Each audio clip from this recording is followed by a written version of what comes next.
Belgium. Bringing you this coverage in conjunction with our event sponsors, Hobbywing.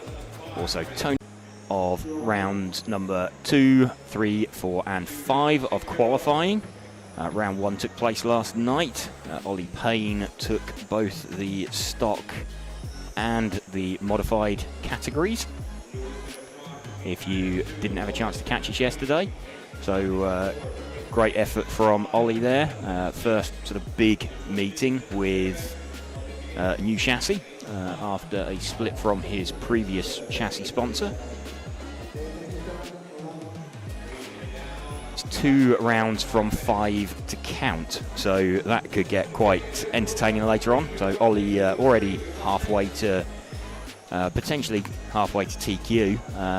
Obviously, with 2 from 5 to count, you're actually going to need to win 4 to seal it. So it won't be till fairly late on in the day that we can actually confirm TQ. May be all the way on at about 8:30 our time tonight that we're able to finally confirm that. So very, very long day of action that we're going to have here at the track. A few little gaps in throughout the day. There's sort of 10-15 minute gaps at the end of every round, but we will endeavour to bring you live coverage all day. And then, of course, we've got finals day tomorrow. So we'll see where everything ends up and pans out in qualifying. We've got 4 minutes of this remaining. This GT 17.5 Invitational class. Good morning. Good morning, Matt. That was a fun little start to the day for us. Sorry if it's been a bit jerky for you, but we had a bit of an outage just as we went on air, and then we had a crash, and then I think we're all right now. So we're here. We're good. That's good. We're set up, but the organisers were frantically plugging and replugging things in underneath the driver's stand. But we seem to be fine. You seem to be fine. That must be quite disconcerting as a driver, having someone ferreting about underneath you whilst you're there driving. Yeah. I was thinking, do we want to hear from Ollie? Anyone who had tuned out early last night might not have heard from Ollie, who pulled off quite a feat. Absolutely. Yeah, let's hear from Ollie. Okay, so with Ollie Payne, 2 overnight TQs. Yeah, I don't really know what to say. Well, I mean, that looked. They were kind of 2 different things. I mean, well, you pulled away in both of them, but what ones are you finding one harder than the other? I find stock a little bit harder at the moment, just because if I lean on it a little bit too hard, it kind of wants to bite back. Whereas mod seems to be more forgiving, which I know seems backwards, but yeah, the mod car is a lot more forgiving. So I'm going to work on the stock car overnight and see if I can get that a bit better. Yeah, it looked like, I mean, at the start, Max got you on the split for looked like the first minute or so, and then you managed to pull away, whereas Mod, you were just gone from the start. Yeah, it's very odd. It seems a little bit too easy to slide the rear with the stock car. They're basically the same setup, but it's just, I don't know if it's the speed thing or just because you're loading the rear tyre so much harder or what, but I need to get that stability back so I can lean on it just a bit harder. Possibly a bit more sort of almost drag braking effect from the stronger rotor in the stock motor? Yeah, it's a similar thing. When you back off, it dumps all the weight on the nose, whereas the mod car, I know it's going to make it a bit easier to drive. Maybe take out some front casters so I can just lean on it a bit harder. Okay, well, well done, and thanks for the insight, and have a good night. Thank you. There we go then. Just caught up with Ollie at the end of qualifying yesterday. We've got about a minute and a half left of this GT class, and then we start the day proper. All these drivers have had 1 4-minute run each of practice this morning, so good opportunities to have a bit of a think overnight, bit of an idea of what they might want to change, what they might want to have a look at on the car, how to tweak the setup of the car, maybe try a different tyre compound potentially, just get a bit of an idea, a bit of a feel for what's going on, and possible changes they can make throughout the day, or whether they want to stick or twist effectively, stick with the car they have, or how they might want to change it to deal with track involvement. It's really the only chance they're going to get to experiment during qualifying day. Just under 30 seconds left of this GT class. Looks like Lewis Mobers from Mika Mobers. So Marcus, proud father watching them, won't know quite which one to look at.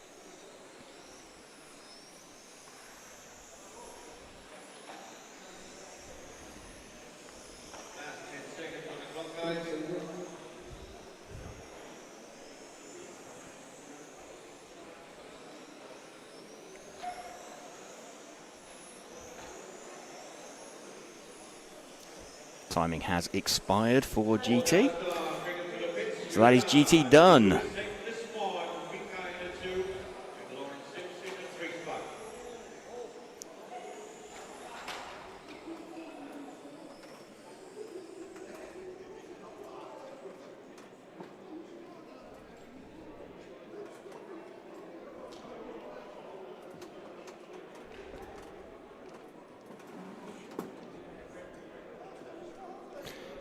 GT is done then. We are getting set for the first heat of the Spec 13.5 class.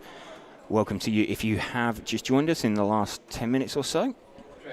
We're RC Racing TV and we are bringing you live coverage of the EFRA 112 European Championships from Zwevegem in Belgium in association with Hobbywing. And we'll be hearing something from Sultan later. Had a little chat with him earlier on as well. So a little bit of a slightly more techie feature about some of the support that he's offering and products that they're using. Also bringing you the coverage in conjunction with Tony Sport, Automatics, Montec, Schumacher, Zen Racing and Orlowski Racing Line. Drivers taking part in this, we've got Chris House, Winston Barnett, Lee Moss, Eric Gorgeau, Dennis Marchalot, Eric Roll, and Patrick Room.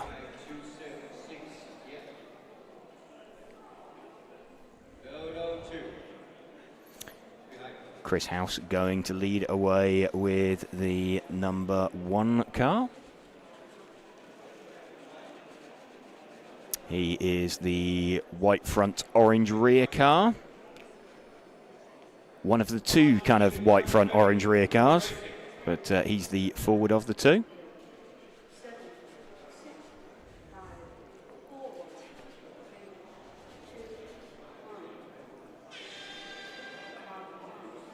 Chris House sets off and is away and running.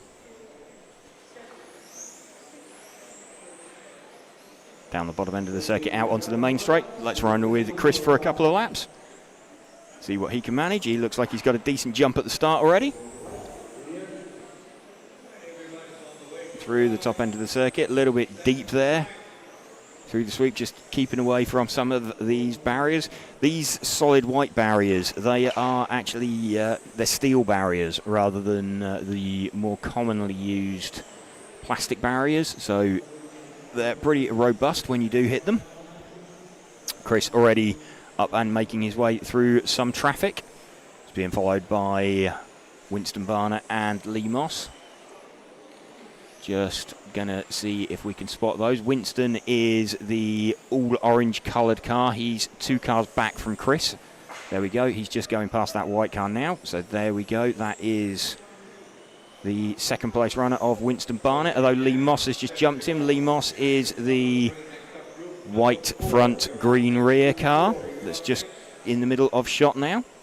So these two, Lee Moss and Winston Barnett, running in, it's currently actually 3rd and 4th, because Dennis Marchalot has got himself somewhere in the mix with them. So let's see if they can, in fact Lee Moss has now got himself back up into 2nd position. Let's continue running with Lee for a little bit. Lee looking like he's got a slightly loose rear end this morning.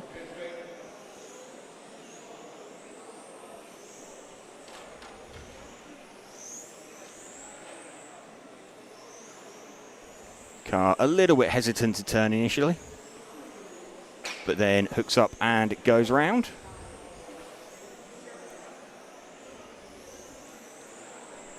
Onto the main straight. There's two similar looking cars. He's off the end of the main straight now. There we go. That is the number 2 car, currently running in 3rd position, of Dennis Marshallot.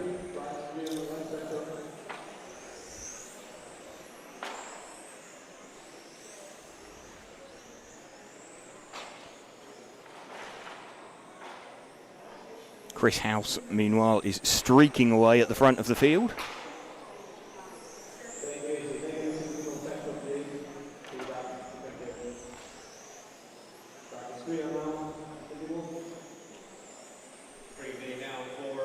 Off the end of the straight through the chicane. These drivers finding the track. It's pretty fast, open, flowing track, and whilst quite easy to drive, it's difficult to find places to gain and lose time on.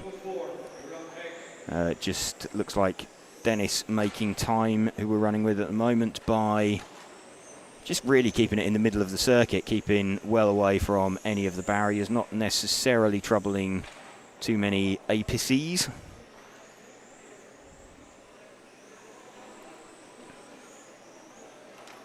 But car looks nice, car looks quite balanced. We've got Lee Moss now has hit the front. Let's see if we can find Lee's car again. He is on the main straight, so the white front, green rear, just about to come under the driver's stand.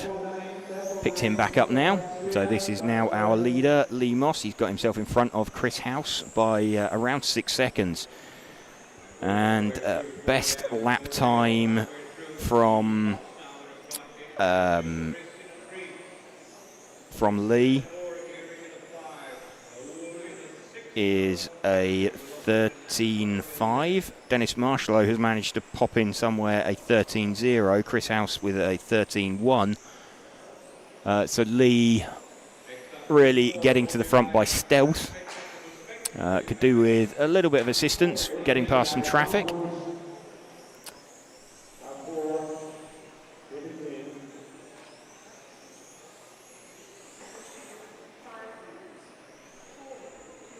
So we've got 5 minutes in, 3 minutes left. These 8-minute races for these drivers.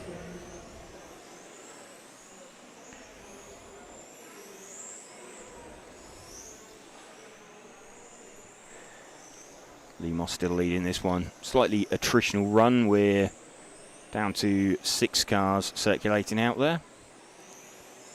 Chris House up into 2nd. In fact, Dennis Marshallot has got himself back up into 2nd position with the 2 car. Just wait and see when he crosses the loop what his gap is. It's about 2.5 seconds behind this car here that we're running with of Lee Moss.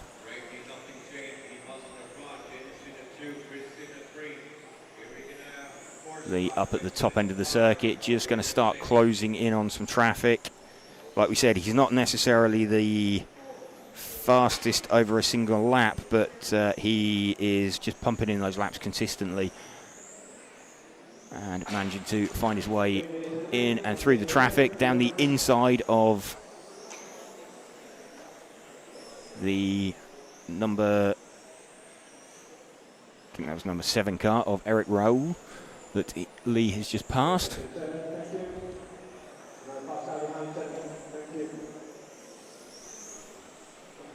So now 1.5 minutes left for Lee, just cutting his way through some traffic nicely. His lead, let's just check. His lead's up to best part of 5 seconds. So run for home for Lee Moss. This is round by round qualifying, remember, so it's not just the drivers on track you're racing with. You'll get graded in with all of the drivers from this round at the end, and then everybody will get put into a list with the top driver getting 155 points, 153 for second, etc. Moving all the way down the list. No disrespect to any of these drivers, but pretty sure they won't be up at that end of the list by the end of it, unless anything massively catastrophic happens. 30 seconds left on the clock, guys.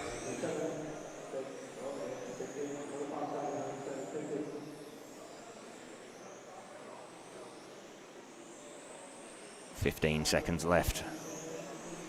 Lee just needs to bring it home now. His lead pretty comfortable, still around that 5-second mark. He's made it through for the split. I think Dennis Marshall should also make the split. Chris House has finished, so Lee Moss has definitely beaten him. There we go. Dennis has just made the split by about 3/10.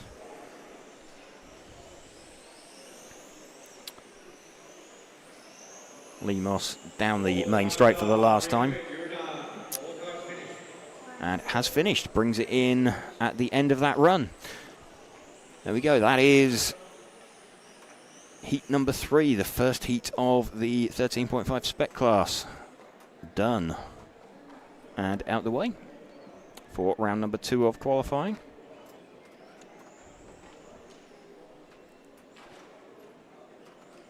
Again, welcome to you if you are just joining us here on this Saturday morning here on RC Racing TV. We're bringing you live coverage all day of the EFRA 112th European Championships from Zwevegem in Belgium. Brought to you in association with Hobbywing and also Tony Sport, Automatics, Montec, Schumacher, Zen Racing and Orlowski Racing Line. Track is open for group number 4, just a warm-up lap round to the line. We're going to have Rob Jackson lead away from Stefan Kalbrecht, Jaco Humarcelo, Arthur Hoffman, Jukka Hakemies, Matthias Hermans, Gunnar Blumendahl, Thomas Steinhager, and Mario Neri. Not sure we'll see Mario Neri on track. His transponder hasn't triggered yet to show that he's out there, and I believe he didn't run yesterday. I think Mario was attempting to run 2 classes, so has potentially thought better of that and decided that one car, focusing on one car is the better approach. 9, 2, 7, 6 in the front row.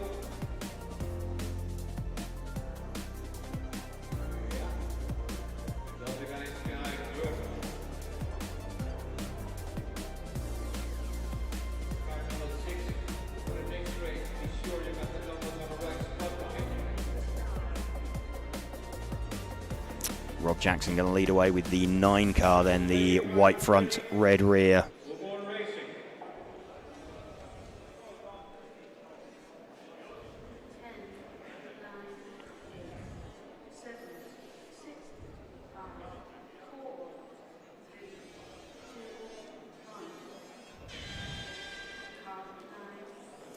So Rob a bit keen to get going there by the looks of it, going on the sound of the tone rather than going on his number being called.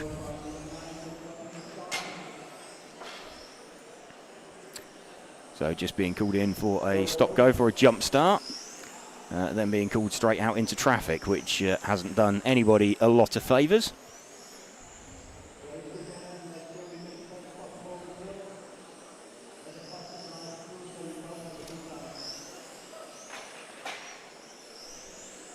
Let's run with Rob as he tries to escape, get himself back to the front. Obviously that stop-go won't have helped him, but he just needs to build a gap of more than a second to the following cars. So there we go, Rob to the top, and he'll drop down the order, give it another couple of laps though, and he should have pulled the necessary split out of everybody. Rob had some pretty decent pace in his car yesterday.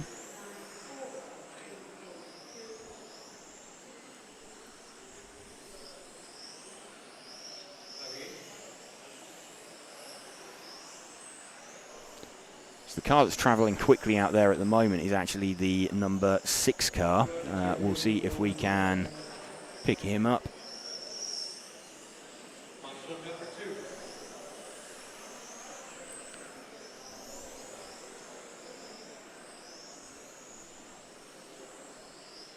Still running with Rob Jackson at the moment. Just trying to grab the 6 car. 6 car is the white car just coming out onto the main straight now. Down off the end of the main straight. There we go. That is the 6 car crossing the line of Arthur Hoffman. In terms of lap time, Arthur, his best time is a 13.1. Rob's is a 12.6, so expecting Rob to recover from that penalty and get away, but Arthur has managed to pull his way through the group. Let's just continue watching with Arthur at the moment. He is leading by around 4/10.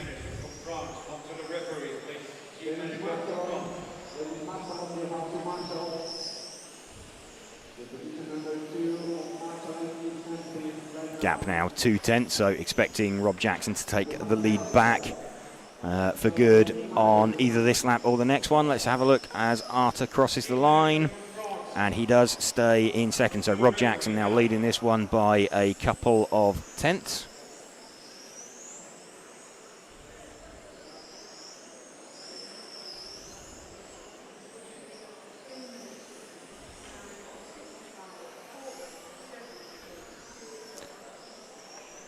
Let's have a look for third place man, the number 5 car of Yuka Hakemis.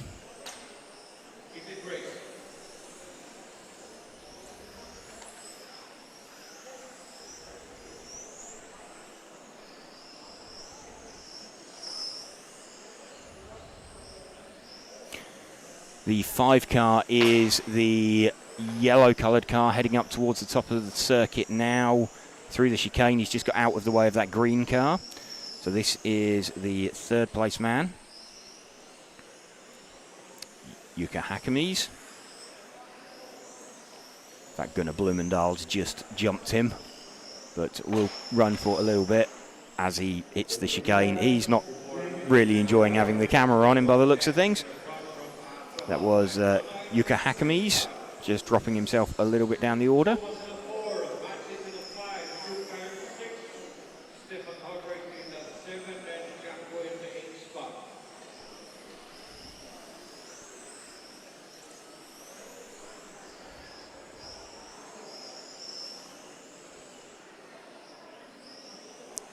Rob Jackson's now got his lead up to about 9/10 of a second, so let's see if we can pick him up again. The white front, red rear. He's up at the top end of the circuit now through the chicane and out onto the main straight. There we go. He is chasing down the, I believe that's the number 2 car of Stefan Kalbrecht. But it will be probably peeling out of Rob's way. There we go. So Stefan jumps out of Rob's way. Next up, group number 5. Hope you guys are ready. Group 5. You're on next. Group number 5. Up next.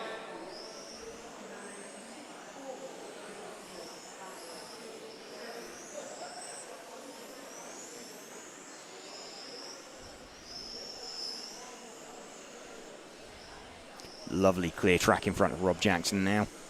Quite nice to see as a driver. Sometimes it's quite nice to have a clear track in front of you just to attack it. Other times it's nice to have just a car in the distance, single car, just that you can focus on, drive up the back of, let them get out of the way. It just helps to keep you focused. You can zone out a little bit when you're just circulating by yourself, especially as is the case with Rob, where his best lap is over 4/10 quicker than anybody else. His fastest lap of the run. He's the only driver to have gone sub 13 seconds within this run, and his best lap is actually a 12.65. So next best lap coming up is Gunnar Blumendal with a 13.025. So best part of 4/10 advantage in his pocket for Rob there. Under 2 minutes to go now for Rob, predicting a 37 lap run. So looking at a 37.808 effectively coming up for Rob.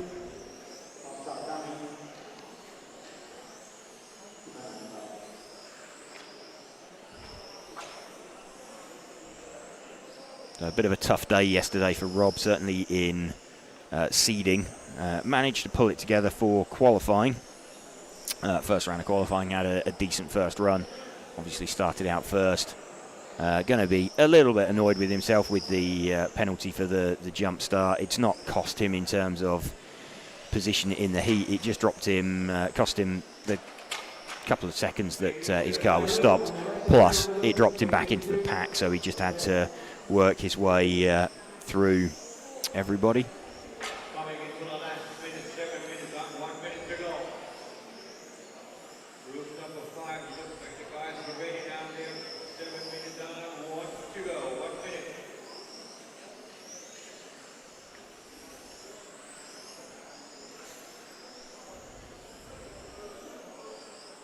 35 seconds left now for Rob Jackson.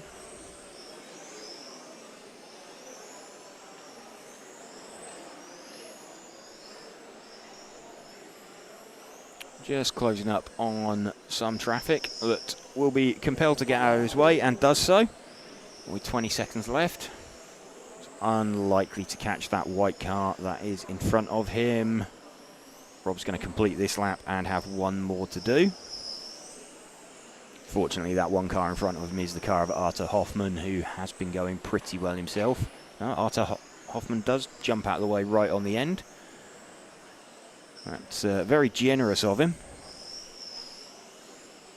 But really cost Arthur quite a lot of time there to do that and get out of the way just at the finish.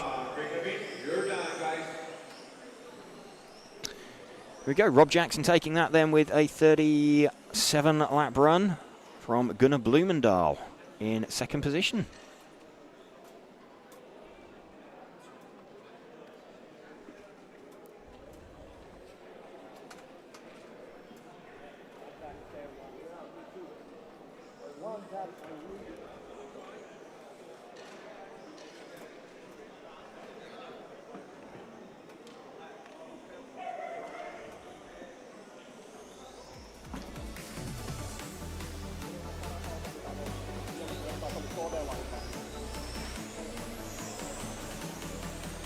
Cars heading out on the track now for heat number 5. Julian Kryuzek will lead this one away from Emmanuel Ferrero, Cedric Gills, Sasha Lennartz, Thomas Cavell, Eero Hakamies, Tony Wade, and Sene Optebeek. Cars forming up on the line. So thank you again if you are just joining us here on RC Racing TV.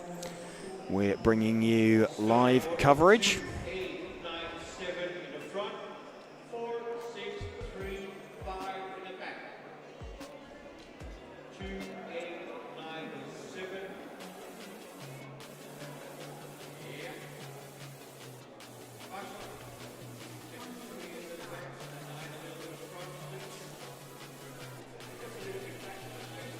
So we've got live coverage coming up of heat number 5, bringing you coverage in conjunction with Hobbywing, Tony Sport, Automatics, Montec, Schumacher, Zen Racing, and Orlowski Racing Line.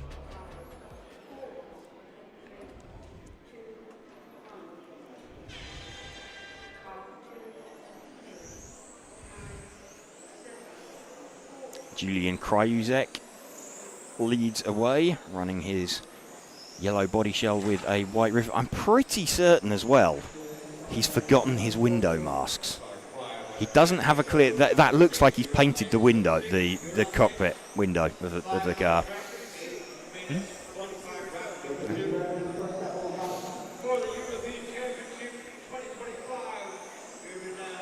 Kryuzek leading away. He's had a really good start, actually. He's already pulled about 6/10 on the second place man, Sasha Lennartz.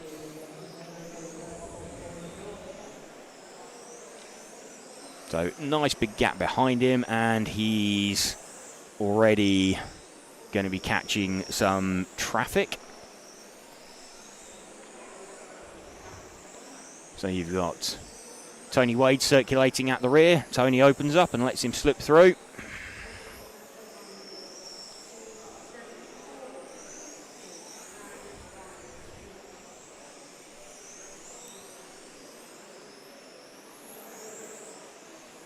Krajicek still leading this one from Sasha Lennertz. He's got a gap of about 1.6 seconds now. Let's see if we can find Sasha with the 7 car. His is the yellow front, blue rear car. He is just up in the chicane at the top of the track now, coming out onto the main straight. There we go. He is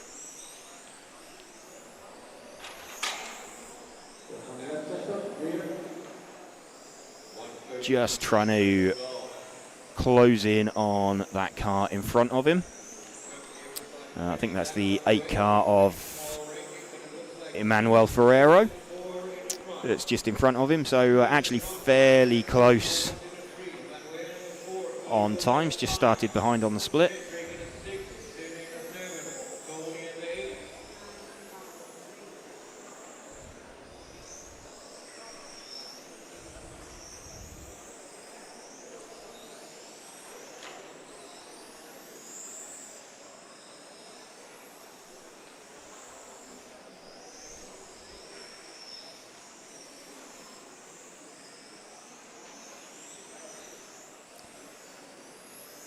Sasha Lennertz just holding off the attentions of Thomas Gavell, running in 3rd position.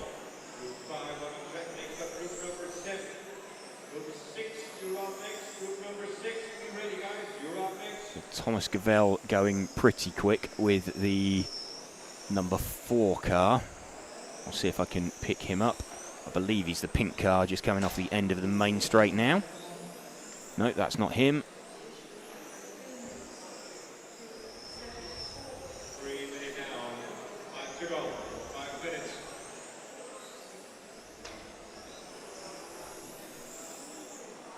The 4 car is the green front, blue rear car, just coming out onto the main straight now.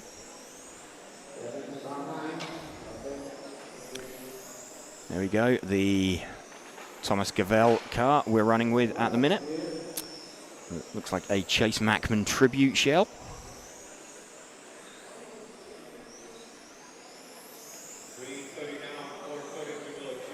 Get around quite nicely through the chicane. Lovely clear track in front of him now.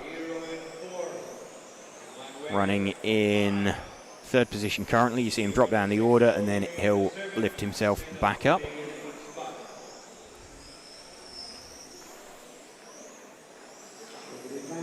And can see slightly scruffy lap for the leader, but his best lap is a 12.7. So actually none of these guys managing a faster lap time than Rob Jackson did in the previous heat. Rob doing a 12.6. You won't be necessarily aware of their lap times as he's stood out there marshalling. It's always a bit of a strange thing that you're out there marshalling and you're wondering, you know, you're watching the cars go around and you think, man, these guys are flying around and I must be nowhere near those lap times. And it comes off and it turns out you are.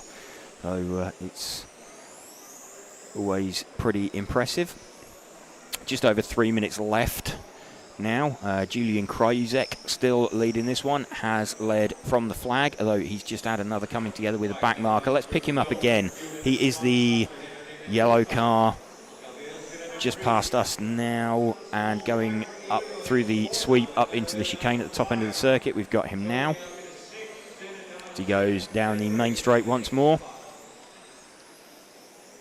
Again, as we bring you this live coverage on RC Racing TV of qualifying day for the 112th European Championships from Zwevegem in Belgium. Bringing you coverage in association with event sponsors Hobbywing and also supported by Tony Sport, Automatics, Montec, Schumacher, Zen Racing and Orlowski Racing Line.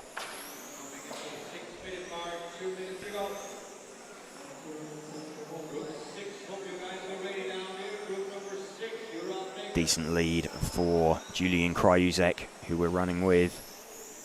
German driver ran a little bit deep off the end of the main straight there. Won't be too injurious. Might pick up a little bit of dirt on his front tyres, give him a little bit of understeer for the next lap or so while it cleans up. If you are just joining us on YouTube, have any questions, feel free to drop them in the live chat. We'll do our best to keep up with any questions that you might have over the course of the day as we start building towards the pointy end of qualifying. The top heats are heat number 11 for the spec class and heat number 15 for the modified class.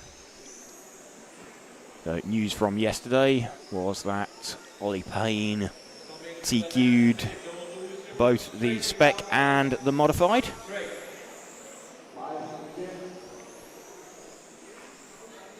With 2 from 5 to count.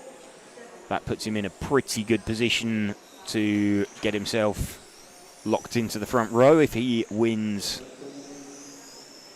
either of the classes this round. He will be starting on the front row for sure. 40 seconds.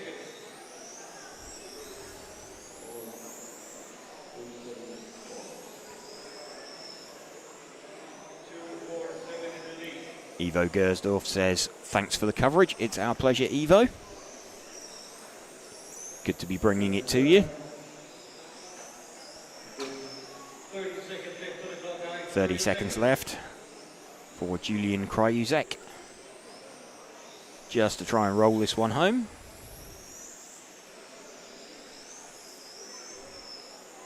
Into his final 10 now.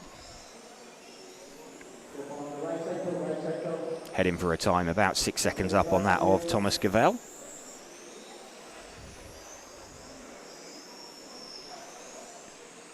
So Julian has now finished. They'll be bringing that into the pit line. Now, if you're going to make a mistake during a run, that's the time to do it when it doesn't matter. So mistake there right at the death for Julian Kryuzek. The only mistake that he made during the run, but didn't cost him anything. His time had already expired.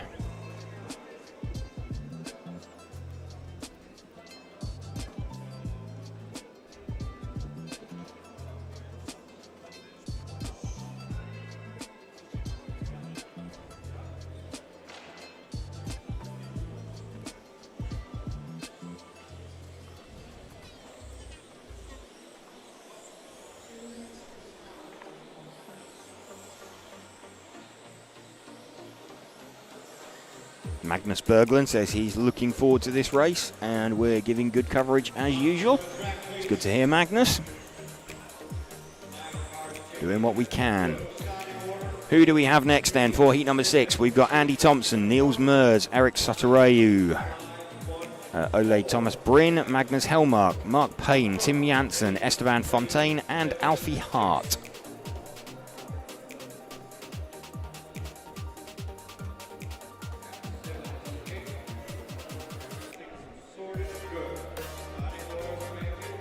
Andy Thompson going to lead away then with the purple coloured car on the front row, the number 8 car.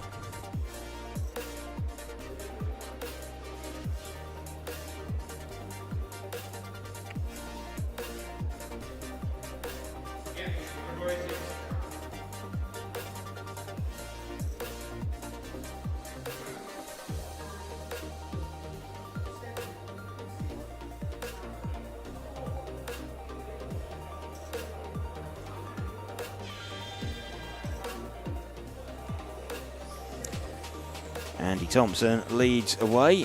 Car looks already a bit of a handful off the line. Just wanting to settle into it. They have already had a practice run each, the drivers this morning. But not the hottest opening lap from Andy, but he's done what he needs to and got away out in front. He's not being directly pressured from behind yet.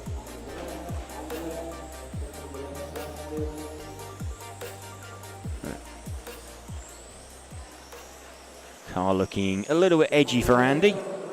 Might come good later on in the run, but still relatively hard work at the moment. Let's just watch him as he starts making his way up into traffic. Car pivoting and rotating quite nicely.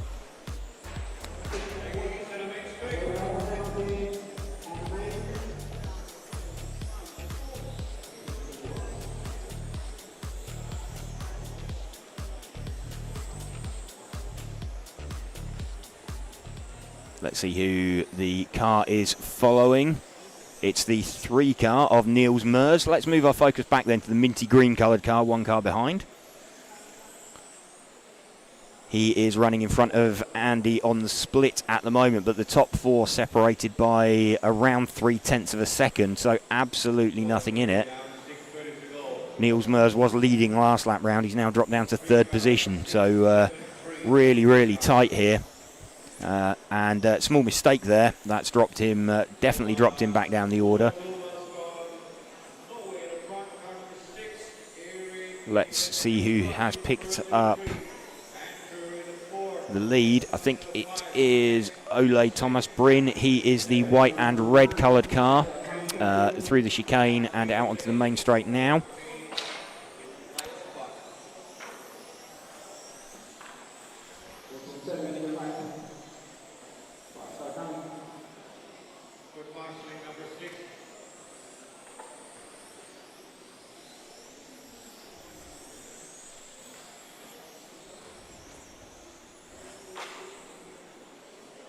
Little barrier slap for one of the cars out there. In fact, that's the 7 car that we're running with, so that is Eric Soteroyu. He is running 2nd currently.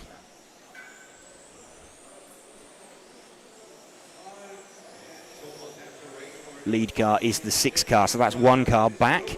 The white front, green rear car. Pick him up. So these 3, they started out 1, 2, 3, and you can just about see them all in shot. Andy Thompson's the purple car. Eric is the white and red coloured car. Ole Thomas Bryn is the white and green coloured car. And he is just looking to try and catch that car in front of him. Started out 1 second in front of him. 4 minutes 30 to go. Order changes every time round, but we have got a lead of, what is it? About 0.4 of a second. So Ole Thomas Bryn now 0.3 of a second up. And I suspect actually that we might see Eric to the top. No, but the gap, it's still 0.3 of a second. Fastest lap 12.5 for Ole Thomas Bryn. 12.7 for Eric Soteroyu. 12.7 for Andy Thompson. It shows, remember, Rob Jackson did a 12.6 2 heats ago.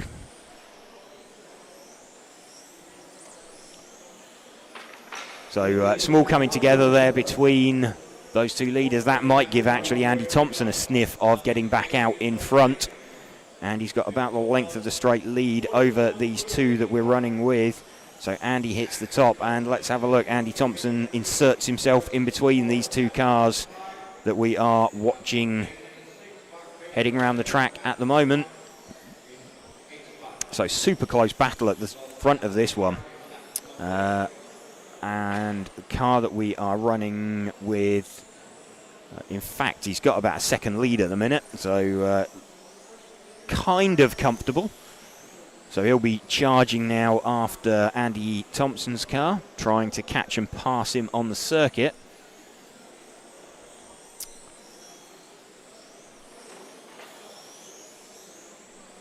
So this car we're running with of Ole Thomas Bryn down the main straight. You will see in some of the lower speed stuff a purple car just disappearing out of shot. That is the car of Andy Thompson. Started out in front. Gap between them now about 1.5 seconds on the split. So Ole just looking to catch Andy. He is already in front of him on the clock. The gap visibly coming down on the track. Gap now around 2 seconds. Small mistake there from Andy as well. So we've got the 2 lead cars just about appearing in shot. Certainly in some of the higher speed stuff, we're running with the lead car at the moment with less than 2 minutes to go. Gets a little bit balked through the chicane, does kind of the right thing, backs out of it. It's cost him maybe a couple of tenths doing that, but it is 0 risk. Ole Thomas Bryn focusing on the rear of Andy Thompson's car as he tries to drive towards him. Ole running the white and green coloured car that we have in the centre of our focus at the moment. Andy Thompson's the purple car just disappearing out of shot. Andy started out a couple of seconds in front, so his clock is running on a different schedule to this car that we're following. So very, very close now into the final minute.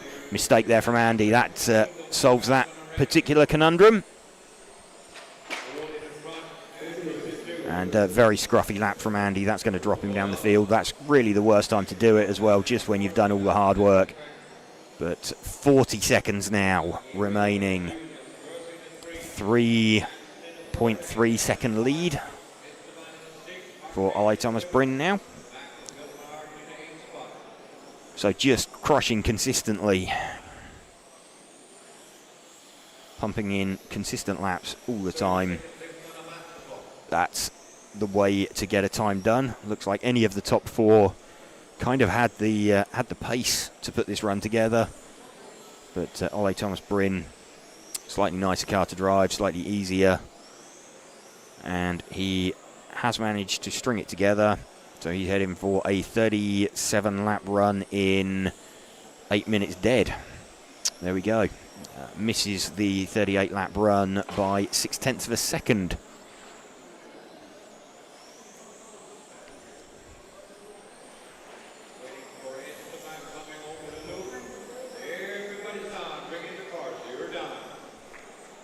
Everybody done.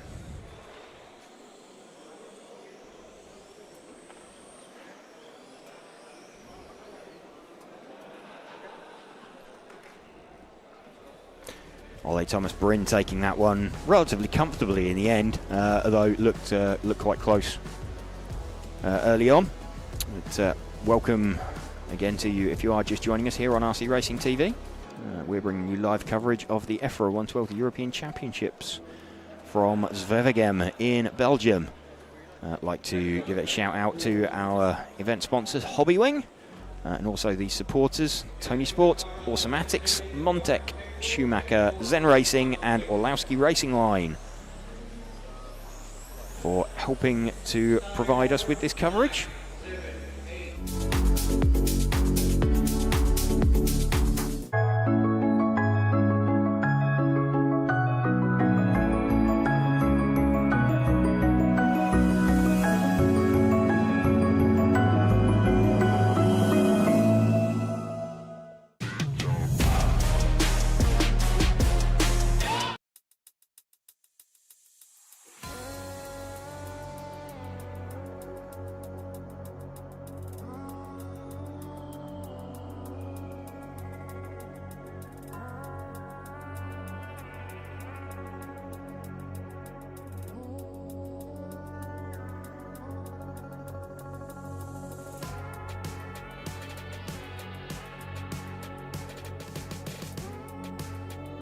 There we go, Simon Lauter, European champion. Yeah, in the end it paid off. I'm happy.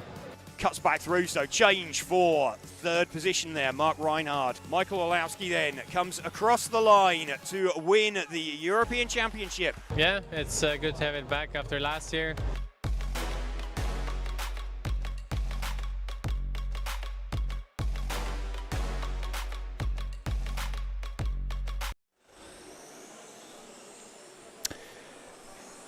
So there we go, hearing or seeing some action from Sicily last year.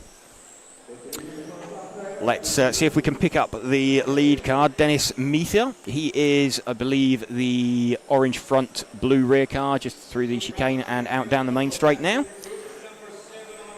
We'll just confirm. He is indeed the 9 car.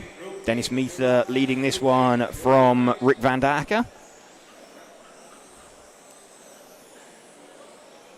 So already a couple of laps in. His lead is around a 10th, but super fast lap, relatively speaking, a 12.1. We were seeing lap times down in the sort of sub-12s for the top heats yesterday. We were seeing some sort of 11.7s, something like that for stock.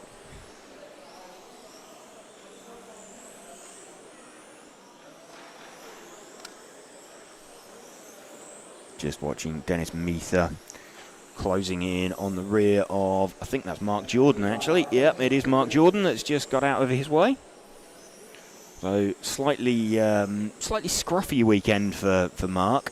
He's not particularly worked out for him so far. It's obviously early days yet. There's still plenty of time to recover it with 2 rounds of qualifying from 5 to count. We can, at various points later in the day, have plenty of people tying on round scores. Who else is travelling quick out there? Jan Dietmar looks like he is moving relatively quickly. Jan Dietmar is the number 1 car, so let's try and locate the 1. The 1 is the all-white coloured car. He is just heading up into the top end of the circuit and through the chicane, out down the main straight now. So pretty close, actually.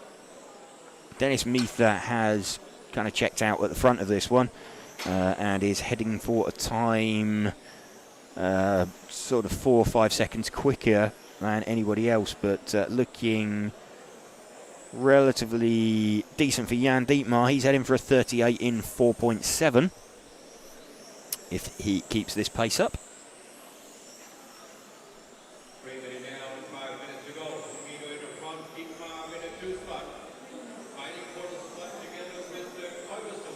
Jan Dietmar will drop down the order, then he'll pop back up into second position as he crosses the line. So his lead is currently about 0.8 of a second from Øyvind Studsdal.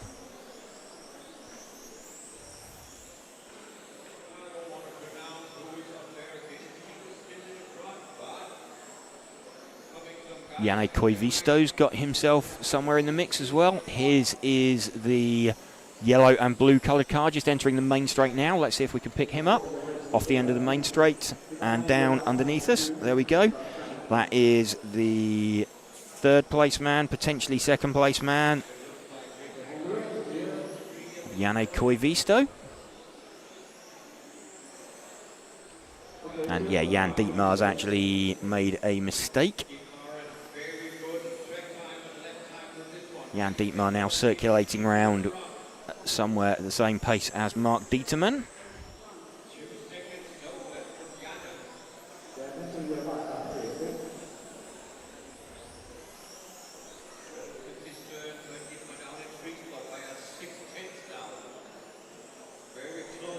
So nice clear track in front of Janne Koivisto.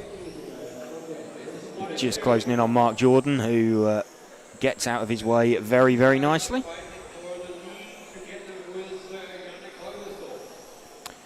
Janne Koivisto running in 2nd position. Let's see if we can pick up the number 2 car of Mark Dieterman, run with him for a bit. He is 4th. He is the green front, white rear coloured car. He's just going round through the top end of the circuit now, out onto the main straight.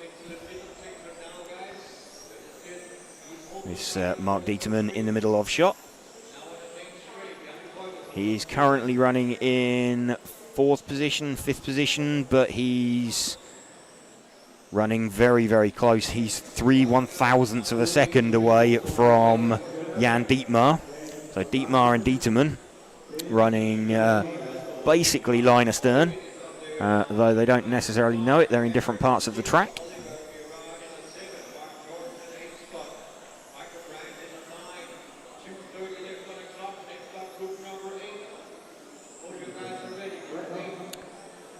We've got just under 2.5 minutes left. Let's move our focus back one car onto the leader. This is Dennis Meether, who has stretched away his gap and is now sort of lapping at such a pace. He's closing in on the battle for sort of second, third and fourth to put a lap on them. That's a lap on the split, of course, not actually a complete lap on track.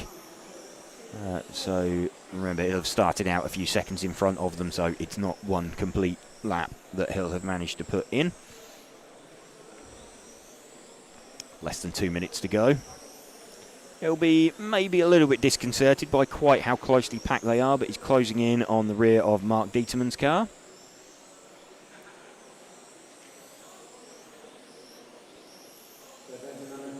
So Mark does the right thing and opens up and lets him through.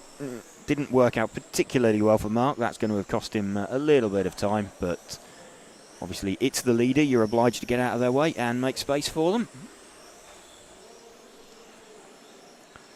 Dennis Meether looking set for a pretty decent time, as is Jano Koivisto, actually.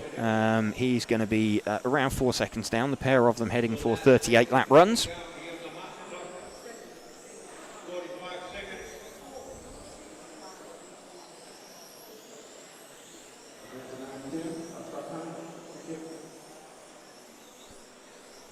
So into the final 40 seconds.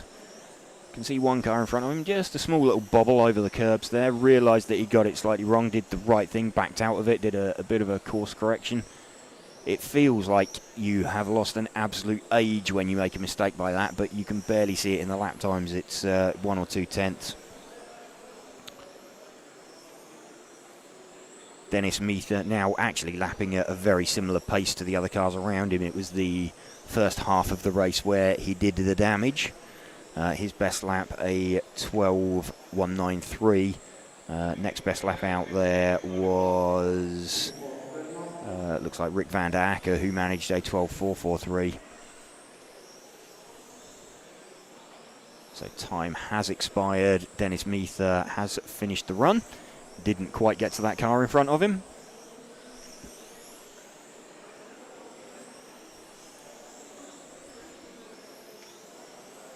All guys done. Bring them in. You're done. Group number 8, wait. Group number 8, wait. Track's closed. Take it easy, group number 8. We have a small issue on the carpet. Just want to fix it before we open the track. Track's closed.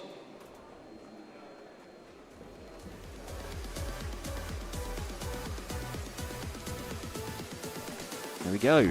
Heat number 7 finished. Heat 8 getting set to go out on the track. I think there's a bit of track repair going on down on the main straight. I think Mark Payne attempted to create a contraflow down the main straight in an earlier heat. Driving into the barrier quite hard, so they're just straightening that out and sorting that one out. So welcome to you if you are just joining us here on this live coverage. Qualifying day for the EFRA 112th European Championships. Bringing you coverage in association with Hobbywing and also Tony Sport, Automatics, Montec, Schumacher, Zen Racing and Orlowski Racing Line. Starting order, 1, 6, 2, 9, the front, 3, 4, 8, 5, 7, back row. Up front, 1, 6, 2, 9.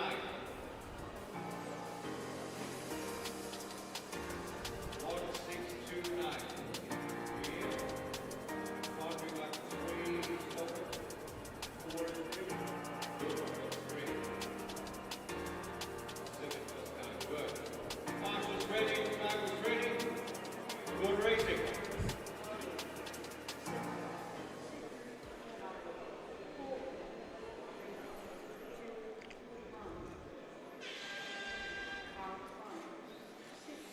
Dan Burks leads away with car number 1. Wayne Ash says best of luck to him.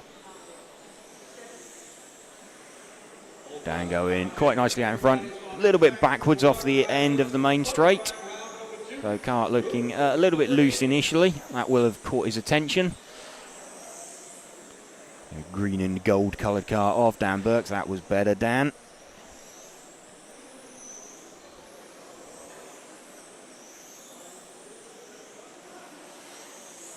Dan running in second position, just dropped down to third, but we'll give it a couple of laps for him to settle in.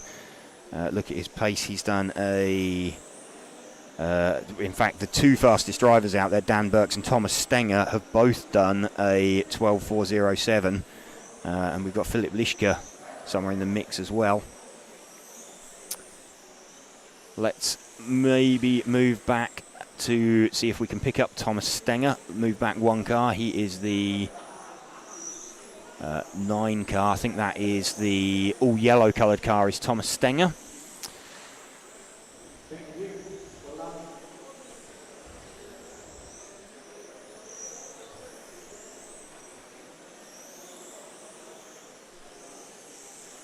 So we're watching Thomas Stenger closing in on the rear of Stefan Huys. Dan Burks doing his best to get away. Not quite made it. A gap between them 0.4 of a second at the moment.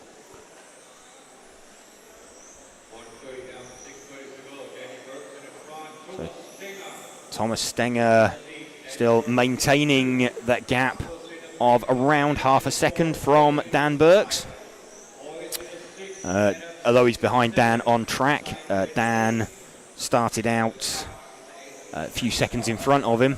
So Thomas running half a second in front on his clock.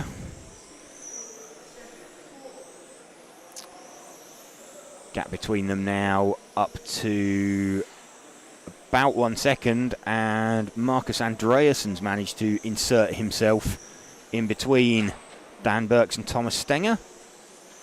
And Stefan Huys now in that mix as well.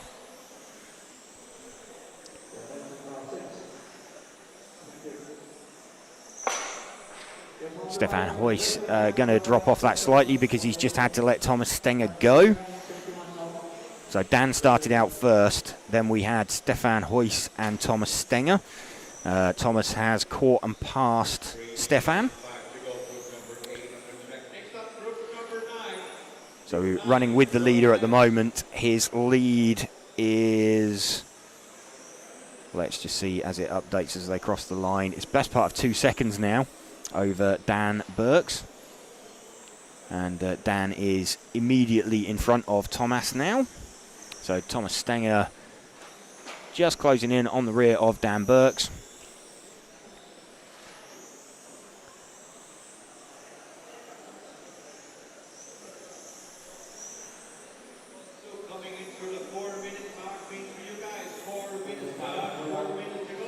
And that was Thomas getting past another yellow-coloured car, which made matters very slightly confusing. So everybody has made their way through. We are running with the yellow car at the moment of Thomas Stenger. Just out the front of shot, you can see the car that started out 2 seconds in front of him of Dan Burks. We've got Freddie Parker mounting a bit of a charge as well. He's popped himself up into second place. Let's see if we can find Freddie out there. He is an orange front, white centre, yellow rear.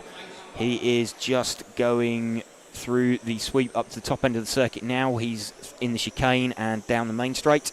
There we go. That is Freddie Parker, current second place man. You see him drop down the order. That's because he started out late. He's still in second position. Freddie with a fastest lap of a 12.333.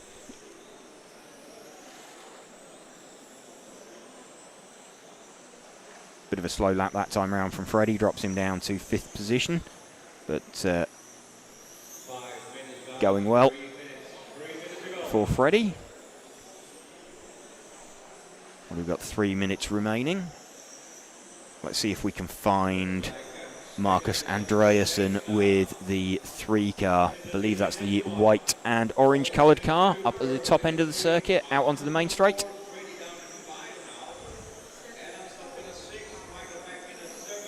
That is indeed the 3 car of Marcus Andreasen.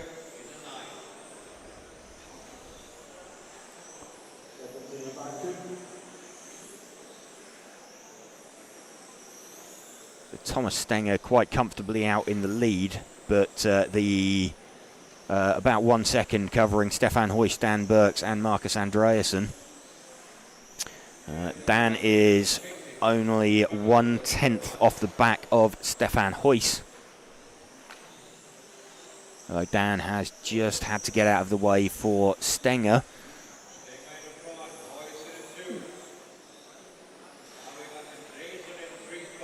Let's see if we can pick up Stefan Huyst. He is the green front, white rear car. Just going through the sweep up into the top end of the circuit now. Out onto the main straight. There we go, just picked him up there in the middle of shot.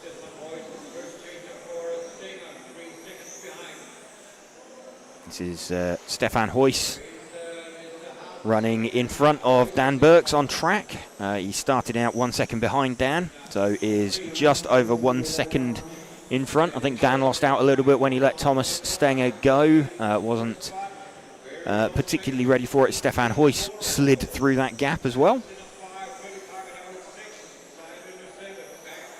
Thomas Stenger, Stefan Huyst. Marcus Andreasen now gets himself back in front of Dan. Stefan Huyst, who we're running with, looking pretty sorted for second position. Let's move focus forward 1 car onto the yellow car. That's our lead car of Thomas Stenger. Thomas Stenger leading this one, has not led from lights to flag, but he's had generally the strongest pace throughout. He's got like half a tenth in his pocket on a hot lap. Thomas Stenger with just under 40 seconds remaining.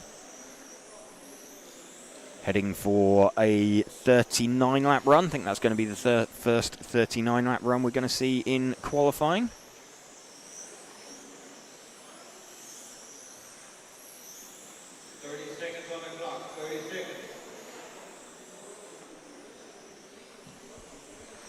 So just coming in towards the end of this run. Thomas should just make the split. Don't believe anybody else is. I think Stefan's going to miss it by just over a second.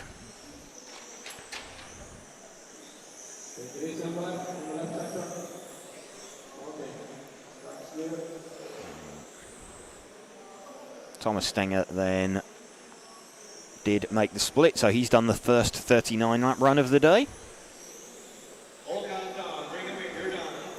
Good run there for Thomas Stenger.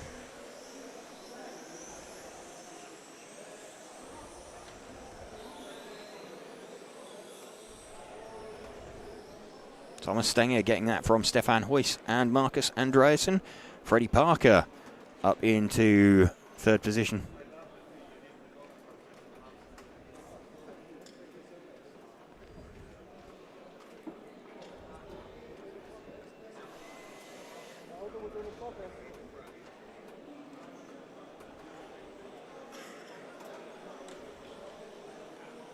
That's the end of heat number 8 then, going for heat number 9 now. Remember, heat number 9 of 11, so we're starting to see some of the quick guys out now. Some of the quicker guys. Andrea Torrigiani, Christian Gier, Lucas Larson, Ben Vincent, Jacques Liebar, Rico Clays, Werner Spanbruckner, Stuart Cartwright and Alexander Van Gansen.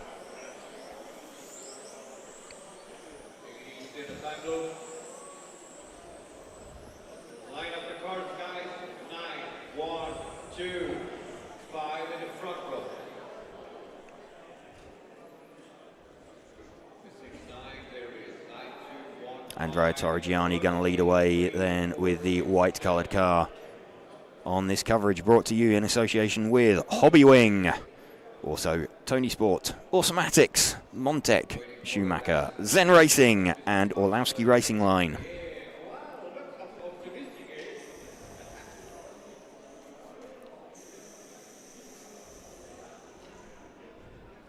We're going racing, guys.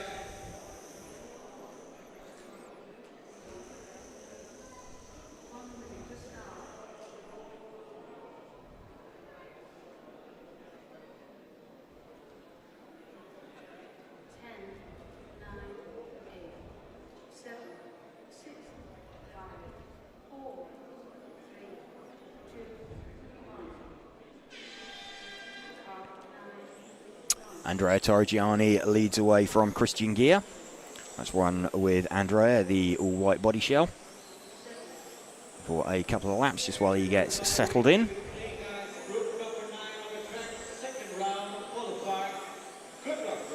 Order can jump around a bit for the first couple of laps. So we'll give it a few laps, see who looks fast after they've settled in.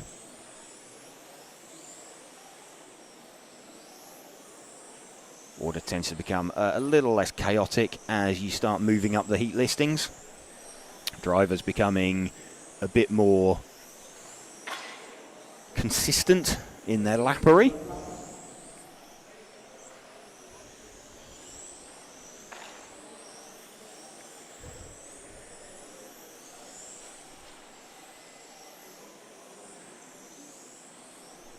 Looks like we've got Werner Spanbruckner to the top at the moment with the, let's have a look, the 4 car, which, if I am right, that is the white and pink coloured car on the main straight.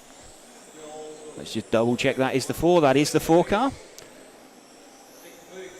So let's run with Werner at the moment. He is leading this one by about 0.2 of a second from Ben Vincent.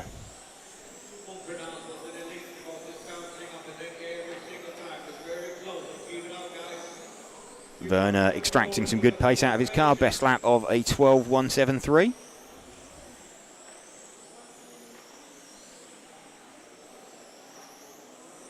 Not quite as fast over a single lap as Ben Vincent, but he's got about half a second in his pocket. We're running with Werner at the moment.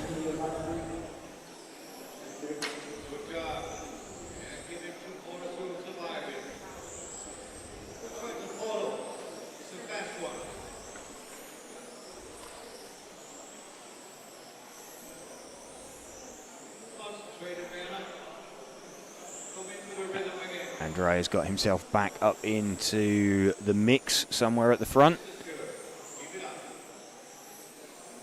within half a second of the lead.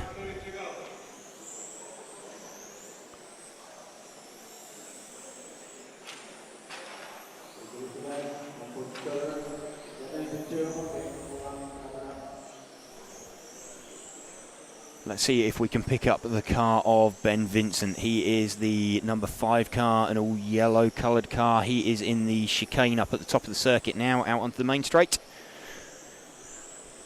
So Ben Vincent somewhere in the mix at the front of this one as well. Started out further down the field. He is currently in 3rd position, but he is 7/10 off of the lead.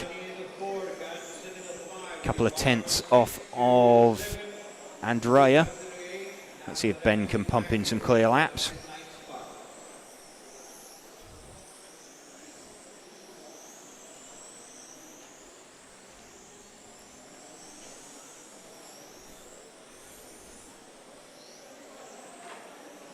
.12.141, the fastest lap from Ben. That's actually the fastest lap of anybody but Christian and Andrea with 12.175, 12.158. They're within a couple of hundredths of what the car we're running with Ben Vincent has managed now.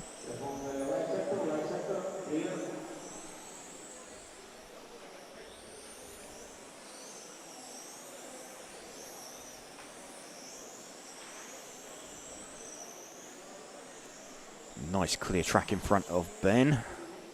Andrea gets himself back to the front, but Ben is running it in 3rd position, and they've got Christian Gear somewhere in between them. Let's see if we can have a look at Christian's car. His is the white and sky blue car. He is just coming out onto Main Straight now, the last of the cars on the straight. Off the end of the Main Straight, there we go. That is the car of Christian Gear.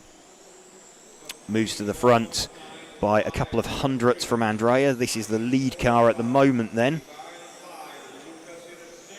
Top three covered by around 7/10 of a second.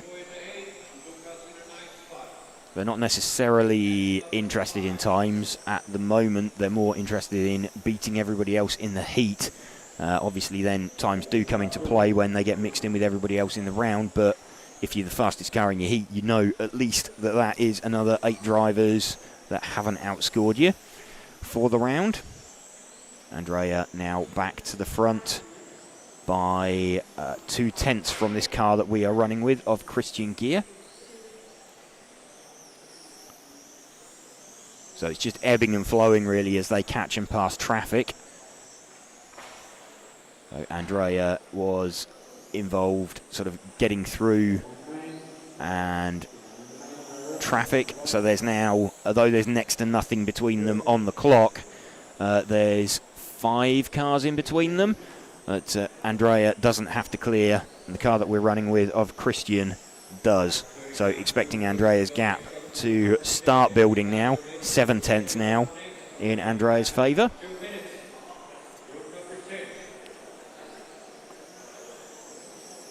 So Christian needs this to work for him. He's going to need a little bit of help from the referee just to pick his way through. That's 1 done. 2 more cars to go.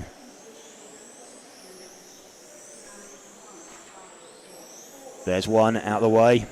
So 1 more car for Christian Gear to clear before he can start trying to hunt down. He looks like he's a little bit down on power as well compared to some of the cars out there. He's obviously doing a quick lap time, but a bit of a tethered goat on the Main Straight in comparison to some of the other cars, which it's nice to have that power to be able to drive past people. Andrea's lead now growing all the time as Christian has become mired behind, or sort of in that group of traffic that Andrea was able to cut through. Let's see if we can find Andrea. He's the white coloured car on the Main Straight now. He's just coming underneath our position. There we go, that's Andrea's car in shot.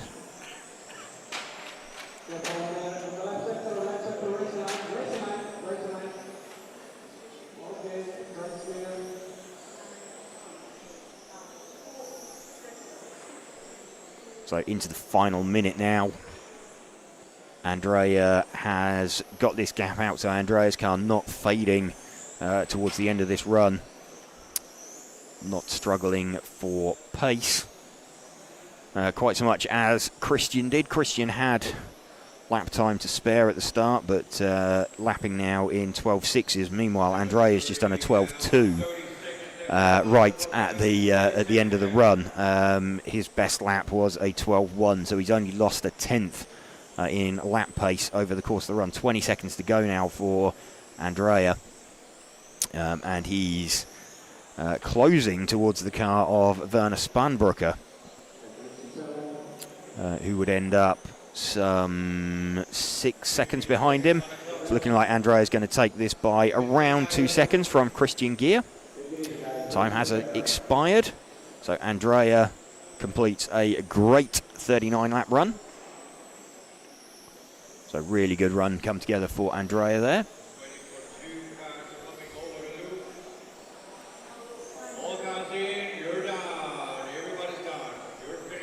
All cars done, all cars finished.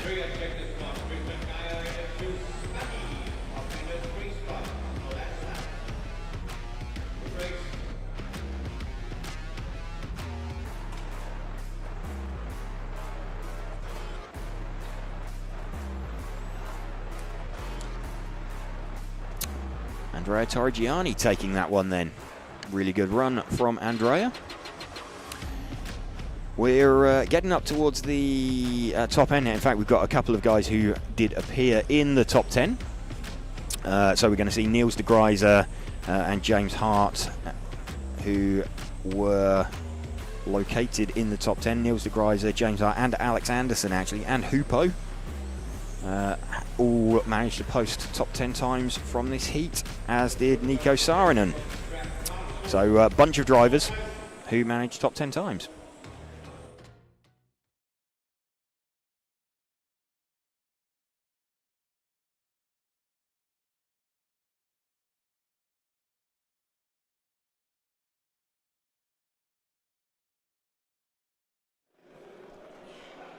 Seeing information from Hobbywing there on the G4R motor in fairly well, in pretty much every stock car that we're seeing this weekend. It's a spec class. It's not a spec motor, but it's being pretty universally used. Niels de Grijs are going to lead this one away.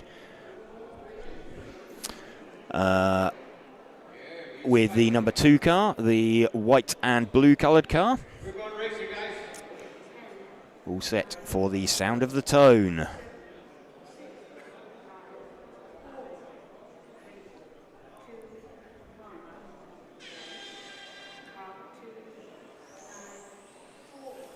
Niels de Grijs leading away. White and blue colour scheme just flicks it through the chicane out and the main straight for the first time.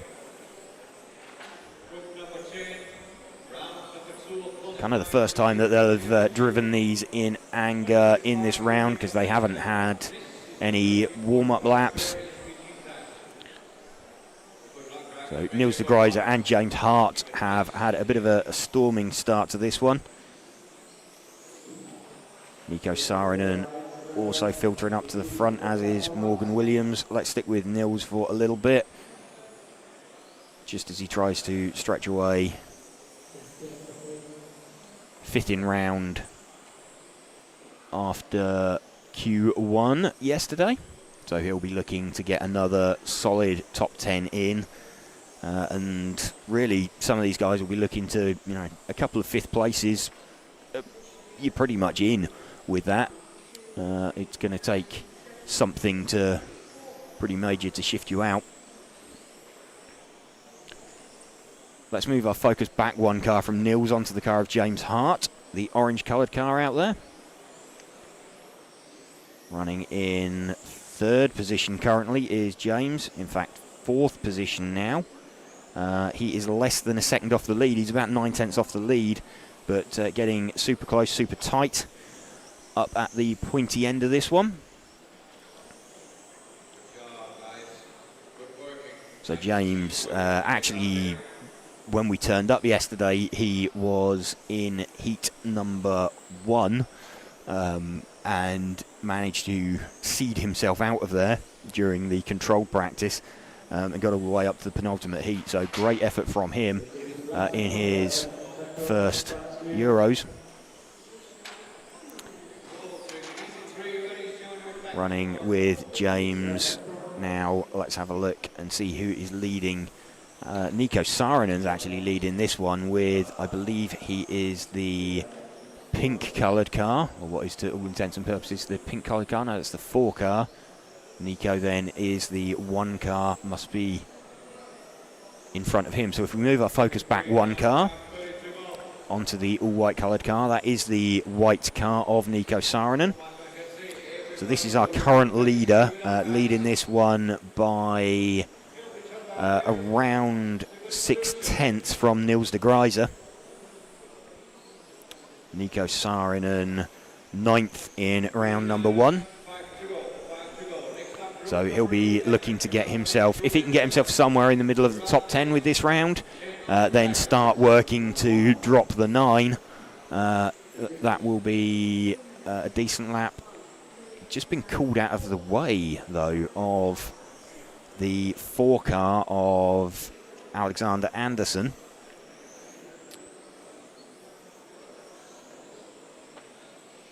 All of the top guys in this heat, though, going sub-12, top 4 guys. So Nico Saarinen, Niels de Grijs, James Hart and Alex Andersson have all gone sub-12 second laps. We're running with Alex Andersson at the moment, the pink-coloured car.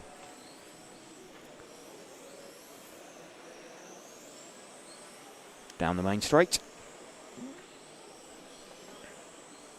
Let's have a look where Alex is. He is in 4th position currently. He's about 1.5 seconds off the lead of this heat.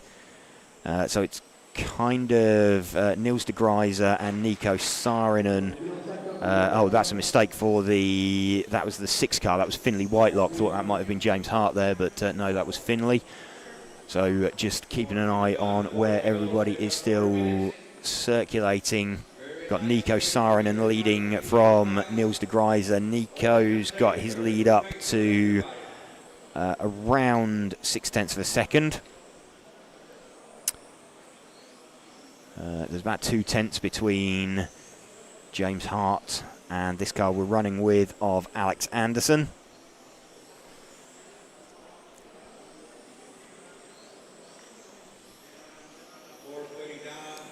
Time check, we've got 3 minutes 20 left to run.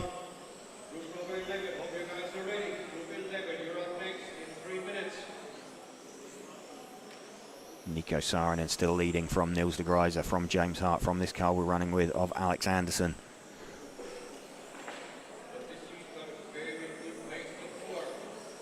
Let's see if we can pick up Niels de Gruyter again, the white and blue coloured car. He is just going into the top end of the circuit, in through the chicane now. Last of the cars out onto the main straight. There we go. That is Niels de Gruyter.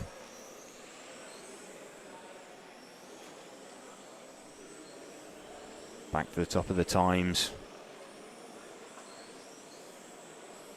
Currently circulating about 0.7 of a second on the clock. Behind Nico Saarinen. Predicting 40 lap runs for the top 4 in this heat.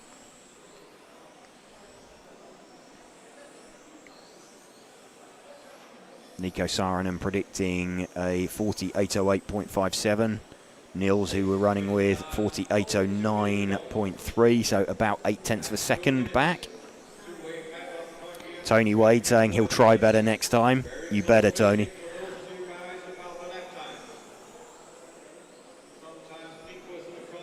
Still running with Niels de Gruyter.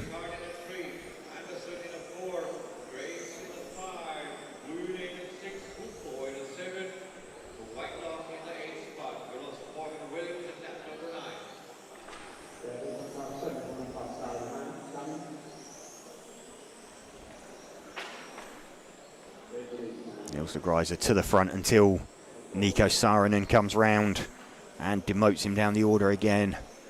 We're on a gap. It's still around that 0.8 gap. Predicted finishing times now. It's a slow last lap from Nico Saarinen.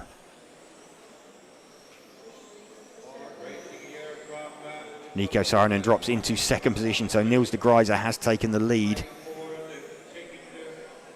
This is the car of Niels de Gruyter, current leader that we're running with. Saarinen takes it back. So ebbing and flowing, 0.2 of a second between the top 2. This is the car of de Gruyter we're with. He started out near the front. Saarinen is near the back of the pack. He's got the gap up to 0.4, so Nico Saarinen has found some pace towards the end with 30 seconds to go. We'll stick with this car as we run for home. Niels de Gruyter back to the top. Let's see what Saarinen does as he crosses the line. He goes back to the top, still 0.3 of a second. So this could all come down to nailing the split lap. De Gruyter on to his split lap.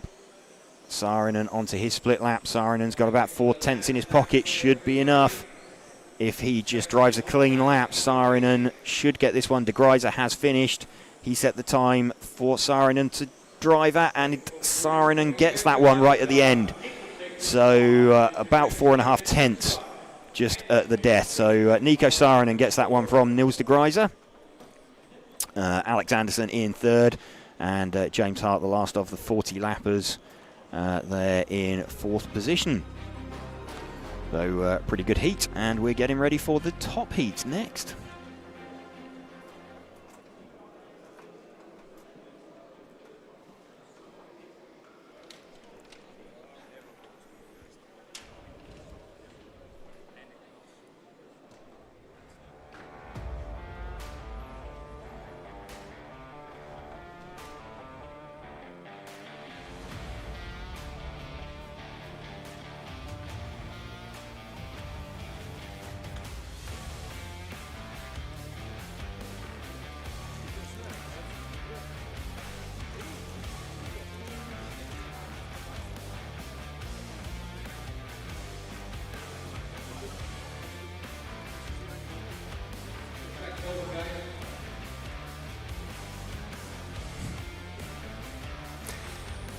All set then for the top heat of the Spec class. Ollie Payne's going to lead away from Max Mackler, Ollie Bultink, Michael Bolt.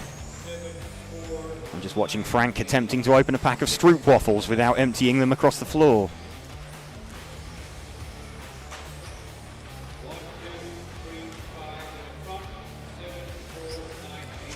So a bit of a change for this one in Max Mackler running a Mark Reinhard body shell.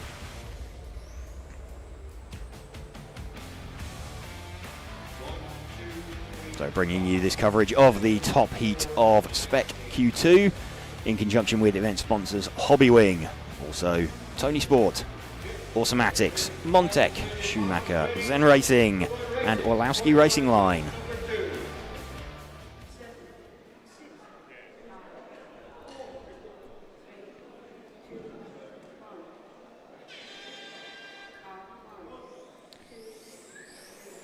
Ollie Payne has led away from Max Mackler, who looks like Mark Reinhard. Not many people have said that before. We're running with Ollie Payne. 11.8 from Ollie as his opening lap. Remember, Ollie Payne took round number 1 yesterday. If he can take round number 2, that locks him in on the front row. Means that the worst he can qualify is second position. Front 2 have already made a break for it. Ollie Payne and Max Mackler. Max is about 8 tenths behind at the moment. Adam Mackman's popped up in 3rd position.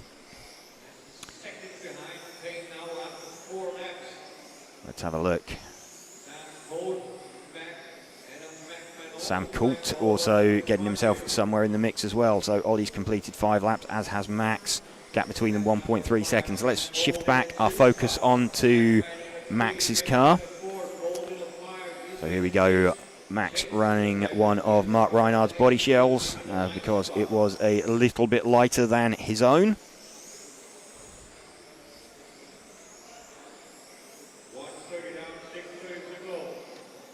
So Max popping up into 2nd place, but then as other cars cross the line, they may well trump him. No, Max has established himself in 2nd position. Let's have a look though. He is around 1.5 seconds off of Ollie Payne. Sam Coult's got himself up into 2nd position.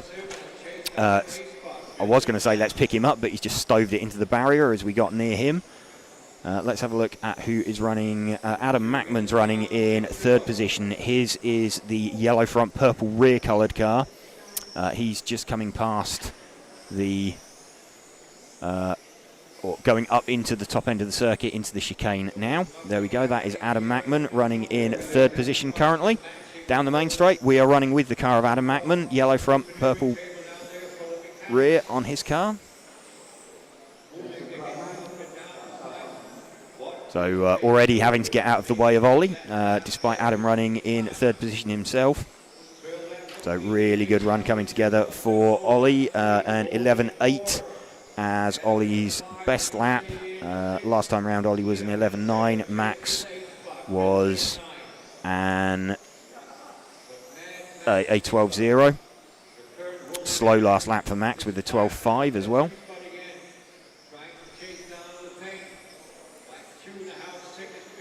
So Adam Mackman now dropping off into 5th. Sam Coult's still running in 3rd. Let's see if we can pick him up.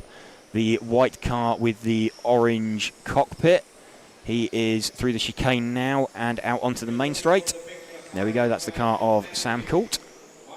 Currently running in 3rd position.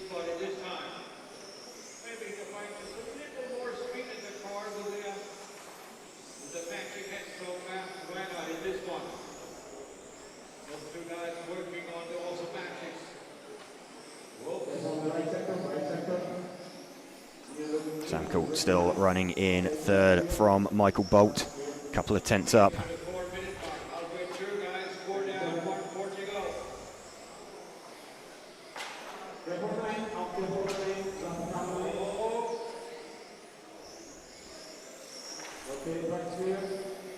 So, bit of a issue for Max.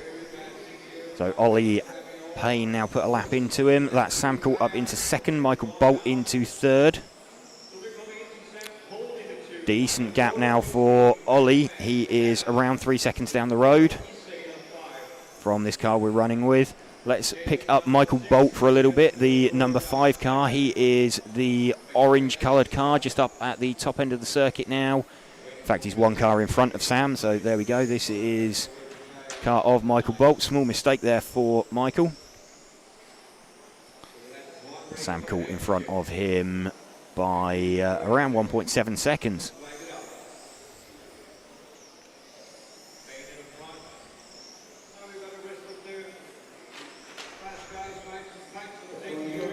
So had a mistake there for off screen for Adam Mackman. It's going to drop him down the field a little bit. Promote Chase somewhere up the order. Ollie Payne still leading this one from the car just out of the back of shot of Sam Court.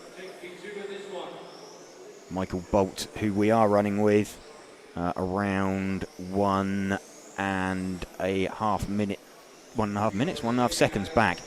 Let's go back to Ollie Payne out in front, the white front, black centre, red rear. He's through the chicane and onto the main straight now. There we go, that is Ollie Payne's car in shot.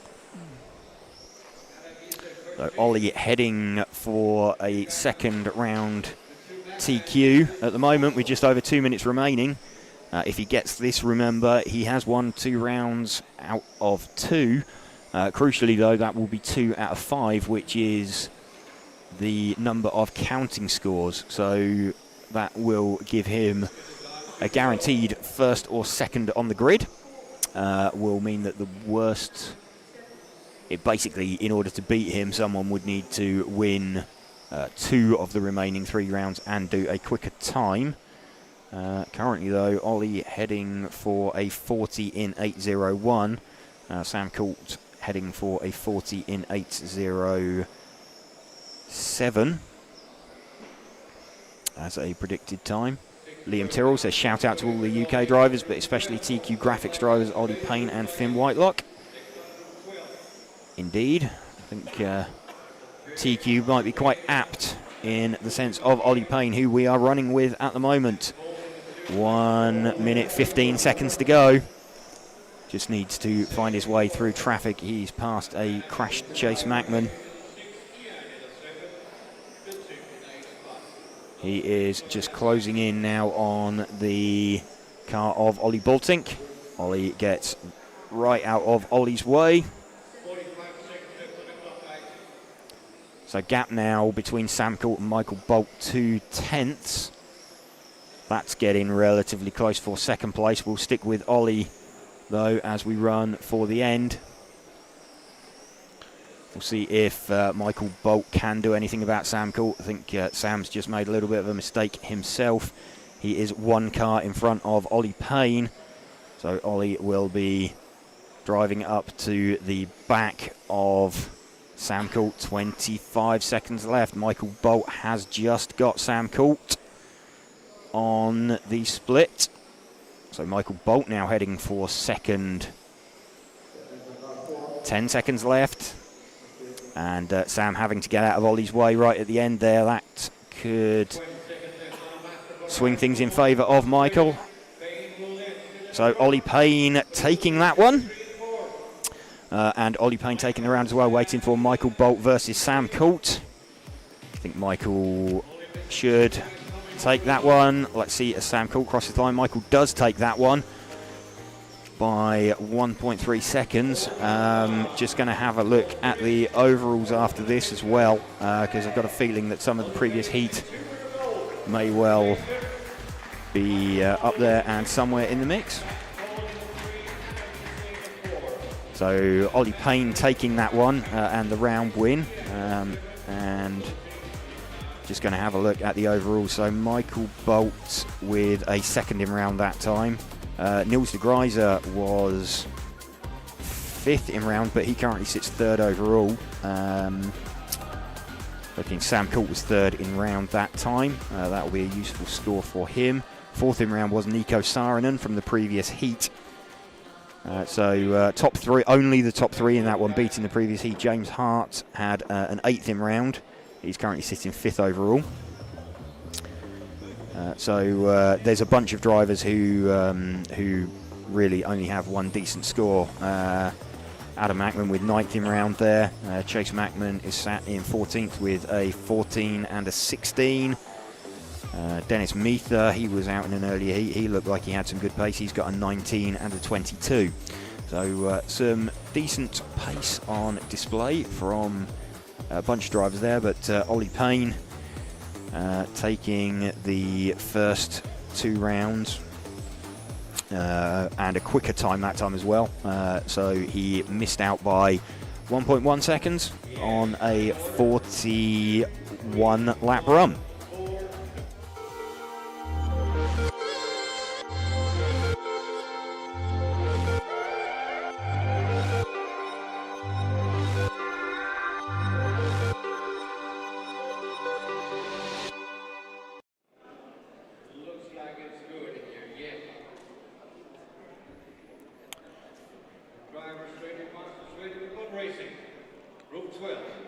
Heat 12 then, the first heat of modified.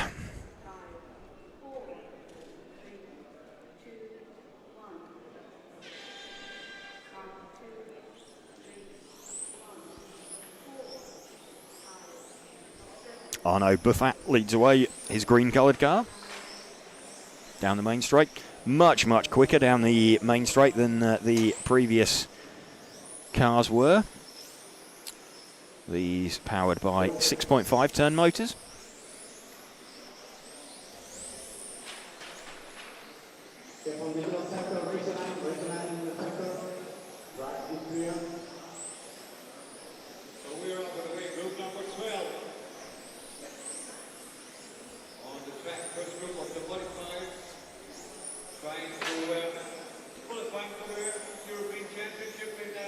Running with the car at the moment of, I believe that's Mikael Brandt.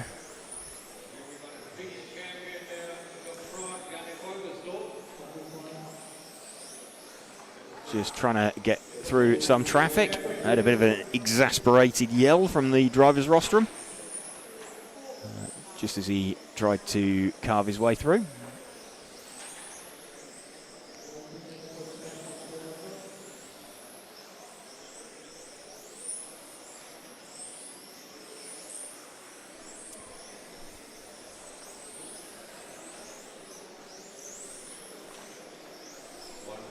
Lead car is Janne Koivisto, the number 1 car. Let's just see if we can identify him. Obviously, it's a little bit harder for us to pick up numbers with these slightly quicker cars. The number 1 car is the yellow and blue coloured car. He's just disappeared out the front of shot. There we go. That is the number 1 car of Janne Koivisto, who is leading.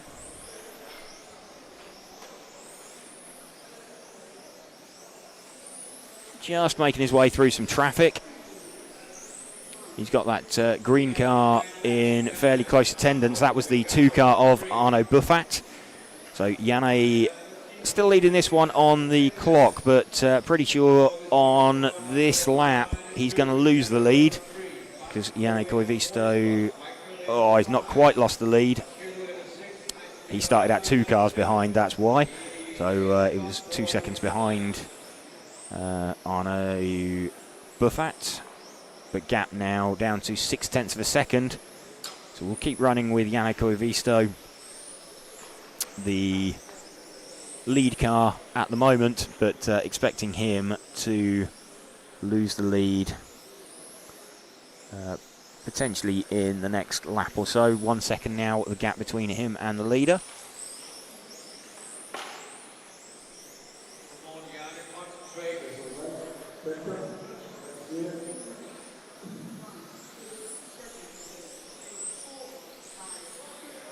Arno Buffat to the top, then Janne Koivisto follows him across the line. Gap now down to 0.8 of a second. Mistake there coming through traffic and a bit of a coming together, so that's bought a little bit more time for Janne, who we're running with at the moment in the lead. A little bit more chaotic when running modified. Obviously everything happens much faster while they're all running and circulating together. Much less time for the drivers to respond and react. A little bit harder for the referees to catch and keep an eye with what's going on as well.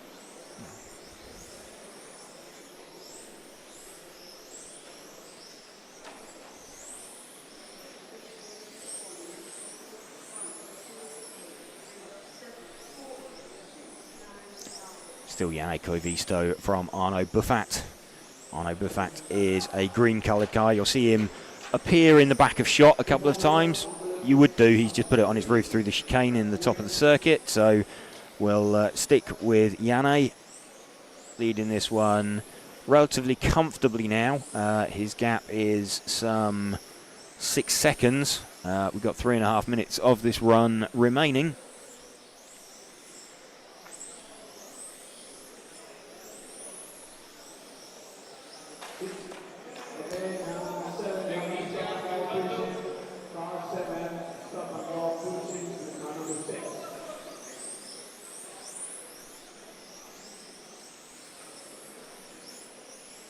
So can see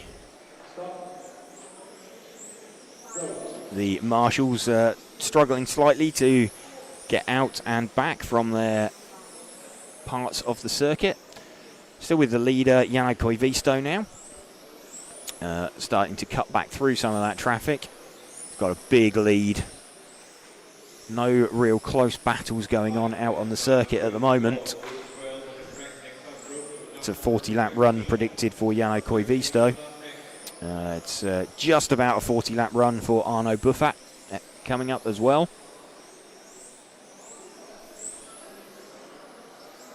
Best lap time 11.7 for Janne, who we're running with. Arno has done an 11.4. They're the two quickest drivers in the heat, but we're going to struggle. I think although Arno is faster, he's going to struggle to get through the advantage that Janne has.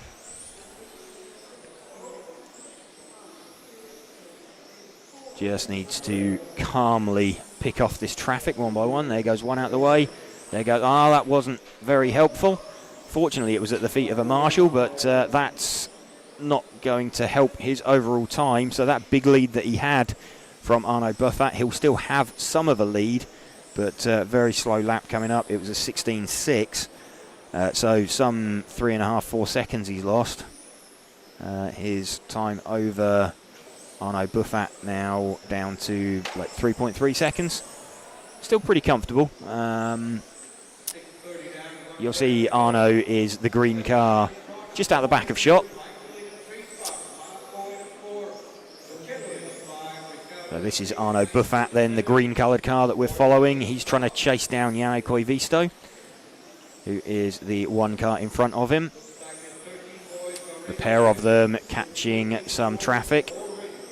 Arno started out in front of Janne. So is behind on the clock. Arno would need to get in front of Janne and pull a bit of a gap in order to have a chance of getting in. 40 seconds left. So it's not really a battle for the lead as yet. We need Arno to get in front of Janne for it to turn into that. As it stands, Janne knows that all the while he is in front of Arno, he is doing enough to take the heat. Final 10 seconds now. So just no mistakes from Janne. And that should be enough. He's made the split. Arno hasn't. So there we go. Janne has taken that one regardless, because Arno can't get it his time, having missed the split. So a 40-lap run for Janne Koivisto and a 89, missing out by 1/4 of a second on making the extra lap. Jano Koivisto taking that one then from Arno Buffat and Mikael Brandt. So welcome to you if you are joining us here on this Saturday morning. We are RC Racing TV and we are bringing you live coverage of the EFRA 112th European Championships from Zwevegem in Belgium. Bringing you this coverage in conjunction with our event sponsors, Hobbywing, Tony Sport, Automatics, Montec, Schumacher, Zen Racing and Orlowski Racing Line.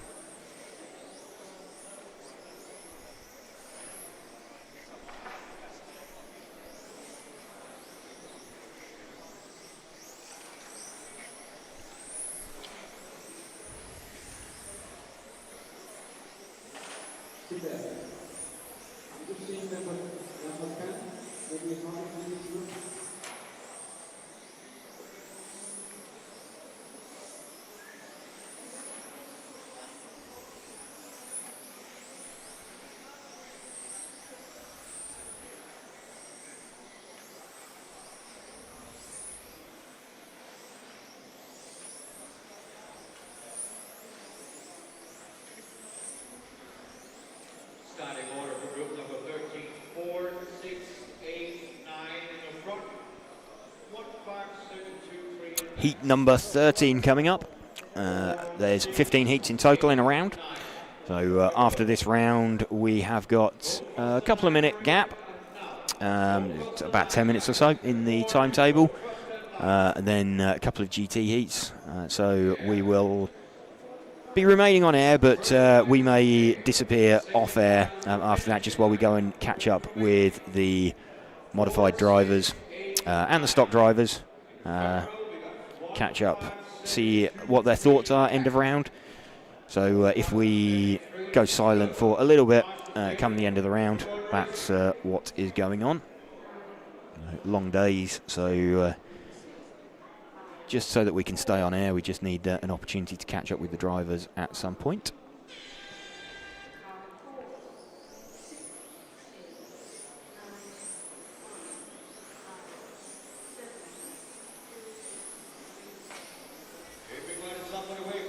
Oscar Fjeld, very quick start from him. Puts nearly half a second into the cars immediately following him.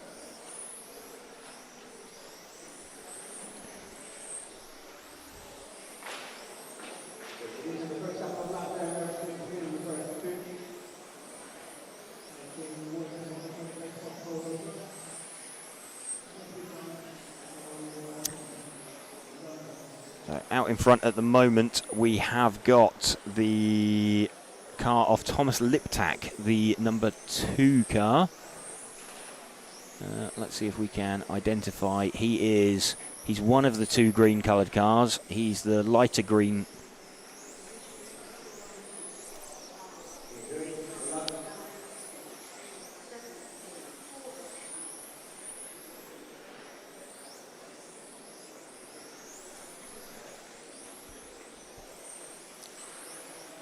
That's Oyvind Stusal that we are running with at the moment.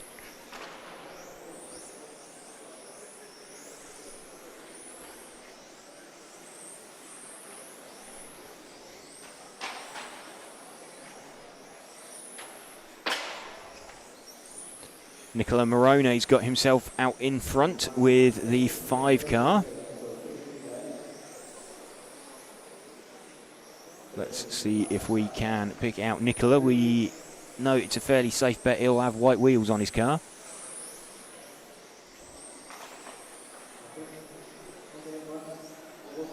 Just trying to hunt down the 5 car. He's somewhere in the middle of the circuit.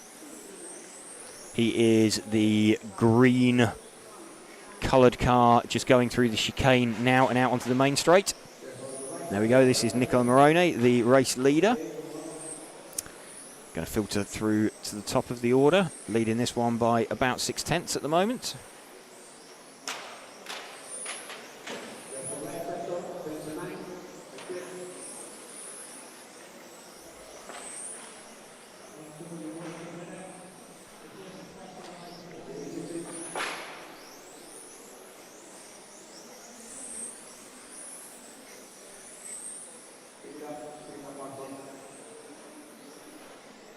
Nicola got a nice clear track in front of him at the moment, just making his way past some crash traffic, but still lovely clear open track for him to work with, leading by about a tenth at the moment from Thomas Liptak.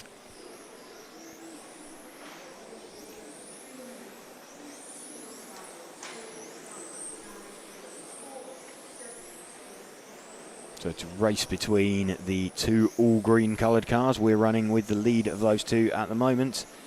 Nicola Moroni, Mr. Hot Race. Heads down the main straight once more, flicks it in off the end of the main straight.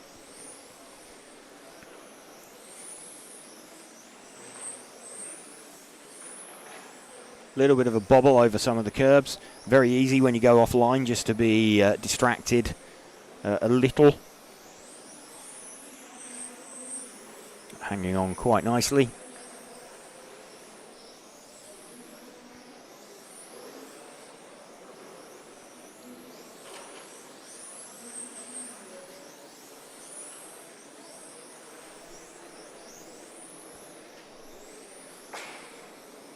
Let's see if we can find the 6 car of Øyvind Studsdal. He is the minty green coloured car that is running second. He is through the chicane at the top of the circuit and out onto the main straight. There we go. This is Øyvind Studsdal running in second position at the moment to Nicola Moroni. He drips the loop and then drops back. So he's about 2.5 seconds down on Nicola at the moment.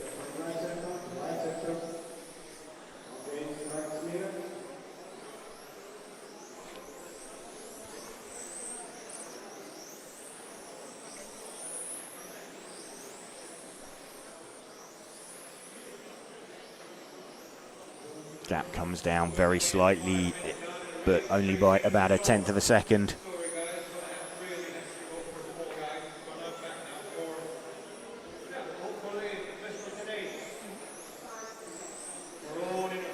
Still running with Øyvind Studsdal,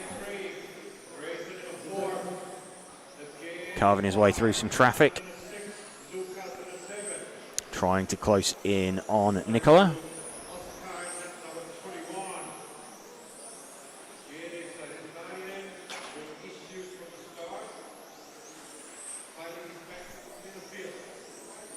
Traffic jumping out of his way. 2.5 minutes left.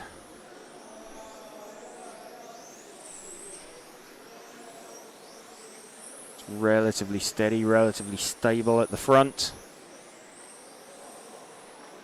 Gap 2.9 seconds now. So Nicola has really got a hold of that gap and just kept it constant.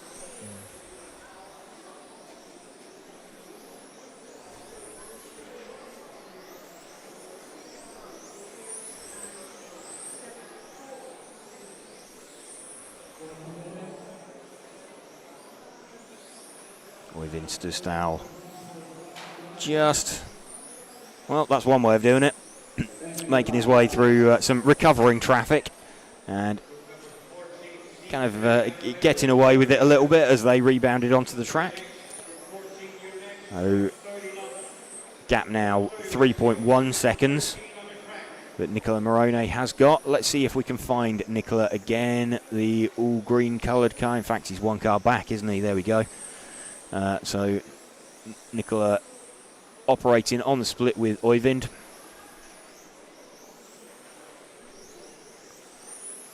This the lead 2.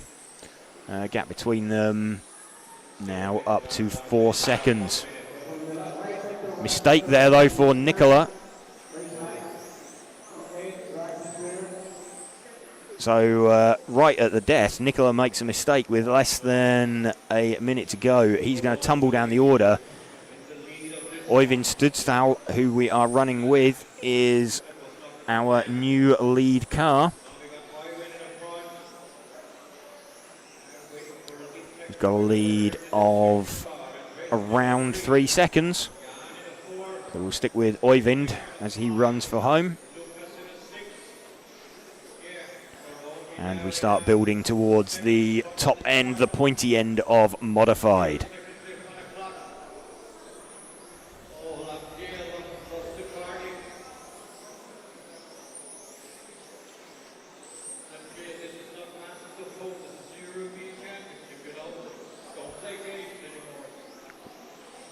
Final few seconds. Oyvind Studstall gonna just miss a 42 lap run. He does a 41 in 8 dead. By 1.5 tenths he missed the extra lap.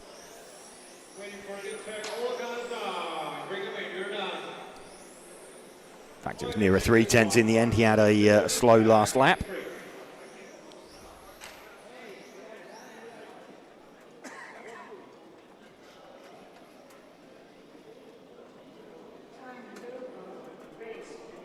Time has expired. So welcome to you if you are just joining us here on this Saturday qualifying day. We're coming towards the end of qualifying round number 2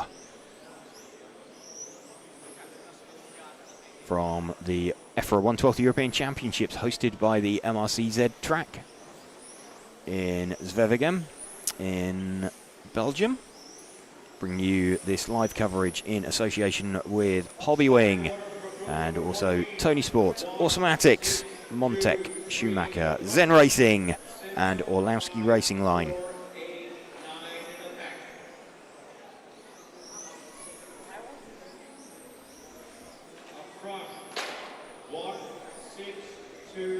Martin Huddy's going to lead away in this next heat then. From Tobias Sutrick, Hupo Honegol, Finley Whitelock, Andreas Bryn.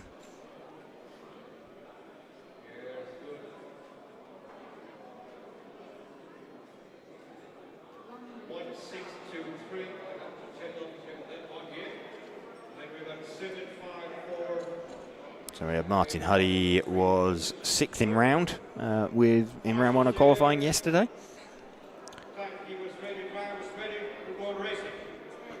Martin running a Arctic camo paint scheme, all white. Martin Huddy leading off from Tobias Sutrick and Hupo Honegol.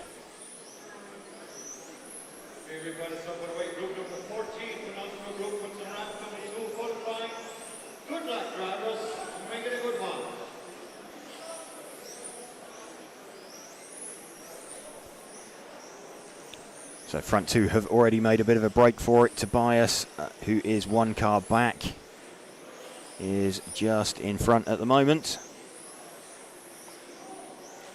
Let's shift our focus back 1 car. There we go. This is Tobias Sutrick, leading by about 3 tenths of a second from the white car just disappearing out of the front of your shot of Martin Huddy. So Tobias looking to close down that 1 second gap that Martin started with. Doing what he needs to do at the moment. Gap currently about 4 tenths. The times that you can see on the right hand side of your screen, they are individual time clocks for drivers. So Tobias is started out 1 second behind that of Martin Huddy. So Martin crosses the line, then Tobias filters through. You can see around half a second gap between them. And just starting to catch and pass traffic, the cars that started out towards the bottom end of this heat. So the sort of cars 7, 8 and or cars 5, 3 and 9, the ones towards the bottom of the field. Tobias still leading this one by around half a second. Remember also in this modified class, because the cars are travelling faster, 1 second represents a greater distance on track than it may do in the stock class. And time is the absolute critical thing rather than a distance you are behind someone on the track. Martin Huddy having a fairly decent run through the traffic. Tobias still leading, but it's now only by about 3 tenths. We're still running with Tobias at the moment. There is 1 car between Tobias and Martin Huddy. That is the car of, I believe, Alex Anderson between the 2 leaders. No, in fact, no cars between the 2 leaders now. So quarter of a second. It was quarter of a second, but a small mistake, small curb bobble there from Tobias. That's just going to let Martin escape very, very slightly, take the breathing pressure off. Gap was 4/10. Gap is now 2/10 the other way. Martin Huddy now leads this one then from Tobias. We'll stick with Tobias and see if he can do something about getting that back. He's got most of that back. He's within quarter of a tenth now. Let's see if that gap remains the same. It's now about a tenth in Martin Huddy's favour. These two started out 1 second apart. They are pretty much still 1 second apart. Martin Huddy's got that gap up to 1.1 seconds between them on track, 0.1 on the clock. So Martin taking this heat yesterday. A little bit scrappy up at the top end there from Tobias. He'd just taken the lead off of Martin, but Martin grabs it back that lap. Less than a tenth of a second between them though. I'm expecting as they start coming up on some traffic that Martin's going to be catching 3 cars at once in front of him. You can just see them disappearing out of the front of shot there. Let's pick up Martin's car, move forward 1 car onto the white car. There we go, this is Martin Huddy we're running with as he just has to fight his way, not fight his way, but negotiate his way through some traffic. He's passed one of them. It's possibly going to fall a little bit more comfortably for Tobias. Oh, in fact, that's worked out perfectly for Martin as 2 of them in front of him collide. So now pressure back on Tobias. Martin Huddy has got this one by about 4/10 at the moment. We are running with Tobias Sutrick now as he tries to get through this traffic. And there we go, a little bit of a hesitation there. He has got through it okay, but that's going to have cost him another tiny bit of time. Let's see as they cross the line. Gap now half a second. These two have made a break for it. Small mistake again there, bobble over the curb. So all coming apart now for Tobias Sutrick. It's not much, but it's everything that Martin Huddy needs, and we'll be able to breathe a bit of a sigh of relief. And Tobias not feeling comfortable there with, I think that was Alex Anderson behind him. So just getting out, in fact it was Andreas Bryn behind him, so just getting out of his way. But that's let Martin Huddy escape a bit further.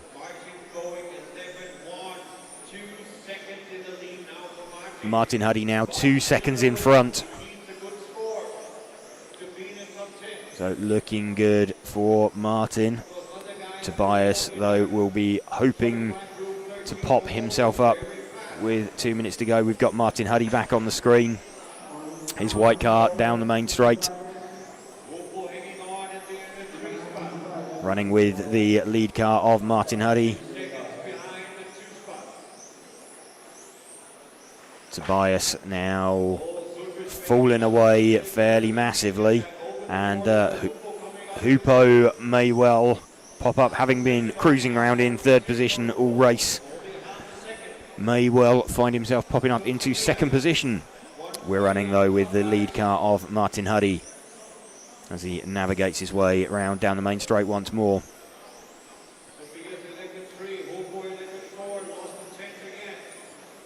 Coming up to just over 1 minute remaining of this qualifying heat number 14 of the 2nd round of qualifying here from the EFRA European Championships in Zwevegem, Belgium. Coverage brought to you in association with Hobbywing, Tony Sport, Automatics, Montec, Schumacher, Zen Racing and Orlowski Racing Line. We are watching Martin Huddy now leading from Hupo Honigel, who has got himself up into 2nd position right at the end. Tobias Sutrick was running right with Martin Huddy and challenging him right at the front, but went away from him a little bit. 30 seconds left now for Martin Huddy. Finished 6th in round yesterday in qualifying, so we'll be hoping for another mid top 10 from this one. It's been a good run. He's heading for a 43 lap run.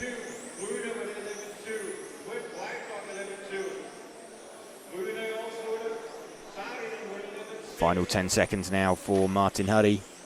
So he is on his split lap, just needs to bring this home, no mistakes, keep it clean. Crosses the line, Martin Huddy, 43 in 8.04.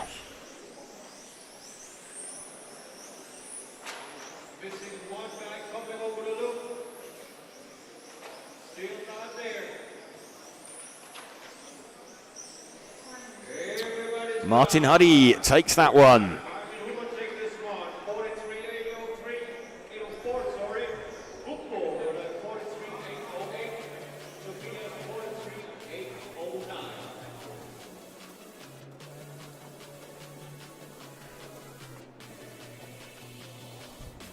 There we go, Martin Huddy having taken that one. Cars being placed down for the top heat now.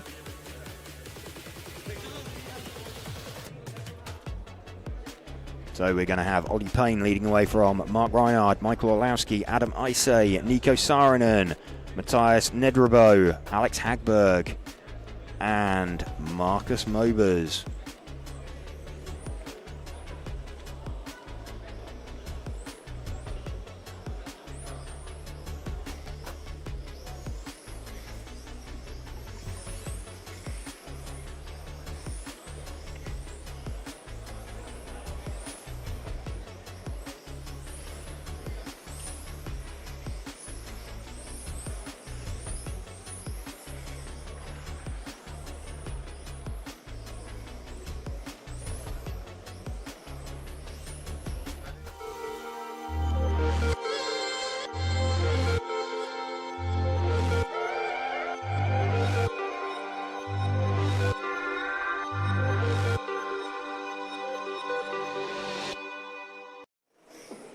Ollie Payne will be leading away from Mark Reinhardt and Michael Orlowski.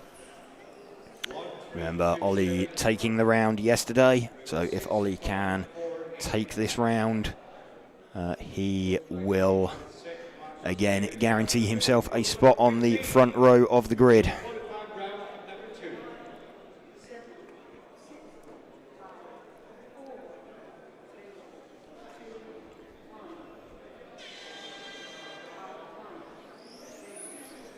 Ollie Payne has led away, although car looks like it wants to kill him in the first couple of corners. Bit of an over-rotation from him. So he'll just want to settle into that. Mark Reinhardt with a quicker opening lap than Ollie, but that's not a surprise given how Ollie's car looked then. So Ollie's car certainly pivoting around the front end. I know when we spoke to him yesterday, he said he wanted to make a few changes because his modified car he felt was potentially a little bit too easy to drive and had some more lap speed in it. Ollie starting to settle into this one now. He has done the fastest lap with a 10.7, though Mark Reinhardt's just matched him also with a 10.7. So we're running with Ollie at the moment. Let's move the focus back one car onto Mark. Mark running in second position on the track, in front on the clock. He's got about 0.7 of a second lead over Ollie. So small mistake there from Mark coming out onto the main straight. Didn't cost him too much, just needed a little correction. But still half a second. Ollie Payne with a 10.6, Mark Reinhardt with a 10.6 as a hot lap as well.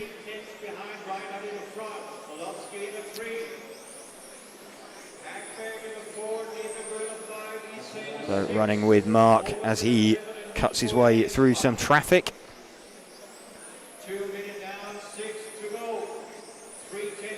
Ollie Payne's turn to run into some traffic now. That was Nedrabo. He's got out of Reinhardt's way as well.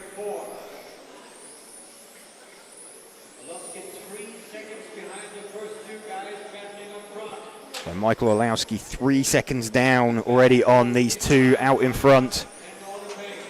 So battle between the front two. Mark Reinhardt leading this one by about 0.4 of a second. We're running with Mark at the moment. He started out 1 second behind Ollie Payne. Ollie Payne is just out of the front of your shot You just see him disappear out of the front of the shot. So Mark operating on the split, trying to close in on Ollie. Ollie coming up on some traffic. Well, I say traffic, if you can call Alex Hagberg traffic. So Alex will be compelled to get out of Ollie's way when he gets there. He's not quite there yet. Alex Hagberg gets out of Ollie's way. Mark Reinhard now closing in on the back of Alex Hagberg to find his way through. So Alex opens up and leaves a car's width, and Mark slots through that. Ollie now clear of the 7 car, I think, of Adam Isay. Mark Reinhard coming to him next. We're still watching this battle ebbing and flowing between the two. Reinhard still leading this one by like 4.5 tenths. Reinhard through just behind some traffic. There we go. Right, the two of them now clear track between them. They start out 1 second apart. We're watching Mark Reinhard. You can see Ollie Payne out the front of his shot. Little bobble there from Ollie across the curbs. That has let Mark close in. Gap was 4.5 tenths. It is going to extend this time out. It's up to a whole 9 tenths now, the gap between the two.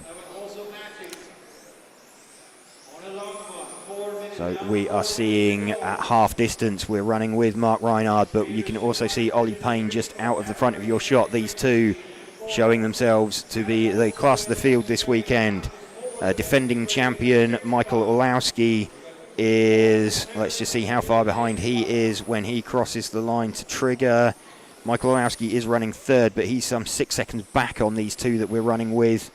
Charging round, you can see Mark hasn't quite got to the back of Ollie yet, but he is operating certainly within the 1 second on the split that he started behind.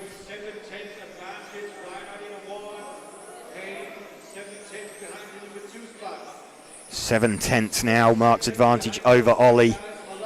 Ollie won't want to open up and let Mark through. He's nowhere near close enough to him yet, but Ollie knows that all the time he is in front of Mark, he stands a chance. With a bit of a mistake from Mark, instead it was a bit of a mistake from Ollie off the end of the main straight. They're closing in on traffic again. I think that's Marcus Mobers in front of them. So Marcus out of the way of Ollie. Marcus will now get out of the way of Mark. Mark still leading this one. Gap between them still around 7 tenths. The pair of them closing in on the car of Michael Orlowski, who started out third. So the pair of them are going to lap second, or the third place man, I think, by the end of this, looking at the speed that they're catching him. So Ollie Payne closing in on the back of Michael Orlowski. Ollie's through on Michael, so is Mark.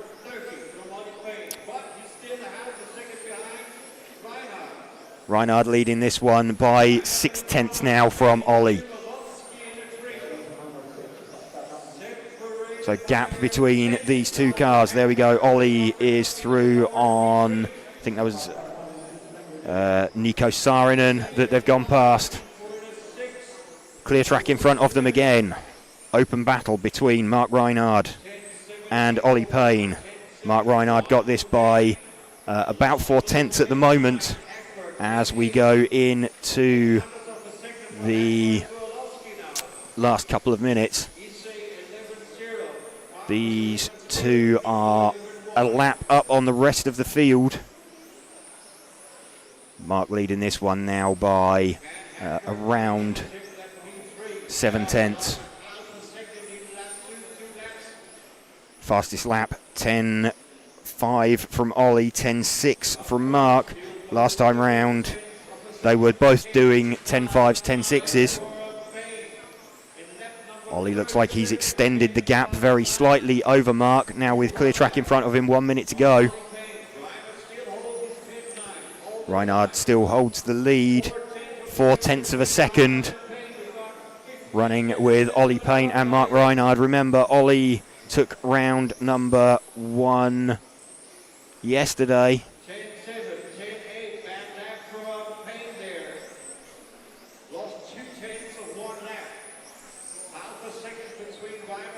Reinhard leading this one by around 4.5 tenths still.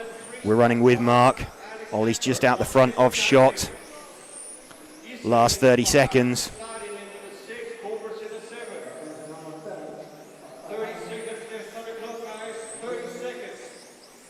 Final 30 seconds. We're running with Mark Reinhard. Gap between them is about 4/10 of a second.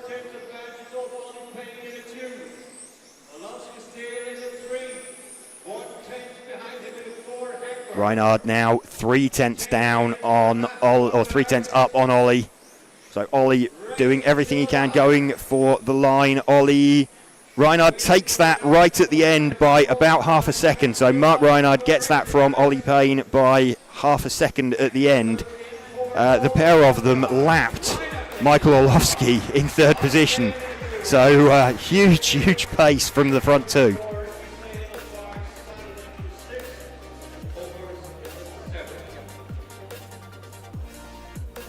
Massive pace out the front there, but Mark Reinhard getting that one from Ollie Payne.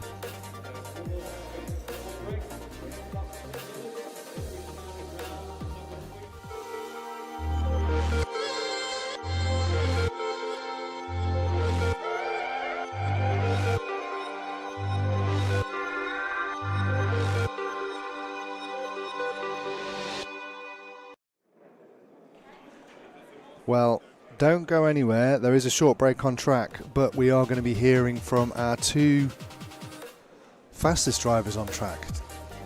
We have Ollie, who has already had a second TQ in the Spec class, and he's given Mark a run for his money, but they are so close.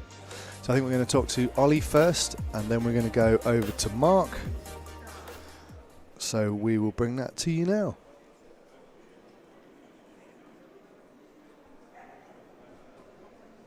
Okay, so joining Ollie Payne down here. Ollie took the round in stock, and you just missed out by about half a second there.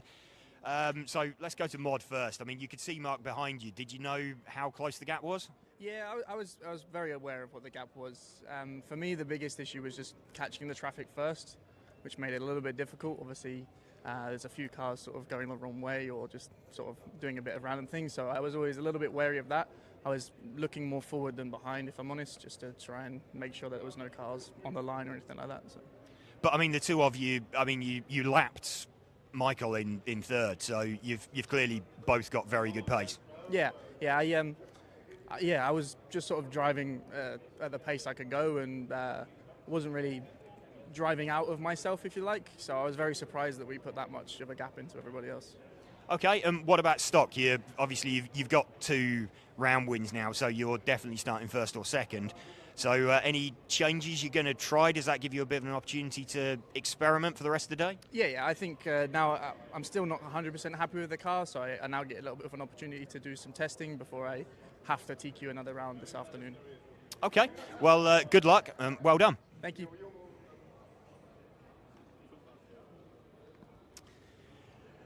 And bringing in Mark Reinhard. So, Mark, congratulations. Got that by about half a second in the end? Yeah, it was close. I mean, I knew I was going to step up my pace from yesterday because I made a silly mistake yesterday on the gearing. I was like 3 or 4 T's too short. I didn't know. And suddenly I have a good speed now, and the car worked good. Still missing a bit of steering. I use a lot of brakes in almost every corner. But, yeah, I think it's good to be back fighting for the TQ spot. Well, I mean, like, it looks like you and Ollie, you were over a lap up on Michael in third, so really good pace from the pair of you. Yeah, definitely, but I'm sure, Orlovsky is Orlovsky. I'm sure he's going to be in the mix soon, so they're going to find something, and I would never take him off, so I'm sure he will be there. But yeah, right now we are like, it's a 1 and 2, just like looks like in a different league, but I'm sure it's going to change. Okay, and sort of as you were catching and passing traffic there, you could see that like Ollie was getting past the traffic, pulling away, then you were having to catch up, go through them. Is that a bit of a worry for you? Yeah, like I said yesterday, to pass the people here, because I mean the difference is really big from the, let's say, the top 5 to the other 3 or 4 cars in the group. So you pass a lot, and I know it's really hard to open, and especially with 12 scale. So yeah, like I talked to Ollie afterwards, and he also said it's really dangerous, and like we think when they open like immediately, but maybe they keep one more corner or two, and it completely changes your lines. So yeah, it's always a lottery how to get through. Yeah, everything just happens really, really fast. Yeah, definitely. Okay, well done, and good luck, and hope to speak to you later. Thank you.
Just wanting to cover a bit of an unseen feature, really, of 112th and foam tyre class racing, but that's the tyre truing. So just down here in the tyre truing area, next to the pits, going to have a quick chat with Mark Payne. Kindly agreed to have a bit of a chat with us. Mark, very experienced. So Mark, do you just want to explain what you're doing? Yeah, so I'm truing. I've come away with tyres that are maybe a bit too big. So as the grip comes up, I mean, that's a 42 mil tyre. And as the grip comes up, probably I want to be running slightly smaller. So I'm going to true these down to 41.5. They've not been run yet, but I've come with tyres that are maybe a little bit too big for this grip level. So all I'm doing is I'm just skimming them down to the size I want. The rears will be 41.5 and the fronts will be 40.5. So that's a 1 mil stagger. So there's 1 millimetre between the size of the rear and the size of the front. That's basically what I'm doing. I'm going to do 4 sets of tyres, which is all I need for today.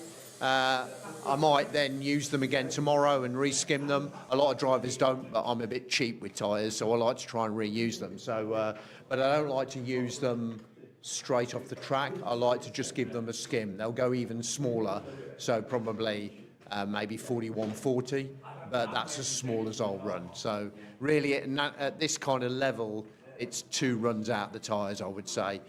If I'm in the UK, I'm probably going to get maybe 3 or even 4 runs out of the tyres. Maybe 3 runs at national level, and then they'll just be club tyres after that. So 3 or 4 runs. Here, it's 2 runs and done. Okay, so, I mean, you mentioned, obviously, the tyres not necessarily wearing evenly. That's because, well, I guess in this case, with an anti-clockwise circuit, you're wearing the right-hand side tyres more than you are the left. You are, and on the fronts especially that happens. And again, at club level, all I'd do is, second run, I'd just swap the 2 fronts over and run the slightly larger one on the outside, so that by the time you've done that, it'll have evened out. But here it's not so good. And also the rears end up not only being slightly different sizes, but actually they end up being slightly conical depending on the wear of the track. So again, you need to take that out because these cars don't have diffs, they have solid rear axle spools, and that's really sensitive to differences in tyre dimensions. So you really need to know that you're starting, with true tyres. Some of the, like the GT class, some of the drivers have come to me with cars and said, well, can you help, whatever. They're running tyres that have done 10 runs, and they're no longer what they should be, and so you've got to be really careful with these tyres. You can get maybe 3-4 runs, but then really you should consider that you're done with that tyre because they just get softer and softer and squidgy and they lose their integrity. So. Well, that's another thing. The additive that we're running this weekend, the control additive, it's quite oily, isn't it? So it soaks into the tyre a bit more? It does, and I quite like this additive though, because I think that the idea of our spider grip additives that we use in the UK, which are a bit cleaner, less oily, the idea that they preserve the tyres for longer, I actually think is false, because what they make the tyre much more sensitive to diameter, and so you've still got drivers that are using them for 2 runs and then binning them.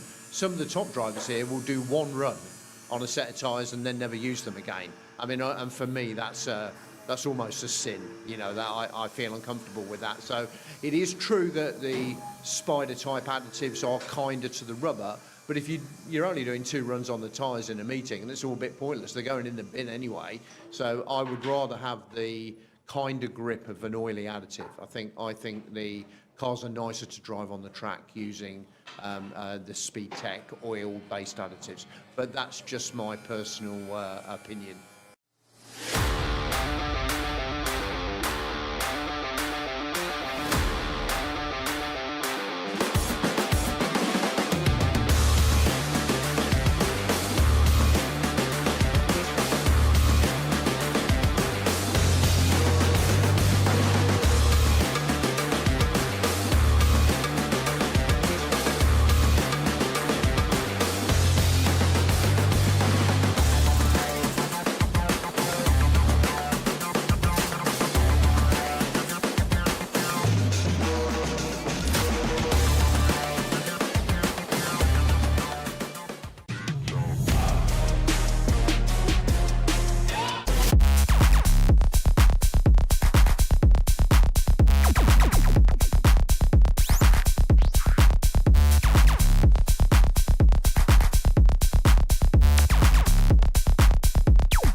Joining us here for a lap of the EFRA 1/12 European Championships circuit, hosted by the MRCZ track. Heading down the main straight, we're going to flick left, scrubbing the speed off. We head in towards a little hairpin, then a quick flick back to the right. This is going to be a constant radius probably.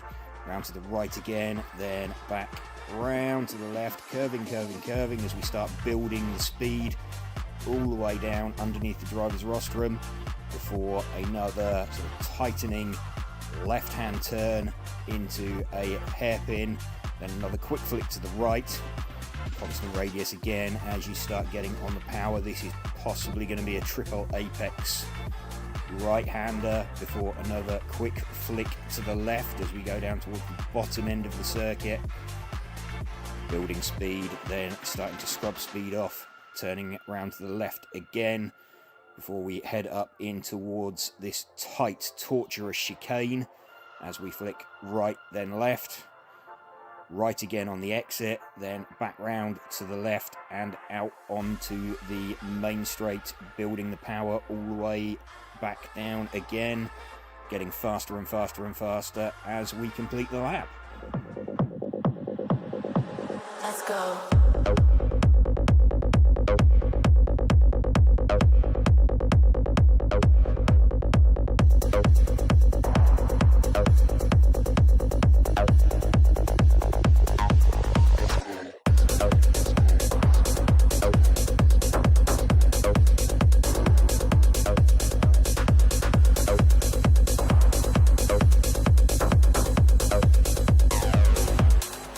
Let's go.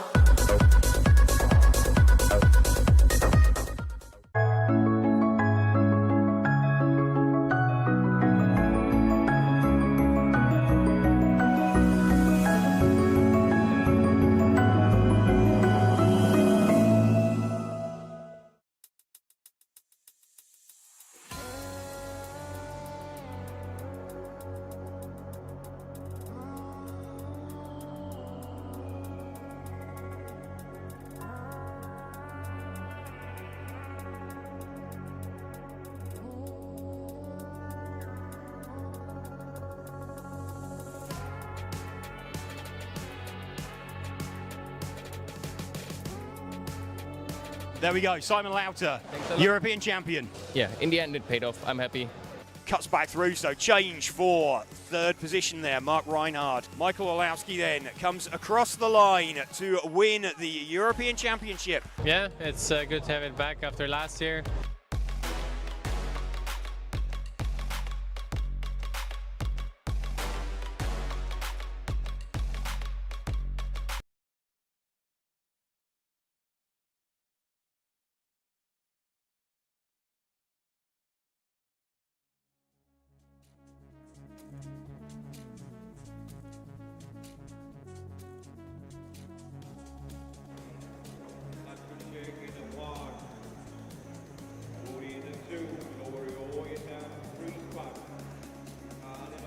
Well, thank you for watching along and commenting along.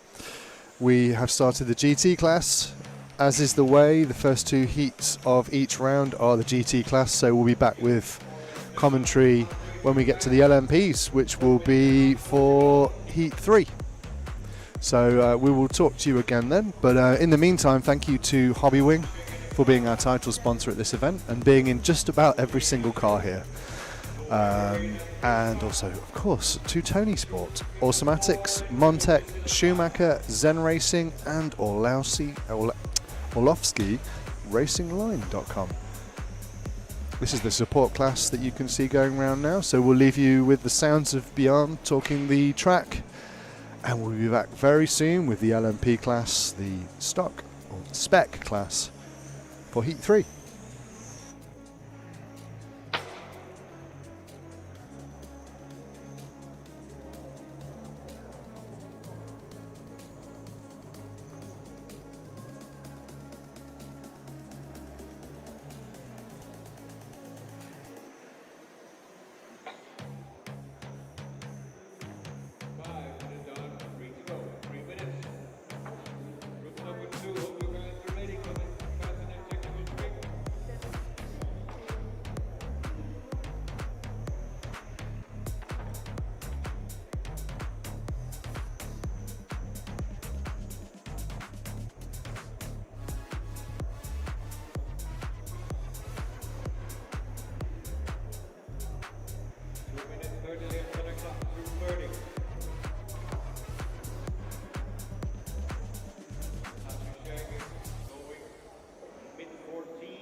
2, 5.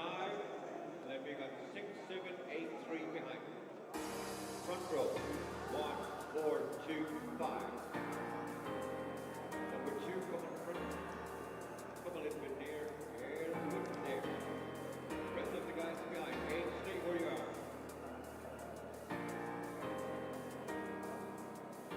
Number 6. Number 8. A little bit forward. Let's go. So, 1, 4, 2, 5, 6, 7, 8, 3. Mark is ready, drive is ready, going racing.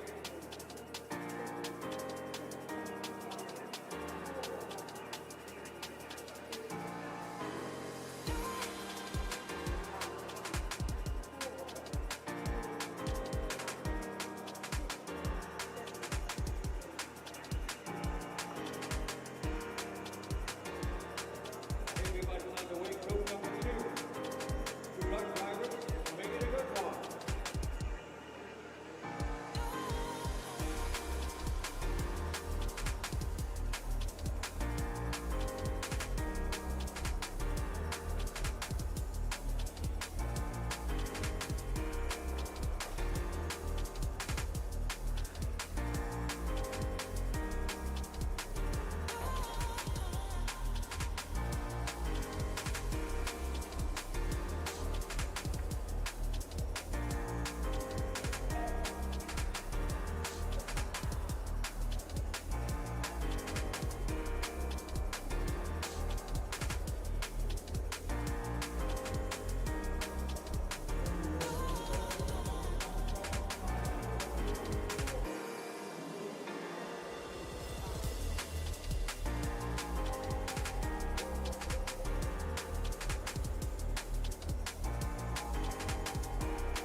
Lawrence with a 13.5, Lewis with a 13.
to go.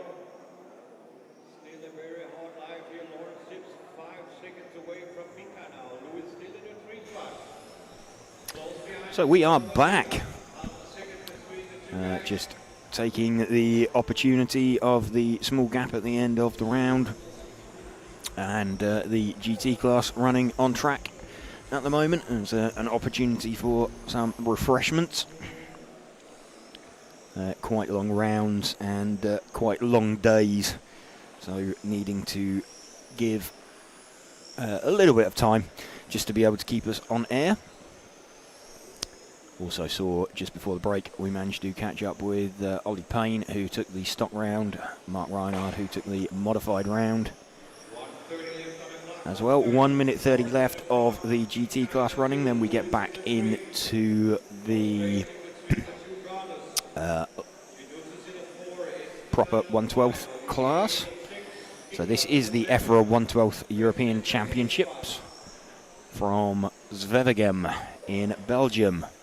We're RC Racing TV, and we are bringing you this live coverage in conjunction with event sponsors Hobbywing and also Tony Sport, Automatics, Montec, Schumacher, Zen Racing and Orlowski Racing Line.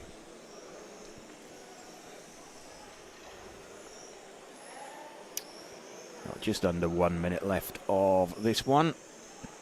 Laurent Sips looks like he has managed to get a decent lead up over Mika Mobers.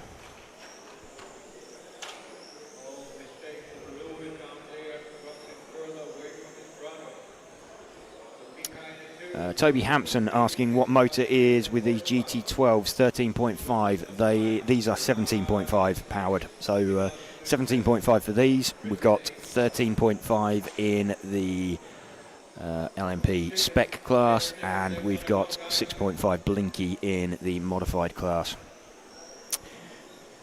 It's a good point. If you're just joining us on YouTube, feel free to drop any questions you might have in the chat. We will endeavour to answer them as best we can throughout the course of the afternoon. We've got round number 3 of qualifying for the Spec class coming up. Ollie Payne having taken 2 rounds of it already. It's 2 rounds to count from 5, so Ollie already has a locked-in lowest score already. He hasn't secured TQ yet, and he can't do that until round 4.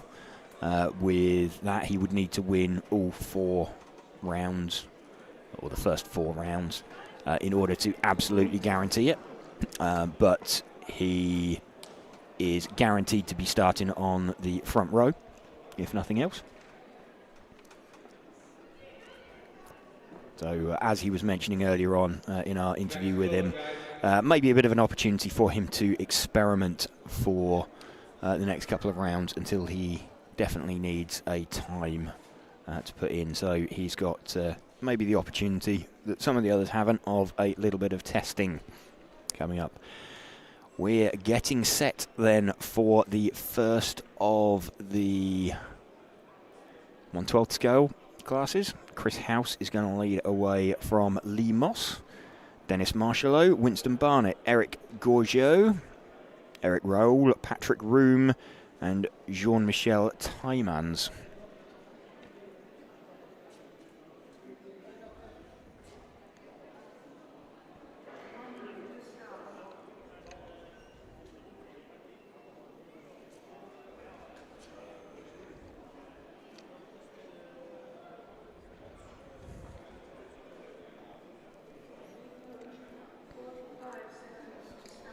Track's open.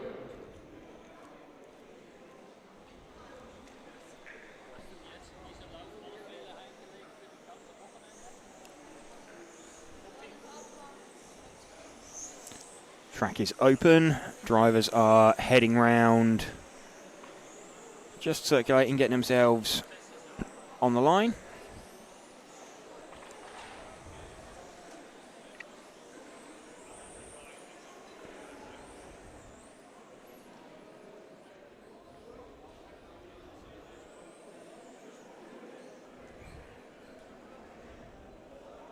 Starting order, 1, 4, 2,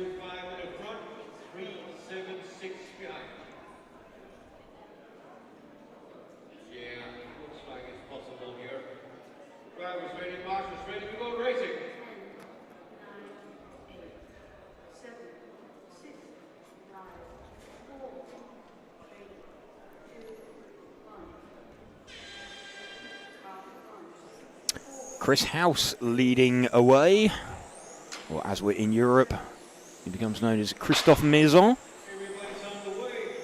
Heading down the main straight for the first time, with struggling a little bit with the chicanes that seem to have been placed in his way down there. Not the best opening lap. Let's pick up Lee Moss, the car in front of Chris. He is down the main straight now, the white front, green rear car. We've got him in shot. Let's run with Lee Moss because Chris looks like he's having a bit of a mare behind him.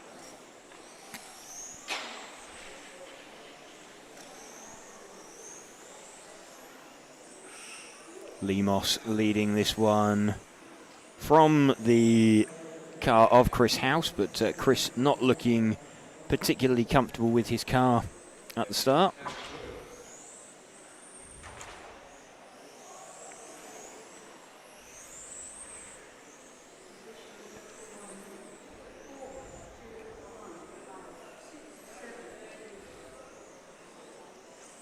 Chris House now starting to pick up the pace a little bit behind Lee Moss, so we'll see him start to appear in the back of shot. Chris with a slightly slower lap actually at this point, a 13.492 for Lee Moss, 13.449 for Chris House.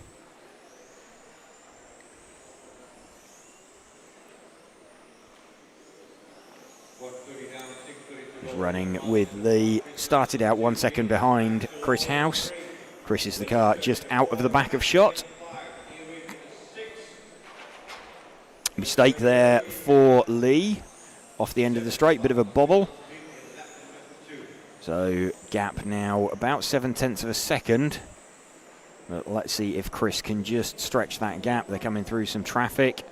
Lee gets a little bit balked, slows him down. So Chris House goes to the top. Lee Moss now 0.3 behind him, or 0.3 in front of him, sorry, on the clock. Though nearly back to their starting positions. These two made a bit of a break for it. We're running with Chris's car at the moment.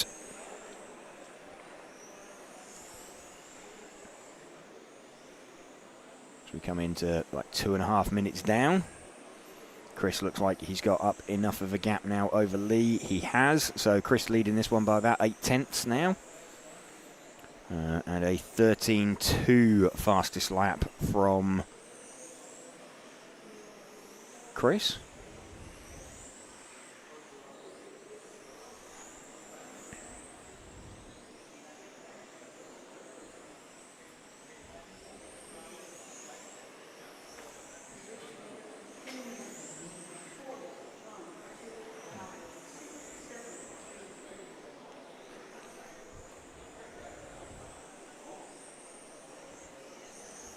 Lee now back to the front from Chris. So these are the lead two we are watching. And in fact, Dennis Marshalow has got himself in between these two. So he is one car further back. Let's run with him for a little bit. The other white and it's slightly more orange that I can see, but it will undoubtedly look very similar to Chris's car. But we've got him on screen now as he heads down the straight. Still running in second place, so top three covered by 0.75 of a second.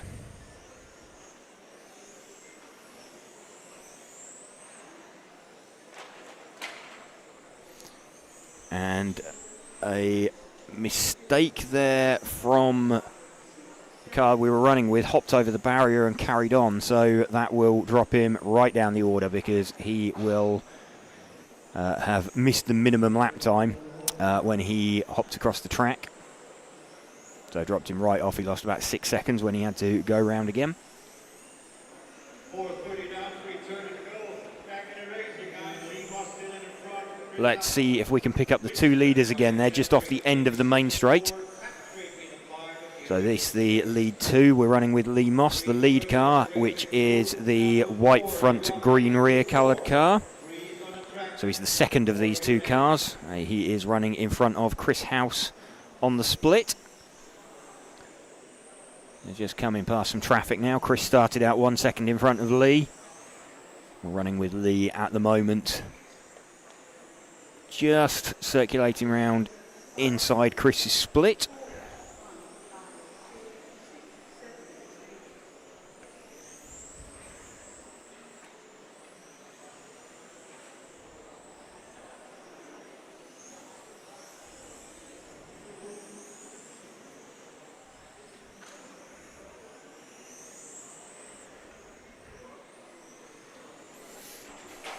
Mistake there for Lee. Drops him off the back of Chris.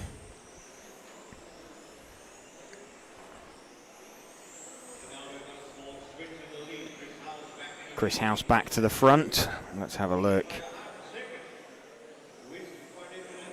About half a second, the gap between the front two at the moment. It's up to about 7/10 actually. But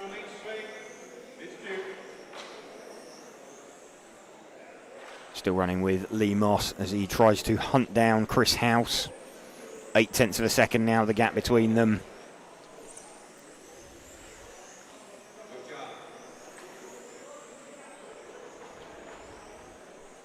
Chris just gets caught up coming through some traffic. Lee has emerged from it right on the back of him, so Lee Moss will now take the lead again. This is Chris House and Lee Moss seemingly permanently attached throughout the run. One of them's never really got more than a second away from the other one.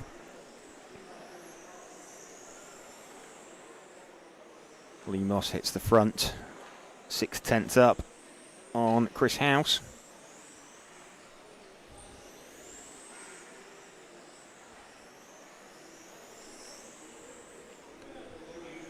Just over 1 minute to go.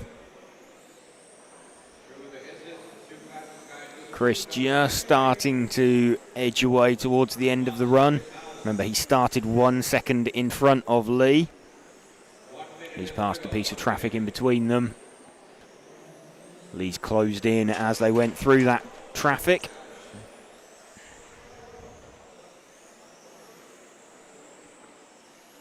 Gap between them now some half a second in Lee's favour. Means that Lee started 1 second behind. He's now about half a second behind on the track. It's up to a whole 7/10 now. Although it looks like Chris has just extended very, very slightly this lap. Got it back to more like half a second, though. Runs a bit deep through the chicane at the end of the track. Final 10 seconds, so Lee just needs to bring this one home. He knows he's within 1 second, doesn't need to do anything daft. Just rolls it across the line, and in fact, Lee just makes the split, actually, for the extra lap that Chris doesn't. So, despite being absolutely nothing between them over the course of the run, Lee Moss manages to sneak on to the extra lap right at the end of that one. So a 36 in 13 for Lee Moss, and by about 4/10, Chris House misses out. So Lee Moss gets that one from Chris House and Winston Barnett.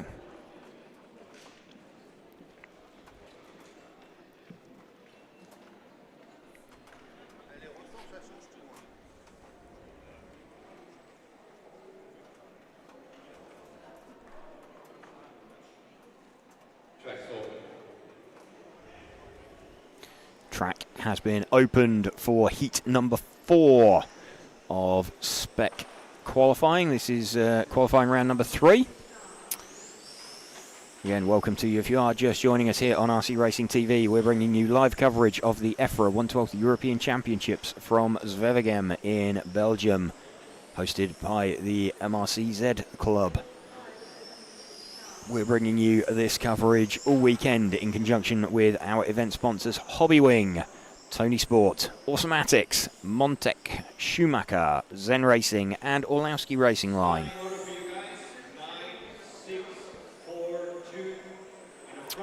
Rob Jackson lining up at the front of this one. Rob Jackson and Arthur Hoffman had a pretty decent run of it last time. The 9 car and the 6 car. 9 car is the white front, red rear. So Rob not having a great time of it in seeding practice to end up sort of seeded down towards the bottom end of the field, but he's put in some decent runs so far. So we'll lead away with Rob Jackson.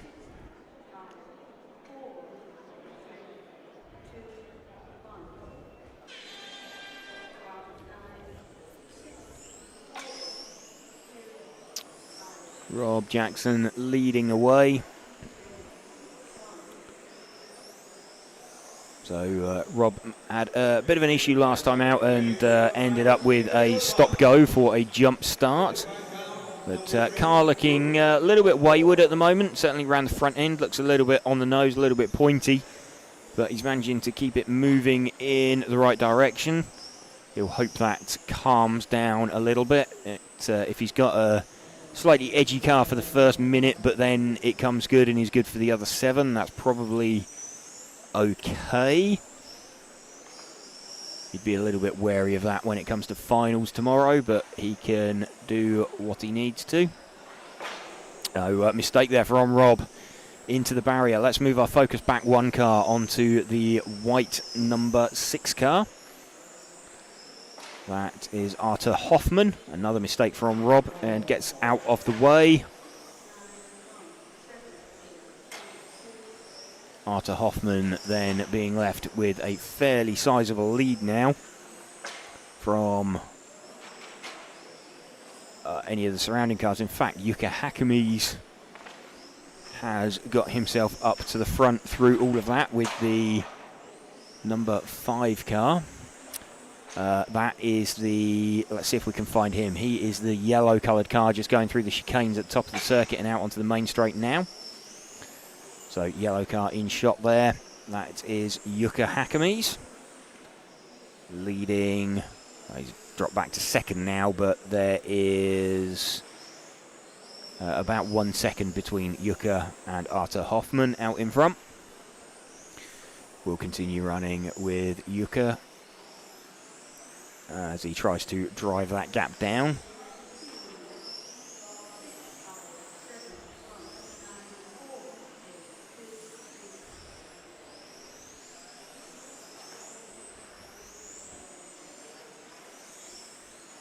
Arthur Hoffman still leading from the car we are running with of Jukka Häkämies. Coming back a racing here by 2 minutes 30 left, 2 minutes 30 gone, 5:30 to go. We've got car 6 in the front. Jaakko Humarsalo has got himself somewhere in the mix as well in 2nd place with the number 7 car. That is, let's have a look, I think that's 2 cars back, the sort of putty green coloured car, putty. There we go. In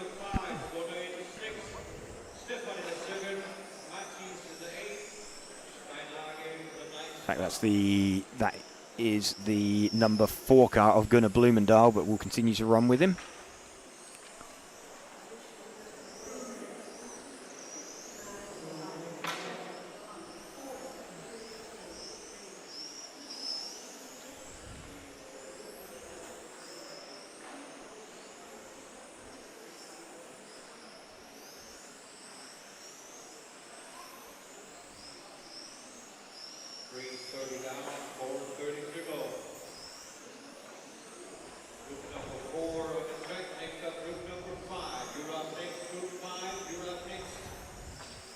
Looks like Rob Jackson's got himself back up into 2nd place. So let's see if we can find him, the white and red coloured car.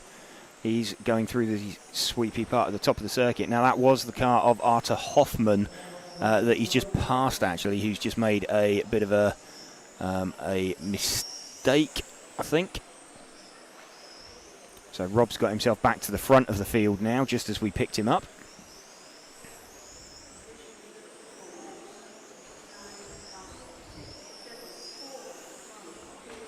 Rob Jackson leading from Arthur Hoffman by about 9/10 of a second. And Jukka Häkämies has got himself in the gap between them.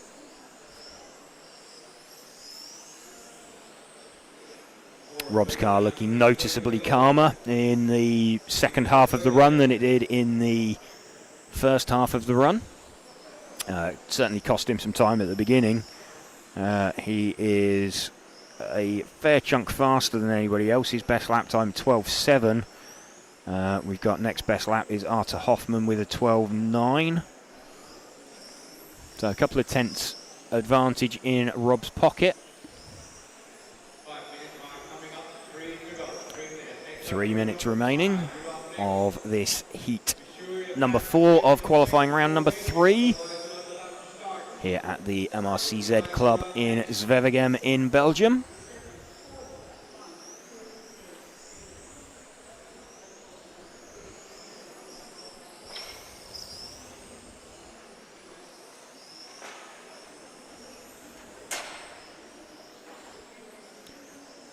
Rob successfully negotiates some of the slower cars in the heat in front of him. 2.5 minutes left now. And decent lead for Rob now, 2.5 seconds over Jukka Häkkinen. Predicting a 37 lap run for Rob at the moment, 37 in 8.10. Split would be something like a 13. He's on a, what's he predicting now, 37 in 8.11. So he might just drop off to a quick 36 by the end of the run. We'll keep an eye on that with 2 minutes to go. Just once he's caught and past this green car, then he's got a nice big gap in front of him. So he can just work it. There you go, Rob is through.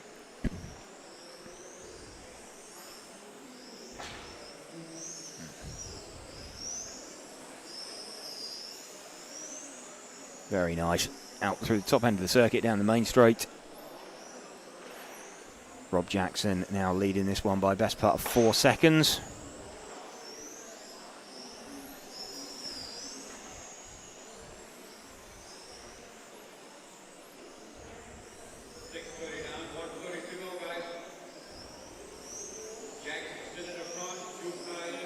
A little bit of over rotation there for Rob in one of the slower corners. Just keep an eye out on that. Make sure that that's not that was potentially him overcooking it. Car looks still calm, still stable. Rear sticks that time.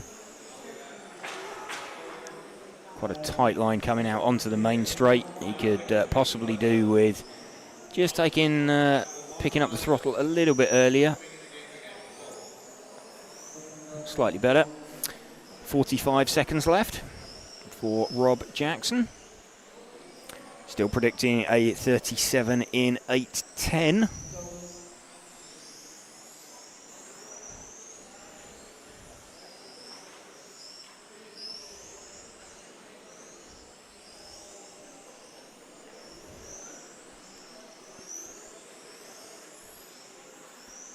So we're into the final 20 seconds now.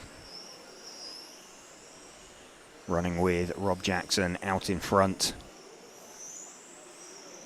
20 seconds left, guys. On the clock, 20 seconds. Decent lead now for Rob. Bit scrappy at the start, but recovered well, kept his head. Right until the end there on the split lap when he put it on its roof. So it's going to be a slow split for Rob. He lost about 3 seconds there on that one. In one sense, it didn't matter because he'd already made the split, but might cost him a few places for drivers who did successfully make it across for the split. So there you go, Rob Jackson with 37 in 8:12.9.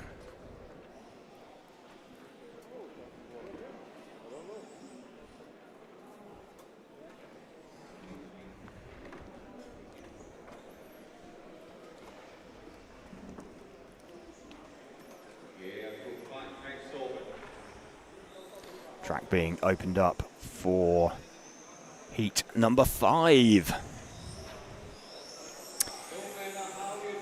We got Julian Kryuzek, Sasha Lennertz, Cedric Gills, Emmanuel Ferrero, Thomas Gavel, Eero Häkkinen, Tony Wade, Senna Optebeek, and I believe Laurent Sips has dropped out in order to focus on the GT class.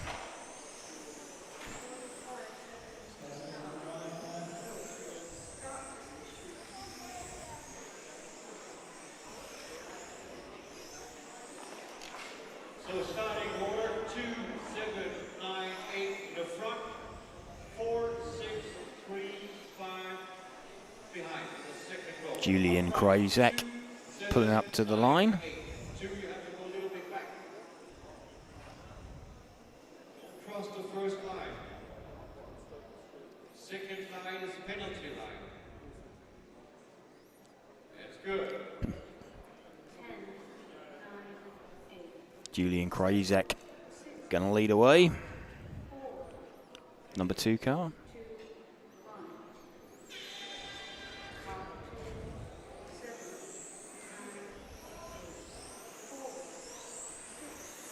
Krajicek led away, and it looks like he's got a fairly big gap already over Sasha Lennartz. It's over the length of the main straight.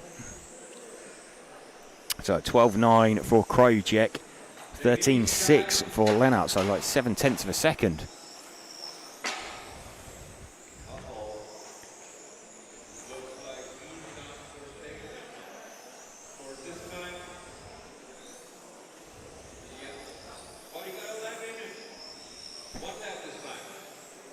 Krajicek leading away from Lennartz after 3 laps. Let's see what his gap is. It's half a second that he's managed to pull. So I think Sasha Lennartz didn't get the greatest start and trigger the loop particularly early, because it looks like way more than the 1 second that's between them.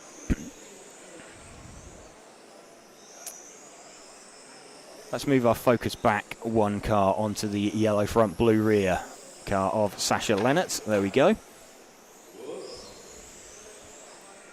Sasha Lennartz running in 2nd position in this heat.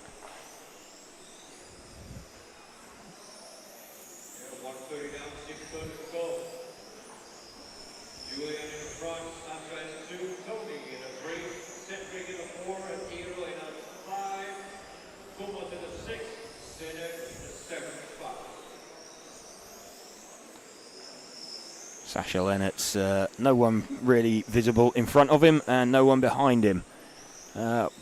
We've got Tony Wade in 3rd position. Let's see if we can find Tony. He is the yellow front, purple centre on his car. He's just going through the sweep up to the top of the track now in the chicane and out onto the main straight. There we go, that's the car of Tony Wade.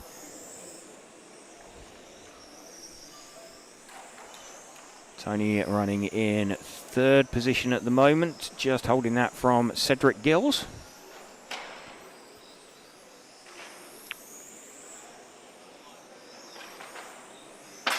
Small mistake there from Tony, just drops him off of Cedric's pace and puts him in 4th.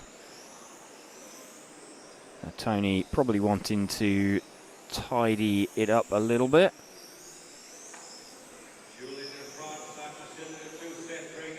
This is a better lap coming up, Tony. No, almost. So Tony a little bit wide off the end of the main straight. That was a better lap coming up. It's not worked particularly well for him there. Dropped him a couple of seconds off. We've got Cedric Gills now in 3rd position. Let's see if we can spot the 9 car.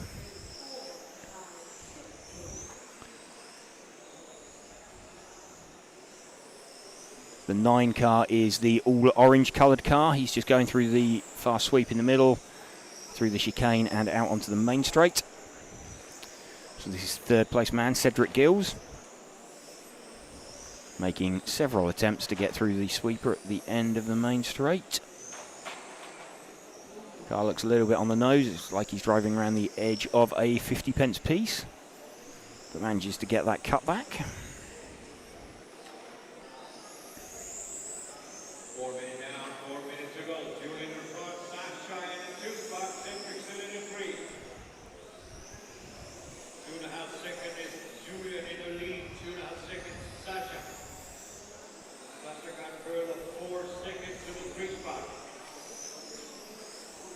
Still running with Cedric Gills in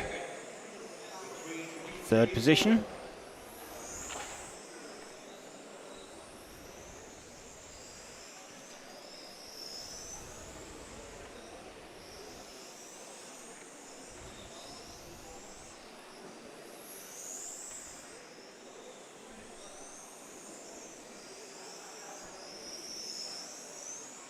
If we move our focus back one car onto the yellow car with the white cockpit, this is the car of Julian Krajicek.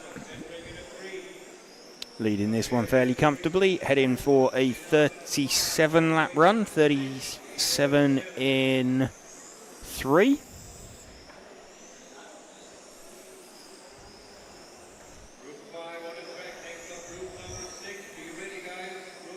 Julian Krajicek leading this one from Sasha Lennertz, Cedric Gills, Thomas Cavell, Sene Optebeek, Tony Wade. It all started so promising, but he has descended down the order, and Eero Hakamies just behind Tony. We're running with Krajicek at the moment.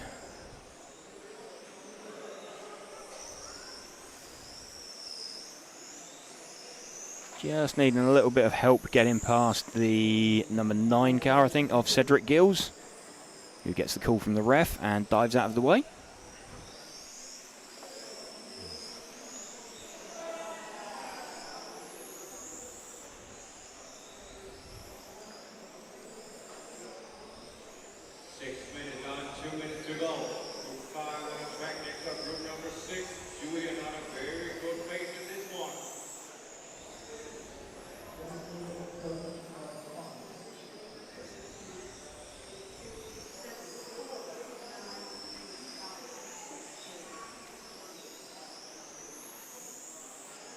One minute 50 seconds remaining.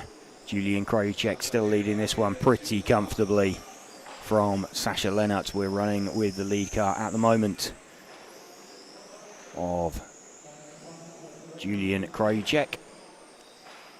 Just catching a bit of traffic at inopportune moments. There we go, gets out of his way, and a wild Tony Wade appeared in shot there.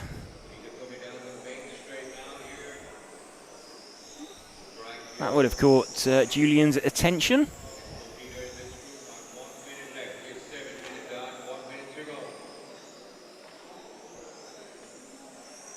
So Julian feeling a little more comfortable now that he doesn't have the pressure immediately on him from the back. Lead of around 8 seconds. With 45 seconds remaining.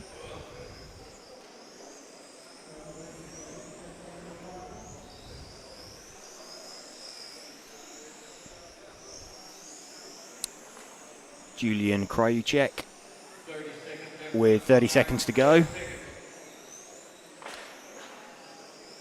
He's got about 9 or 8.5 seconds now over Sasha Lennertz.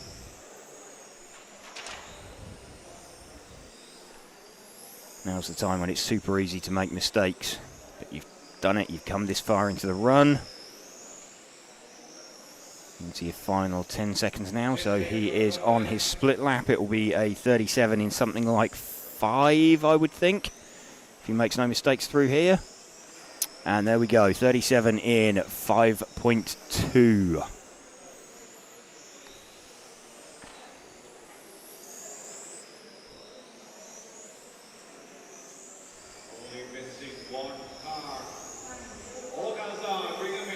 Everyone finished.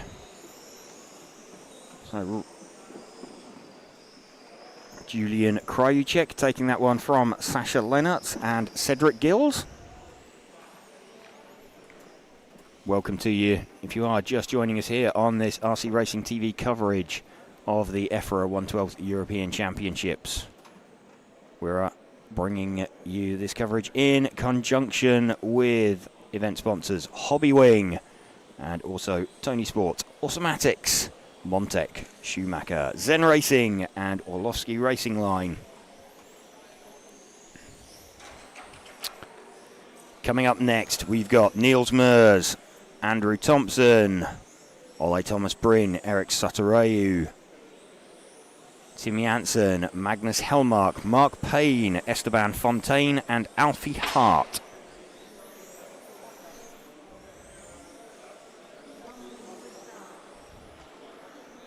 One minute until the start.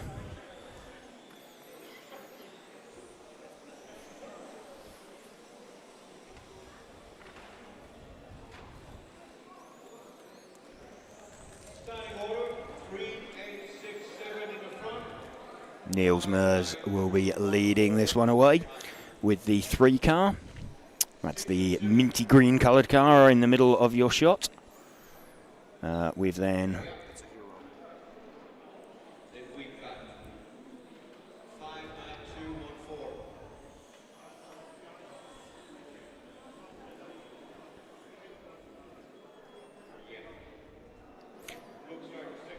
Niels Mers going to lead away then with the minty green coloured car.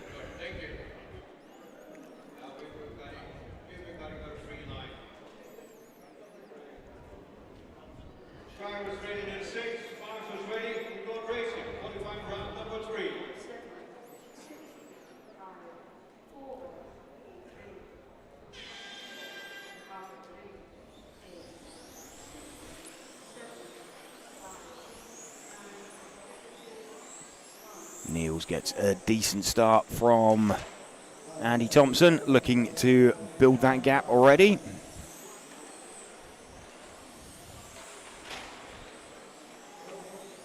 So Niels with the hot opening lap of a 13.2.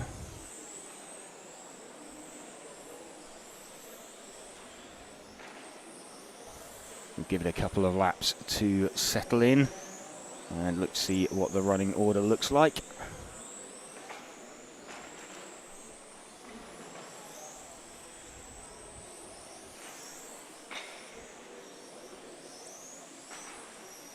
Niels Mers fairly comfortable at the front because I think Andy Thompson and Ole Thomas Bryn are kind of knocking lumps out of one another in the background.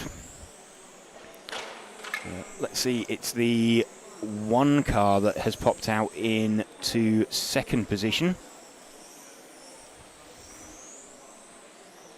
See if we can locate the 1 car. That is the white sort of multicoloured car. He's just going through the chicanes at the top of the track out onto the main straight. It'll look predominantly white on stream. So this is the car of Esteban Fontaine running in 2nd position at the moment. Belgian driver. Esteban Fontaine trying to find his way past the car in front of him, which I think is the car of Magnus Hellmark. So running in 3rd place on the split. These two circulating with some nice pace.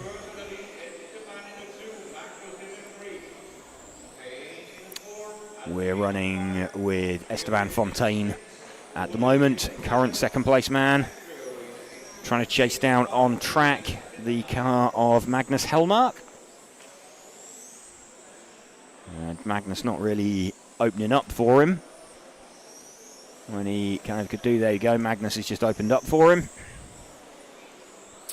Esteban Fontaine then currently running about 7/10 off of the lead. Not a million miles away.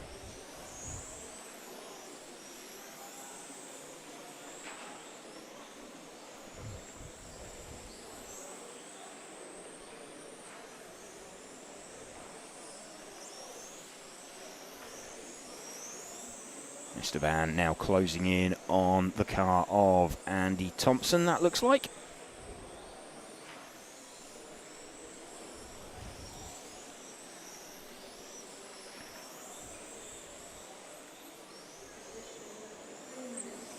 So ducks inside Andy's car on the exit of the chicane.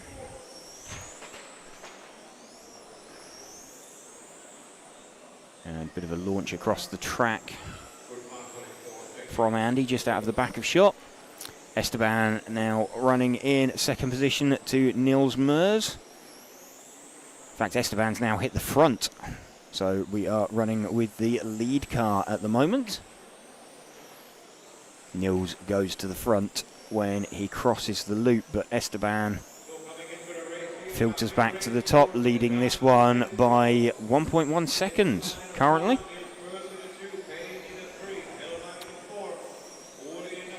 Mark Payne's got himself up to 3rd, so let's move back 2 cars to the green and white coloured car.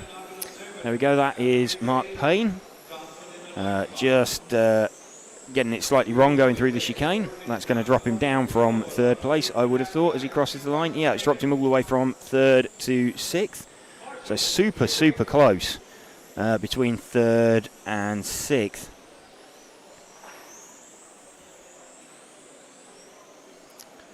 So Fontaine and Mers are about 7/10 of a second apart out in front, but then the gap between Hellmark, Sotorayu, Bryn and Payne is around 1 second, covering those 4 cars.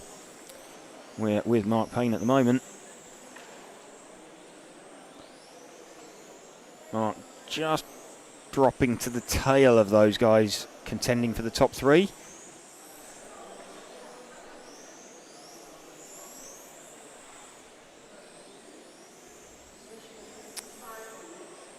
We are 5 minutes in, got 3 minutes left. Small mistake there from Mark. So let's see if we can find Nils Mers. If we drop back 1 car, I believe that will be Nils. There we go, the minty green coloured 3 car. That is Nils Mers. Leading this one now by, or in second, sorry, to Esteban Fontaine. About 1 second off.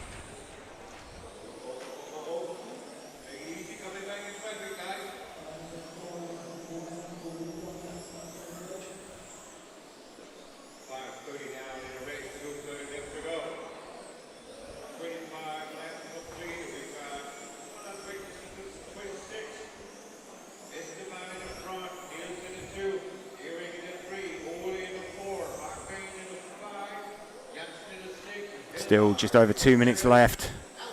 Nils Mers moves to the top, but then Esteban Fontaine will jump back 8/10 of a second the gap. Let's stay with Nils. Last time round it was a 12.9 for Nils Mers. It was a 13.2 for Esteban Fontaine. So gap coming down. Nils Mers again filters to the top. We'll wait and see when Esteban Fontaine comes across the line with 1.5 minutes left. Back to the top again. Gap is now down to about 4/10 of a second. So at this current rate, this car that we're running with of Nils Mers, within the next couple of laps, I suspect he may well hit the front. Gap is now just over 3/10 between Nils Mers and Esteban Fontaine.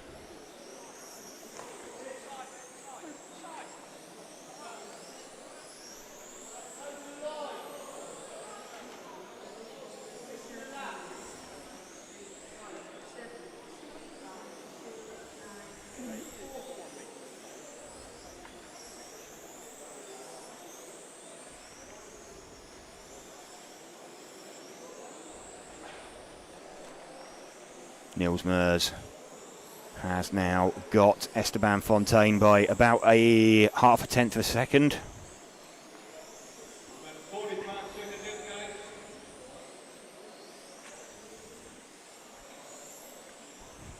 Still running with Nils Mers. 30 seconds left.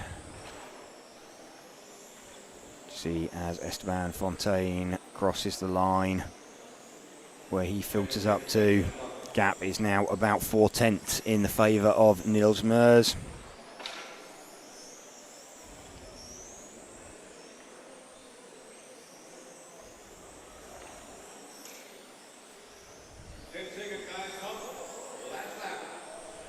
On to the final lap for Nils Mers.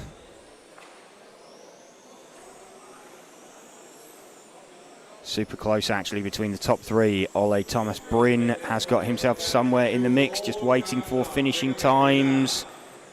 Nils Mers gets that one just from Esteban Fontaine by about 1/10 of a second.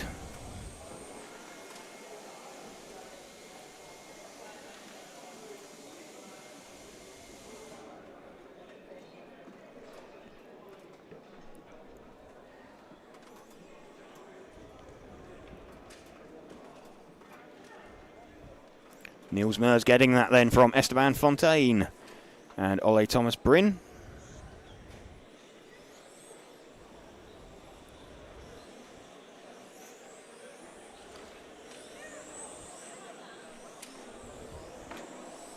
That's the end of heat number 6 then. Getting set now for heat number 7.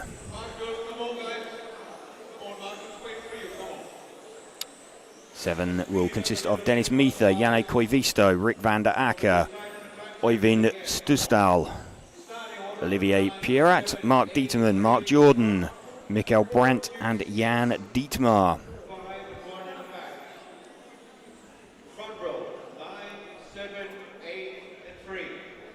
Bringing you this live coverage in conjunction with event sponsors Hobbywing and also Tony Sport, Automatics, Montec, Schumacher, Zen Racing and Orlowski Racing Line. We thank them for helping us to bring you this coverage. Dennis Meether going to lead away.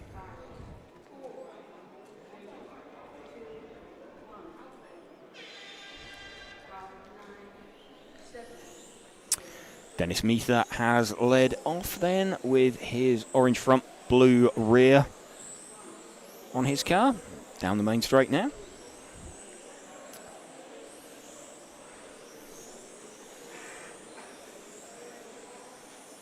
Give it a couple of laps to settle down.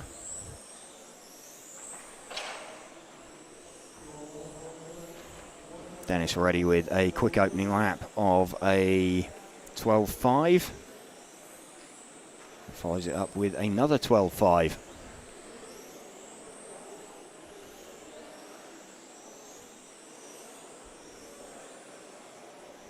Øyvind Stusdal up into second position. That's 4/10 back off of this car of Dennis Meether that we're running with at the moment.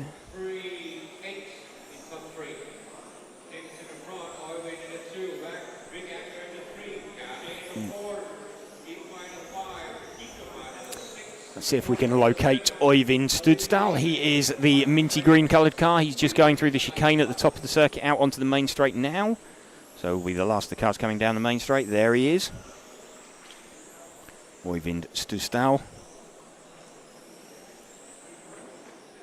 Just making his way up from sort of the mid-pack, or having started in the mid-pack. Running in front of the cars around him just on the split. So he's not actually caught and passed Janne Koivisto or Rick van der Akker, which are the two cars just out the front of shot at the moment from these. Small mistake there from Øyvind, just drops him off the pace slightly, and that could well be enough. I mean, he is, what is he, he's a 10th off of the lead. He's now like half a second off of the lead, but he has just hung on to second position from Rick van der Akker and Janne Koivisto.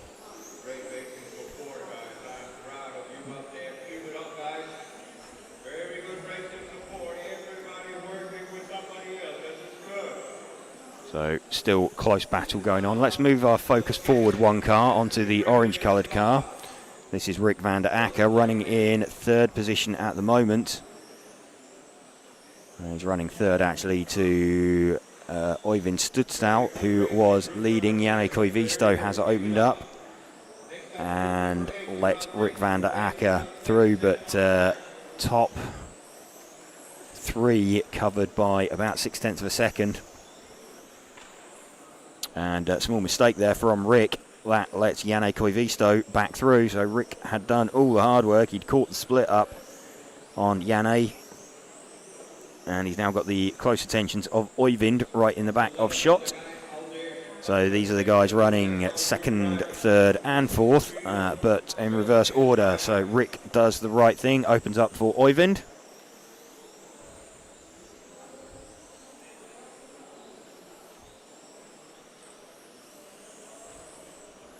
We're running with Rick van der Akker at the moment. Øyvind Stusdal just in front of him. Let's move the focus forward onto him, the minty green coloured car of Øyvind Stusdal.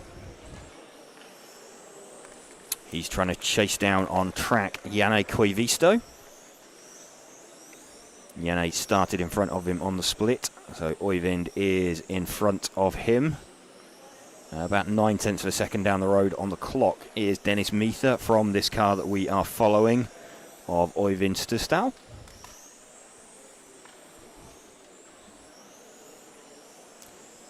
can be really, really frustrating, runs like this, certainly on an open, wide, fast-flowing track where you can spend 10 laps just eating into someone's 1 second split, and then one mistake just a little bit too deep in a corner, and all of that work, all of that effort, bang, it's gone. And there we go. Ooh, bit of a coming together between Rick van der Akker and Øyvind Stusdal. That's not worked out well for Rick. It didn't work out too bad for Øyvind. But Øyvind running in... Oh, in fact, it did work out badly for Øyvind. He had a body tuck there. That's going to put Janne Koivisto up into second position. Let's see if we can find Janne. He is the yellow and blue coloured car, so he's just going through the sweep out onto the main straight now. Second place man now, Janne Koivisto, is 2.2 seconds off of the lead. Dennis Miether continuing to hang on to the lead.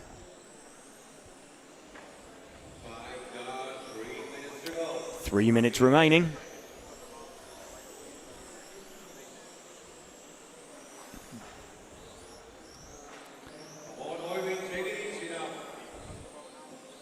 Janne Koivisto still running in second position. We've got him in shot. He is, let's see, as he crosses the line, he is about 2.2 seconds off of Dennis Miether. Dennis is making his way through a bunch of traffic at the moment, and Janne is just heading towards them. Not got there yet. 2 minutes left, so we'll stick with Janne and see how it develops as I cross the line. Still like 2.4 seconds, the gap out in front.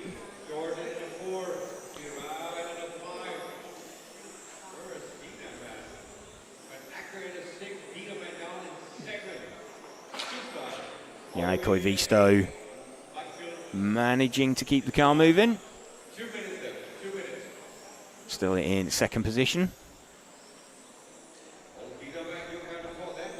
Just trying to see if he can get any pressure at all onto Dennis Miether. Dennis has crossed the line, just waiting for Janne to cross the line. Gap is still, it's around that 2.5 seconds. So gap not coming down despite Dennis being sort of in and around other cars.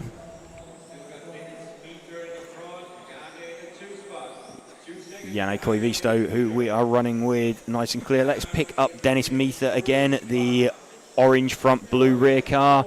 It's up at the top end of the circuit through the chicane and out onto the main straight now. So here we go. This is trying to just work and carve his way through traffic. The leader, Dennis Miether, with about 45 seconds remaining.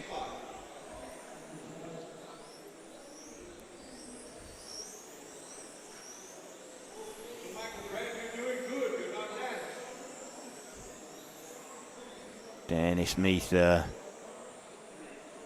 continues to hold that 2.5 second lead.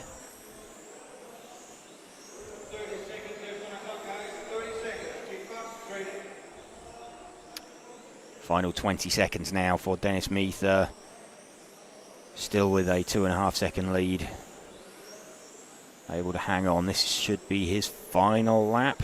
It will be. I think he's heading for like a 38 in 1.5-ish. There we go. Missed it by 0.2. 38 in 1.3. Janne Koivisto, 38 in 4.8. So pretty much 2.5 seconds back. Jan Dietmar pops up into third at the end from Mark Jordan. Time's expired. Heat number 7 is done.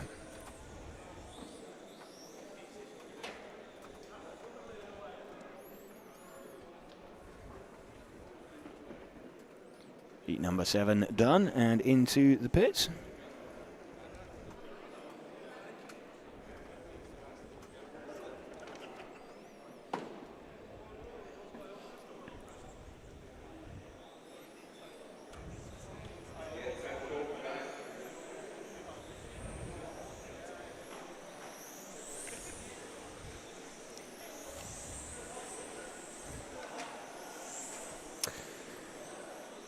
Okay, coming up next then, we've got Thomas Stenger, Stefan Huyss, Marcus Andreasen, Alex Seiter, Dan Burks, Freddie Parker, Michael Back, Tom Adams and Philip Lischke.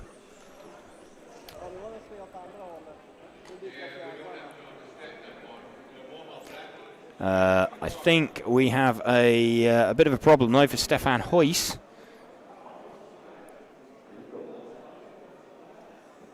With a breakage on the warm-up lap. Stefan Huyss not taking the start on that one then.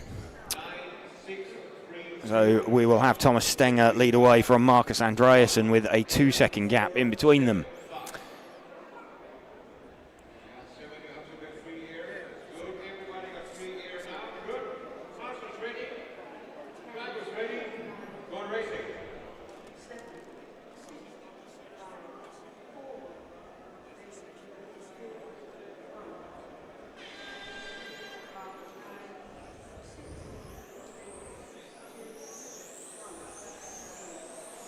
Leading away then with the yellow-coloured car of Thomas Stenger as he comes down the main straight. Stefan Huyss not making the start of this one, having broken the car on the warm-up lap.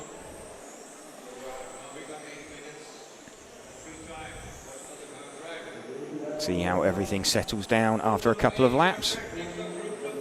So Thomas Stenger to the front, but after the opening lap he was down in like 5th or 6th position. Still sitting in 5th position after a couple of laps, but we'll sit with Thomas at the moment.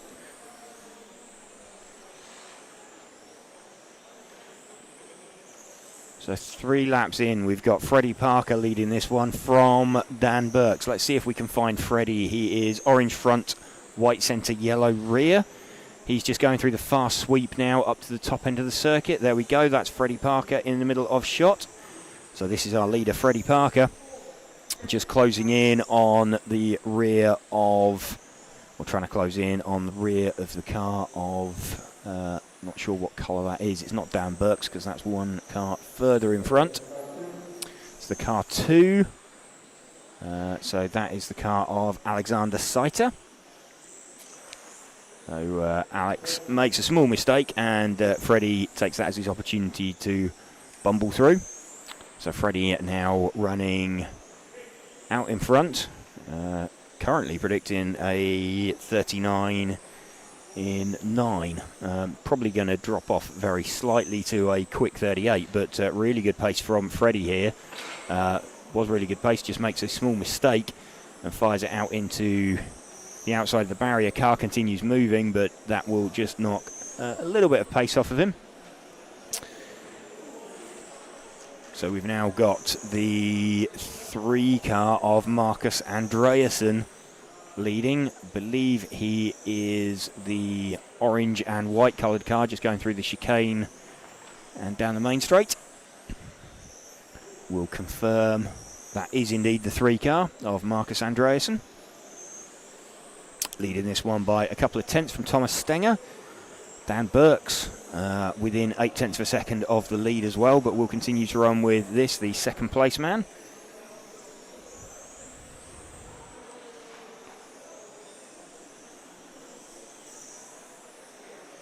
So it's started out 2 seconds behind Thomas Stenger.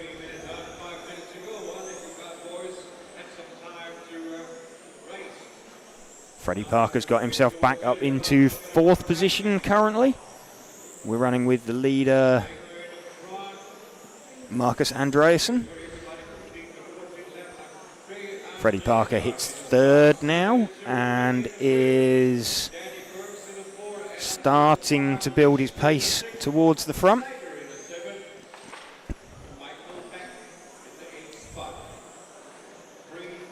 Still the lead car here.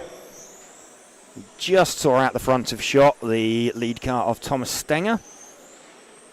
So this car started out 2 seconds behind the lead. That is Stenger there, and that is Andreasen there. We are running with the car, if we move back 1 car onto Andreasen, there we go. This is our lead car.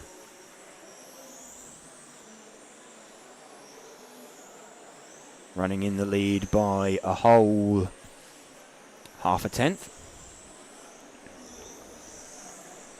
So, and in fact, Thomas Stenger now gets the lead back.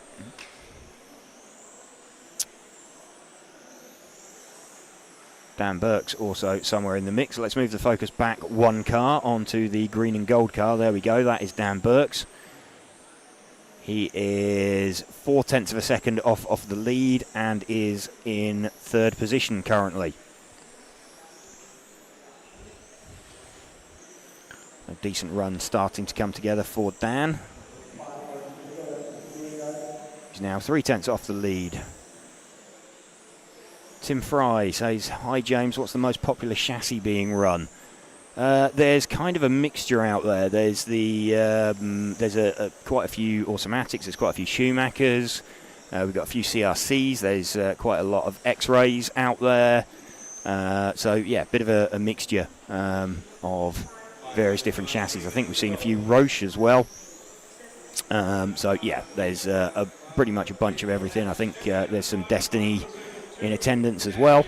So a few different things out there. We're running with Dan Burke's at the moment in third position. Let's see as he crosses the line. He is 0.3 of a second off the lead and is in third position currently.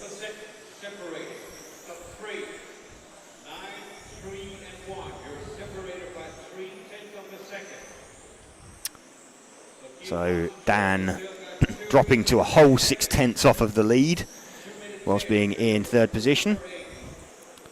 Let's have a look as they cross the line. Yeah, it's back to 0.4 now between them.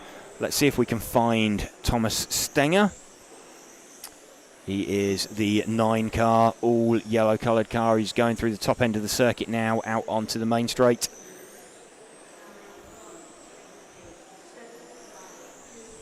There we go. So that is the number 9 car of Thomas Stenger. And Dan Burke's has got himself up into second position. Now Dan is 0.4 off the lead of this car, Thomas Stenger.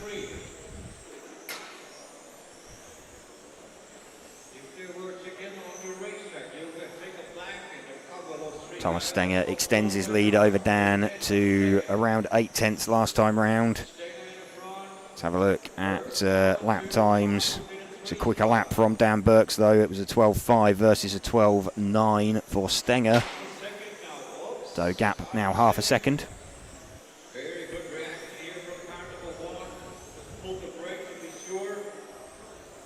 Cost him a little time, so he's going down to 1 second behind the leader. But he got 1/10. So Dan Burke's drops off to third position from this car. Thomas Stenger from Andreasen. Thomas Stenger leading by about 1 second now.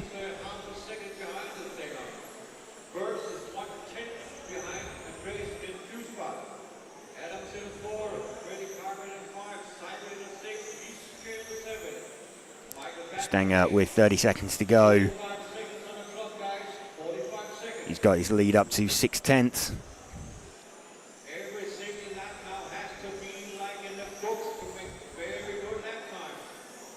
20 seconds left. Run with Thomas Stenger all the way to the end. See, this is going to be his final lap. He's going to do a 38 in 1. So Thomas Stenger crosses the line on a 38, just under a 1. Waiting for Andreasen, 1.5. Let's see what Dan Burke's does, 1.8. And Freddie Parker right at the end popped up, I thought he popped up into 4th place. Tom Adams just gets him in 5th. So we've got in the end, about 1.7 seconds covering the top 5. So super close run there for everybody. But Thomas Stenger getting that from Marcus Andreasen and Dan Burke's.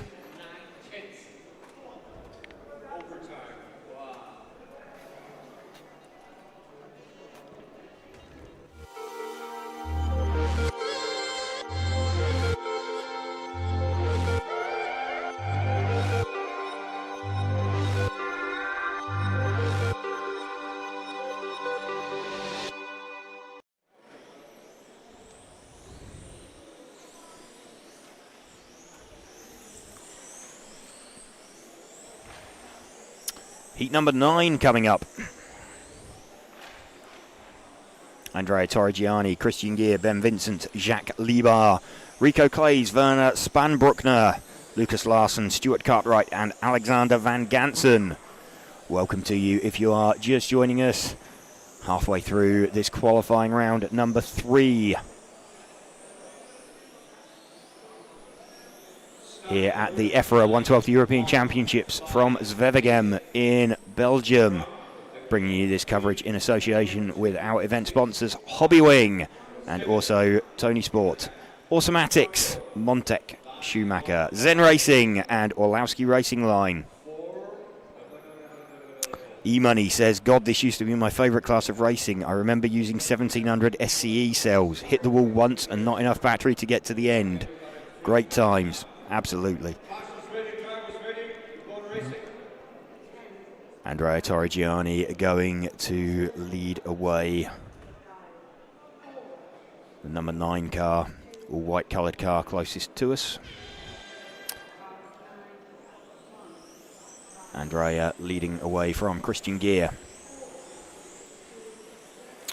So popular cells in use now, rather than the 1700 milliamp cells they're talking about. We're now talking about like 7,500 cells and 8,500 cells in the case of some of the drivers.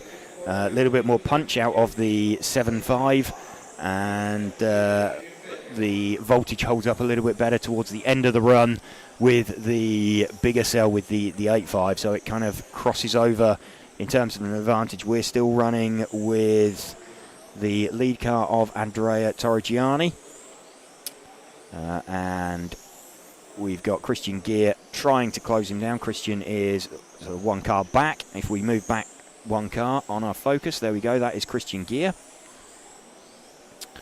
He's got himself into the lead of this one because he is running less than 1 second behind Andrea. His clock started out 1 second behind him when he crossed the line, so he is effectively in front of him on the clock. E-Money says that's 30 years ago at least. Yeah, I can imagine. I know the cells back in the sort of early to mid 90s. We were talking 1700 SCEs, then we went to SCRs and SCRCs if you were really posh. So been around a little while, but yeah, 1700 SCEs, if I remember correctly, they were the red heat shrink with the black text. I'll probably have a million people shouting at me for that one, for getting that one wrong. Christian Gear, though, lead car. We're running with him at the moment, leading from Andrea Torrigiani, who is the car just out the front of shot. Christian gets back to the front. He's leading by about a tenth at the moment from Andrea. Started 1 second behind him.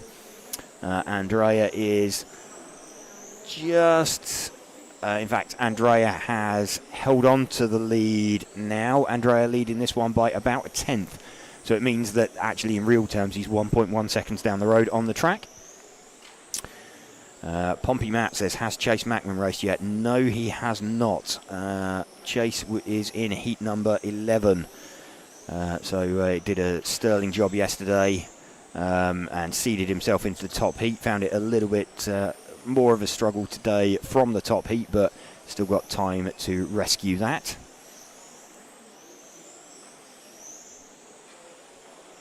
Running with Christian Gear in second position at the moment.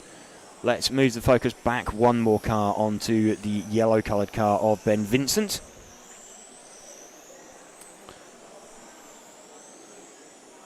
Ben running in third position at the moment.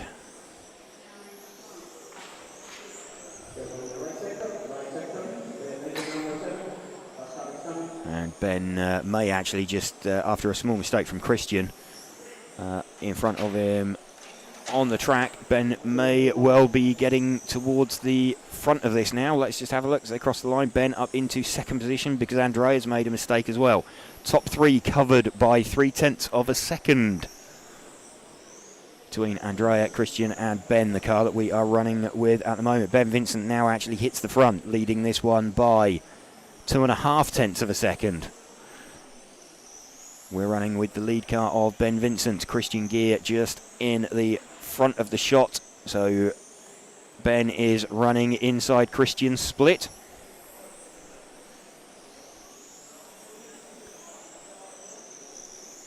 Andrea just managing to snatch the lead back. He's got it by 1/10.5 at the moment from the car we're running with, Ben Vincent. Andrea, though, starting to catch a little bit of traffic. May just check him up slightly when the margins are this fine. 4 minutes 30 down, 3 minutes 33 low. Andrea in front, Ben in 2, Krista in 3, Rico in 4 spot. Stuart in 5, Spotty in 6, Aganston in 7, Lucas Larson. Still Ben Vincent, still running in second position, trying to chase down the car of Christian Gear. Started out 1 second in front of him. Andrea's got his lead up to a whole quarter of a second.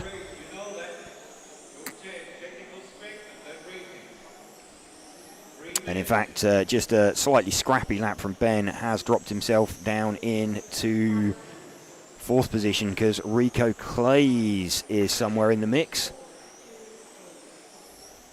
Let's move our focus back one car, because I believe that must be Rico. That is the white, or mainly white, car with a bit of green on it. There we go. That is Rico Clays. He's now down in 4th position, but he is, 1.3 seconds off the lead. Andrea's lead now looking a little bit more comfortable with 2.5 minutes left. This is now 3rd place man Rico Clays. He is 1/4 of a second off of 2nd place Christian Gear. Let's see if he can re-establish himself. There we go, up into 2nd position. He is like 1.8 seconds off of Andrea. Let's go back to Andrea then, the all-white coloured car. He's just coming past us now. There we go. This is Andrea Torrigiani leading this one by best part of 2 seconds. 6 minutes down, 2 to go. Mark Bruton-Young says red cells with black text he thinks were 1500. 1700s were yellow with black text. Then they went to black heat shrink and white text 1900, but his memory is a little bit poor. Anybody out there knows the answer, please join in, let us know.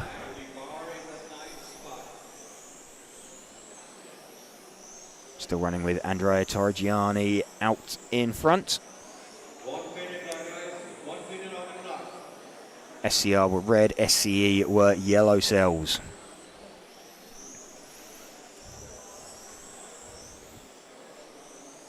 Andrea still leading this one. He's now still putting in some decent pace at the end of the run.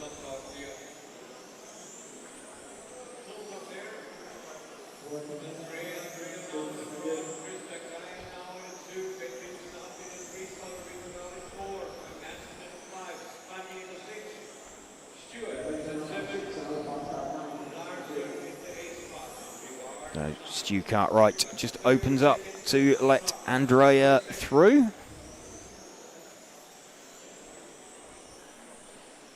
What have we got? 20 seconds left. So Andrea being challenged at the start, but just keeping his head.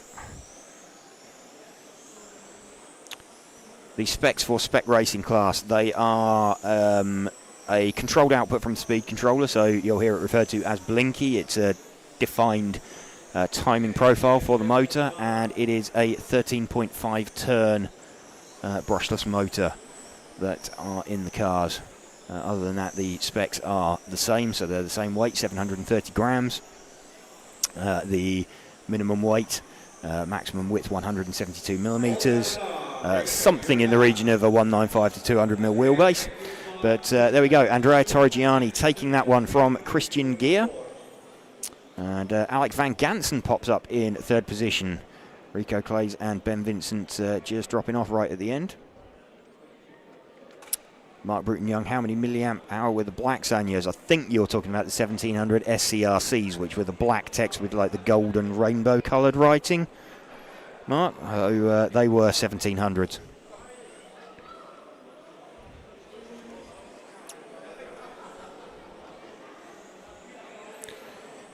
Coming up next, Heat 10, the penultimate heat of Spec. So possibly got a few viewers either joining us or paying a little more attention. Niels de Gruyter, Nico Saarinen, James Hart, Alex Anderson, Hupo Honigel, Bailey Graves, Andreas Bryn, Morgan Williams and Finlay Whitelock. We've got some good round scores. We had Niels de Gruyter, he's had 2 fits in round. We've got Nico Saarinen with a 4th in round last time.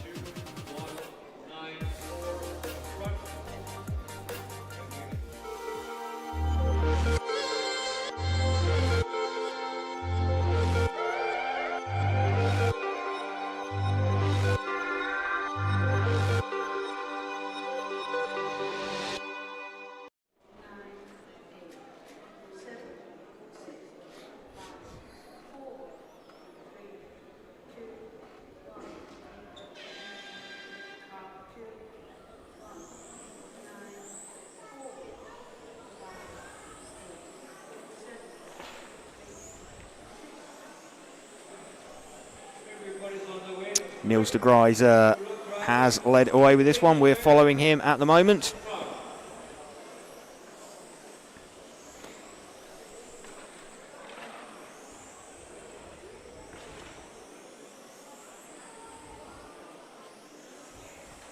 Nico Saarinen just behind, and in fact now just in front. Let's move our focus onto him. The white coloured car of Nico Saarinen, with the number 1 car leading this one from Niels de Gruyter. So Nico Saarinen in front after 3 laps by a whole 1/10 of a second from Morgan Williams.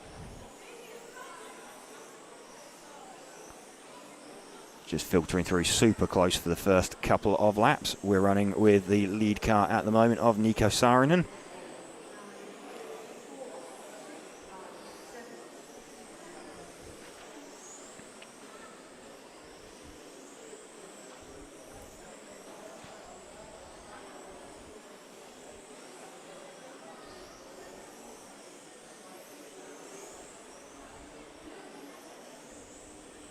Nico leading this one by about 6/10 currently from Morgan Williams.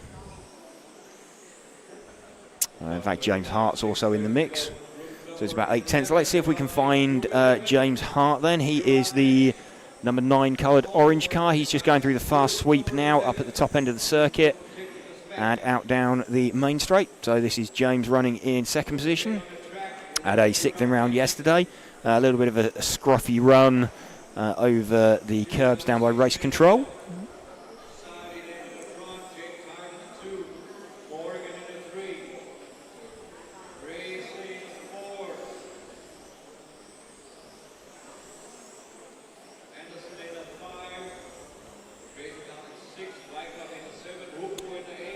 James Hart running in 2nd position. He's running about 7/10 off the lead.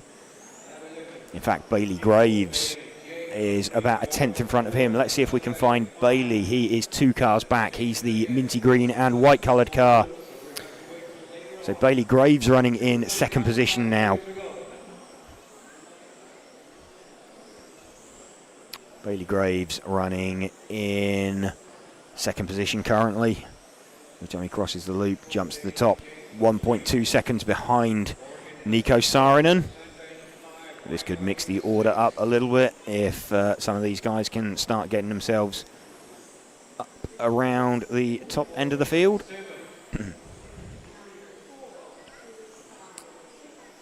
Nico Saarinen still running out in front. We're running with the car of Bailey Graves at the moment, running in 2nd position. He is about 1.2 seconds behind Nico Saarinen.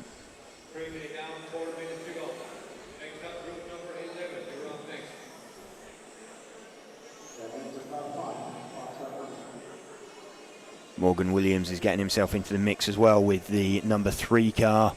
That will be an all-white coloured car. Let's see if we can find him. He is just going through the fast sweep now, through the chicane at the top of the track. So he is trying to close in on the rear of Hupo Honegel. He's running in 4th at the moment as he crosses the loop. So Morgan somewhere in the mix with that one. Run with Morgan as he tries to chase down Hupo. Hupo, former European champion in this class, in the spec class actually, that they're running at the moment. But Hupo having a little bit more of a struggle for pace. Although it's pace that I guess most drivers would dearly love to have. But Morgan makes his way through on him.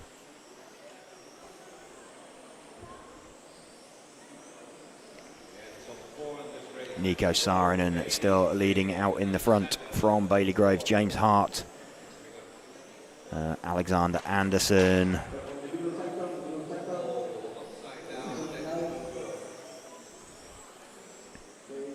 So we've had a mistake from James Hart, I think, which is going to drop him down the field. And it has dropped him down the field.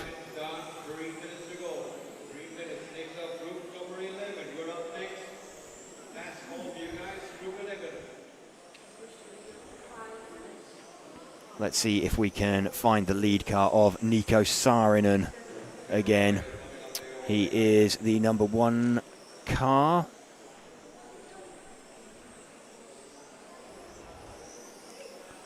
Which is the other all-white coloured car out there. He is just going through the sweep up towards the top of the circuit now. He's in the chicane and out onto the main straight. There we go, down the main straight. That is Nico Saarinen. Nico Saarinen, Finnish driver. 2 minutes 20 remaining for Nico. Let's see what his lead looks like when Bailey crosses the line. It is only about 0.4 of a second because Nico started out right near the front and Bailey was towards the tail end of the field. Still only 3.5 tenths between Nico and Bailey. So Nico needs kind of a clear run. That's Hupo that he is closing on. Bailey's got some traffic as well, but it doesn't look quite as densely packed. Nico is past Hupo. Having a look, still at sort of 3 tenths between Nico Saarinen and Bailey Graves. 4 tenths now, the gap between the two of them.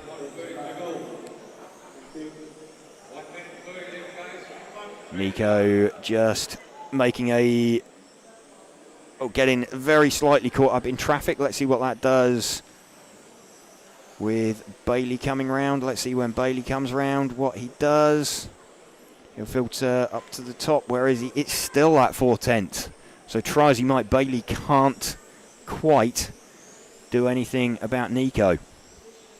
Nico Saarinen still leading this one. Bailey now half a second behind. Nico Saarinen seems to have fended off the threat as we go into the last minute of Bailey Graves. It's still only half a second though. 7 tenths now. Nico looking a little bit more comfortable. So Bailey's pace going away very slightly right at the end of the run. 1 second now, the lead for Nico Saarinen into 30 seconds left.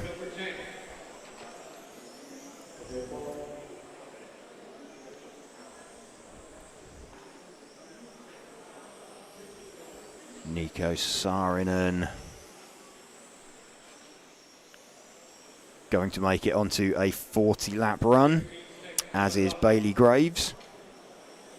I think we're going to see about 1.3, 1.4 seconds between them at the end if they continue at this pace. Nico Saarinen on his split lap, as is Bailey Graves. Alex Anderson has finished. So there we go, 8:09.4 for Saarinen. And Bailey, let's have a look. That will be an 8:10.9, 1.5 seconds the gap between them right at the end. So Nico Saarinen taking that one from Bailey Graves, Alex Anderson, Finley Whitelock, Niels de Gruyser, Morgan Williams, Andreas Bryn, Hupo Honigol, and James Hart.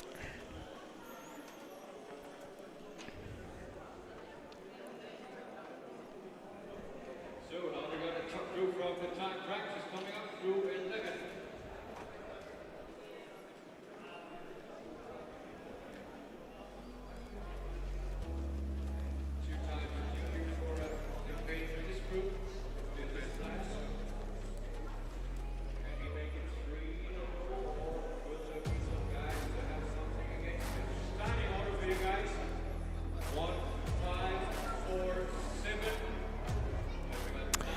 Top heat coming up then. Welcome to you if you're just joining us for this top heat. We're bringing you live coverage on RC Racing TV in conjunction with event sponsors Hobbywing, Tony Sport, Automatics, Montec, Schumacher, Zen Racing, and Orlowski Racing Line. Ollie Payne going to lead away from Michael Bolt, Sam Coult, Ian Becker, Chase Mackman, Adam Mackman, Ollie Boltink, Adam Isay, and Max Mackler.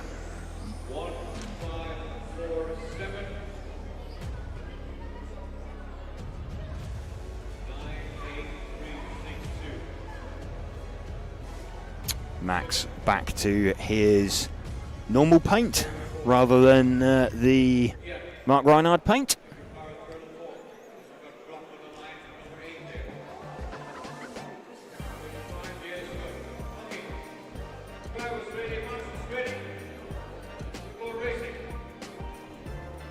Remember, Ollie Payne already with 2-round wins.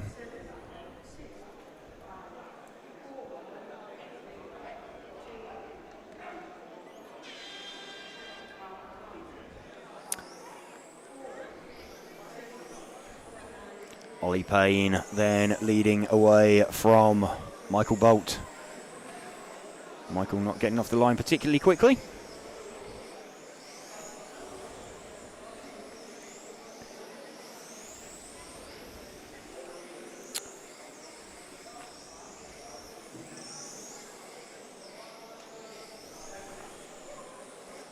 Ollie Payne already extending at the start after 2 laps. He's a 10th up on Michael Bolt.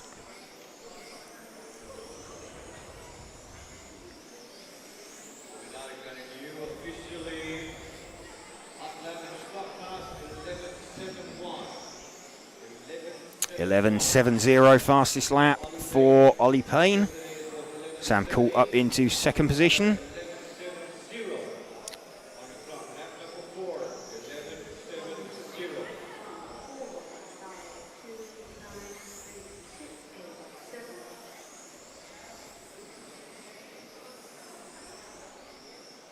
Running with a bit of an over rotation there for Ollie. So Ollie running behind Max Mackler on track, but Max running in 3rd position himself. Ollie leading this one by about 9/10 of a second at the moment from Sam Coult, but we will have a look because Max is now actually up into 2nd position. But having started out as the last car, he is right behind the car that he started immediately behind.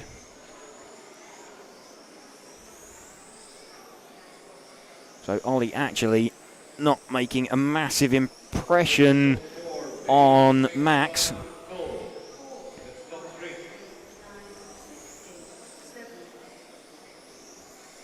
So gap between Ollie and Max staying relatively constant. We're running with Ollie's car at the moment. I think that's the car of Adam Isay, the 6 car. It is the car of Adam Isay. So Adam's going to need to open up for Ollie and does so.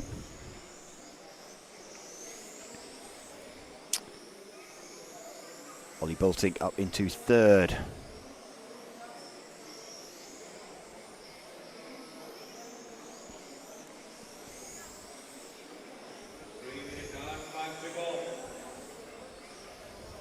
So super close I can't really get a judge of the gap between Ollie Payne and Max Mackler, but what I can tell you is that Ollie started out 9 seconds down the road from Max, and gap has remained fairly constant. Ollie is still definitely leading this one from Max, but they are just swapping every time they cross the line. So we're running with Ollie Payne. You can see Max Mackler, who started out 9 behind him after a breakage in the last round. But, Max looks relatively comfortable in second position at the moment. Max is in second by about 1.5 seconds from Sam Coult.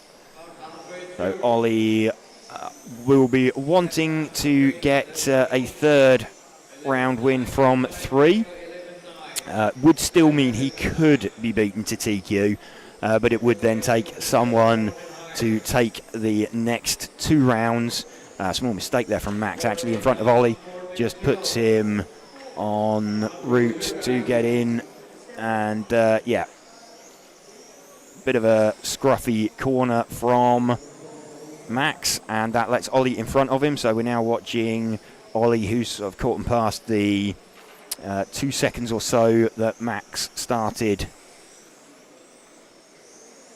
away from him. Ollie now closing in on the rear of Chase Mackman. Chase opens up as they come out onto the main straight.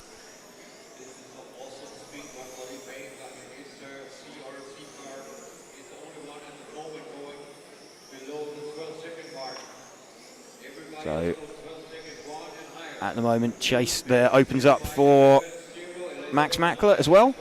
Max still running in second position from Sam Coult. Sam holding it on to third place at the moment by about a third of a second from Ollie Bultink. So we've got Ollie Bultink closing in on Sam Coult, but we are running with the car of Ollie Payne at the moment. Then Max Mackler pops up. He is about 9/10 up on the battle for third place.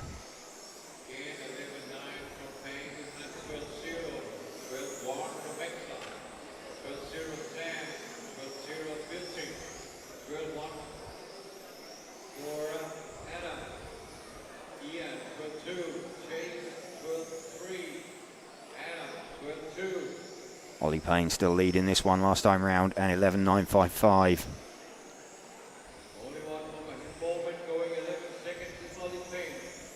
Ollie Payne still doing an 11.9 as we come past 6 minutes into the run.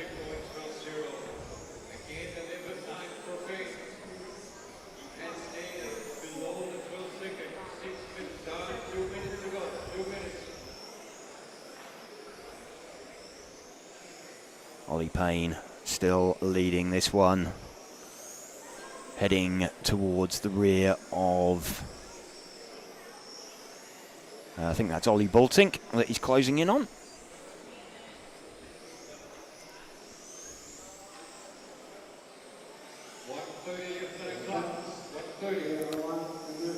So that's Ian Beckhardt moves out of the way of Ollie Payne.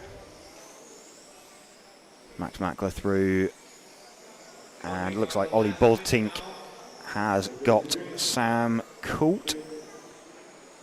Ollie Bultink about 7/10 up on Sam Coult at the moment. Michael Bolt a few seconds back off of those two. So just waiting to see as they go through. Max crosses the line, pops back up into second position. He is 2 seconds down the road. So battle is on for third place between Sam Coult and Ollie Bultink. Ollie Bultink now behind Ollie Payne on track.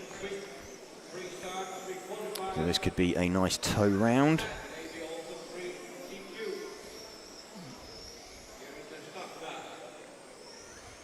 Ollie Payne still leading from Max Mackler. Sam Coult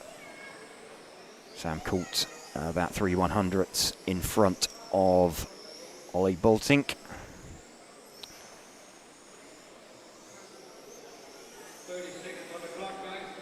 So this is going to come right down to the wire. Ollie Payne, though, looks like he is going to take his third round from 3. 10 more to drive, 10 more seconds. Ollie Boltink up into second, Max Mackler up to second. Ollie Boltink and Sam Court going for third place as they come round. So Ollie Payne is going to take that one. Ollie Boltink gets Sam Court. So it's Ollie Payne from Max Mackler, from Ollie Boltink, from Sam Court, Michael Bolt, Adam Isay, Chase Mackman, Ian Beckart and Adam Mackman. Let's see what that has done for the overalls. That has got us with Ollie Payne with 3 round wins. We've got Max Mackler with 2 second places. Michael Bolt with a 2nd and a 4th. Ollie Boltink with 2 thirds. We've got Sam Court with a 3rd and a 4th. Nico Saarinen, 4th and 6th. Niels de Gruyser, 5th and a 5th. Adam Isay, 6 and an 8. We've got James Hart with the 6 and an 8. Alex Anderson with the 6 and an 8. Bailey Graves, 7th in round then. That was a really good effort from him. So he's got a 7 and a 10. So some good pace coming together. We've got Andrea Torrigiani with an 11 and a 15. We've got Chase Mackman with a 12 and a 14. So some strong showings from juniors in there. Adam Mackman's popped himself up into the... he's in the B final at the moment as well with a 19th place. So starting to come together with some decent runs for them. So we're RC Racing TV once again, and bringing you live coverage in conjunction with event sponsors Hobbywing and also Tony Sport, Automatics, Montec, Schumacher, Zen Racing and Orlovsky Racing Line.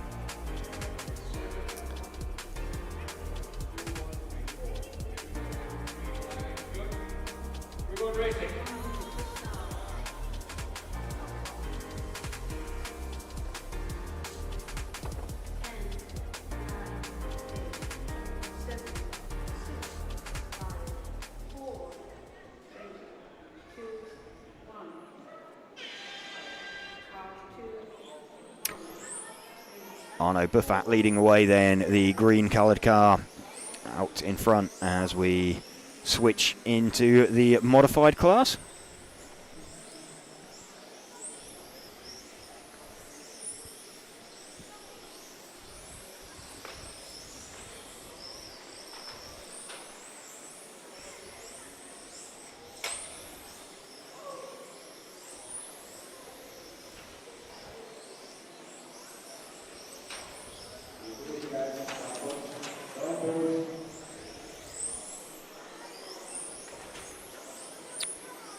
Janne Koivisto's got himself up into second position. Janne is 1 car back from this green car that we're following. Let's see if we can follow him for a bit. The yellow and blue coloured car.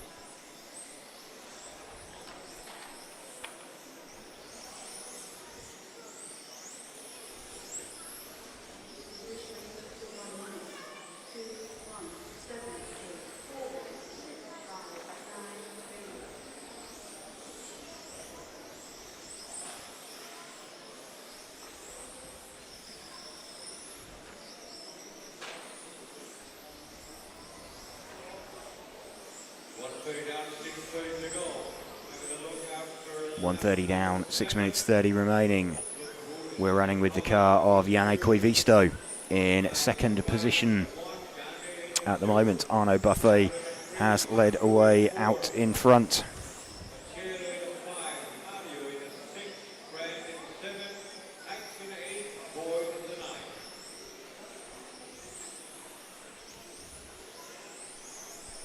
See who is running in third position. It's the 7 car of Riccardo Ferretti. Let's see if we can spot the number 7 car. That is the grey-blue coloured car just coming out onto the main straight now.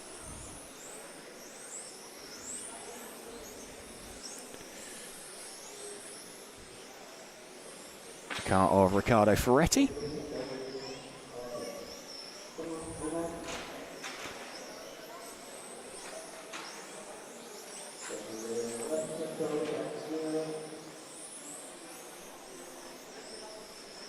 So this run a little bit more chaotic, slightly less in control than the previous heats were.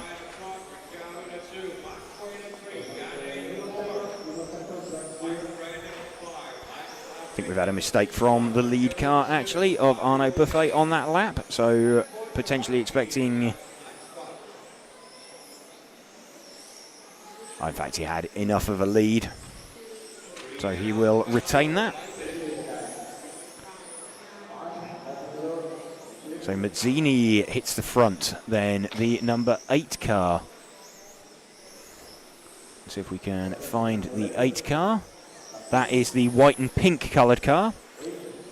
So Mazzini leading that one, but still getting out of the way of other cars around him. He's leading it not necessarily on pace, but through the medium of not crashing as much as everybody else. Just coming up to half distance. So this is the leader we're running with, but he is staying out of the way of some of the other traffic out there.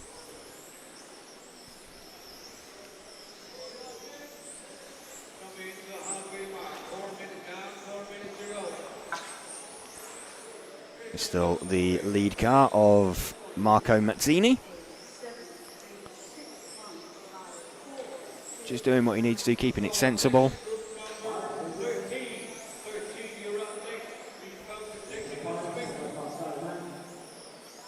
Keeping out the way of everybody else.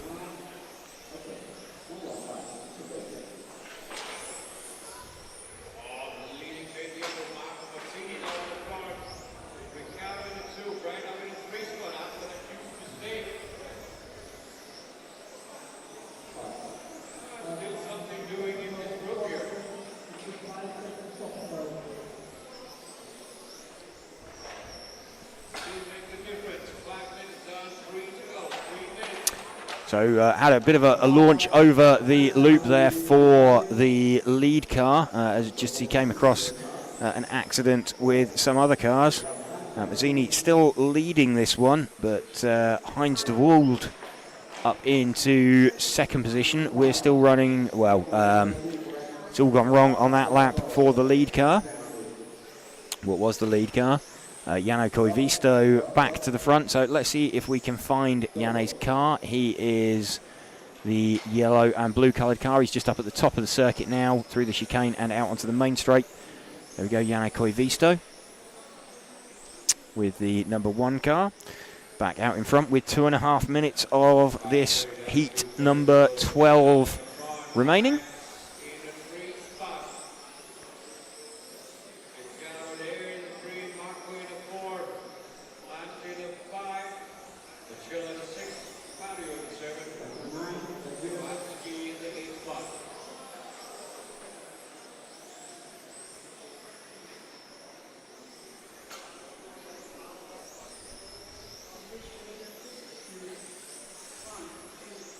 Still the lead car, Jano Koivisto. Closing in on previous leader Marco Mazzini. So Janne just trying to pick his way through the traffic. Not falling particularly brilliantly for him, but he's getting through and edging away.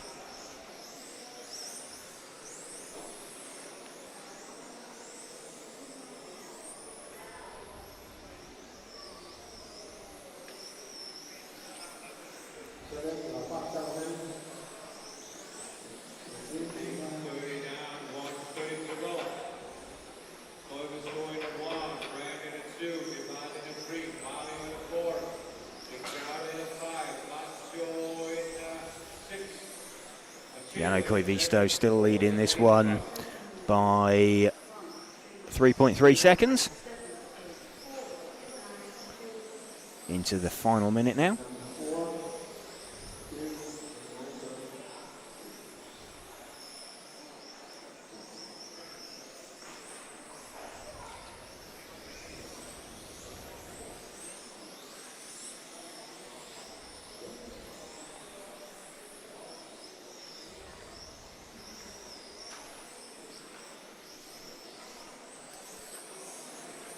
final 25 seconds.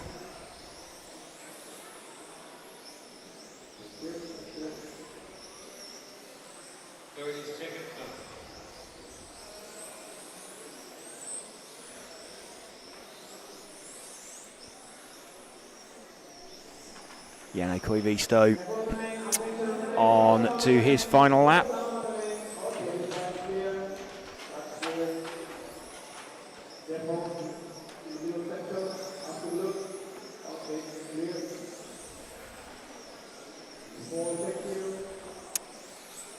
Janne Koivisto taking that one then by just over 4 seconds in the end.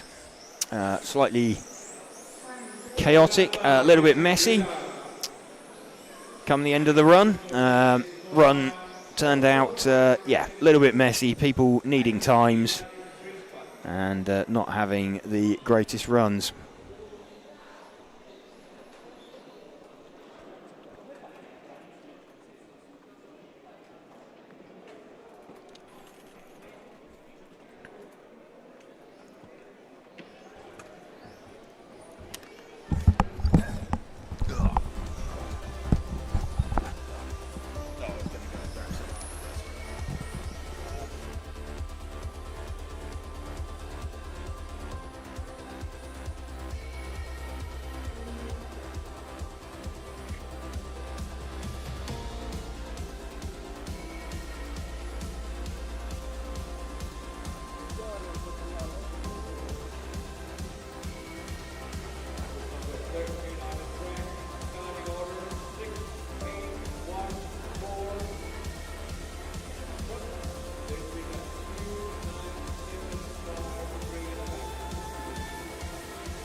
Yep, 6, 8, 1, 4, 9. You have to wait a little bit. We need 4. It's there. Good. Then we got 2. Jim Tucker, you got a free line. Left behind the 9. You're 4, 9. 2, 9, 7. All right, so we are here with mod qualifying round number 3, heat number 13. See the names on the screen there: Stustol, John, Andreasen, Fjeld, Liptak, Lempriere, Larson, Nick, Marone actually, and Saarinen. So we'll start off with the lead car. So thank you very much for joining in the chat. Dave Chen asking where's live timing. myrcm.ch online. And you can find the MRCZ Club, or MRCZ if you're in the UK. So we got Stustol and John. Ooh, and John trying to get past Stustol there, but not able to. Wonder if the referee's going to call that. I think it was just a racing incident, but you never know. I don't hear anything being announced. But yeah, these two leading away from third place of John. Actually, Andreasen in the yellow and white has catching them up. I think that minty green car is being held up just very slightly. Lead car just a little slow, but not wanting to relinquish the place. Andreasen, familiar yellow and white. There's our lead car. Well, not the lead car. Didn't catch the number, but I think that is John in the 8. Liptak, Andreas, John, and Stustol's top 5. Marone just popped up. Ooh, and the lead cars, 2 of the 3 getting all hung up together. Let's Andreas, let's follow that yellow and white because he's certainly going to be leading now this qualifying round 3. There you go. He pops up. Oh, Liptak in the car number 2 still has enough speed to hang on to the lead, but let's see for how much longer. Early lap chaos causing some issues here, and a white and yellow car. Got a yellow and white car and a white and yellow car, so I think that is lap traffic, but I'm not exactly sure. Maybe not. I think these guys have held each other up so much that they've let other cars creep up into contention. I think that's the green car, I believe. The bright green car is Morone, so let's focus on him. And as he's chasing down, ooh, and he goes past. Referees call him. So that's Mr. Hot Race himself, Niccolo Morone, doing some tire testing and body shell testing for his team drivers. As Morone's going around, doesn't take, actually drops down a couple spots. I think maybe being held up just a tiny bit there.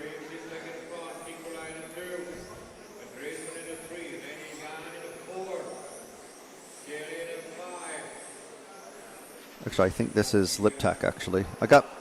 We have the two different. There's Morone, who is running second. So it's just a little bit brighter green and a slightly duller green for Liptak. So we're with the second place currently of Niccolo Morone with those white wheels, as James pointed out earlier, obviously running the Hot Race tires. And he is chasing down, I believe that is Saarinen or John in that minty green, passing him. Going through the chicanes there. It was a very tight, they're not exactly in line, but you cannot, you're physically impossible to take that as a straight line, those chicanes at the very end. Kind of hard to see from this angle, but you can't just take it as it just bombs straight through it without touching. Oh, and there it goes, stuck over the time loop, as you can see there. That is the number 5 of Morone. See if we can find the number 2 of Liptak as he crosses. I believe it's one of this jumble of cars that's coming through, so it's going to make it very difficult. I don't know why I said that, but the number 2, I think it's this one. Physically on track behind Morone, but we know Morone's lost at least 3 or 4 seconds. Yeah, I can just see a flash of 2 on the side of that car there, thanks to the very large screen that's in front of us. So, which of these 2 green cars is it now? I think this is it here. Got held up a bit. I think ran over the rumble strips a bit. But this is our leader at the moment, Liptak. 5.5 minutes down, 3.5 minutes remaining. Going through the chicane onto the straight. That's where the starting grid is going to be. Later in the day, we have the first of the finals, but only for the GT category, or exhibition class. All of the finals for the LMP cars, which is what you're watching now, the Spec and the Mod. Those are happening tomorrow. So we're in the third of 5 rounds of qualifying, right in the middle of it. 2 more heats of modified coming after this one. Top guys coming up in heat 15, 8-minute runs again, as all of our viewers are most likely aware. So Liptak still leading this one, coming across the finish line around that Omega turn, into the infield, on this triple right turn, and then a very fast left sweeper through the chicane, down the straight, and again crossing the finish line. And that was 11.5 seconds. That's how fast these laps are ticking off.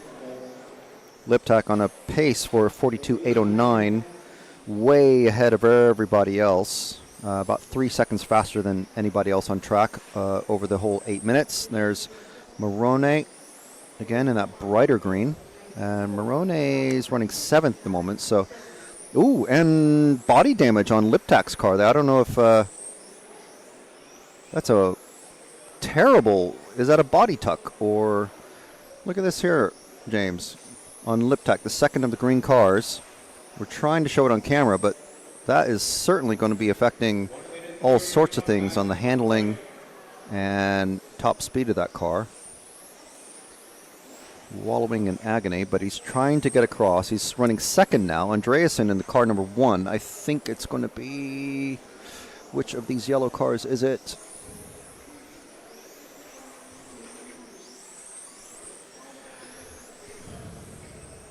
When I'll look for him as we're following someone out on track. So it's the Coming onto the straight now, Matt, is Andreasen, our new leader after Liptak, has some significant body damage. Enough body damage on these things, on his car, to actually slow him down and make him lose the lead. So disaster for Liptak as Andreasen come across the finish, and Larson, Lemperriere have both pulled off the track. We're with Marcus Andreasen coming down the main straight, across the finish line again. Looks like Marcus is going to be taking the win in this one. Liptak and John crossing at almost the same time. Very close between them. But they're 3 seconds apart on overall time, so it's not as close as it appears on track. They're literally just a beach towel apart. But we're with Marcus Andreasen from Sweden.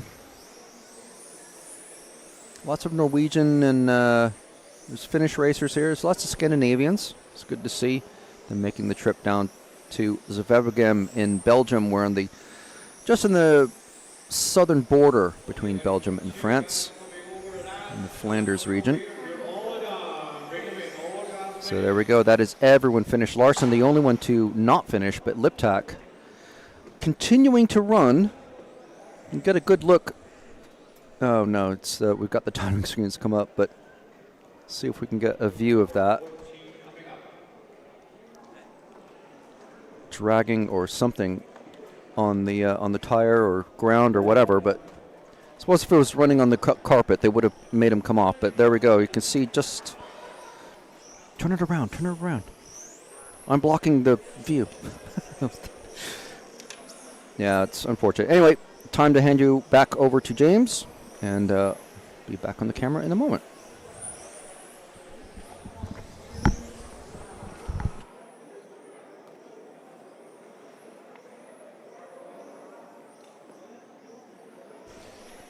Thank you, Frank.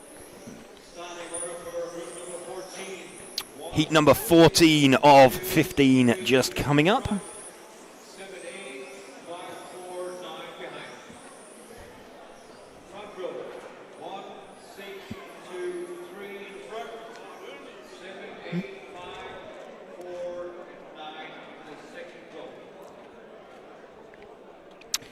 Here we go then, getting set here on RC Racing TV for our coverage of heat number 14 of 15. Martin Huddy going to lead away from Tobias Sutrick. So we got the one car, which is the all-white car, the 6 car of Sutrick, who is the white car with red flashes. We'll run with Martin Huddy as he leads away.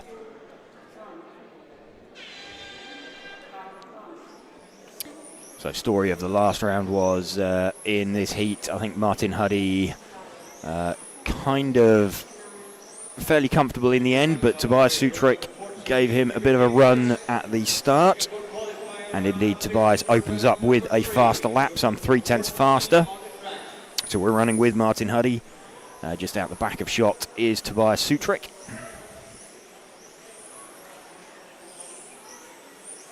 And Hupo Honigol also somewhere in the mix with these two guys. So the front three will be fancying their chances of making the A final.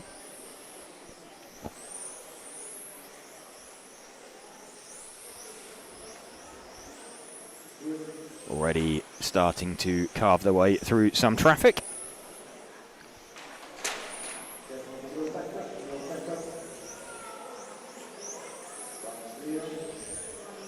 Martin Huddy still leading the all-white coloured car. Tobias Sutrick in front of him on the clock.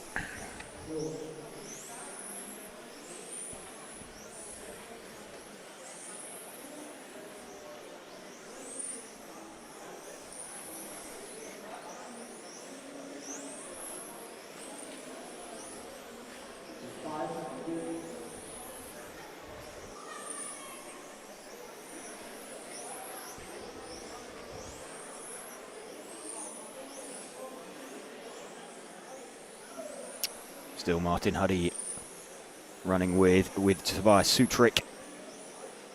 The car that we are focusing on, the white and red coloured car, as he goes down the main straight.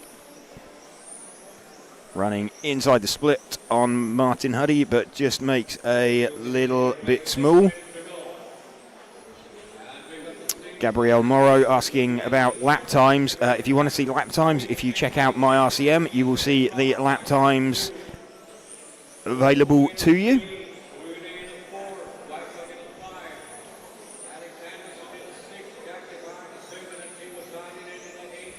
11.0 fastest lap from Tobias Sutric, 11.0 from Martin Huddy.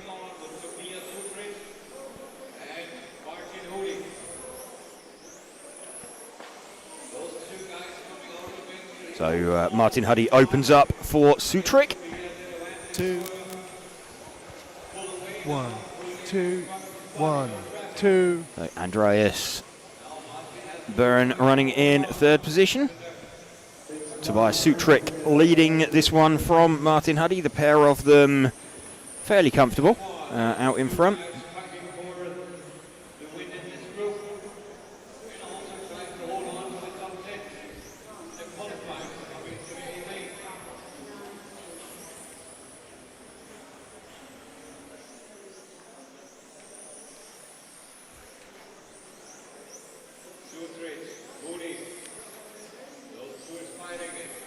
Sutric still leading this one, closing in on the back of some more traffic, but Sutric still in front of Martin Huddy, and knows that all the while he's in front of Martin, he is definitely in front of him in the overall positions for the round, having started out one car behind him.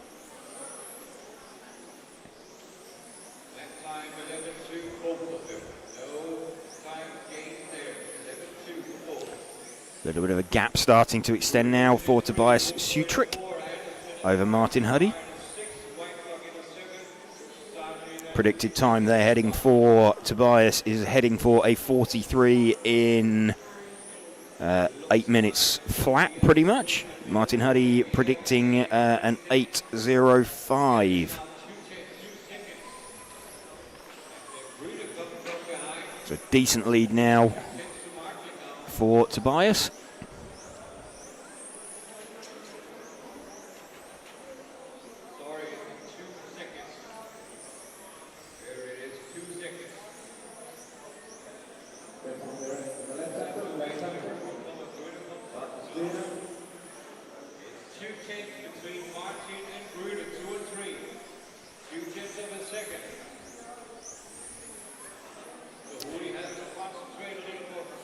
Sutric still leading this one from Martin Huddy, one car back.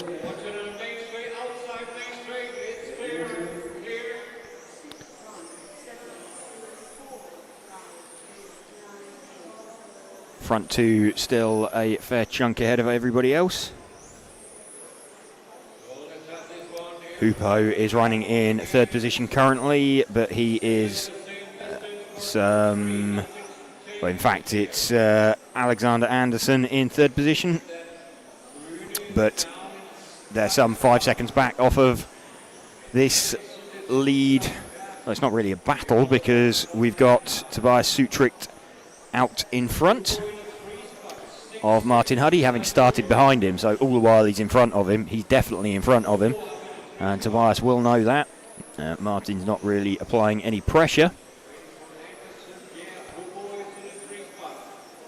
So Martin will just be circulating around, trying to really optimise what he can out of this run.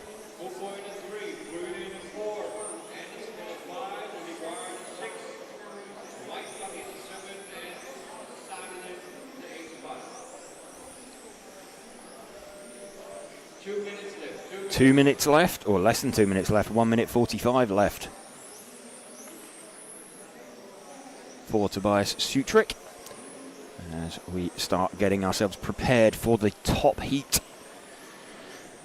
So this looks a bit different to stock. Ollie Payne already having taken 3 round wins in stock. We are about to have the end of round number 3. What did we have last time out? We had, well, Mark Reinhardt taking it from Ollie Payne by about half a second, and the pair of them lapping third place man Michael Orlovsky. Still Tobias Sutrick from Martin Huddy.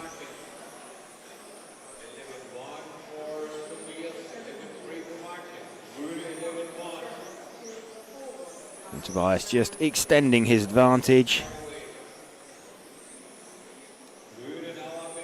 Getting on for the best part of a lap up on third position.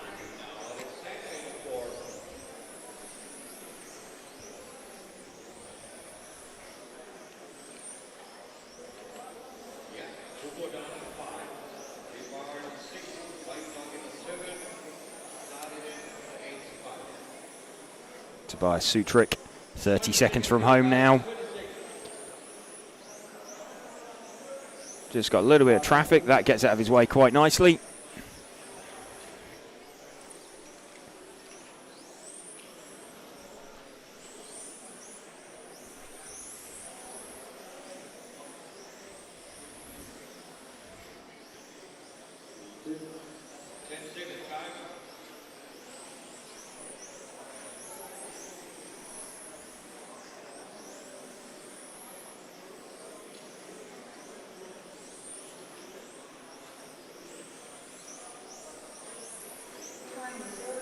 Time expired. Tobias Sutrick taking that one in the end by around 4 seconds from Martin Huddy.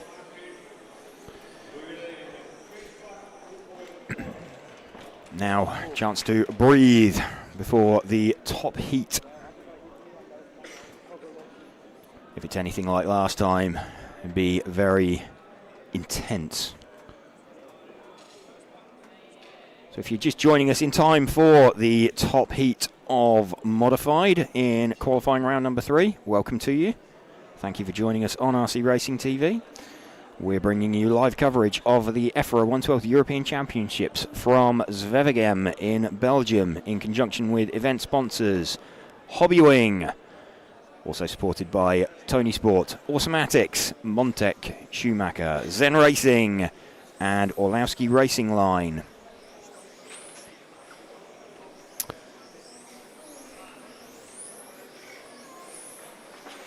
Mark Reinhard will be leading this one away then from Ollie Payne.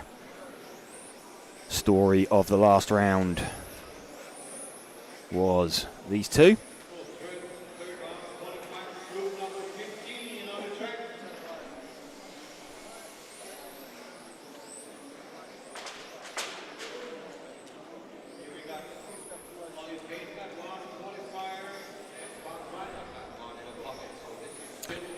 Ollie Payne with a round. Mark Reinhard with a round. Mark will lead away by dint of having had the faster time of the two so far.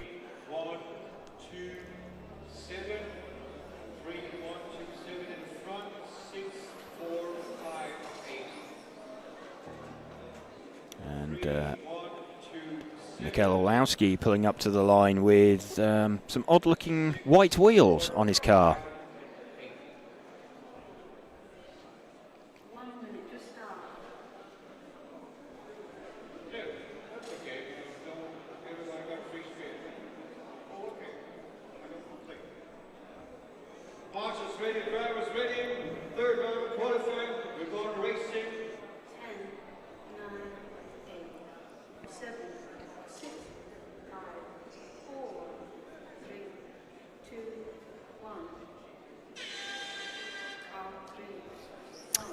Mark Reinhard leads away from Ollie Payne.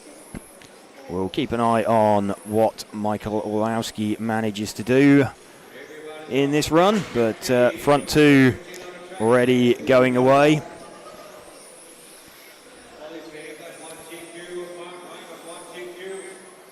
One round each for Reinhard and Payne at the moment. They started out 1 second apart. Mark leading this one by about a tenth at the minute.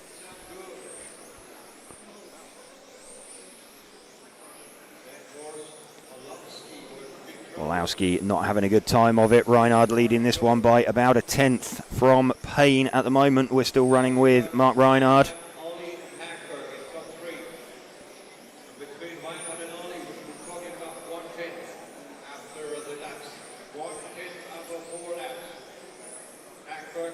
4 laps in, about 1/10 of a second difference. We're running with Mark Reinhard. Let's shift our focus back to Ollie Payne and see if he can start driving in towards Mark Reinhard, already starting to close in and catch him past the traffic.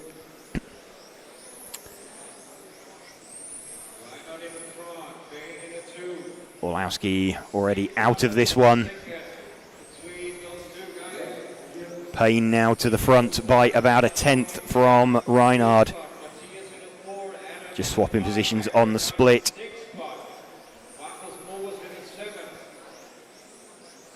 Alex Hagberg pulling out of the way for everybody, so not good runs coming together. Just seeing the front two just absolutely checking out. They have already lapped the rest of the field. So already 2 retirements. We've got Alex Hagberg having retired. We've got Michael Orlowski having retired from this run. Front 2, we're seeing Mark Reinhard about 4/10 down the road from Ollie Payne. We're running with Ollie Payne at the moment. Mark Reinhard just shooting out the front of your shot. This is the battle for the event. Bit of over-rotation there from Ollie Payne. That's going to extend Mark's advantage. Mark's advantage up to a whole 6/10 of a second. Ollie's car just starting to look a little bit loose. Let's shift our focus back onto Mark. He's just coming out onto the main straight now.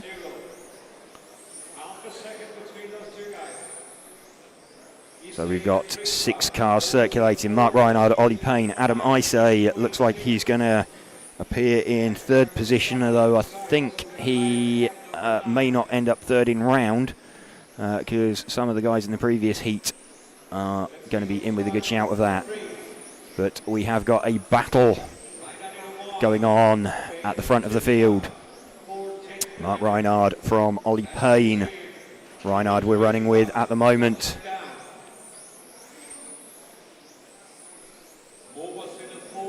Gap is about 3/10 of a second in Mark's favour. So Ollie pushing, trying to get into that gap. Ollie has got a slightly quicker lap with a 10.6.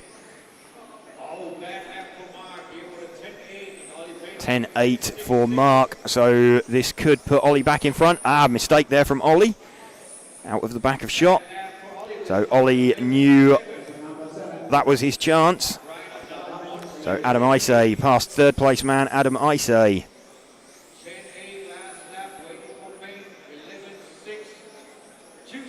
So 4 minutes in, and the 2 leaders are a lap up on 3rd place man, Adam Isay.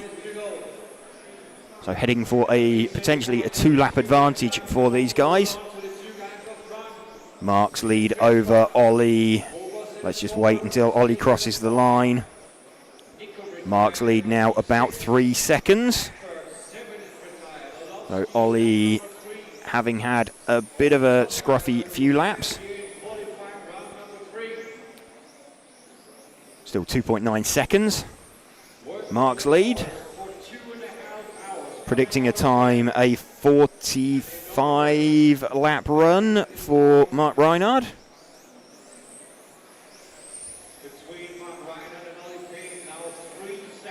3-second gap between Mark Reinhard and Ollie Payne. In fact, it's bigger than that. It's now 3.4 seconds between Mark and Ollie.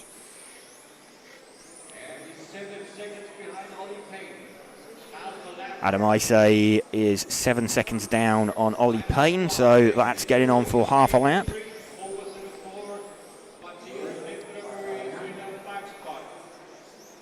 Mark through on Mobers.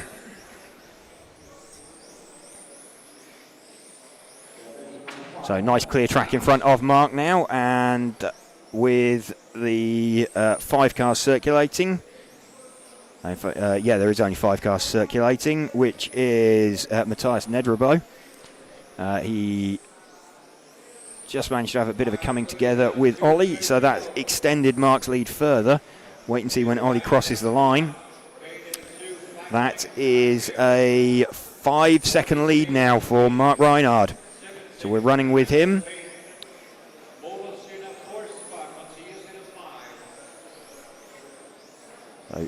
storming run from Mark coming up. 2 minutes remaining.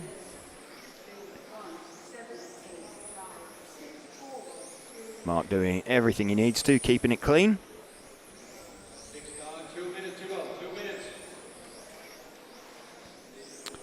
And Ollie having picked up a bit of body shield damage at the front, bit of a body tuck at the front of his car as well. Let's just pick up Ollie as he comes past so we can see that. He's just coming past us now. He's going through the fast sweep and up to the top end of the circuit. There is Ollie Payne. You can see a bit of a body tuck going on at the front. 1 minute 20 to go. Ollie now 6 seconds off of Mark, so best part of half a lap down.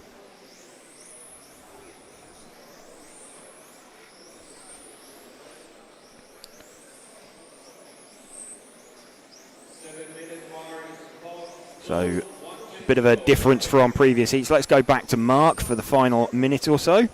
Mark's just going through the fast sweep now, up to the top end of the circuit. There we go. Back on Mark's car for the last 50 seconds. He's just over 6 seconds in the lead from Ollie. A little bit different to previous rounds. Obviously, Mark looking set to take this round. But there could be some decent times coming from some of the guys in the earlier heat. There could be some good round scores from them. Mark Reinhardt going to take this one from, I think Ollie Payne's just going to hang on to second in round. But we'll update the timing as soon as we can afterwards. We know Mark Reinhardt is pretty well nailed on to be taking the round win. Still 6 seconds between them as Mark Reinhardt crosses the line for his 45-lap run. So Mark makes it across for the 45. Ollie won't make it across. There we go. A 45-lap run for Mark Reinhardt from Ollie Payne. Adam Isay in third. Marcus Mobers in fourth. And Matthias Nedrebo in fifth. Let's just see what that's done to the overall ranking lists. Mark Reinhardt then with he's got 2 round wins. Ollie Payne with 1 round win. Michael Orlovsky still in third position. Adam Isay in fourth. Then we got Martin Hutty, Tobias Sutrich, Nico Saarinen, Marcus Mobers, and Matthias Nedrebo. Hupo Honegol in the 10th position. We'll go and see if we can catch up with some of the quick guys.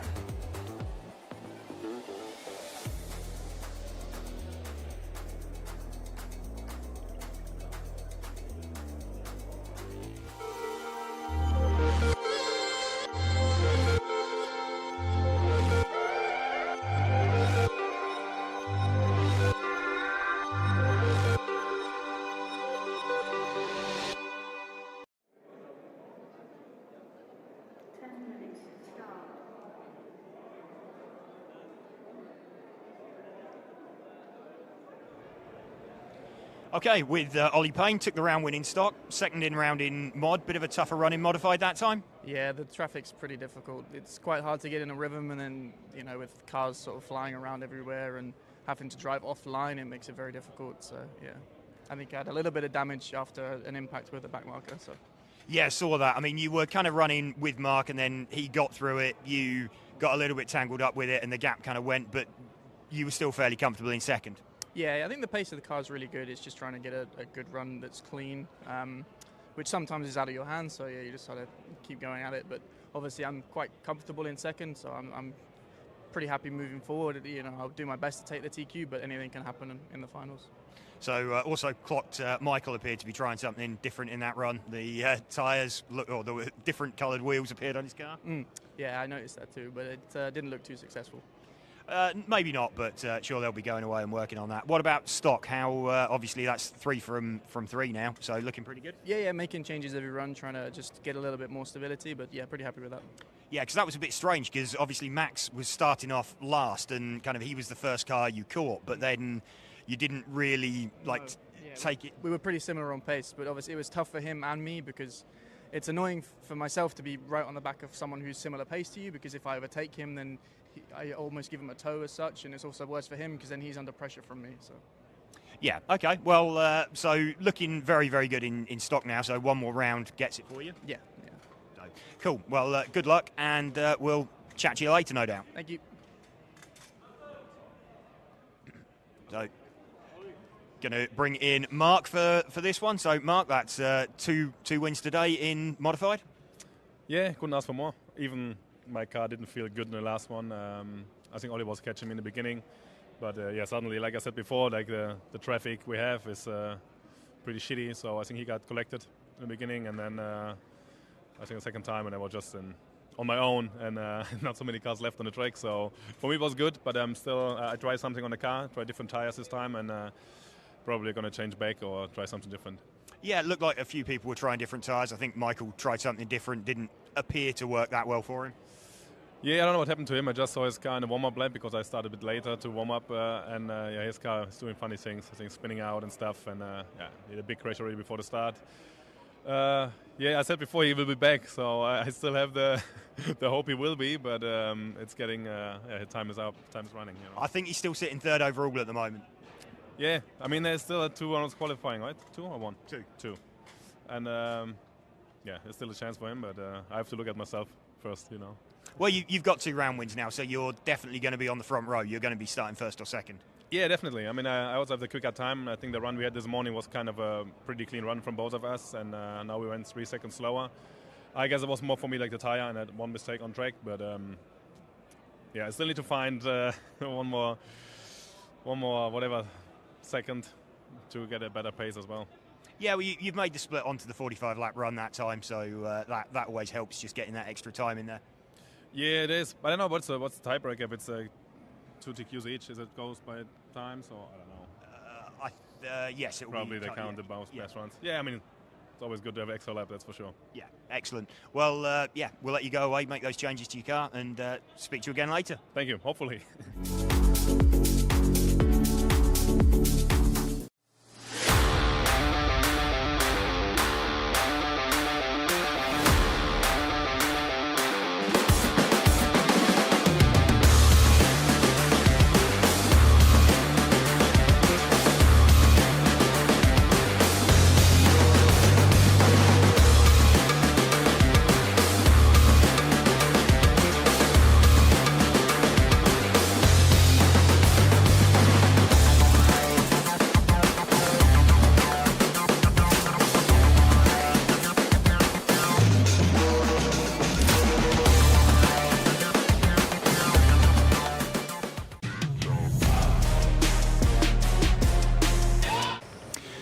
Okay, so just joining Sultan from Hobbywing down here in the pits. Hobbywing event sponsor for us here, and also providing tech support for the drivers. So Sultan, can you just explain to us what you're doing here? And looks like building motors. Yeah, these 2 days, the main job is checking and tuning the motors for the drivers. Here, amazing. I saw almost everyone using our motors, especially the big stock class here, like 80 entries, and everyone wants to confirm their motor is in good status, and they want to know the good settings. So they bring the motor, and I check for them and tuning to what we suggested. Because we have lots of data coming from our team drivers, and that helps the normal players also. Yeah. Okay, so you're using some of the Hobbywing equipment to do that. So you're using the tunalizer there? Yes, this is my main tool. Yes, tunalizer. Okay, so the tunalizer, just to explain to people, that checks the condition of the sensors, but it also tells you the position of the sensor relative to the rotor? Yes. The amp, the RPM, also the balance of the whole signals, everything. Yeah. Also the rotor asymmetry, like this kind of small details. Maybe for normal players, it's just not too important, but for those top guys, they want everything to be perfect. So we check, and sometimes we do some selection to make sure their motors in the perfect status.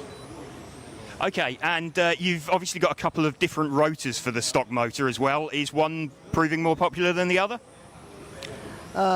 This time we find that the standard one is still the best, overall the best. But some of the drivers, they like a stronger rotor, the feeling, and based on their test, their average is quite good. So they have different choices. Okay, and what about speed controllers? Obviously, there's a lot of Hobbywing speed controllers in use. You make a specific 1S speed controller. Are you doing much tuning with the driver's speed controllers? Not much. I have to say our 1S HD version is on the market for a long time. And for blinky, the EFRA have the blinky rules for the 6.5 and also the Pro Stock. So the only parameters we can do maybe only the like the frequency of the throttle, and not too much, not too many. Okay, I mean, just to give people, viewers at home, an idea then of the drive frequency. So typically when you lower the drive frequency, you get better, more punch, more torque.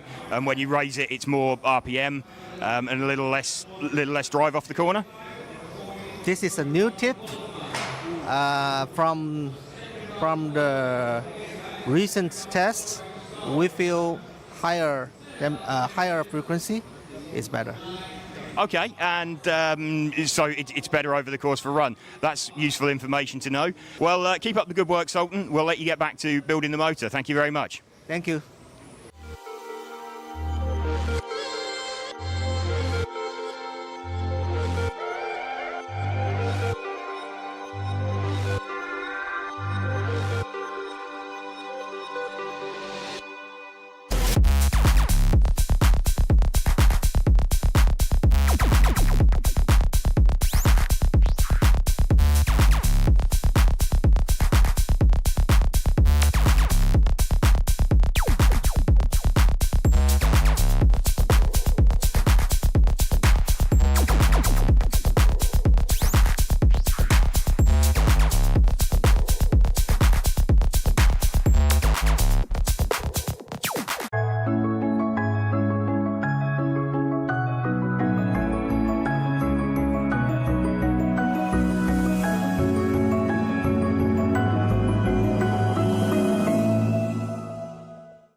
Joining us here for a lap of the EFRA 1/12 European Championships circuit, hosted by the MRCZ track. Heading down the main straight, we're going to flick left, scrubbing the speed off. We head in towards a little hairpin, then a quick flick back to the right. This is going to be a constant radius probably. Round to the right again, then back round to the left, curving as we start building the speed all the way down underneath the driver's rostrum before another sort of tightening left-hand turn into a hairpin, then another quick flick to the right, constant radius again as you start getting on the power. This is possibly going to be a triple apex right-hander before another quick flick to the left as we go down towards the bottom end of the circuit. Building speed, then starting to scrub speed off, turning it round to the left again before we head up in towards this tight, tortuous chicane as we flick right, then left. Right again on the exit, then back round to the left and out onto the main straight, building the power all the way back down again, getting faster and faster and faster as we complete the lap. Let's go.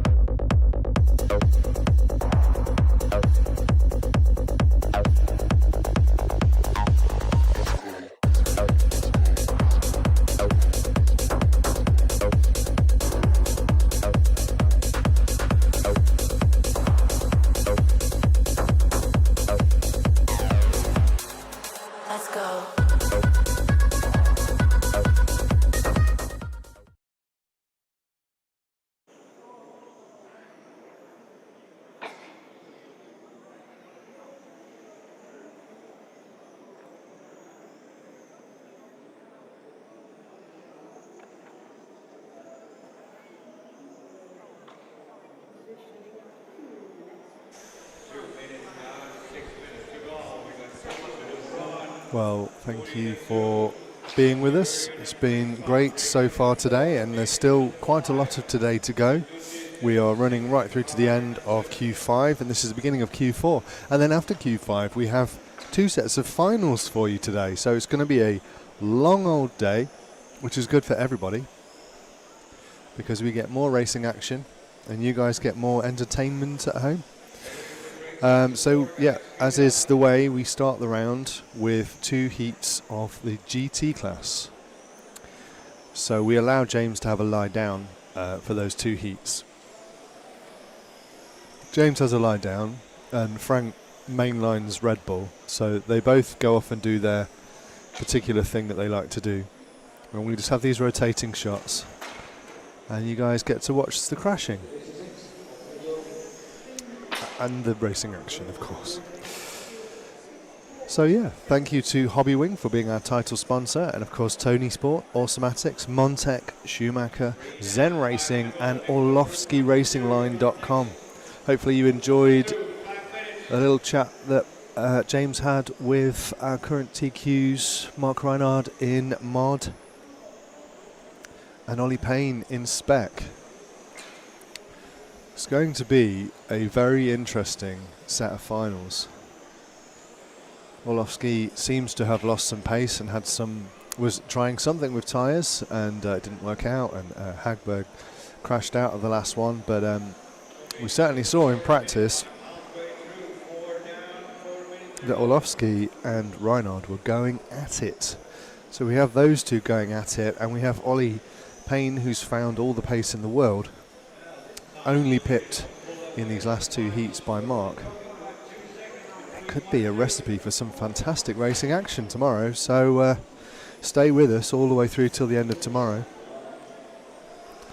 And if you still want something to watch at the end of today, which will be about 10 p.m. tonight, then I might recommend the latest episode of RC Racing TV News, presented by myself, Matt McCallum, and my good colleague Frank McKinney. Hello. Who is in the background. Oh, and here comes James. Wow, the whole gang are back together again. So yeah, sorry, I haven't been reading comments or anything. I don't know if you've been saying, shut up Matt, we just want to watch the rotating cameras. And if that's what you've been saying, then you're going to get your wish now. So yeah. Coming to the end of Heat 1, and we'll leave you with Heat 2, and James will come back in a bit. See you soon. 5 down, 3 to go.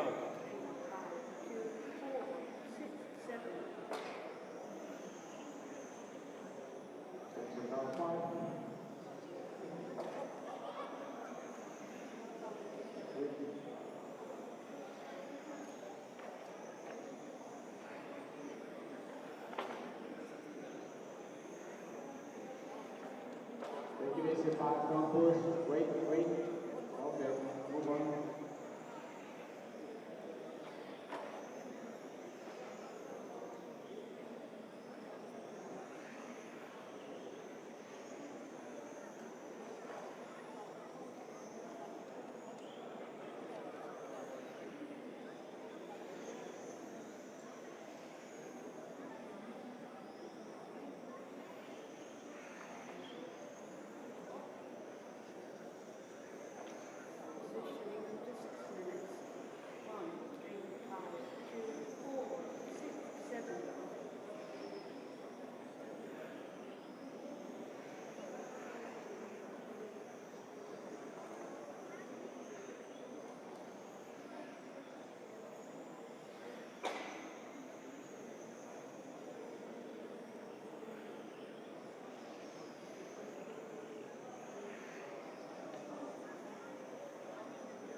All guys down, bring them in, you're down.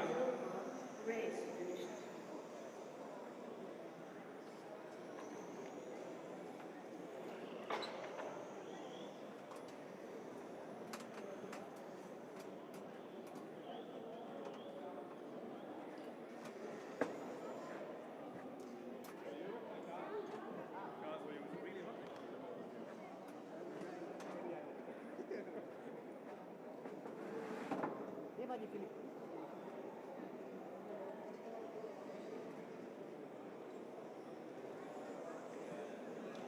Yeah, track's over, guys.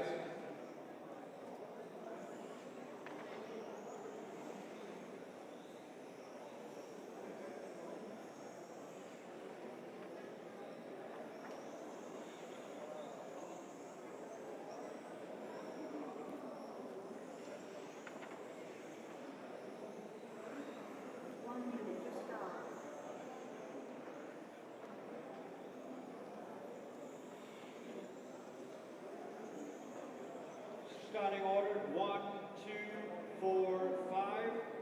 Second row, 6, 8, 7, 3. Start position. 4, go for row 1. 1, 2, 4, 5. Yeah. And 6, 8, 7, 3 behind. Marshals ready, drivers ready.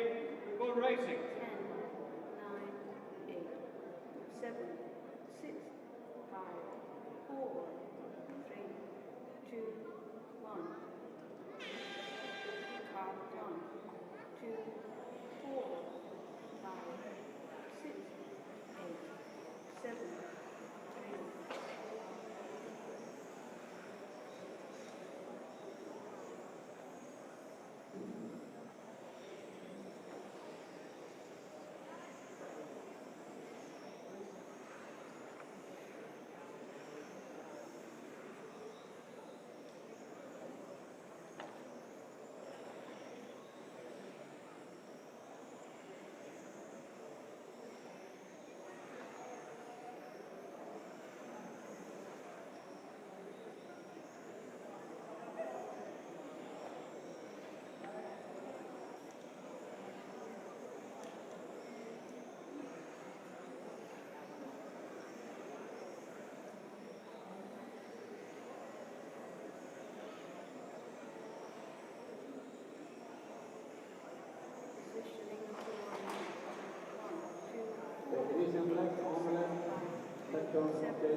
Got a very hot racing in here. 1:30 in the race, 6:30 to go.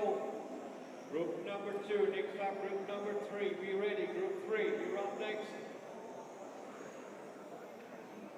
Very intense race here between Lewis and Lawrence.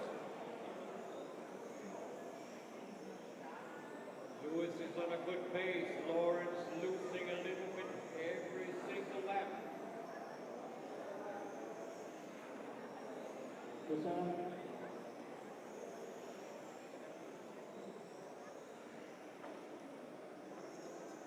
Leader coming down the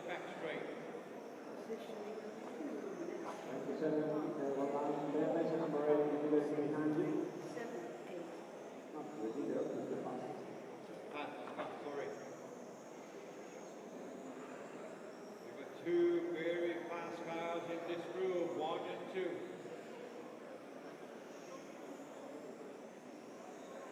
Lewis in the front, Lawrence in the 2, Mika in the 3, Chris in the 4, Jens in the 5, Olivier in the 6, Nicholas in the 7, Esteban in the 8.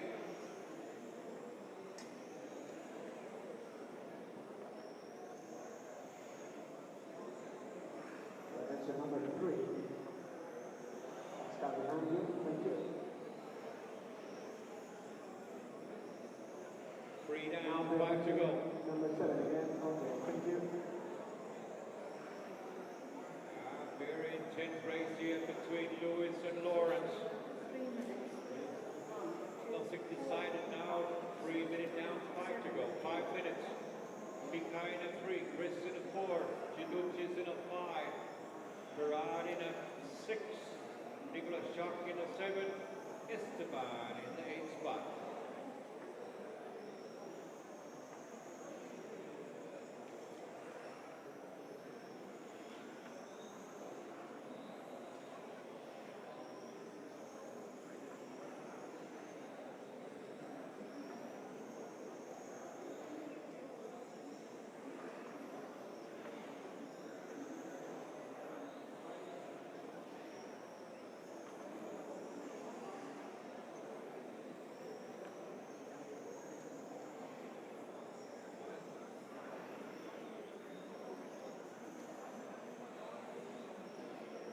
Number 6.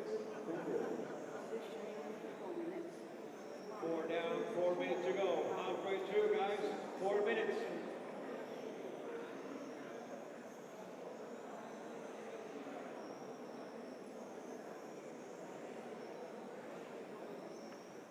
Tonight, take it easy now for when you want to overtake. One touch, really fast. Come on, come on.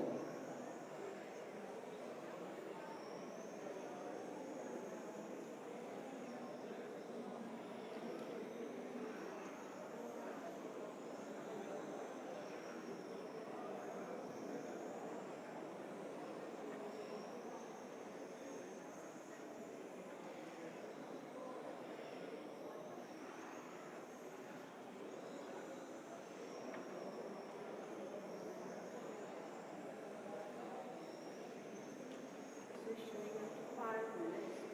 1, 2, 4, 3, 5, 6, 7, 8.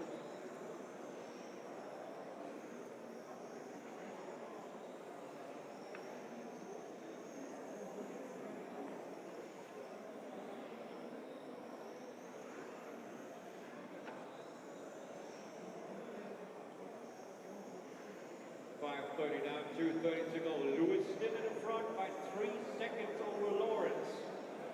And let's have a look at Mika. Mika's only 1.5 seconds behind Lawrence. So Mika can also come up and knock on the door for B2.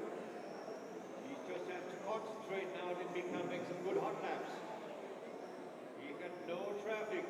Lawrence gonna lose back on his car. He can't rely on his rear axle.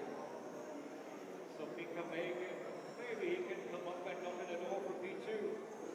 2 minutes is left. 6 minutes down, 2 to go. 5, 3, 6, 7, 8.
50 seconds left on the clock.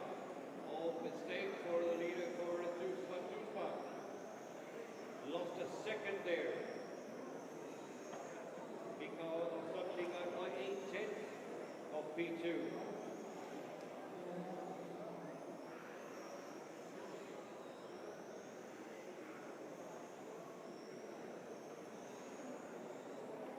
Still 8/10. 20 seconds left on the clock.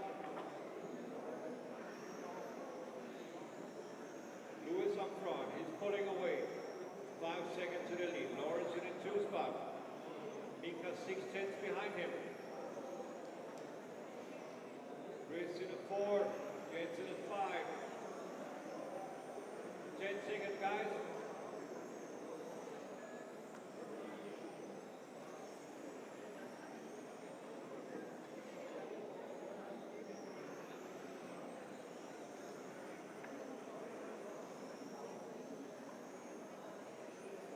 All cars down. Bring him in, you're down. Lewis take this one. Lawrence Sims in the 2, Mika right behind him in the 3 spot.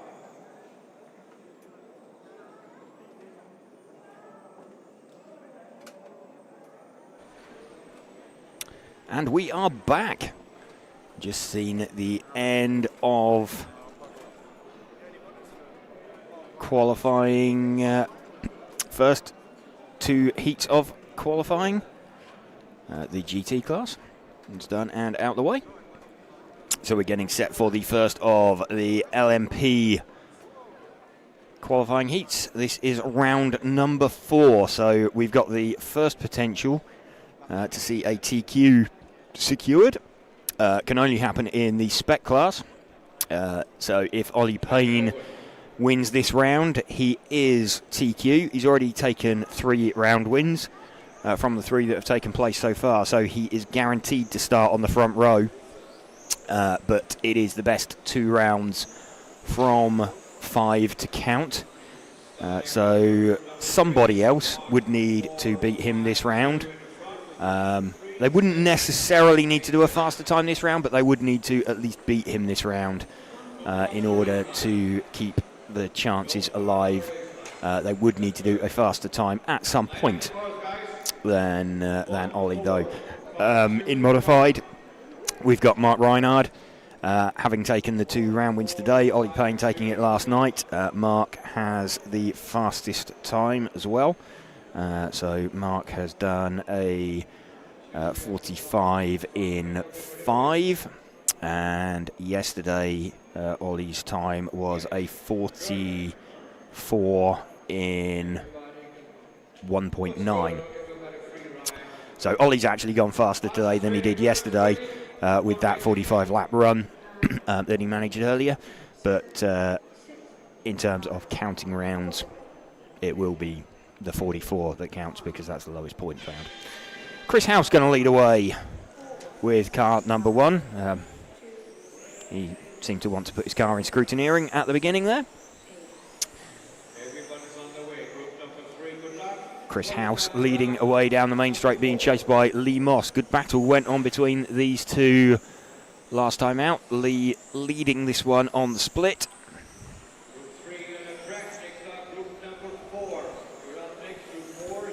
So Chris will be wanting to just edge out a bit of a gap on this one. Welcome to you if you are just joining us on this Saturday afternoon for qualifying round number 4 of the EFRA 1/12th scale European Championships for 2025. Brought to you from Zwevegem in Belgium, hosted by the MRCZ Club. We're RC Racing TV, and we're bringing you this coverage in conjunction with our event sponsors, Hobbywing, and also supported by Tony Sport, Automatics, Montec, Schumacher, Zen Racing, and Orlowski Racing Line. Chris House running in second place at the moment to Winston Barnett. Let's see if we can find Winston. I think he's 1 car back, the orange-coloured car. There we go. That is the lead car of Winston Barnett. Sweeping through the chicane and out onto the main straight.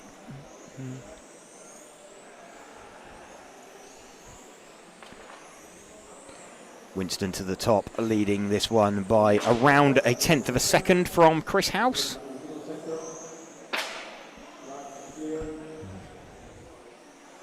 So let's just see as they cross the line. In fact, Chris now taking the lead back by about 3/10 from Winston.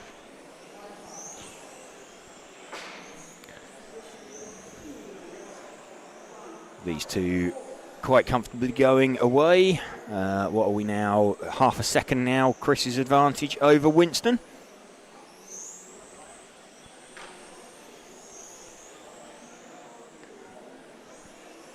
Winston just getting a little bit checked up there as he passed some traffic.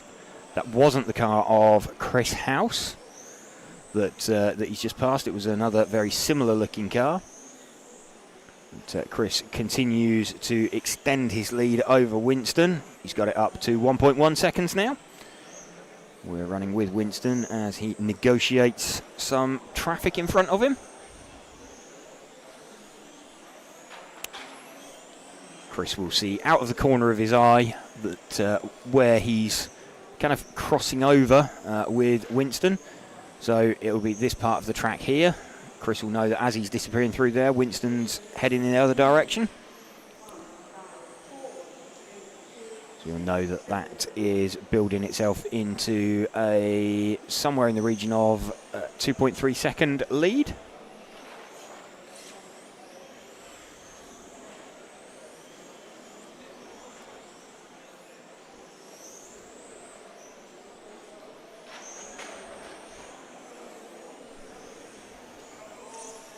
So mistake for Chris House puts Winston Barnett back out in front from Lee Moss.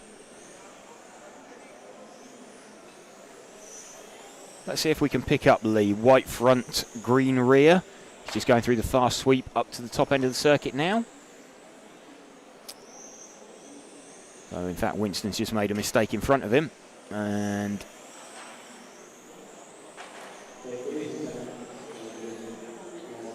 Lee in with a good shout of being shown as the overall leader, not quite. As they cross the line, seems no one really wants to lead this. Winston Barnett leading it by about 6/10 from Lee Moss.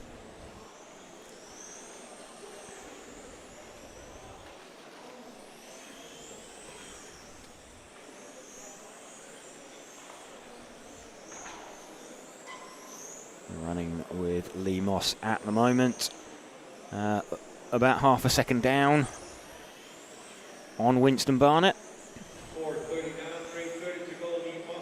In fact, Lee has now hit the front. He's leading by about 3/10 from Winston Barnett. We're going to have a recovering Chris House pop himself into the top three in a moment as well, I think. Or are we? No, I think that's a retirement for Chris.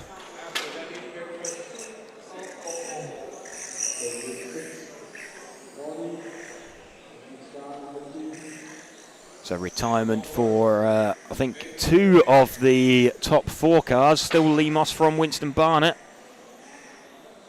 Eric Gourgeot with the 3 car is going to pop up in third place. That is the all red coloured car through the fast sweeps. Let's see if we can pick him up. Eric Gourgeot running in third position in this heat.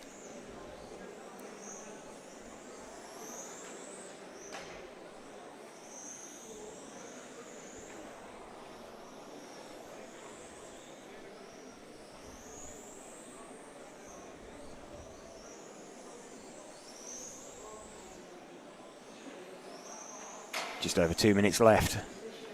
Still Lee Moss from Winston Barnett from Eric Gourgeot.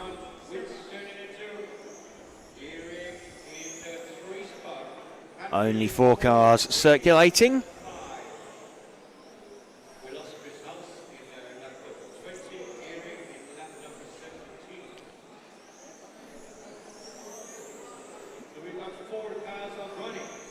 4 cars left out and running. Let's go back to Lee Moss for the 1.5 minutes left. He is the white and green coloured car. Leading this one now by about 1.2 seconds from Winston. So despite there only being 4 cars out there, there's a relatively close battle going on.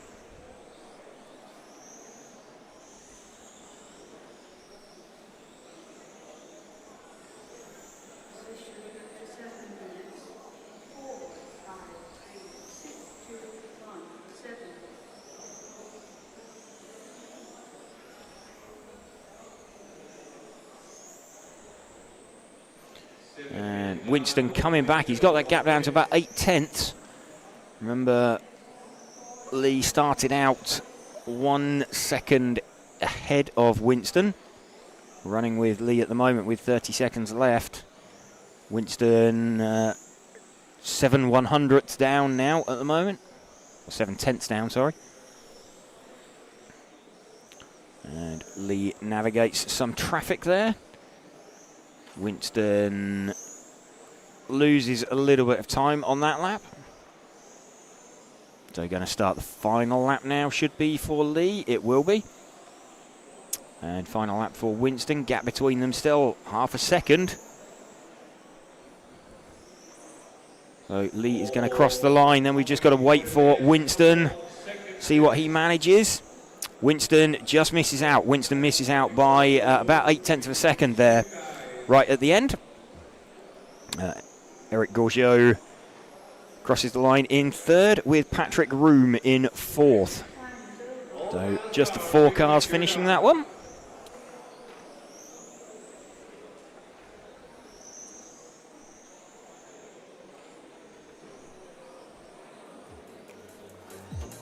Lee Moss from Winston Barnett and Eric Gourgeot.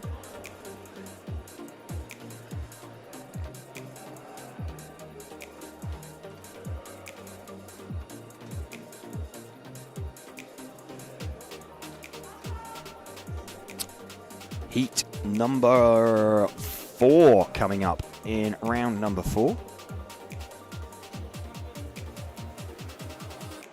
Quickest car in this one all day has been Rob Jackson. Just having a look at where he is sitting overall. He has, what's he had? He's had a 43rd and a 47th in round. So he sat like 50th overall. Out of the 78 entries. So he's going to bump himself up a few finals.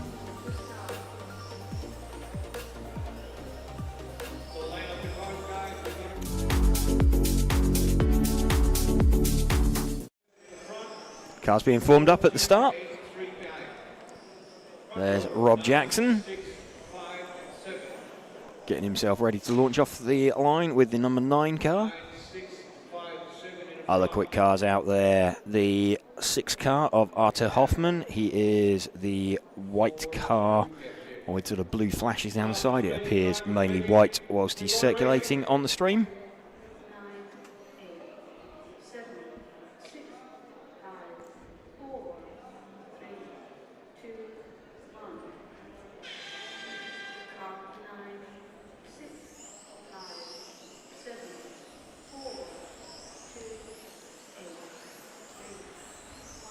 Good luck, drivers.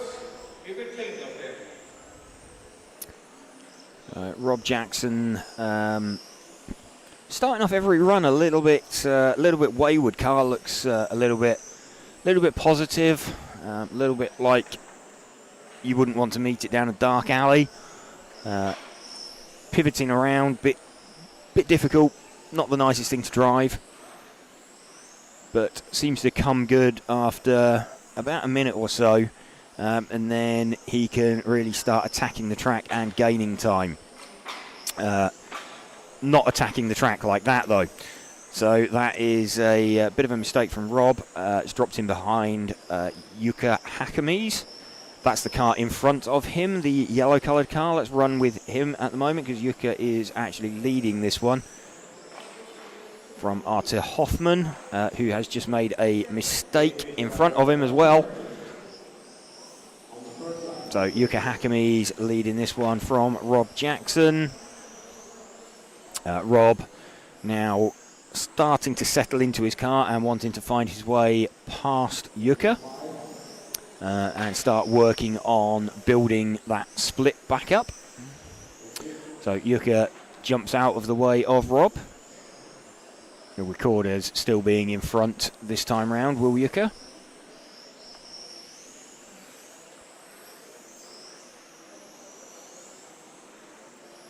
And we'll run with Rob then as he tries to build up on that split. So Rob currently showing down in 6th place, but he has got the pace to start building. We'll watch his progression through.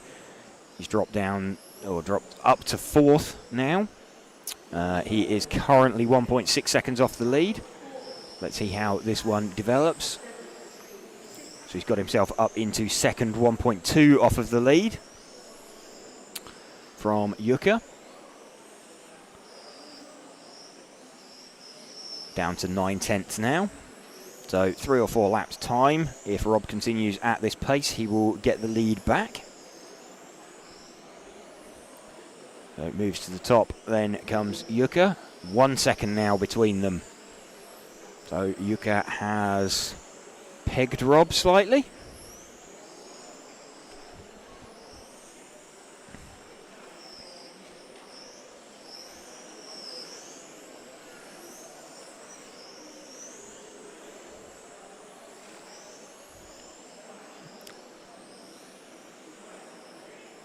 So on that lap, Rob laid it down and has got the lead from Yuka by about 7/10.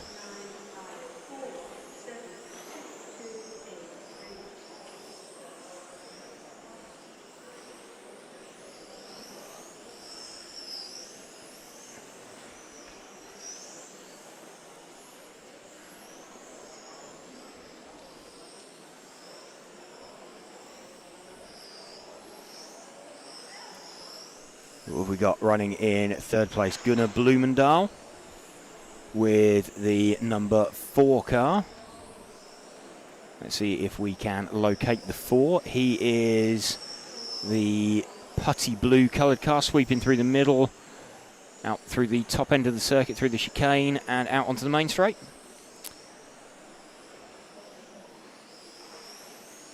Here we go. That is Gunnar Blumendal running in 3rd position.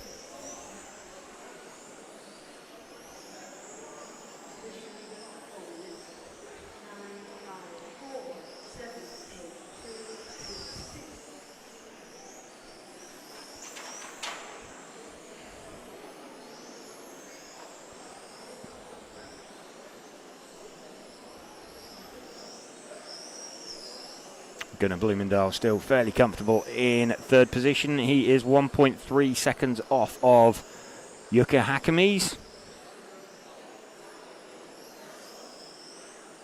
And Yuka is about 1.3 seconds off of Rob. So about 2.5 seconds off the lead. This car that we are running with of Gunnar Blumendal.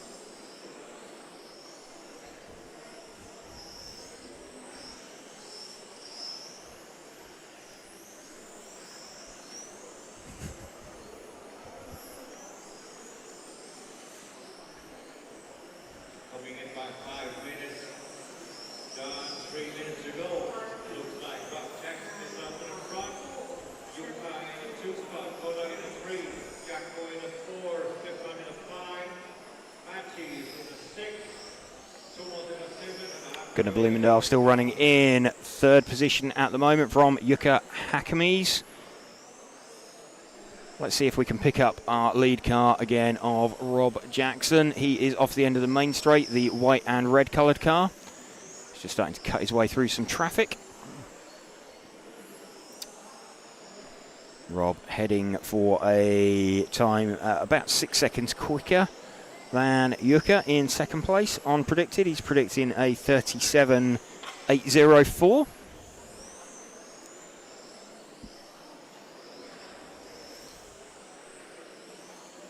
So welcome again if you are just joining us here on RC Racing TV.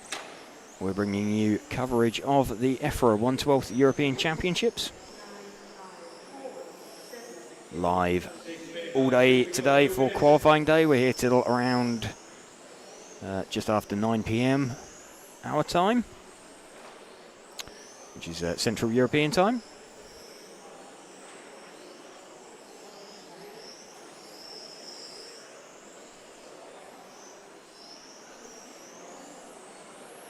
We'll be bringing you all the finals action as well tomorrow. Just all out racing at the moment, everybody just running against the clock. So we're going to have 3-legged finals for everybody. It doesn't mean that you're tied to the person next to you on the rostrum.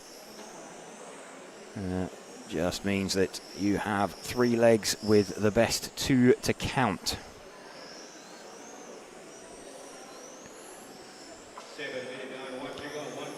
1 minute remaining for Rob Jackson.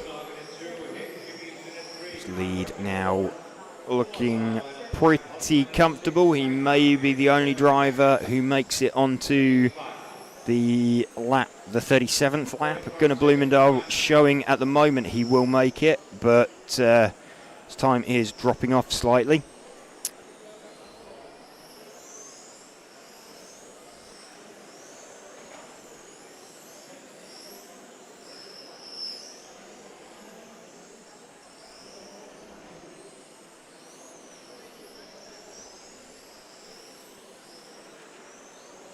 Last 20 seconds then for Rob Jackson. Gunnar's time still showing as a possible 37. It's going to be like 37 in 13.0.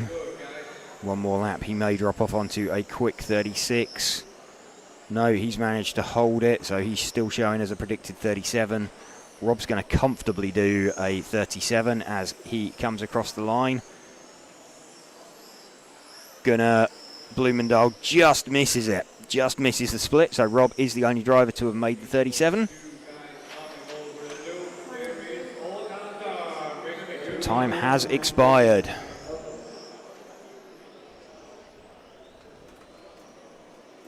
Rob Jackson taking that with the only 37 lap run of the heat. Gunnar Blumendal just missing out on the 37, does a 36 in 8 flat, misses it out by 1/3 of a second. 2 minutes until the start of heat number 5.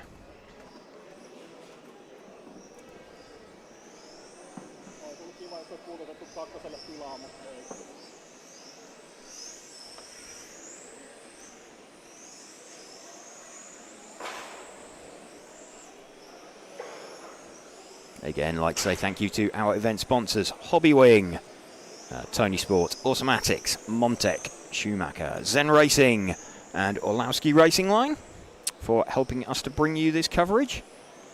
If any of you are out there watching us on YouTube and have any questions about what's going on, wondering what you're seeing, feel free to ask any questions in the chat. We will endeavour to answer them for you.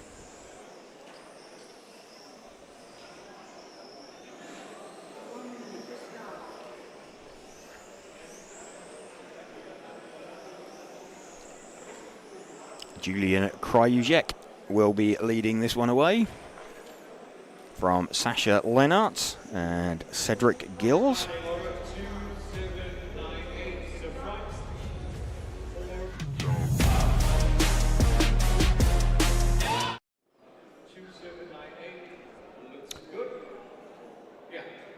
Julian Kryuzek will lead away the yellow-coloured car with the white cockpit and unpainted windows.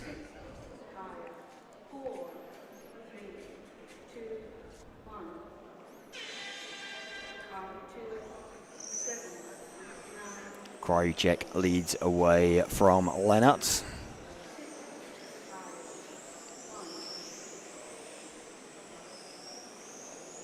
A little bit of an over-rotation there off the end of the main straight. When we say an over-rotation, it literally means you turn into the middle of the corner, or you turn into the corner, the car in the middle of the corner.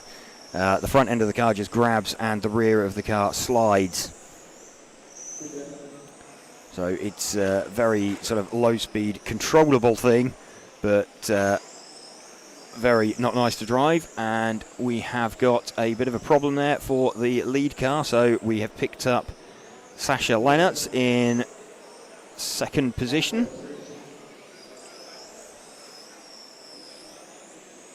See, as he starts building his way, he's actually running in fourth place overall at the moment, but will stick with Sasha as he tries to put in some laps and extend the gap over everybody else. Eero Hakemies is leading with the 6 car at the moment.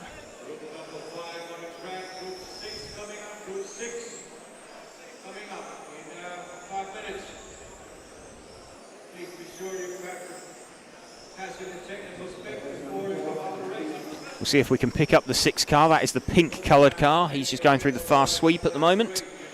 Up at the top end of the circuit. There we go.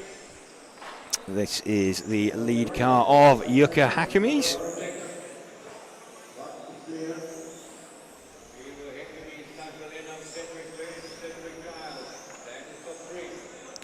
Jukka finding his way through past traffic down the main straight.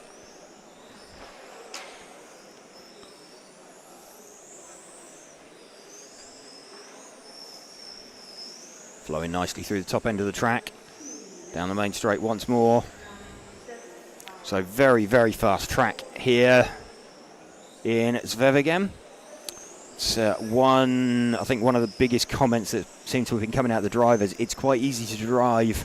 It's quite difficult to drive fast. There's not really places to gain time over anybody else. You can spend an awful lot of the run just sort of edging into the split that someone started on you, and you can spend 10 laps trying to close that down, and then one small mistake, something like that from Eero Hakemies, and it just eats up all of that time. Let's have a look at his lap time that time round. So Eero's lap time was a 13.5, whereas previously he'd been lapping in sort of 12.9, so about 0.6 of a second. Again, a little bit scruffy through the middle of that chicane. It's not traditionally what you'd regard as a mistake. It doesn't need a marshal, but just having run a little bit deep, and then you get a bit of pickup on the tyres, so the car's not quite as responsive, just settles you down into a bit of a slower lap time. Again, like a 13.7, another scruffy lap there for Eero Hakemies. He's maintained the lead, but a 15.1 that time around. The car in second place, Sasha Lennartz, a 13.5 and a 13.2 actually that time around. So let's have a look and see what time Eero's done, a 13.3. So better lap that time round. He's going to need to tidy up his driving for the last few minutes.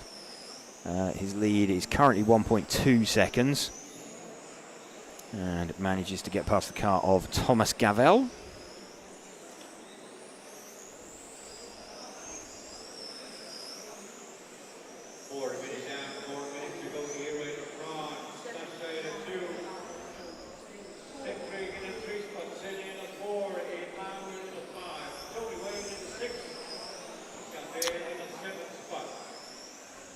Eero Hakemies still leading this one, or he will filter back to the top as he crosses the line. His lead now 0.8 of a second over Sasha Lennartz. Sasha started out towards the front of the field, so will pop up near the top. Jukka now crosses the line. It's about 3/4 of a second still. A little bit slow through the middle of the chicane there.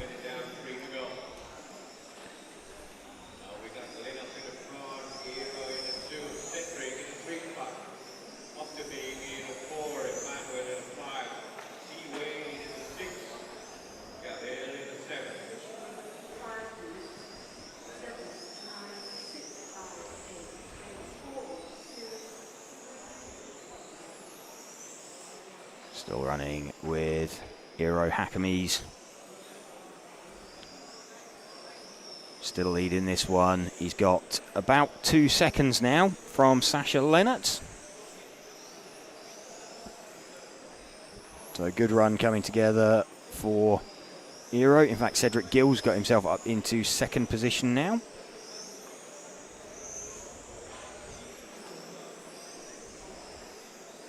Just managing to carve his way through some traffic. Let's see if we can find Cedric Gills, the number 9 car.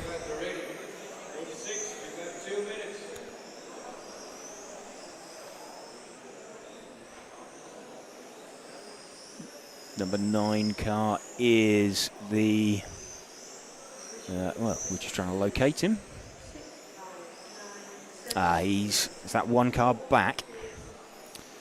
The orange coloured car, top end of the circuit.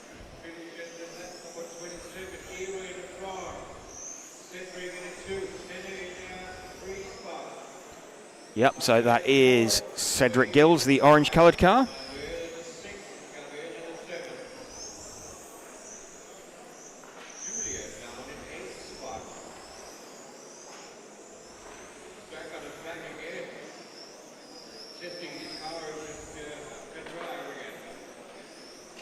Yuka Hakimi's leading from this car we're running with, Cedric Gills.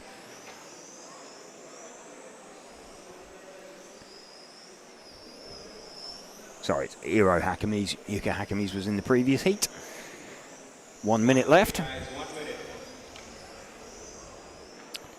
Cedric Gills moving to the top, but Eero will pop out in front. And he's got a lead of about 1.7 seconds.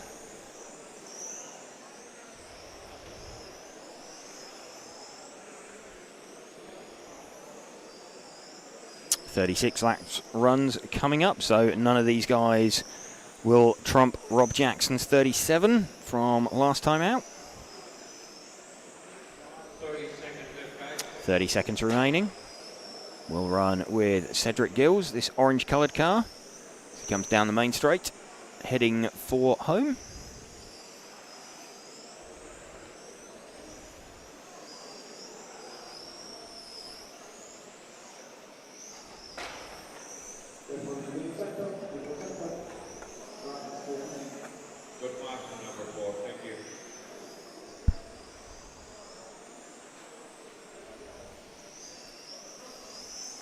Time has expired.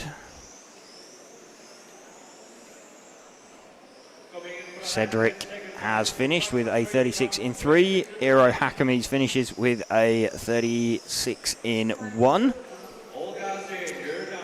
All cars done. Time has expired. That is the end of qualifying heat number 5. Getting ready for heat number 6. Once again, thank you to event sponsors Hobbywing, Tony Sport, Automatics, Montec, Schumacher, Zen Racing, and Orlowski Racing Line.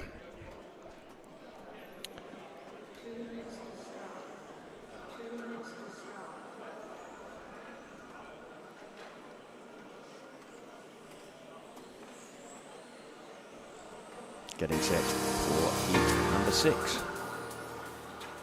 That will consist of Niels Mers, Andy Thompson, Ole Thomas Bryn, Eric Sotorayu, Tim Janssen, Esteban Fontaine, Magnus Hellmark, Mark Payne, and Alfie Hart. Starting order for group number 6 is as follows: 3, 8, 6, 7 in the front row, 5, 1, 9, 2, and 4 in the back row.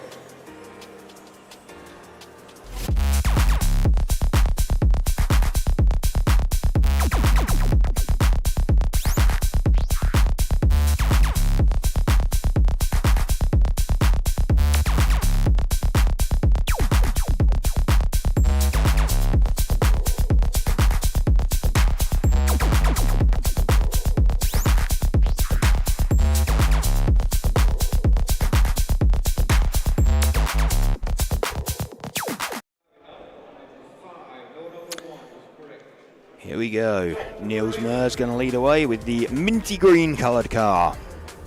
Looking fresh on the start line.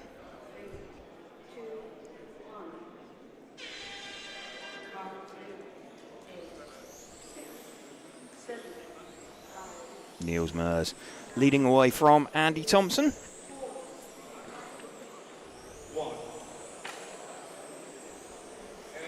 Niels attempting to build a bit of a lead. Andy Thompson with the hot opening lap so far. He's about a tenth up on Niels Meurs. So remember, the clocks only start when the drivers cross the start-finish line, cross the timing loop. So all running on individual 8-minute clocks, staggered 1 second apart from one another. So at the moment we have, on the track, we're looking at Niels Meurs in front of Andy Thompson. On the clock, we've got Andy Thompson running some quarter of a second up, which means he started 1 second behind. He's now running 3/4 of a second back from Niels Meurs. Gap still 1/4 of a second.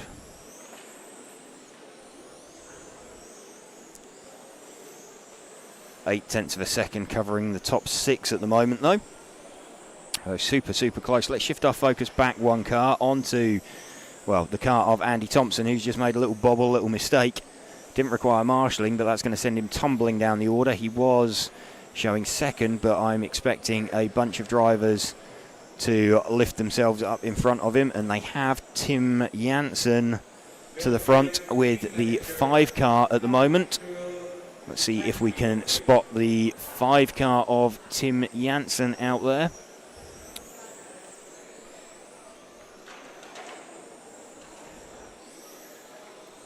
The 5 car is the pink coloured car, going through the chicane at the top and out onto the main straight.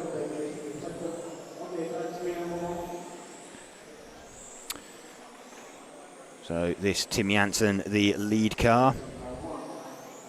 He's actually a couple of seconds to the good. Starting out further down the field and trying to drive into the back of Ole Thomas Bryn. Not literally drive into the back of him, but drive up to the back of him.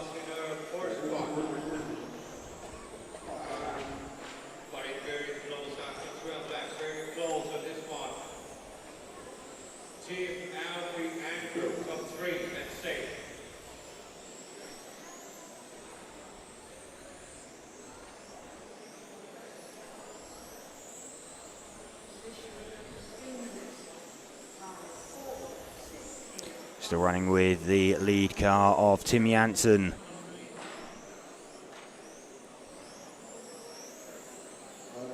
He's made his way past both Andy Thompson and Niels Meurs, who have made mistakes. So Ole Thomas Bryn running in second position at the moment. In fact, Alfie Hart running in second position. Let's see if we can pick him out. Alfie is the yellow-coloured car off the end of the main straight now. He's just driven past us. Here we go. Picked him up on stream. So this is Alfie Hart running in second position. He's about 1.1 seconds off of the lead of this heat at the moment as we come in towards half distance.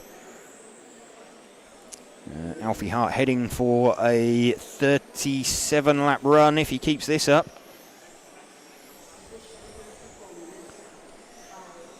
A good run coming together for Alfie. Hasn't had the best of runs through traffic so far today, but he's got a nice clear track in front of him.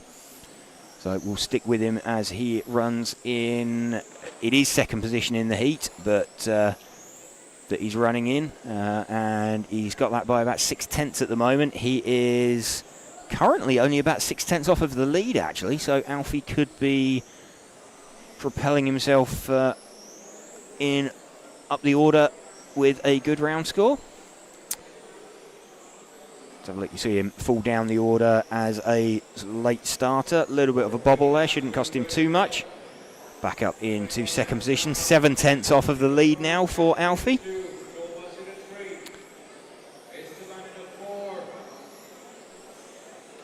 The all-yellow number 4 car of Alfie Hart down to third place. So Ole Thomas Bryn has popped himself up into second position. To see Alfie makes his way through some traffic, crosses the line, still in third position. He is 9/10 off of the lead at the moment, in third place currently. So we'll continue to run with him. 2 minutes 40 left. Another little mistake in the middle of the track there. Not too bad. Certainly didn't need a marshal. Maybe cost him a few tenths of a second.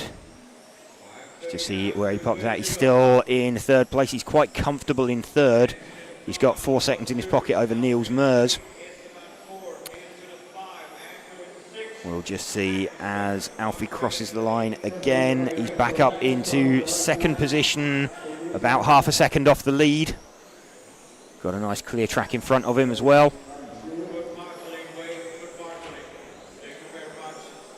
A good run coming together for Alfie. Still second, about 6/10 off of the lead at the moment. Into the final 2 minutes. Final 2 minutes for Alfie. Nearly came a cropper over one of those curbs, but got away with it. Let's have a look as Alfie crosses the line, see where he pops up to. Up to second position. He's only 3/10 off the lead now.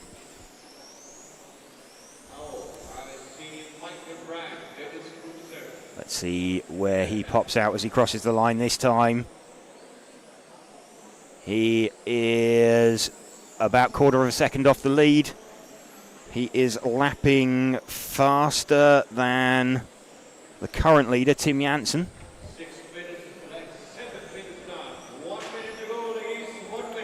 So top three covered by 3/10 of a second. Alfie drops to third position. He is still only 4/10 off the lead.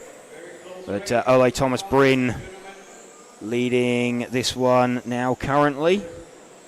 See as they cross the line where Alfie goes to. Alfie pops up in second place. He is 4/10 off the lead. Coming up to 30 seconds left. Just needs to bring this one home. Ole Thomas Bryn leading this one. We'll see where Alfie checks out as he crosses the line. Alfie up into second. He's 8/10 off of the lead, so Ole Thomas Bryn looks like he has managed to pull a bit of a gap. But, Alfie onto his final lap.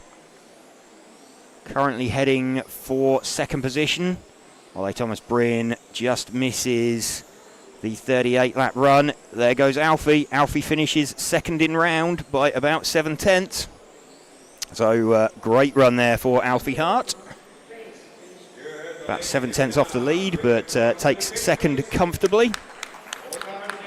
So really good run there for Alfie, and we ran with him for the majority of that heat. Ole Thomas Bryn.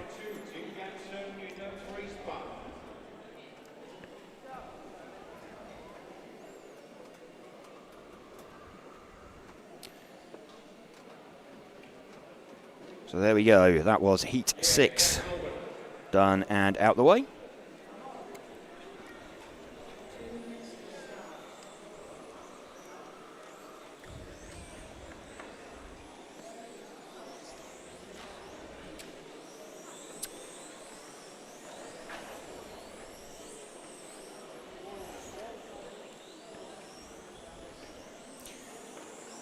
Joining us now then for heat number 7. Dennis Meether is going to lead this one away for Janne Koivisto, Rick van der Akker, Øyvind Studstal, Jan Dietmar, Olivier Pierrat, Mark Dieterman, Mark Jordan and Mikael Brandt. Welcome to you if you are just joining us. We've still got plenty of track action going on today. We're here till gone 9 p.m. Central European time tonight. We're bringing you this live coverage in conjunction with event sponsors Hobbywing, also Tony Sport, Automatics, Montec, Schumacher, Zen Racing and Orlowski Racing Line.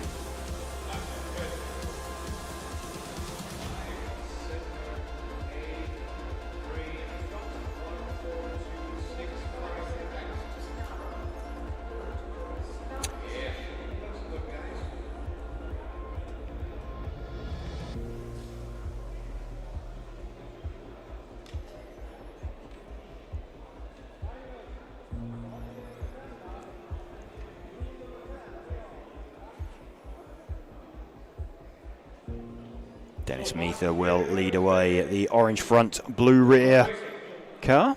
7, 6, 5, 4, 3, 2, 1. Car 9, 7, 8, 3, 1, 4, 2, 6, 5. Dennis away on the first lap, trying to build a gap over Janne Koivisto. And a really hot opening lap from Dennis Meether, a 12.2. Best anybody else has managed is a 12.9. So he's already put 0.7 of a second into the rest of the field on lap number 1. Pulled a second over Øyvind Støsdal. So we're taking it from here, 30-second over this race. This is qualifying round, group number 7. Big lead already for Dennis Meether. This round and one more to qualify for a European Championship 2025 here in Veldsleden in Belgium. We still got in Already starting to approach some traffic in front of him. And I think that's a... Oh, that was really unfortunate there for Dennis Meether. Just caught a slowing car of Mark Dieterman, who has stripped a spur gear.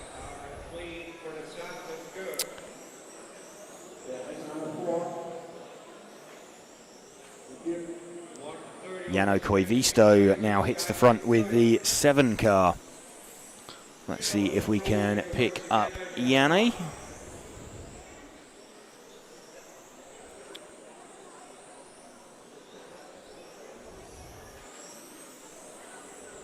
Seven car is the yellow and blue coloured car, so he's one car in front actually of this car we're running with. Janne Koivisto running in second place currently, because Jan Dietmar has now hit the front. No, Janne moves to the front, but Jan Dietmar half a second back off of him on the clock. And Janne has realised, I think, that Dennis Meether is recovering as well from a bit of an incident, so has let him go.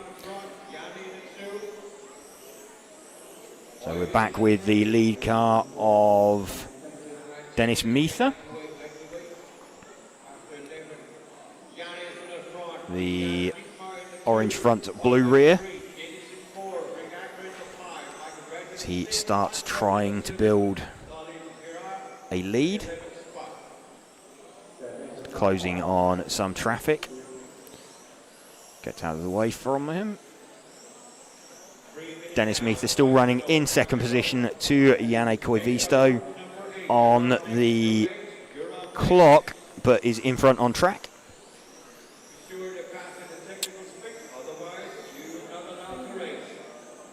Pulling away now at the front of the field. Dennis Meether has got himself back to the front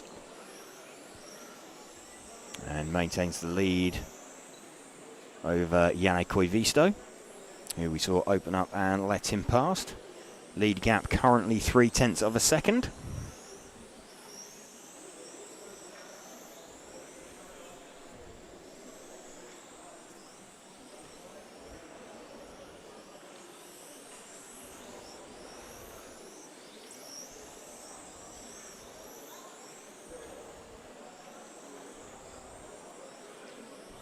Let's see if we can find the third place man, Øyvind Støsdal. He is the he's the number 3 car, the minty green coloured car. Just going through the chicane up at the top of the circuit now and out onto the main straight. There we go, just entered shot. So this is third place man, Øyvind Støsdal.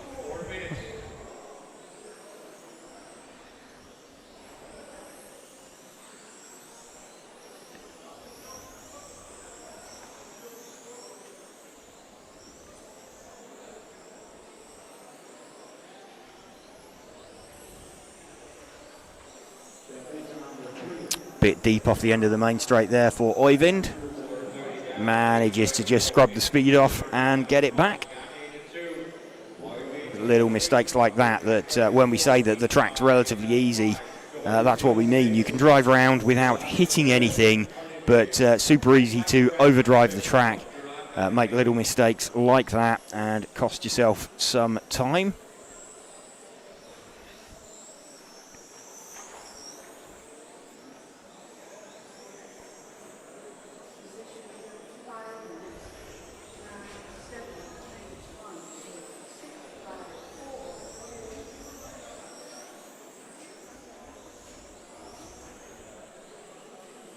Still running with Øyvind Støsdal in third position in this heat. Top two still running fairly close to one another. Dennis Meether and Janne Koivisto. Let's see if we can pick up Janne Koivisto, the yellow and blue coloured car. He is just about to go through the fast sweeps up to the top of the circuit now. There we go, in the middle of the chicane. This is Janne Koivisto, currently about 7/10 off the lead.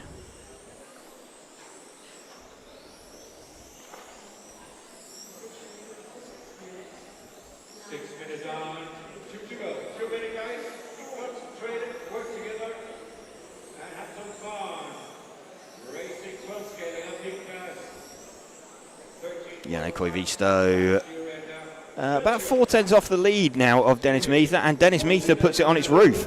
So Janne Koivisto will now take over the lead. Øyvind Støsdal should take second, not quite. Dennis Meether hanging on.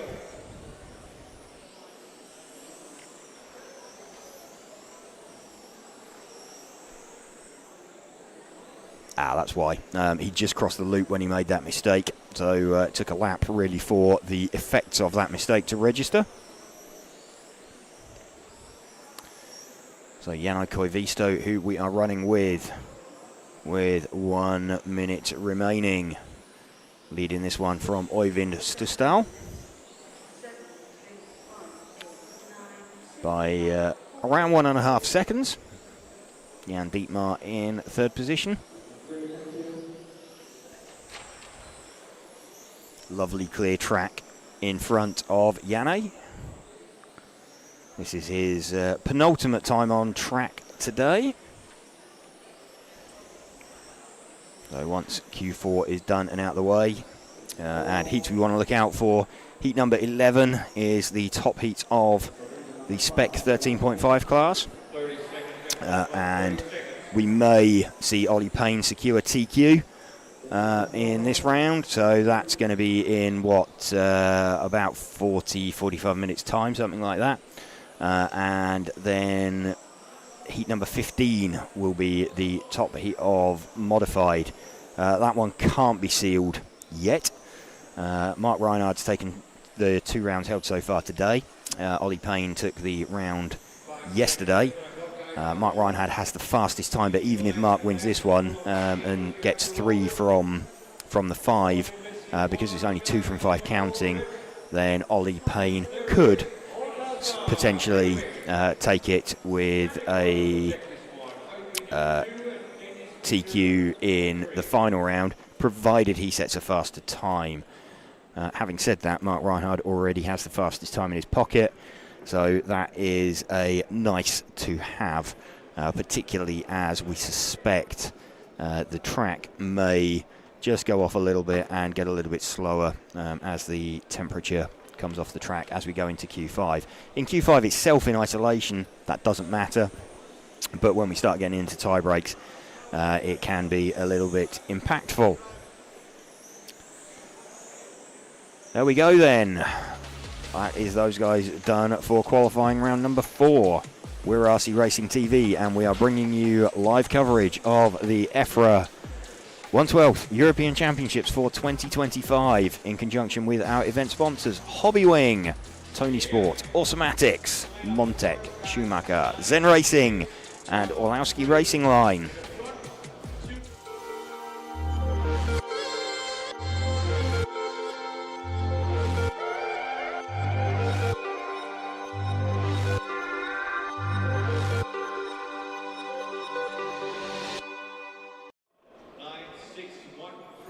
Just seeing some details of the Hobbywing G4R motor there. Very popular motor in use by about 99.6% of the stock racers' cars.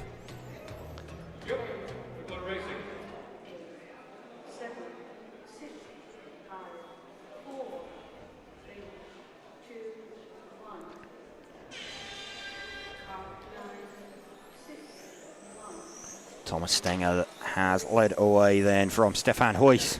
Stefan Huyss making the start this time. He managed to stove the front of his car in on the warm-up lap last round.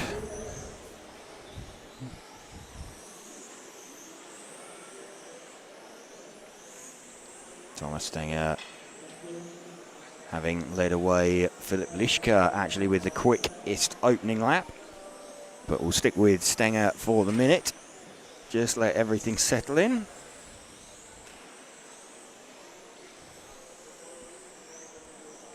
Early mistake from Dan Burks has dropped him down the field by the looks of it.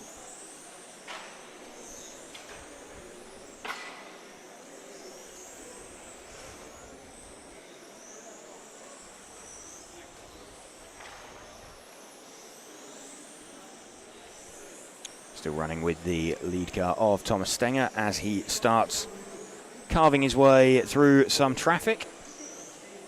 1 minute down, 7 minutes to go. Stenger in the front. So we've got Lischka to the front with the 5 car. I believe he is the all yellow coloured car on the main straight now. That is indeed the 5 car of Philipp Lischka. It's the other all yellow coloured car out there that we want to be watching. So he is just going through the fast sweep up towards the top end of the circuit now. There we go. That is the car of Philipp Lischka. 2 all yellow coloured cars out there. Doesn't make our life easy. Bit of an over rotation there over the curb.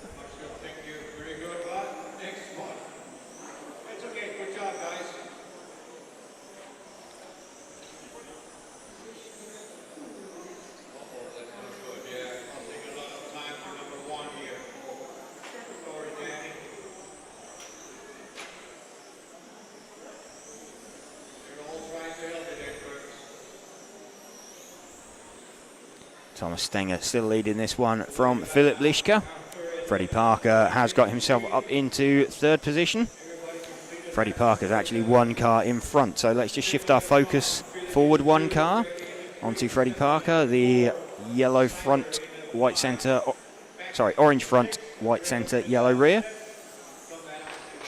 And Freddie having a fairly fortunate run there through the traffic. Someone made a mistake in front of him, but he kind of got away with that. It will have cost him a couple of tenths, but he has kept his head. So Freddie running in 3rd position currently in the heat. He's about half a second off Philipp Lischka.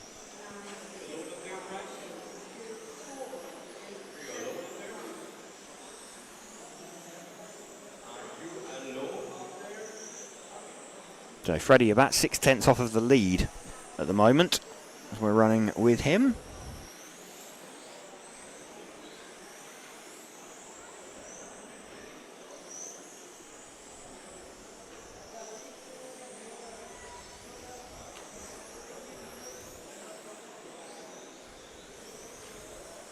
Good run coming together for Freddie. He's seen his good friend Alfie Hart put in a good run earlier on.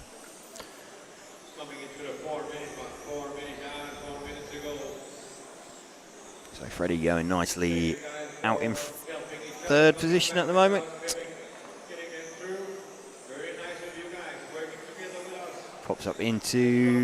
Nearly pops up into 2nd. He's 4 tenths off of Philipp Lischka. Just wait and see where he is reference to Thomas Stenger when he crosses the line. He is about 4 seconds off of Thomas Stenger, who is leading this one. Stefan Huyss has got himself somewhere in the mix as well. Let's see if we can find him. He is a green front, white rear. Stefan Huyss, he's just going through the fast sweep now. up towards the top end of the circuit. There we go. That is the second place, well, in the mix for second place, car of Stefan Huys.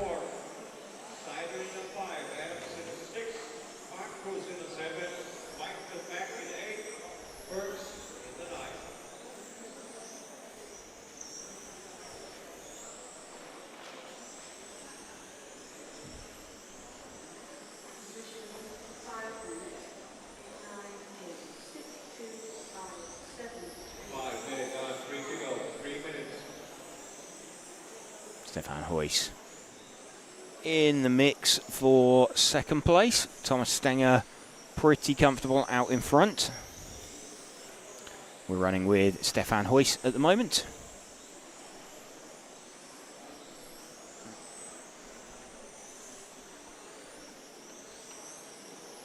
Currently in third place, about half a second off of Freddie Parker. You'll see him pop up into second, and then as Freddie crosses the line, gets demoted again.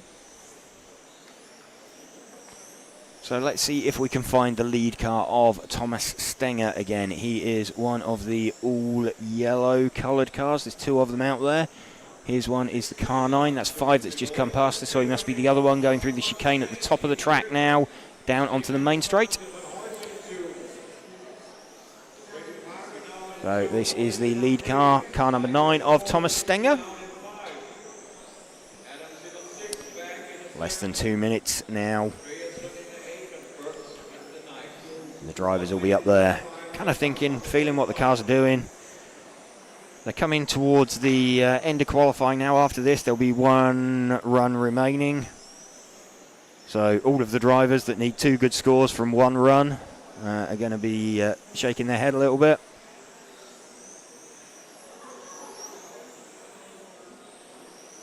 Jorge Andreas Rodriguez says, good job on the coverage.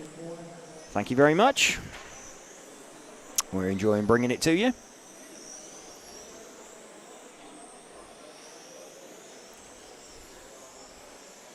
Running with Thomas Stenger at the moment.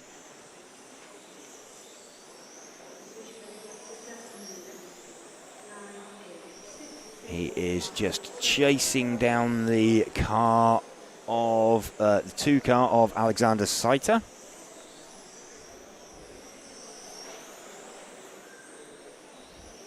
Actually not making much of an impression now. So his pace is, Thomas Stenger, pace isn't fantastic. Just looking at where he sits overall, I mean, he's got a massive lead. He's got like a 6-second lead. So with 30 seconds to go, he's not under any kind of threat for this heat particularly.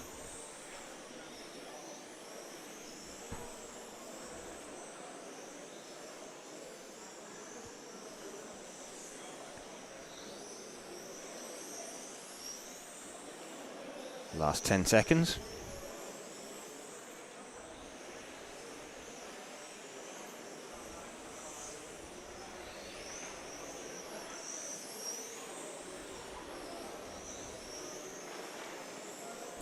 Thomas Stenger crosses the line, 39 lap run. Only driver to make it onto a 39, Freddie Parker, with a great run to second, a 38 in 2.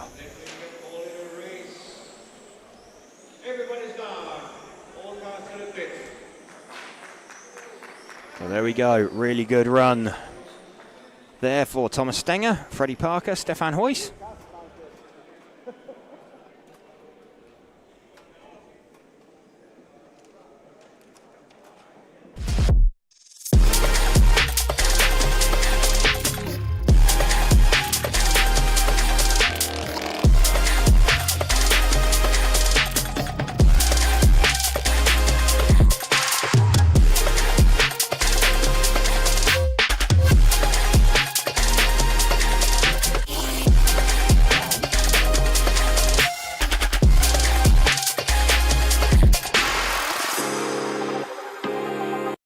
Jody Sherritt says, 2 great drives from the UK Young Guns. Top effort, indeed. We've got another one coming as well. Andrea Torrigiani going to be leading this one away. And Obviously, he's leading this one away because he's been the quickest car in this heat. Someone's car not sounding too healthy, though. Just hear the screech of a Spurger. Oh, that's the number 7 car of Alex Van Gansen, I think, is going to be a retirement.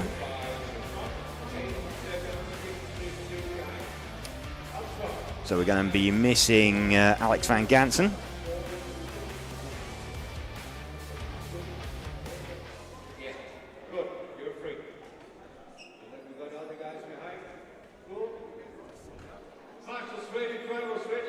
Andrea Torrigiani set to lead off.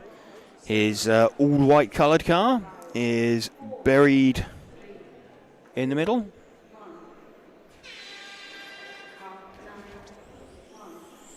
Andrea leading away then from Christian Gear.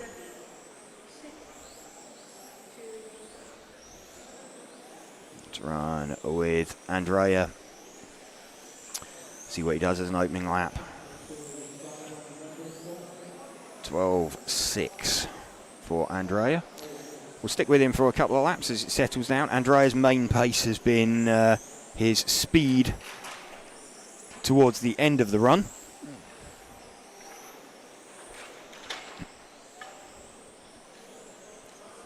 And he's just been able to keep on pumping in those laps. He has dropped behind Christian Gear.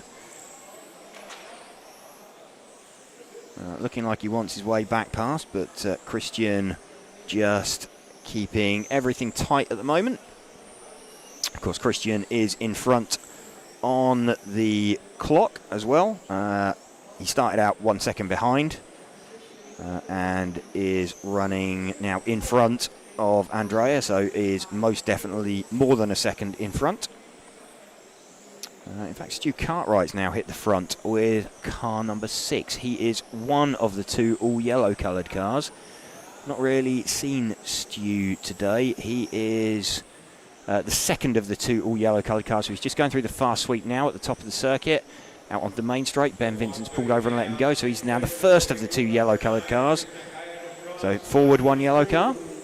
There we go. That is Stu Cartwright, who is currently running in second position. He's 2/10 off the lead car of Christian Gear. Potentially a little bit slower this lap as he had to negotiate some traffic. Jody says grip looks really high, bit different from Sicily last year. Yeah, there's an awful lot of traction. Everybody out there really seeming to get on top of their cars. Stu Cartwright pops back up into second position. He's still 2/10 off of the lead. We'll continue to run with him for a bit. Not really seen an awful lot of Stu this weekend. He's closing in on the 2 car of Lucas Larson, makes his way past him. Down the main straight once more for Stu.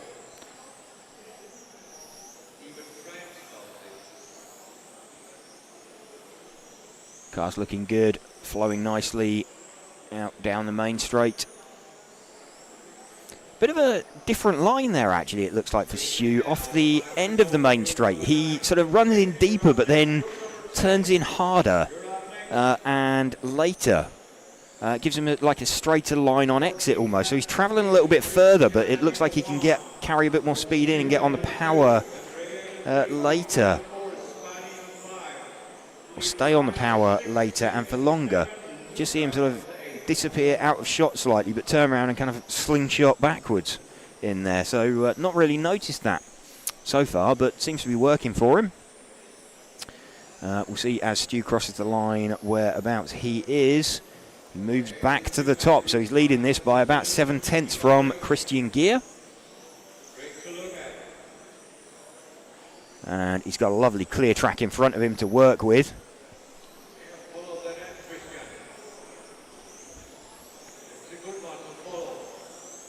So the car's looking nicely balanced through that chicane.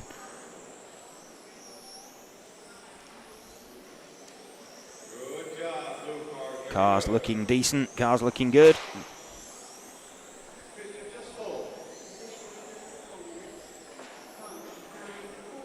Stu still leading this one by about 3/10 from Christian Gear.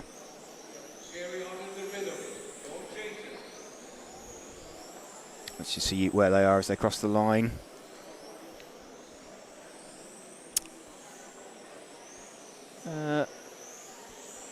About 6/10 now. Let's go back to Christian Gear and Andrea. They're just coming past us now. Christian Gear is the white and sort of sky blue car through the fast sweep. Andrea is the white car just behind him. The two of them circulating line astern. Andrea started out first. Ah, there we go. There's a mistake there for Christian Gear. That's going to drop him off. We picked up Andrea. So let's see where Andrea is versus Stu Cartwright. He is like 1.8 seconds back.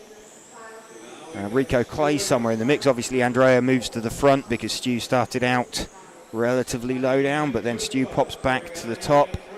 What's the gap? 1.6 seconds.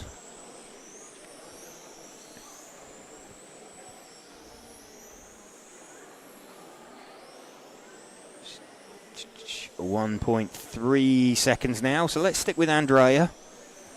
Minute and a half left. We'll just keep an eye on his gap to Stu. Every lap Stu comes around, pops up to the top. Where is he now? 9/10 of a second. So this is what we were saying earlier. Andrea's strength was his pace late on in the run that we'd noticed coming into the last 2 minutes. And a mistake there for Andrea, just rolls it over. So that has really thrown that one out of the window. Stu Cartwright going to be leading this one quite comfortably. It will take a little while to register because Andrea was onto an extra lap. So that is Werner Spanbruckner up into, in fact it's Rico Clays up into second position from Stu Cartwright. Stu back to the top from Werner. Oh, there we go. Rico Clays. It is about 8/10 of a second. Stu Cartwright's lead. So let's run with the car of Stu Cartwright. That is the yellow-coloured car. He's the only yellow-coloured car out there. This is 1 minute 15 to go then for Stu,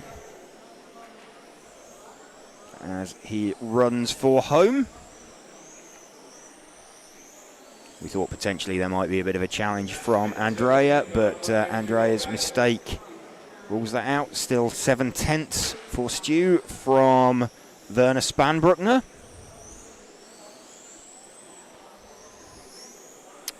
Of course, with only 2 from 5 to count, there's still potential, even at this stage, for someone to rescue their weekend if it's been going a little bit awry. So Stu crosses the line and has dropped to second. He is 0.5 off of Werner Spanbruckner with 30 seconds to go. So is Stu fading slightly? Let's see as he crosses the line now. He's now 0.3 off of Werner.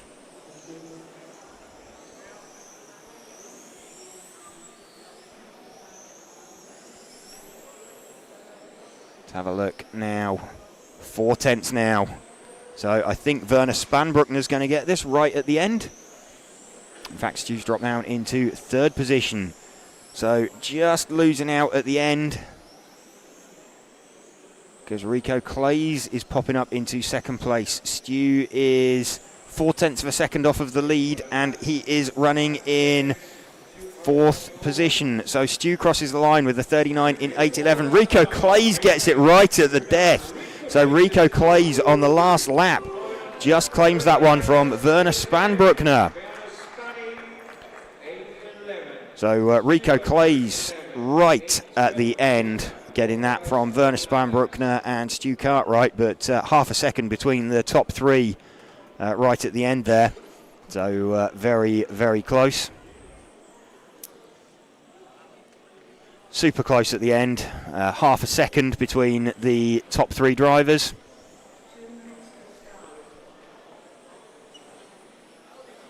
Getting set for the penultimate heat now. Heat number 10. Got some guys currently sat within the top 10 in this one.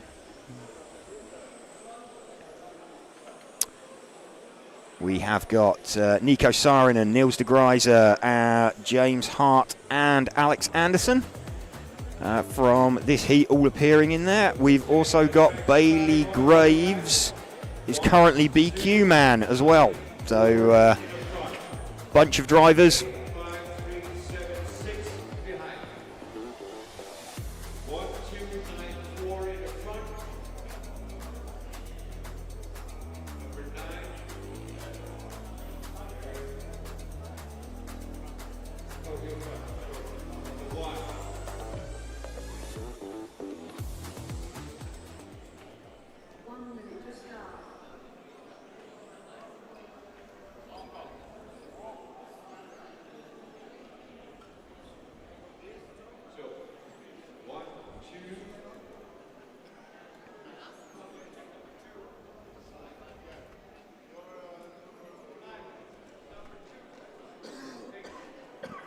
Nico Saarinen going to lead these guys away. So Nico Saarinen with the one car, the all white coloured car.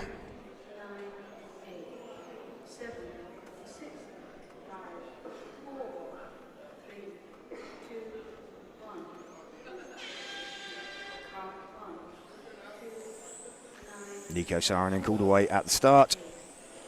Car number 1 starts his clock 1 second before the second place car of Niels de Gruyter. So what's that as an opening lap? 12.0 for Saarinen. Quickest opening lap we've seen so far. We'll just let this settle in for a few laps. Currently 6/10 in front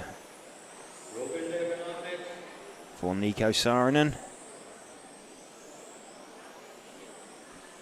Just starting to build a picture of everybody's pace now over a few laps. Everybody starting out pretty hot in this one. 40 lap runs predicted for the top 3. Nico Saarinen, Morgan Williams and Alex Anderson.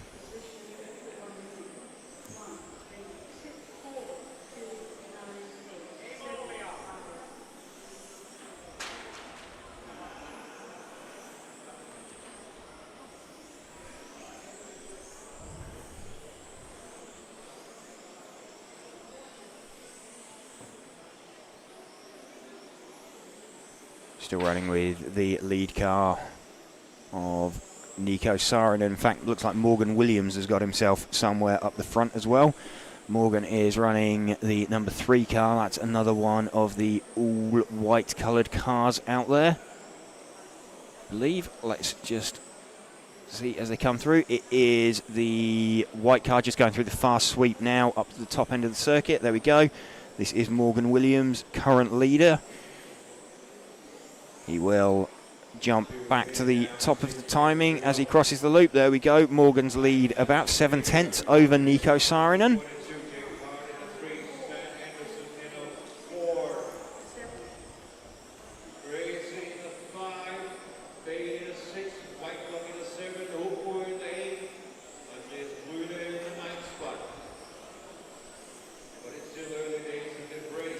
See as Morgan crosses the line, goes back to the top again.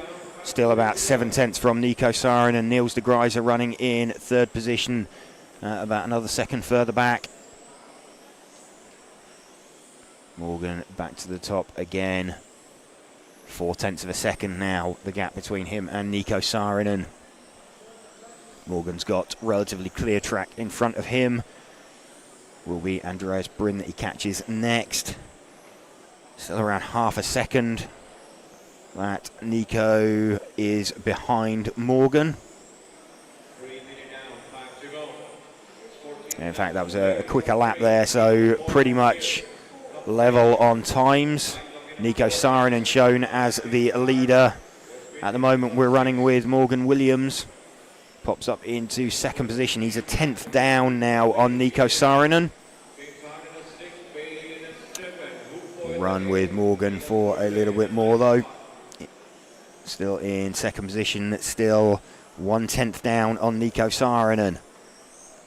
1/10 of a second, it's absolutely nothing, but to these guys it is everything. Morgan now 3/10 off of Nico Saarinen. Andreas Bryn, gets out of his way. Little bit much curb there for Morgan. This is going to be a slightly slower lap, I think, coming up for Morgan. Let's have a look at his lap time. It was a 12.4. His previous was a 12.2, so he did lose a couple of tenths on that lap. Just looking as Morgan crosses the line, what the lead gap is. It's around half a second now in favour of Nico Saarinen. We're running with the car of Morgan Williams. Looking to try and join his CRC stablemate Ollie Payne in the A final.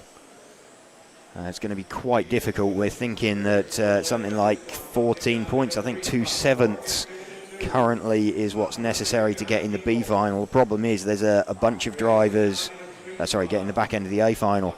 There's a bunch of drivers with one high score, somewhere in the sort of top 5 area, and one low score.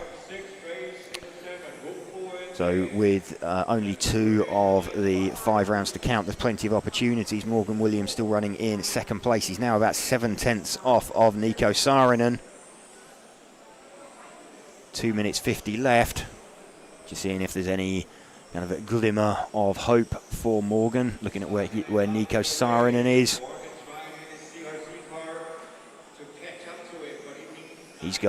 Nico's got a nice clear track in front of him.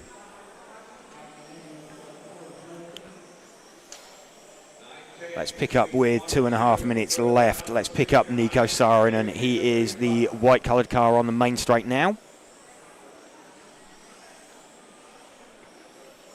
So 2 all white coloured cars out in front of this one. Nico Saarinen, the one we're running with, leading it from Morgan Williams.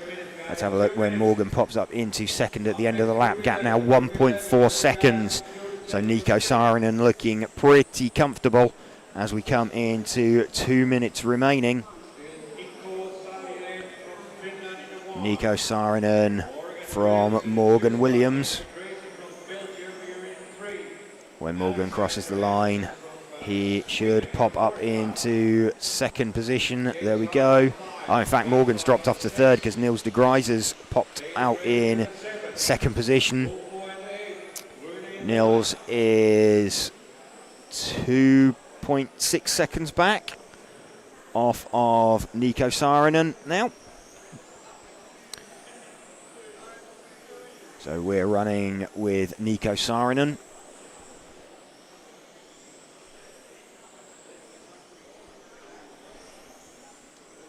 Still leading.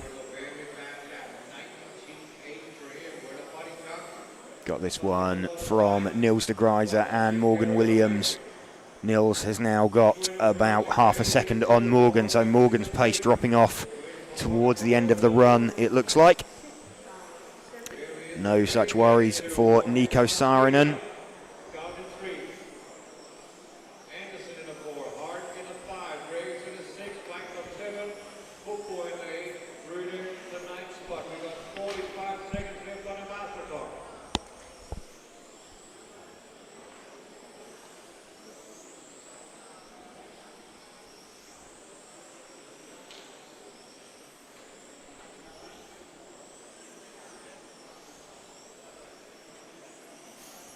.20 seconds left for Nico Saarinen.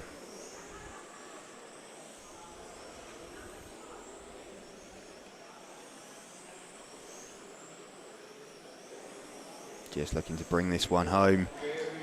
Get himself another top 10 in round. Should be eminently possible. He's heading for the only 40 lap run. So Nico Saarinen's made the split. Niels de Grijzer hasn't. Morgan Williams gets himself back up into second. Just nicks it off of Niels de Grijzer on the line with a 39 in 1. but Nico Saarinen with a 40 in 11. Nico Saarinen getting that one. Nico Saarinen takes that with a 40 in 8.11. 39.81, the grade of 39.815. So a close race in quarter 3. Good race for Nico in this one.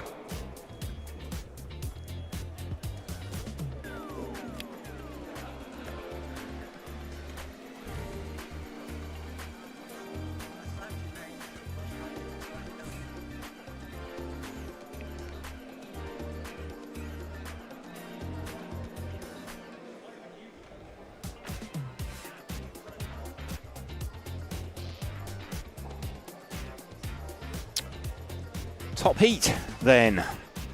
We could be about to decide TQ.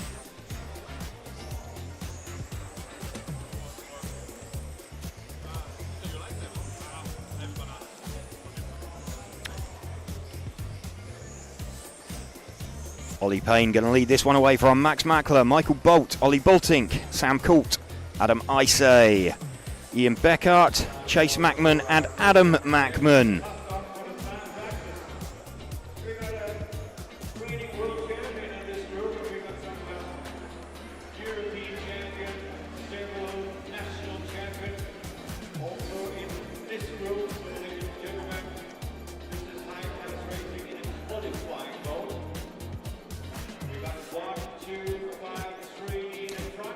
So bringing you this top heat in conjunction with event sponsors Hobbywing, also Tony Sports, Automatics, Montec, Schumacher, Zen Racing and Orlowski Racing Line.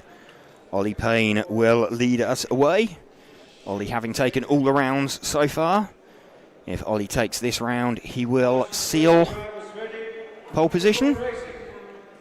Someone else needs to take this to stand a chance of challenging him. Currently we've got Max Mackler with 2 seconds.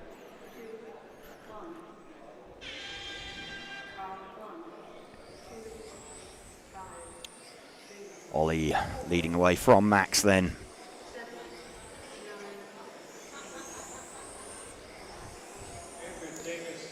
See what the opening laps are. 12.0 from Ollie, 12.4 from Max, 12.1 from Michael Bolt. Sam Coult with an 11.8 on the opening lap. Ollie Bolting with an 11.9.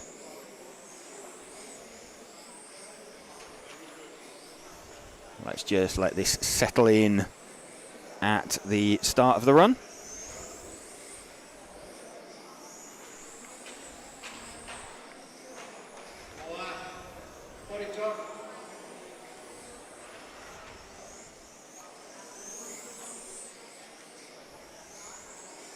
So super unfortunate. I think we've had a bit of a coming together between Sam Coult and Michael Bolt, which resulted in Michael tumbling to the foot of the field. Out in front though we have got Ollie Payne from Max Mackler. Ollie leading this one by 0.2 from Max at the moment. So Ollie going to be the first one to start approaching traffic. We're running with Ollie. First bit of traffic he's going to encounter will be Adam Mackman.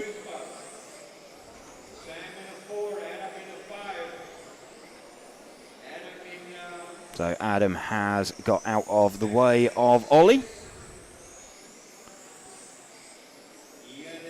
0.6 of a second now, Ollie Payne's advantage over Max Mackler.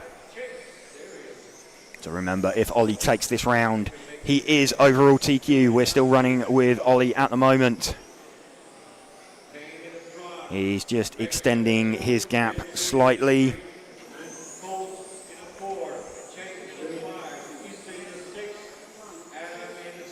Boltink is running in 3rd position. So Ollie's gap now about 0.7 up on Max. Let's move back 2 cars and pick up Max. The white front, orange reared car. There we go. This is Max Mackler down the main straight.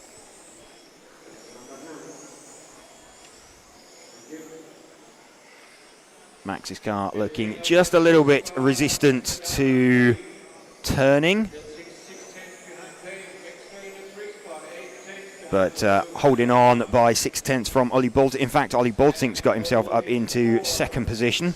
Let's see if we can find Ollie Boltink. He is an all-white coloured car, so that will be him. There's only one all-white coloured car out there, which makes a bit of a change. That is Ollie Boltink running in third position currently.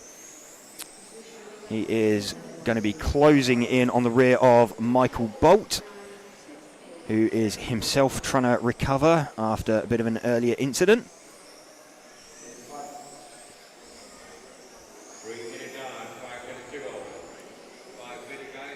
Ollie Boltink still running in second to Ollie Payne, and in fact is only a 10th off, so Ollie Boltink's got some serious pace in his car now. Just going to see if he or where he pops out as he crosses the line. Started out behind Ollie Payne. Let's have a look as they cross. He is 3/10 down on Ollie Payne. So Ollie Boltink coming up to the rear of Adam Mackman. Adam opens up, lets Ollie Boltink go.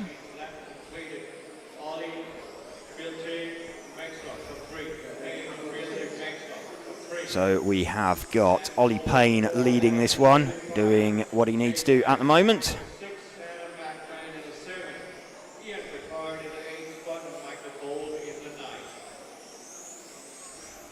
Max moves up into second position. He's only half a second down on Ollie Payne.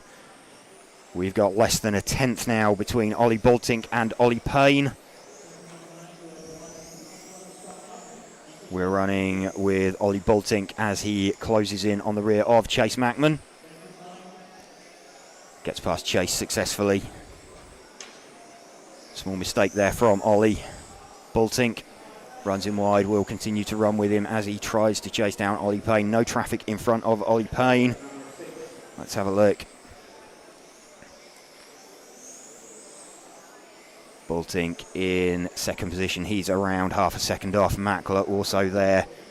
This could be decided as they run through the traffic. So it looks like potentially Ollie Boltink is on a similar pace. He's about 4/10 down now on Ollie Payne. But we did hear Ollie mention earlier he may be trying stuff. Ollie Payne, that was.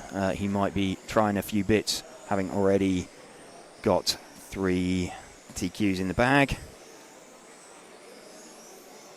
Max only half a second down, and Boltink now 3/100ths behind Mackler. So top 3, absolutely nothing between them.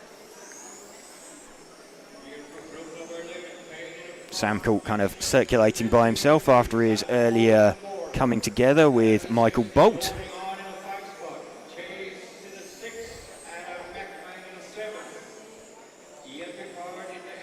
Top 3 all heading for times within 1 second of each other. Let's have a look as Ollie Boltink now about 8/10 off of Ollie Payne. Let's pick up Ollie Payne again then. White front, red rear. He's just going through the fast sweep now. Up to the top end of the circuit. There we go. That is Ollie Payne down the main straight.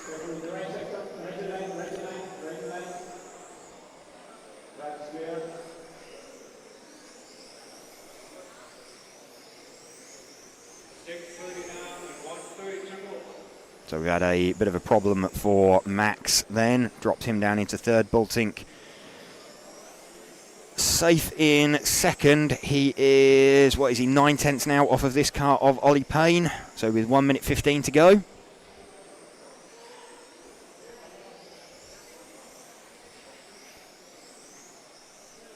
Ollie Payne closing in on the rear of Sam Colt with 1 minute left. Knowing the kind of lead that Ollie Payne has, he'll probably treat Sam like the hind legs of a donkey. He'll want to stay well away from him, not get tangled up or involved in anything.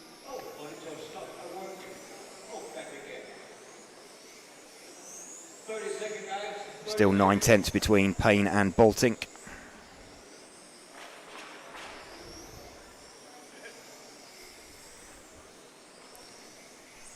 What have we got? Less than 30 seconds to go.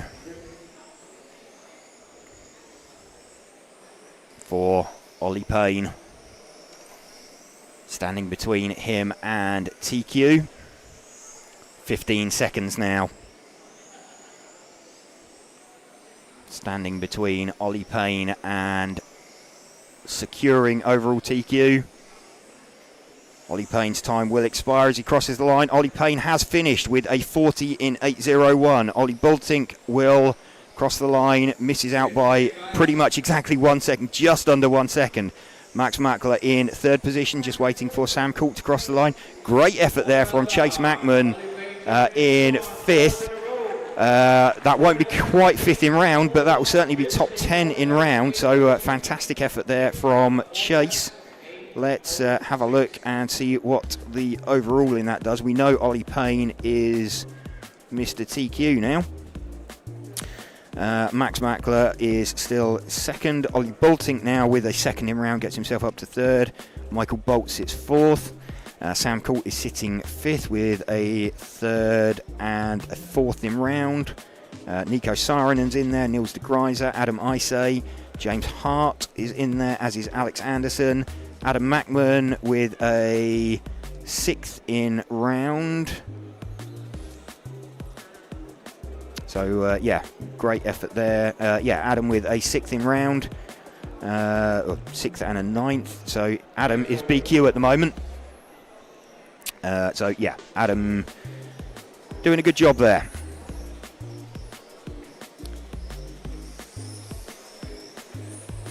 So, first of the modified heat. Just about to go on.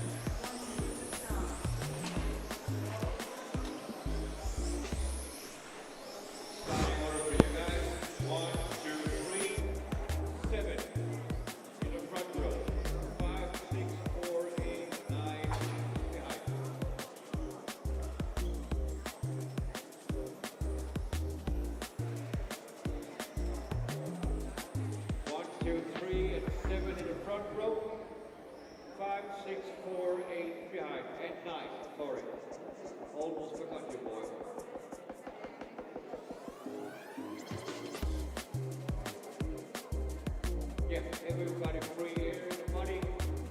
Sponsors ready. We're going racing. 10, 9, 8, 7, 6, 5, 4. All right, welcome back. Q4 Heat 12. Put the names on the screen there for you. Got Matt on the camera, and this is that weird guy in the black that's been pointing at subscribe and join buttons on the screen. That's me. So we're following, I think we're following Koivisto, yes. Let me see if I can get back to the live timing here.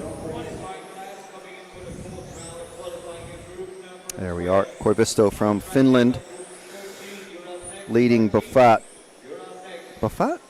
Brandt, Galli, Schwartaki, Ferretti, Neri, DeVold, and I think that's all. They've moved around quite a bit. Mazzini. I was talking to Morone earlier, Nicola Morone, who will be coming up, I think, next heat. There's a few Italians here. It's a electric on road is a growing category on the national scene in Italy. Of course, Italy more known for its nitro on road racing. And thanks to Davide Angaro, off-road as well. Other pro Italian off-road races are available as well. So we've got the Buffet, Brandt, Koivisto, Neri, Galli, Mazzini.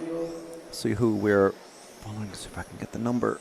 It's a car 1 of Koivisto, who pops up back in the top, but Buffet, Brandt.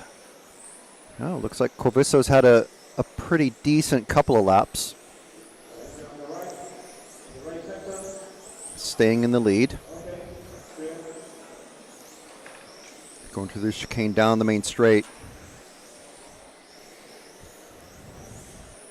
Not as many people watching this on the side of the track as the Spec top heat, but sometimes it's pretty good action in these lower mod heats.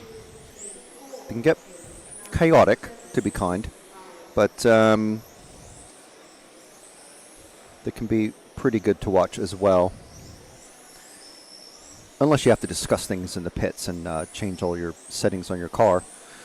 But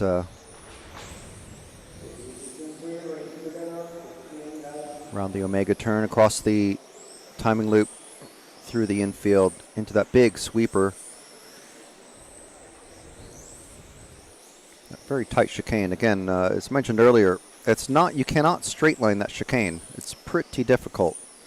Well, impossible, I should say, to straight line it. You actually have to turn to avoid that middle dot circle. Corviso still leading this one. I'm going to make it challenging on myself to see if I can spot the car number 2 as they're coming across. See who that is. I think it's the green car. A couple cars behind. One car behind now. I think it's the green. Not running 3 numbers as they should. So I'm going to say that this is Buffat, who has just taken the lead. Took me a lap to actually spot them, but I'm pretty sure this is the 2. Yeah, they are trading top spot, Corvisto and Buffat, from Switzerland. Arnaud Buffat or Buffat? I'm not sure. Just apologize in advance for the atrocious pronunciations from the RCTV commentating team, just in general, but for me especially. But here we go, the Swiss racer coming down the main straight, once again leading this one. On pace for 40 laps and 8:08 flat now. Improved by about a second with clear track all around him, and coming up on Corvisto actually. And we knew that would happen. So Buffat in the green car, chasing, getting tangled up with the back marker there. Missed who that was. But that is unfortunate. It's going to drop him down. Corvisto, yes, now taking over the top spot, but Buffat should be able to recover because there's quite a bit of clean space ahead. The referees, there's a pair of referees on the driver's stand. One watching the left side, one watching the right side. So they're sharing the duties. Work that time. It's what I like to call the verbal blue flags. To let the lap traffic, I don't like saying slower traffic, but you know, it is the moving chicanes. Now there's nothing between Buffat and Corvisto. You see the next car ahead is Corvisto. Still in the lead. Brandt in the car. Ooh, a little, what happened there? I'm going to call it an over-rotation because that'll make me sound smart. But a wibbly-wobbly bit there in the chicane. Oh, we're getting tangled up again with that same back marker. I'm pretty sure it's the same back marker. There are 2 white/yellow cars. Well, there's just the one white and yellow car. Coming up on that sort of slate blue car. I want to say that was Boyd Schwartwicki. I'm not sure, though. Buffat still chasing down Corvisto. Now there's another lap traffic, this white and pink car between them, going through the chicane, down the straight. Everyone the same speed here. Of course, they're running 6.5 blinky, if I remember that correctly. There's some contention whether it's actually modified or not, but regardless, everyone roughly on the same horsepower.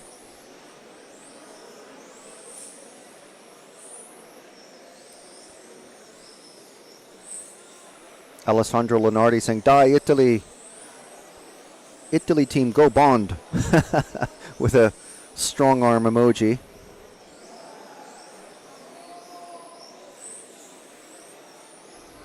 Unfortunately for Team Italy, Mario Nerdi has pulled off the track early in this run, so I'm not sure what happened. Oh, and here's the 2 leaders now, nose to tail. Buffat taking over the lead because you can see how close they are. They did start a second, and again the same back marker. causing the green car just massive trouble. Buffat must be just stomping on the stand. And now again drops back to second. So he's got another like 2 seconds to make up to Koivisto to on track to get back, and that is not going to happen in the last 30 seconds of this run. Unless that's Koivisto, right? Oh, okay. I thought it was a different car. There's another car that ahead that looks a bit like Koivisto. Sort of sparkly blue rear end. Yeah, I don't think that was Koivisto. It was another car that looks just like Koivisto at immediate glance. Koivisto, as the seconds wind down, 5 seconds remaining, has crossed for the final time. Buffat, yep, time is over, and that is it. Finishing the laps is Koivisto and Buffat, yes. So, lap traffic costing Buffat a huge amount of problems there.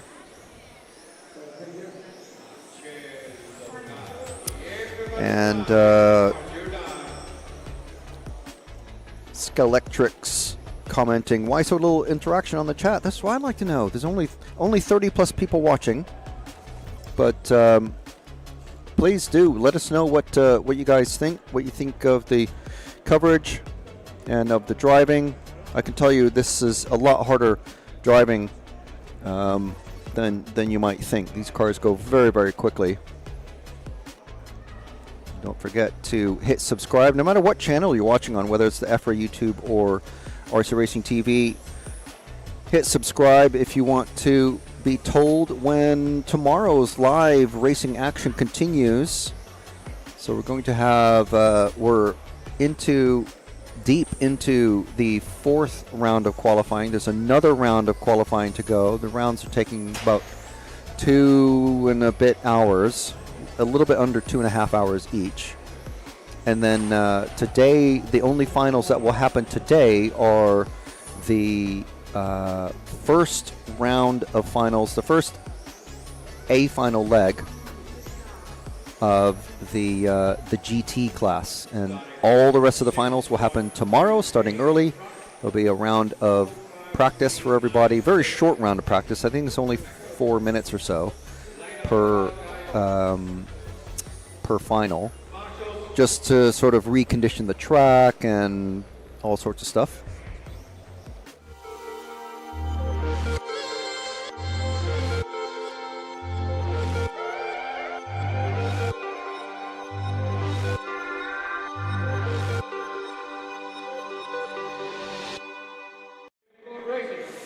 Okay, so there we go. Hobbywing is our title sponsor, title supporter for this week of racing.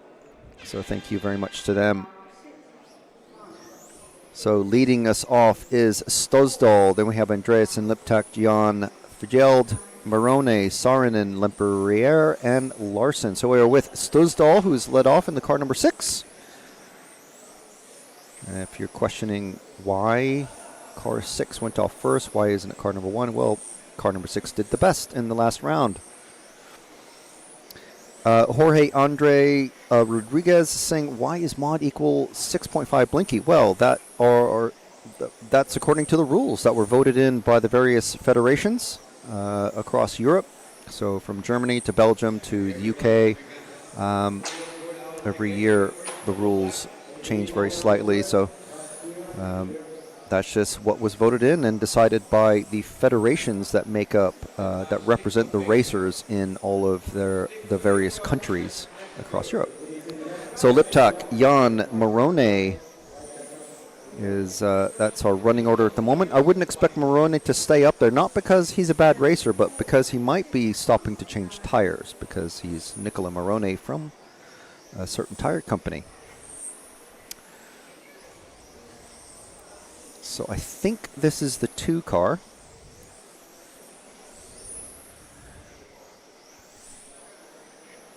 Yes, of Thomas Liptak from Slovakia. I'm going to guess because he's from Slovakia, he's running an X-Ray.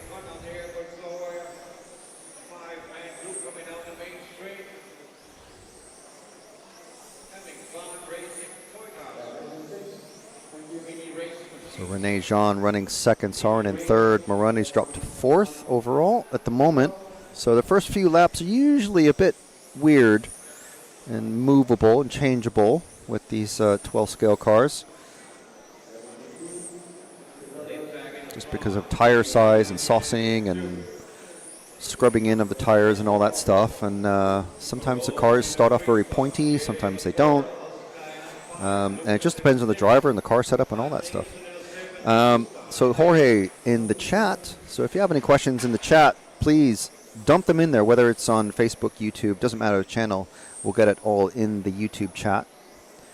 So Jorge is saying, is the 6.5 Blinky going to be the trend towards the 2026 Worlds? I'll be honest, I don't know, but you can go on the ifmar.org website and check for yourself. I don't actually run this class. James, who's the normal commentator for the weekend, I'm just subbing in for him for a little bit to rest his voice and let him take a little bit of a break. James, I'm sure, knows all about that. He's been present at the last couple of Worlds, I believe, so he will have that information. So we're with Thomas Liptak from Slovakia. Morone has actually popped up into second spot, and I'm going to say he's running that bright green that's just going into the sweeper now through the chicane. So we flow our way over there. This is Nicola Morone. I believe it's car 5. Yep. So John and he are battling overall, but actually Morone on a 42.809 pace, 42.809.4, and Liptak on an 809.2 pace. So they're literally 0.2 of a second apart. And that's on estimated time. Of course, we were only not even halfway through this one. So John has just popped into second, and then Morone takes it back over. So you have to sort of be patient with it. I mean, much like the cars themselves, you have to be patient with the results of the race, because 8-minute runs, in the old days, it used to be, come down so much to the motor and the batteries, and these cars would be creeping across the line, and the leader may not be the leader, after 20 seconds to go. But nowadays, it's a bit different.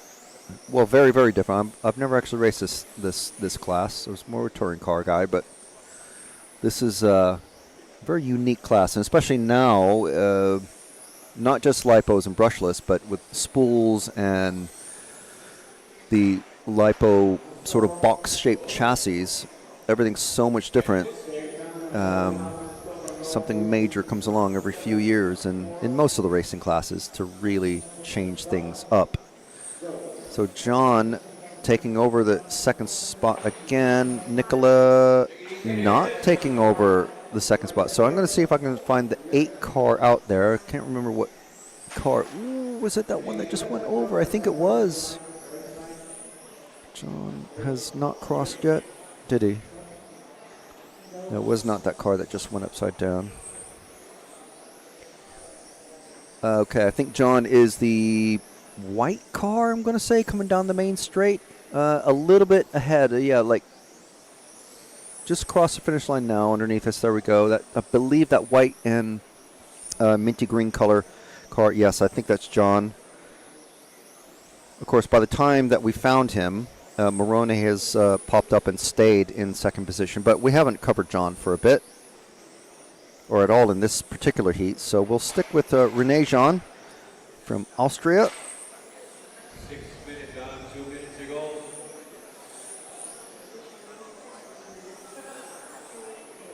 And that car 8.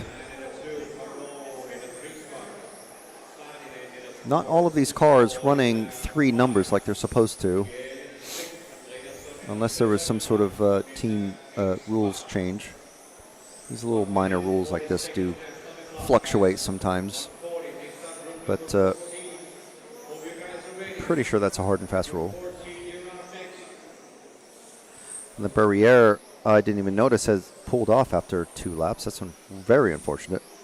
Hopefully they have got some good runs in earlier in the day, because there's only one more heat remaining after this one for everybody. Rene Jean coming down the main straight. That blue car stuck again.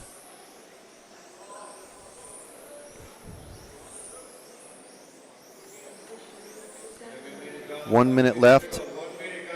Tomas Liptak still running things at the front end of this field. And so let's go back to the sweeper where Liptak in that minty green car is coming down the main straight now. This is Tomas Liptak, Slovakian racer, finishing 38 laps, on pace to do 42.807. So it's gone just a tiny bit faster. Traffic working well for him, and I suppose at this stage of the race, there are fewer cars out there than what started. There's only 8 cars out there, not 10. Started with 9, one's dropped out, so there's 8 left. And as we saw in the Mod Q3 top heat, there's only 5 cars finishing, so there's just fewer cars to have to deal with on traffic-wise.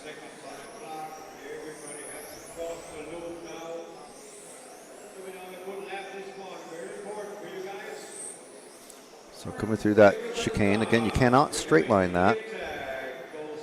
So the angle that we're at makes it look like you could straight line it, but you absolutely cannot. So Liptak taking that one. Morone, Jean, Saarinen, Stoosdal, Fjeld, Andreasen, Larsen, and Leperrier had to pull off quite early.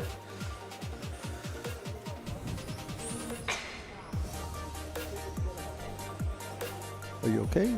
Okay.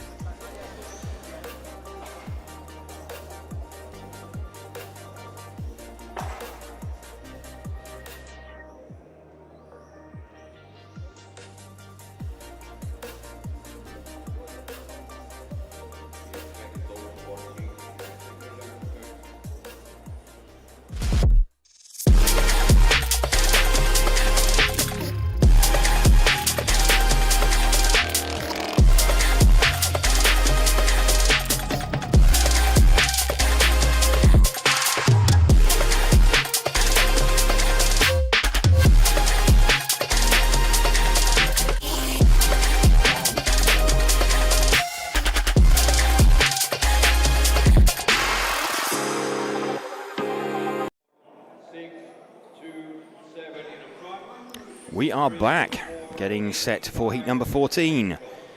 Just like to say thank you to Frank for covering briefly there. Just giving us an opportunity to stretch my legs a bit. It's a rather long day that we've got here. See, we have one question in from Jorge Andreas Rodriguez about 6.5 Blinky. That's an EFRA thing, so not something for 2026 Worlds. It's not been adopted by IFMA. So IFMA is still open modified. Who have we got then in this live coverage of heat number 14 of 15? Qualifying round number 4 of the EFRA 112th European Championships for 2025. Coverage brought to you in association with Hobbywing, Tony Sport, Automatics, Montec, Schumacher, Zen Racing, and Orlowski Racing Line. Martin Huddy going to lead away the all-white coloured car. Martin Huddy leads off from Tobias Sutrick. Sutrick actually caught and passed Martin last time out. But Martin ahead at the moment, and I think Martin's currently sitting like 5th overall, so he's quite comfortably in the A final.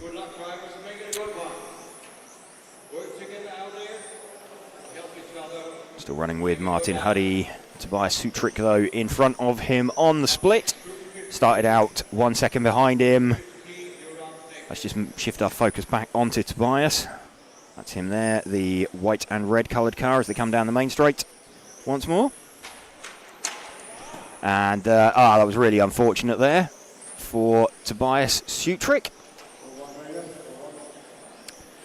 end up parked on his roof. So Martin Huddy still leading this one from Alexander Anderson with the 4 car.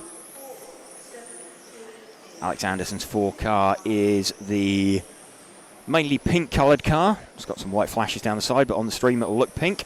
He's off the end of the main straight. He's just coming around past us now.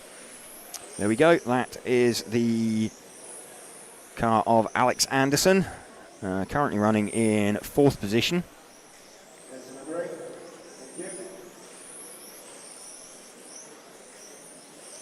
Big lead for Martin Huddy at the moment. Alex Anderson is still running in 4th position. Hoopo's got himself up into 2nd. Let's see if we can spot Hoopo. Hoopo is running his race paint, but looks mainly white. That is just going through the fast sweep now, towards the top end of the circuit, through the chicane and out onto the main straight. There we go, that is Hoopo's car. So sort of white, blue and yellow, but looks mainly white on stream.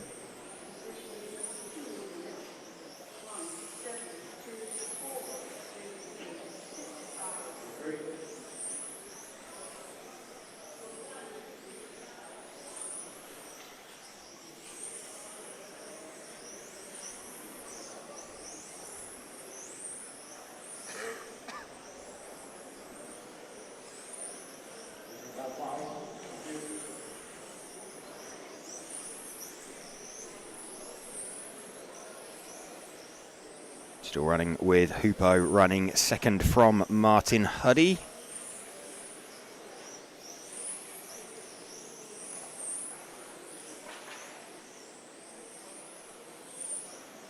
Andreas Bryn also somewhere in the mix.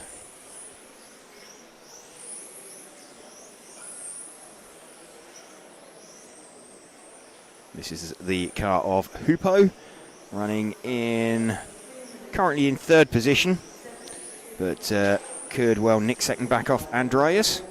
Let's have a look. The gap between them, about a 1/10 of a second between them. Martin Huddy is, let's have a look, he is 1.2 seconds down the road, 4 minutes 40 into the run.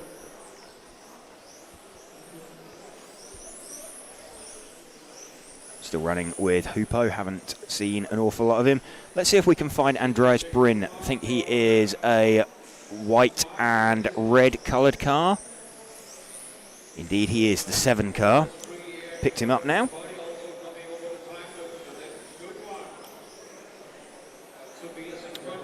And got a retirement for Finley Whitelock in that one. So pinions just come off by the sound of it. You'll see him drop down towards the bottom of the field. This the 2nd place man of Andreas Bryn.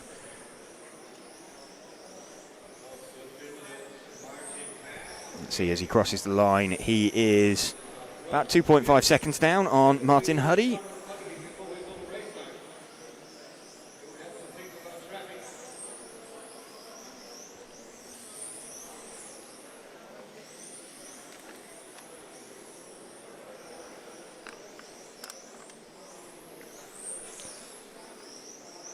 Just closing in is Andreas on the rear of Hoopo's car.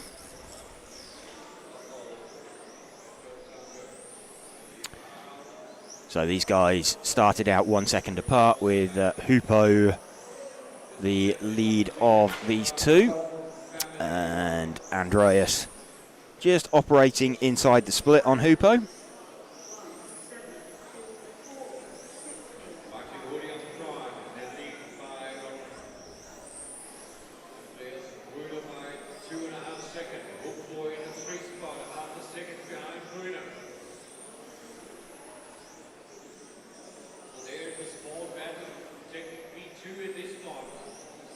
This battle we're watching at the moment for P2 in this heat. Andreas Bryn starting now 1 second behind Hoopo Honegal. Hoopo now less than 1 second in front of Andreas. And Hoopo actually opens up for Andreas. Hoopo looks like he's got a bit of a body tuck at the rear. So one of the rear side dams folded in. underneath the rear of the car.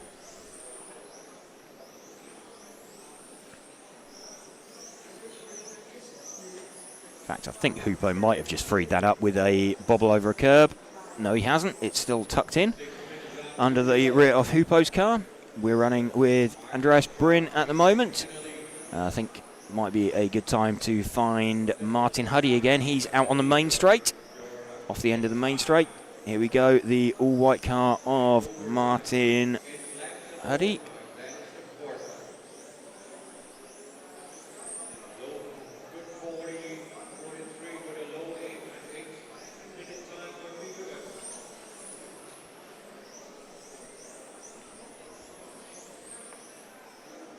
Martin leading this one now by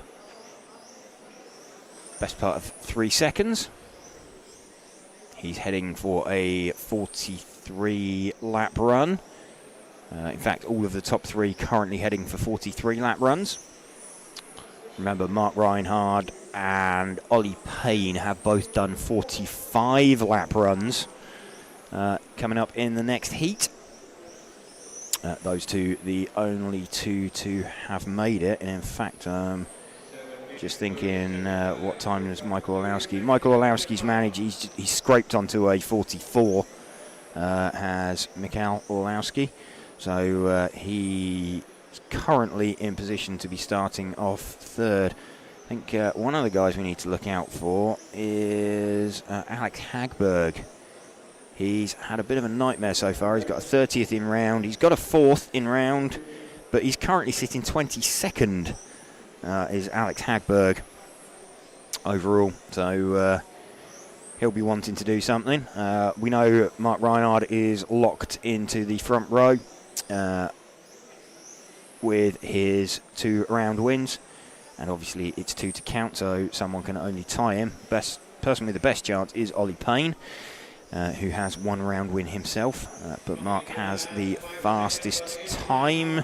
He's got a 45 in 8:05, and Ollie Payne has a 45 in 8:05 also, but that was an 8:05.6. Martin Hoody has taken that one. So Martin Hoody taking that one on a 43 lap run. Best lap just sneaking under the 11-second laps. So here we go, building towards the end of qualifying round number 4, heat 15, the final heat.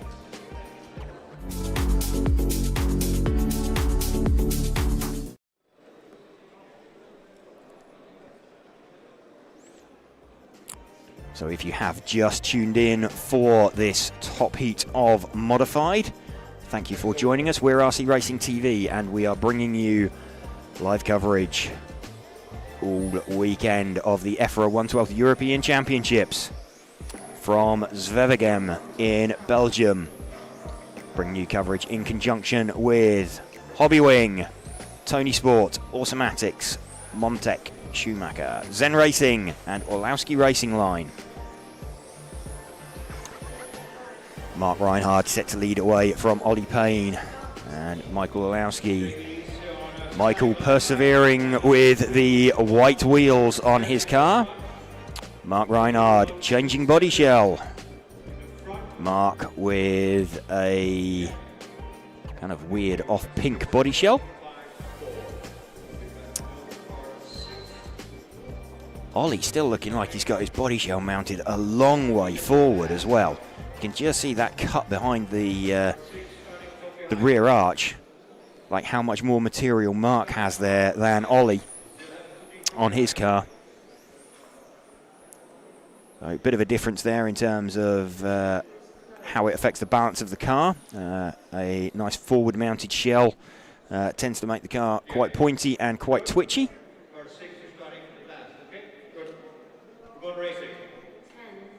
9, 8, 7, 6, 5, 4, 3, 2, 1.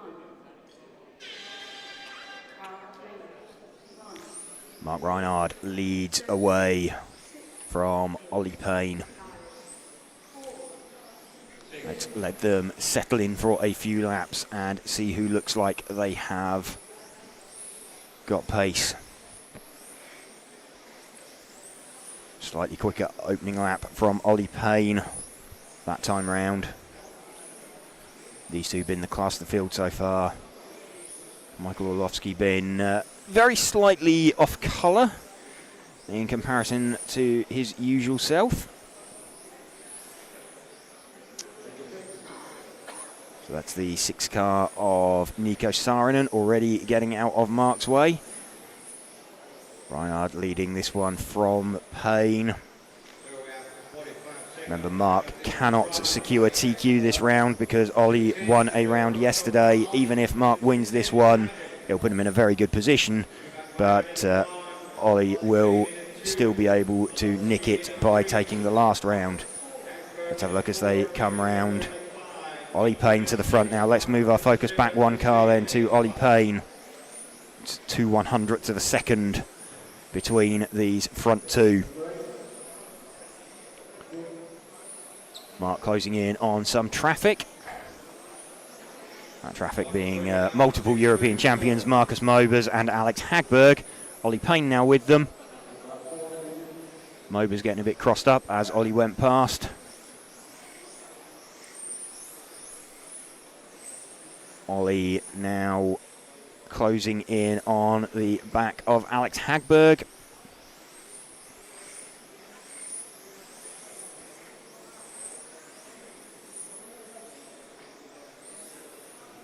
Ollie through now. So no traffic between them. Let's have a look as they cross the line. Reinhard leading this one by 3/10. Gap is now 2/10. Orlovsky is, what is he, 4 seconds off? He's quite comfortably in 3rd position. In fact, he's not comfortable in 3rd because Matthias Nedro is running somewhere there. We're still running with Ollie Payne. Ollie Payne to the front now by about 1/10 from Mark.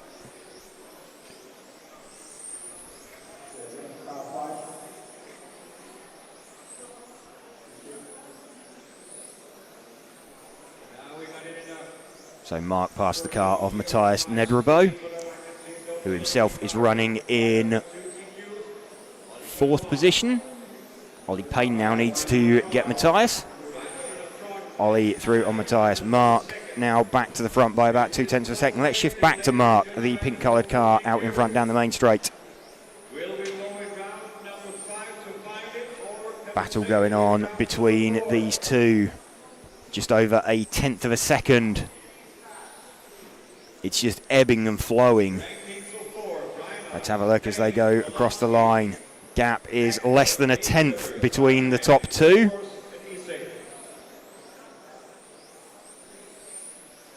Slightly quicker lap that time, I think, for Mark. It was. Gap is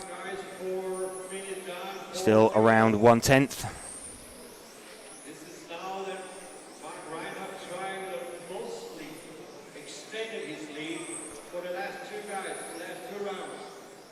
Let's have a look. Gap is a couple of hundredths. Bit of a slide from the rear of Mark's car. Bit of a bobble there. That's going to let Ollie to the front. 10th up now. Ollie is on Mark. Times they're predicting 45.806. So Ollie is heading for the round win, but it wouldn't be quicker currently than the time that Mark managed earlier on in the day.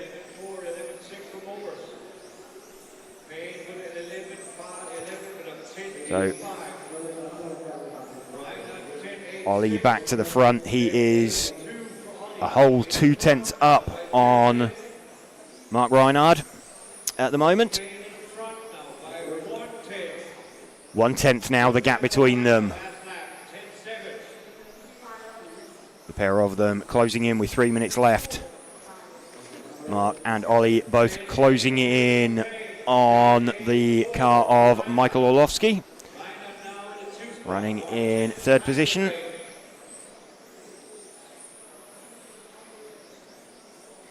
Almost up to 3/10 now, Ollie's lead. Predicted time of an 8:07 for Ollie. It needs to be an 8:05 to beat the earlier run times. So this is, as things stand, going to be 2 rounds each. Still 2 minutes to go though.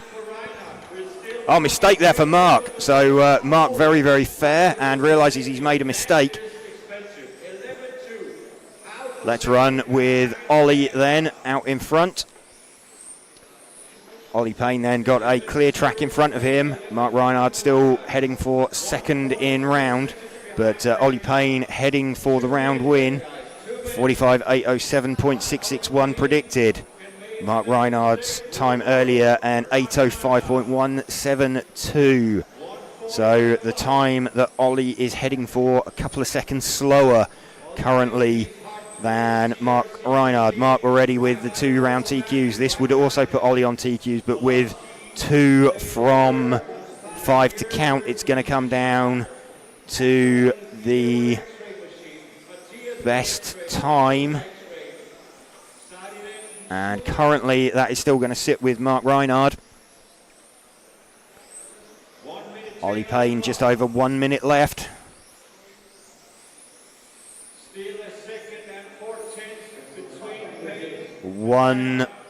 Just over 1 second between the two of them. 1.4 seconds.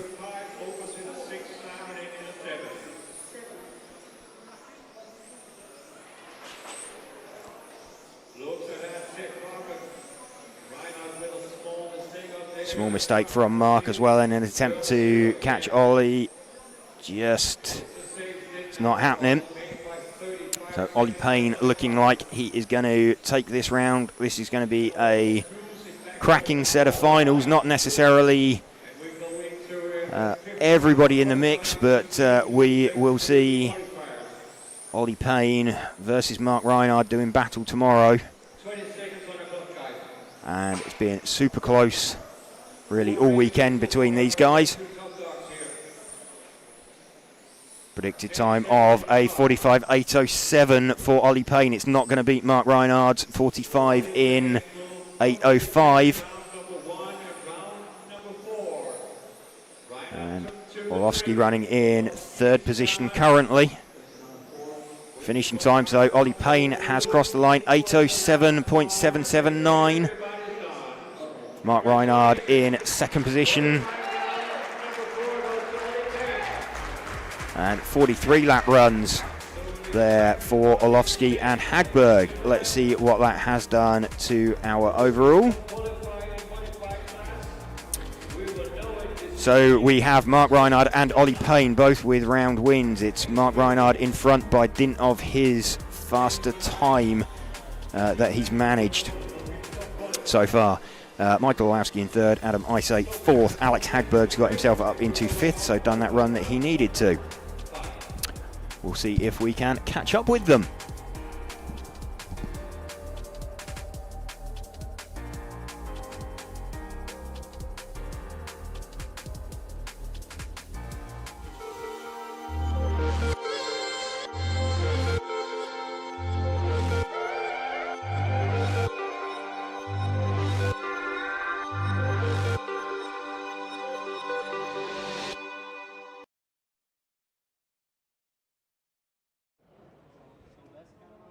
Okay, so with Ollie Payne, Ollie, another 2 round wins for you. Yeah, pretty happy with that. So obviously you've sealed TQ now for stock. You've got the 4 round wins that you need on that, and looked relatively comfortable in that one. Looked like Ollie Bultink's now found a bit of pace as well. Yeah, I think it's now going to be a 3-horse race opposed to just me and Max, which is always going to make finals a bit more interesting, but we'll keep at it. Okay, and moving on to modified then. Obviously you started out behind Mark on the split. You were kind of pressuring him all the way through. You were in and out of being in front of him on the split. Then he made that small mistake and got you back to the front. Yeah, it was My car takes a little bit to come in, so I knew that if I could hang on in the beginning, I'd be okay come the end. So yeah, pretty happy with that. Okay, and obviously now it's going to come down to the fastest time. So Mark still got it by about 2.5 seconds. Do you think the track's still got the pace in it? I don't know. The temperature's changing quite a lot, so it could change quite drastically between now and the next round. So I'll prepare everything I can and then just see what happens. Okay, well, good luck. We'll wait and see what happens later. Thank you. I didn't know, but at least I know what to talk about. So, yeah, just grab Mark now. Bit of a mistake-filled run there, but still quite comfortably hung on to second.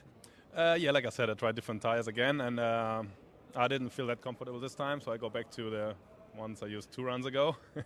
And with this one, I felt the best. So, no, it's still good. I think the time, I didn't know, I just asked what the tiebreaker is, so it's going to be the single fastest time of a TQ run, right? If it's both ties. So even if he TQs the last one, if he doesn't beat my time, I'm still on TQ, I'm sure.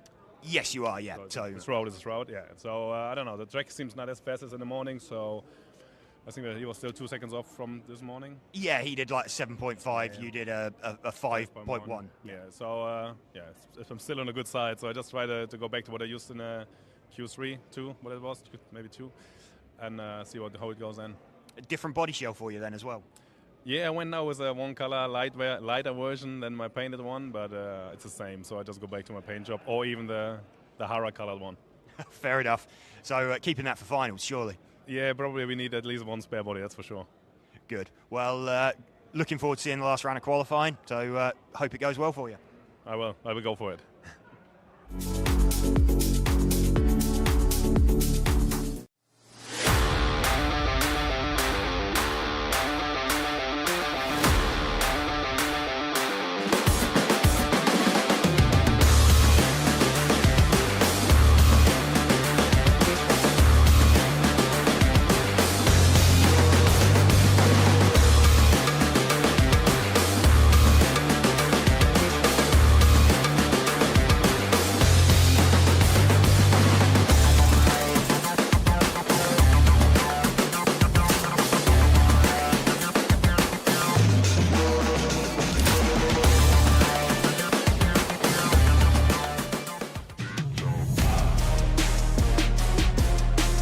Just wanting to cover a bit of an unseen feature, really, of 112th and foam tyre class racing, but that's the tyre truing. So just down here in the tyre truing area, next to the pits, going to have a quick chat with Mark Payne. Kindly agreed to have a bit of a chat with us. Mark, very experienced. So Mark, do you just want to explain what you're doing?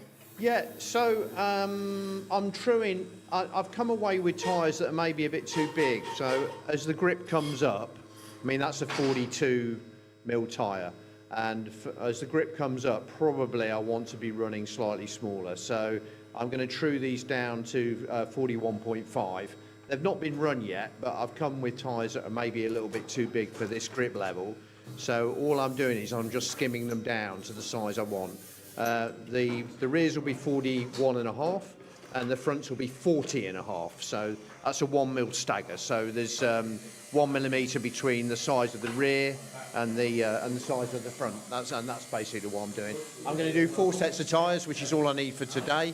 I might then use them again tomorrow and re-skim them. A lot of drivers don't, but I'm a bit cheap with tyres, so I like to try and reuse them. So, but I don't like to use them straight off the track. I like to just give them a skim. They'll go even smaller, so probably maybe 41.40, but that's as small as I'll run. So really at this kind of level, it's 2 runs out the tyres, I would say. If I'm in the UK, I'm probably going to get maybe 3 or even 4 runs out of the tyres. Maybe 3 runs at national level, and then they'll just be club tyres after that. So 3 or 4 runs. Here, it's 2 runs and done. Okay, so, I mean, you mentioned, obviously, the tyres not necessarily wearing evenly. That's because, well, I guess in this case, with an anti-clockwise circuit, you're wearing the right-hand side tyres more than you are the left. You are, and on the fronts especially that happens. And again, at club level, all I'd do is, second run, I'd just swap the 2 fronts over and run the slightly larger one on the outside, so that by the time you've done that, it'll have evened out. But here it's not so good. And also the rears end up not only being slightly different sizes, but actually they end up being slightly conical depending on the wear of the track. So again, you need to take that out because these cars don't have diffs, they have solid rear axle spools, and that's really sensitive to differences in tyre dimensions. So you really need to know that you're starting, with true tyres. Some of like the GT class, some of the drivers have come to me with cars and said, well, can you help, whatever. They're running tyres that have done 10 runs, and they're no longer what they should be, and so you've got to be really careful with these tyres. You can get maybe 3-4 runs, but then really you should consider that you're done with that tyre because they just get softer and softer and squidgy, and they lose their integrity. So. Well, that's another thing. The additive that we're running this weekend, the control additive, it's quite oily, isn't it? So it soaks into the tyre a bit more? It does, and I quite like this additive though, because I think that the idea of our Spider Grip additives that we use in the UK, which are a bit cleaner, less oily, the idea that they preserve the tyres for longer, I actually think is false, because what they make the tyre much more sensitive to diameter, and so you've still got drivers that are using them for 2 runs and then binning them. Some of the top drivers here will do 1 run on a set of tyres and then never use them again. I mean, and for me, that's almost a sin, that I feel uncomfortable with that. So it is true that the Spider type additives are kinder to the rubber, but if you're only doing 2 runs on the tyres in a meeting, and it's all a bit pointless, they're going in the bin anyway. So I would rather have the kinder grip of an oily additive. I think the cars are nicer to drive on the track using the Speed Tech oil-based additives, but that's just my personal opinion.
Okay, so just joining Sultan from Hobbywing down here in the pits. Hobbywing event sponsor for us here, and also providing tech support for the drivers. So Sultan, can you just explain to us what you're doing here? And looks like building motors. Yeah, these 2 days, the main job is checking and tuning the motors for the drivers. Here, amazing. I saw almost everyone using our motors, especially the big stock class here, like 80 entries, and everyone wants to confirm their motor is in good status, and they want to know the good settings. So they bring the motor, and I check for them and tuning to what we suggested. Because we have lots of data coming from our team drivers, and that helps the normal players also. Yeah. Okay, so you're using some of the Hobbywing equipment to do that. So you're using the tunalizer there? Yes, this is my main tool. Yes, tunalizer. Okay, so the tunalizer, just to explain to people, that checks the condition of the sensors, but it also tells you the position of the sensor relative to the rotor? Yes. The amp, the RPM, also the balance of the whole signals, everything. Yeah. Also the rotor asymmetry, like this kind of small details. Maybe for normal players, it's just not too important, but for those top guys, they want everything to be perfect. So we check, and sometimes we do some selection to make sure their motors in the perfect status. Okay, and you've obviously got a couple of different rotors for the stock motor as well. Is one proving more popular than the other? This time we find that the standard one is still the best, overall the best. But some of the drivers, they like a stronger rotor, the feeling, and based on their test, their average is quite good. So they have different choices. Okay, and what about speed controllers? Obviously, there's a lot of Hobbywing speed controllers in use. You make a specific 1S speed controller. Are you doing much tuning with the driver's speed controllers? Not much. I have to say our 1S HD version is on the market for a long time. And for blinky, the EFRA have the blinky rules for the 6.5 and also the Pro Stock. So the only parameters we can do maybe only the like the frequency of the throttle, and not too much, not too many.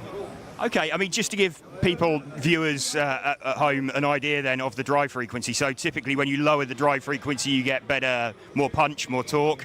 And when you raise it, it's more RPM and a little less drive off the corner. This is a new tip from the recent tests. We feel higher frequency is better.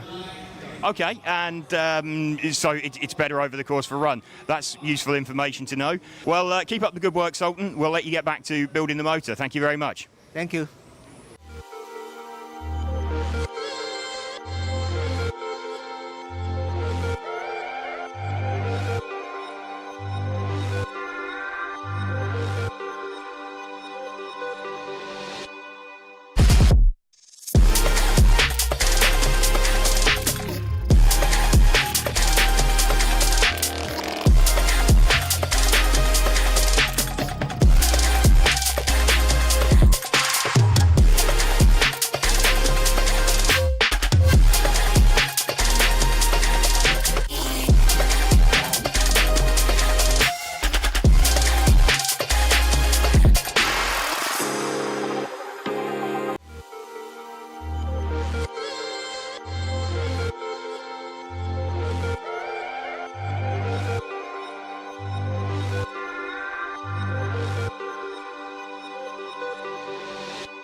Racing for group number 1. 2 miles. Ayushek in the lead. Raymond in a 2. Hoodie in a 3. Philip in a 4. Shook in a 5. Dennis in a 6. And Demutis in a 7.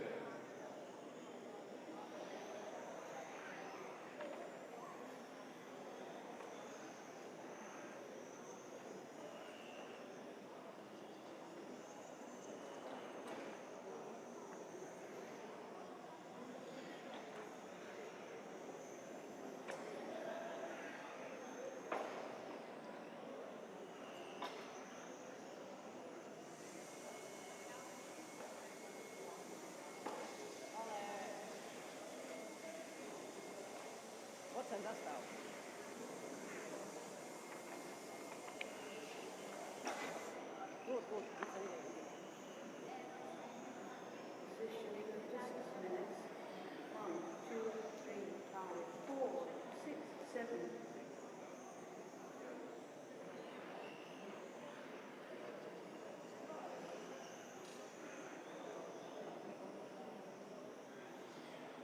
6 minutes down. 2 minutes to go. 2 minutes.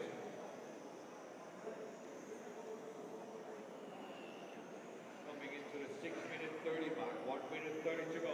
1:30. 2 miles. Raymond and Hoodie. Top 3. Hoodie, you're in a 4 spot.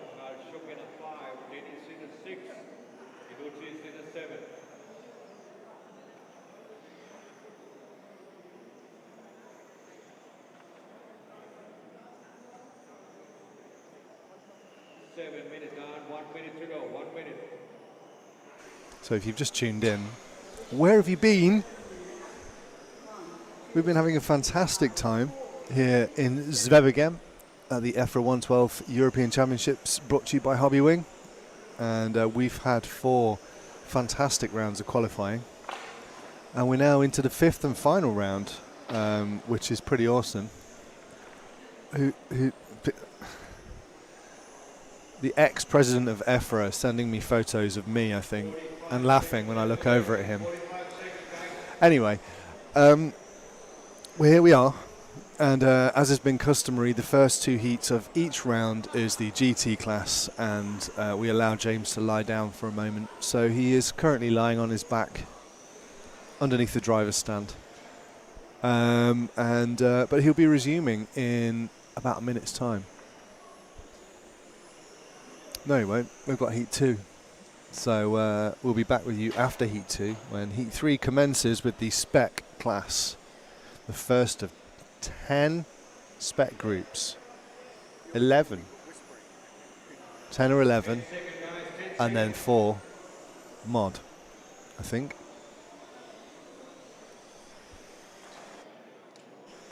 My colleague Frank joins us now live from Zwevegem. Purely so that I can hear what you're saying, because you're looking at me and talking. Because you're excited to hear what I'm talking about. Yes. I was just saying there's 4 rounds of... No, there's 10 rounds of mod, right? 11. I think it's 11. And 4 of mod. Yeah. There you go. Because top heats are 11 and 15. Oh no, because there's two rounds of GT, so you have to subtract 2. Yes. Don't you? Subtract them, and then that leaves you with 9 or 8. We don't know. We don't know. I mean, 11 minus 9. That's. Can we check out Chat GPT and see what that says? We don't know. Just at the end of the day, just go and buy some Hobbywing stuff. And come back for round 10, and we'll see you in a bit. Buy it from Orlovsky Racing Products or Not at Schumacher or Tony Sport. Tony Sport, sell it. And fit it to your Automatics or Schumacher car with a Montec body. I think Zen Racing sell it as well. Yeah, I mentioned Zen Racing. Yeah, of course they do. So, yeah, there's lots of options for you. So anyway, what we'll do is we'll leave you with the rotating cameras and the lovely sounds of Bjorn, the track commentator, and then we will come back to you for Heat 3, which will be the beginning of the Spec and their final class, their final round. Yes. Well, their final go. It's been a long day. Oh, it's been really long, and there's still long to go too. So there's still long to go too. Yeah. So what we'll do is we'll be quiet now. And just save ourselves further embarrassment. Yeah, thank you to Hobbywing, Tony Sport, Automatics, Montec, Schumacher, Zen Racing, and Orlowski RacingLine.com. And we'll see you very shortly.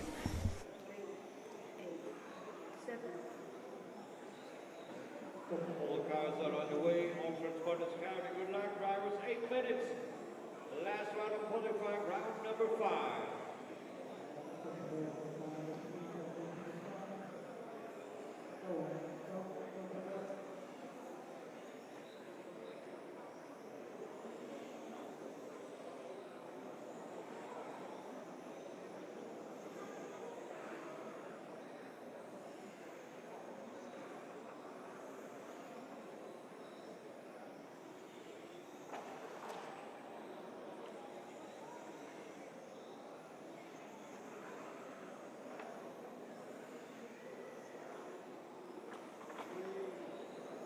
Take it easy, Lewis.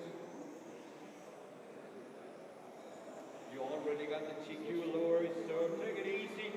Having fun. 6, 8, 5, 7, 3, 4. 1 minute down, 7 minutes to go. Oh, Esteban in a 2 spot. Yet Canutus in a 3. Chris Grants now in a 3. Esteban Fontaine in a 3. Chris in a 4. Lewis in a 5, Nicholas in a 6, Ferrari in a 7, Mika down in 8.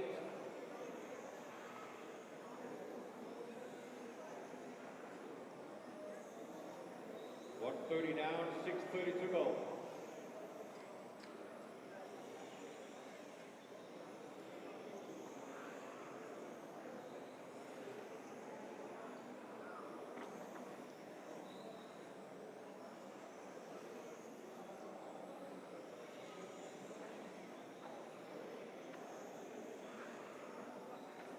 Positioning 2 minutes, 2, 5, 8, 6, 1, 7, 3, 4.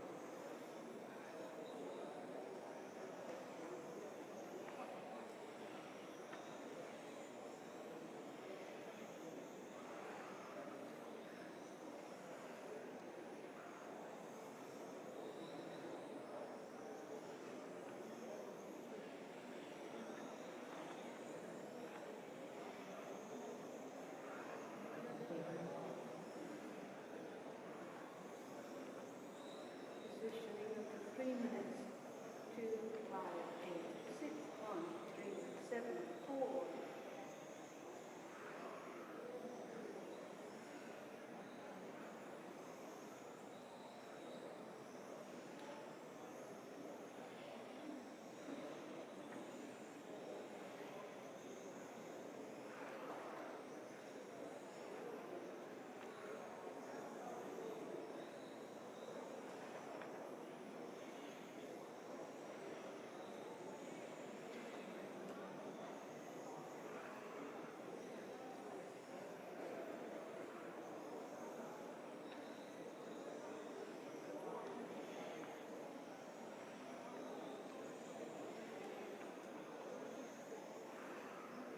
Coming into the halfway mark, 4 minutes down, 4 minutes to go. Lawrence Sips in the front, Chris in the 2. Positioning of 4 minutes. Lewis in the 2, Chris in the 3, Esteban in the 4. Yanutis in the 5, Beran in the 6, Shook in the 7, and Mika in the 8 spot. Waiting for everybody to finish the 18th lap. Lawrence Sips is in the front. Lewis in the 2, Chris in the 3, Yanutis in the 4, Esteban in the 5, Oliver Gerard in the 6, Nicholas in the 7, Mika in the 8 spot. 4:30 now, 3:30 to go. Up next, group number 3. You're up next, group 3. You're up next.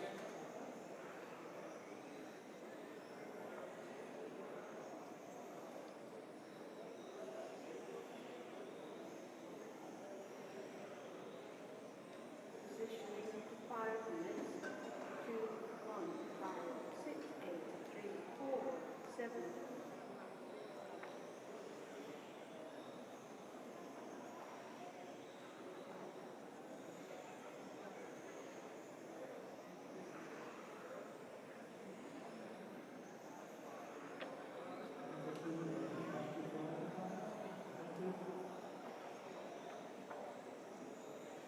5:30 done, 2:30 to go. Group number 2 from the GT class, unofficially European Championship. Here with Lawrence Sips in the front, Lewis in the 2, Chris in the 3, Esteban in the 4, Yanutis in the 5, Ferran in the 6, Nicholas in the 8 spot, and Mika now in the 7. Positioning for 6 minutes, 2, 1, 5, 6, 8, 3, 7, 4.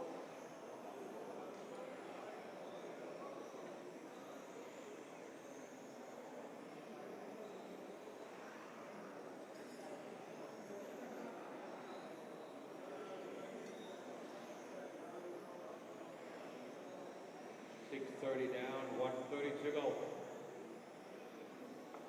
Lewis Mober's coming up to Lawrence. We're talking about 0.3 of a second between those two guys. So Lewis can still take away the lead from Lawrence in this one. 0.3 of a second between 1 and 2.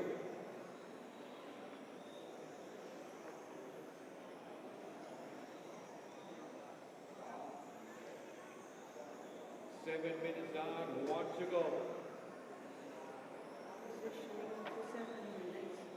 1, 2, 5. Lewis in the lead by 2/10 now.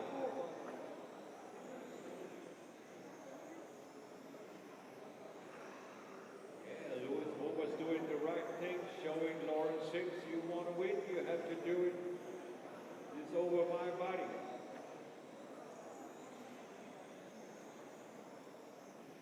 Mobile's in the front now by a half a second. Lawrence in a 2 spot, Chris in a 3. Esteban in a 4, Tinutis in a 5, Ferrari in a 6, Mika in a 7, Nicholas down in 8.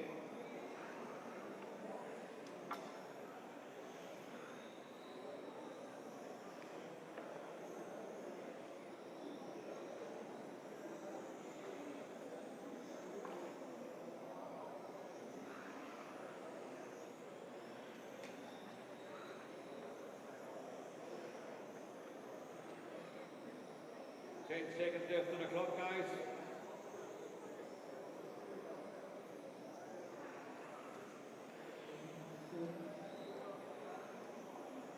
And Lewis take this one also. You're done, guys.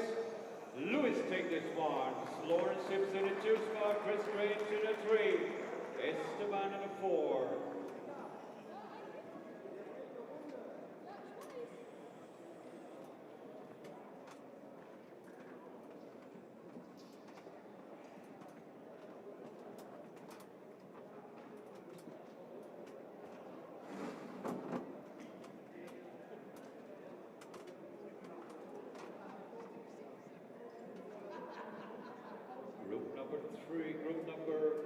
Group number 3, you've got track time.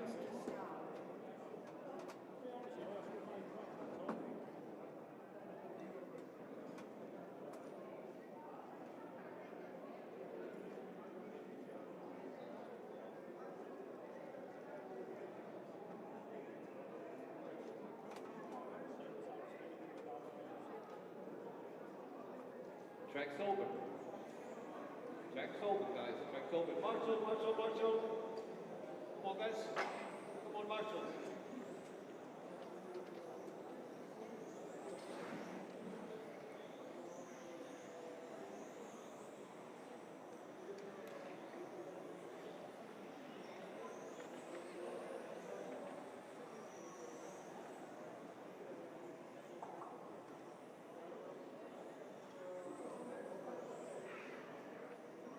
Starting order, 1, 4, 5, 2 in the front.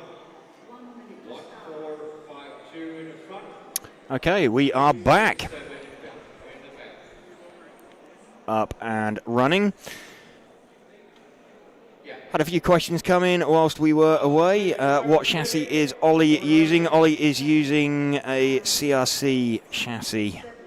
Had a few people in the comments say they thought he was using a Schumacher. No, he split from them late January. Chris House going to lead away at the front of this one. And I think there was a bit of confusion there because Lee Moss went off first, but Chris House had got the faster time.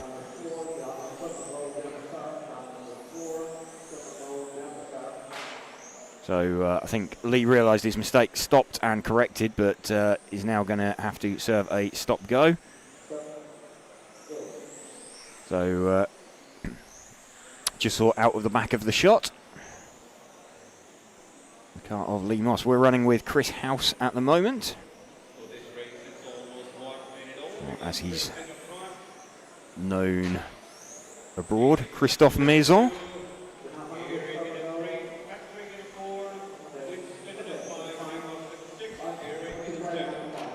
Chris, Winston Barnett and Lee Moss have been the quickest 3 drivers in this heat.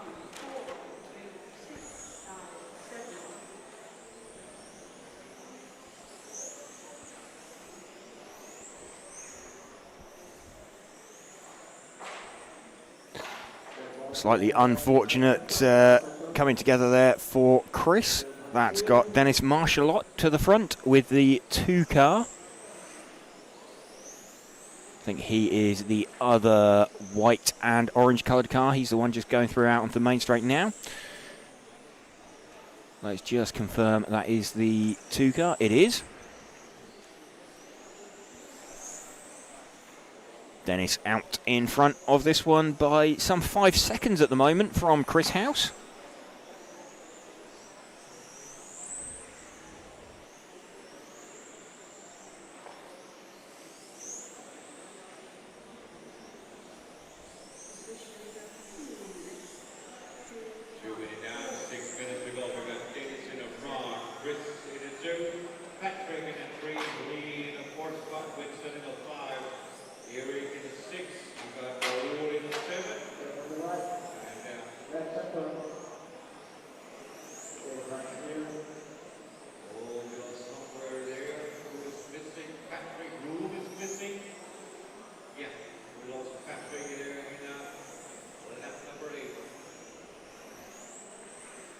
Dennis Marshall still leading this one. We're running with him as he sweeps through past, I believe that was the car of Gorgio.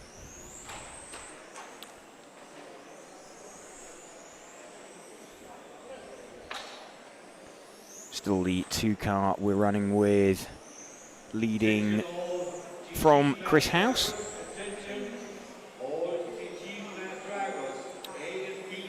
Gap over Chris now some 6.2 seconds.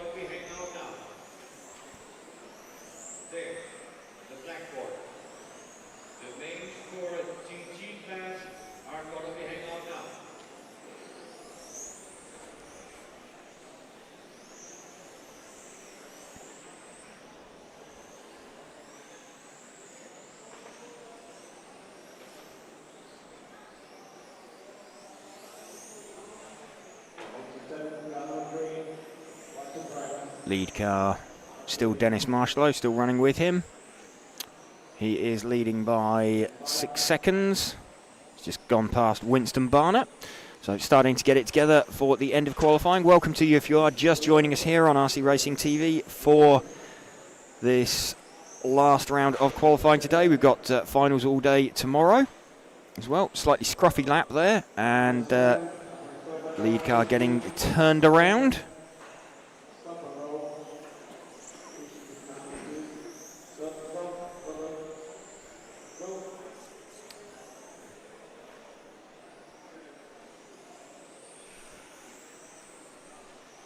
So gap out in front has come down quite significantly. It is still in the region of 3.5 seconds.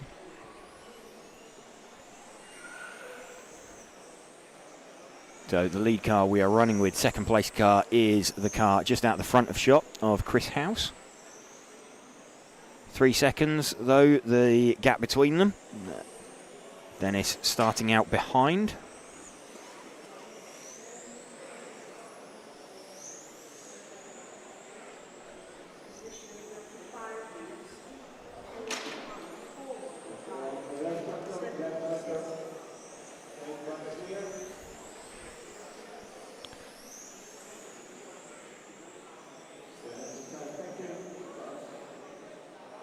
Dennis Marshall still leading this one.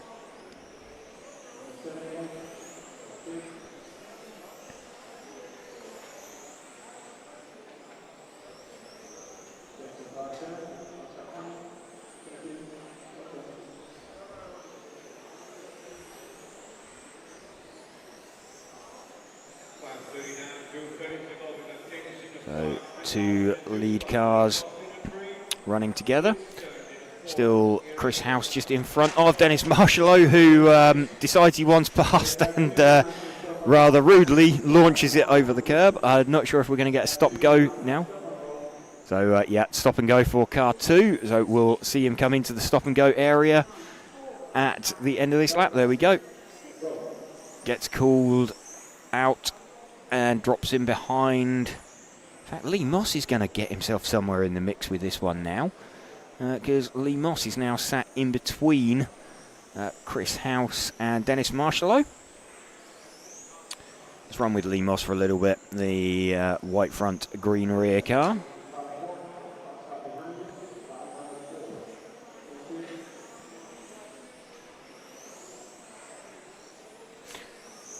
So slightly bizarre situation of a referee calling a car for a stop-go and then having to call that same car that he's just given a stop-go to back through traffic.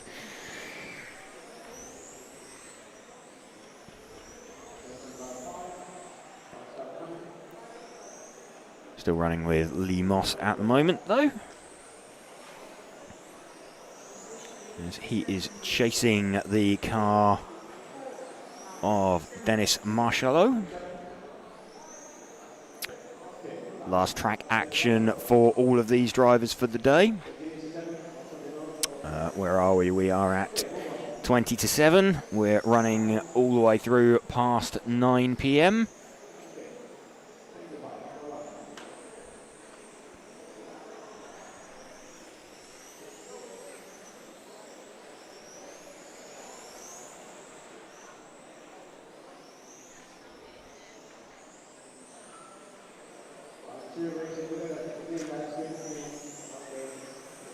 This the last round of qualifying. We already have a TQ man in stock, that being Ollie Payne.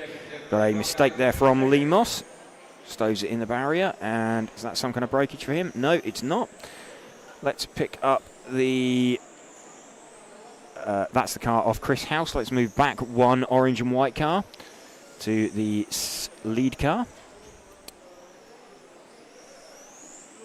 In fact, no, they're the other way around. Chris House has also made a mistake, so cameraman did have it right. There we go. That is the lead car of Dennis Marshalow coming down to cross the line.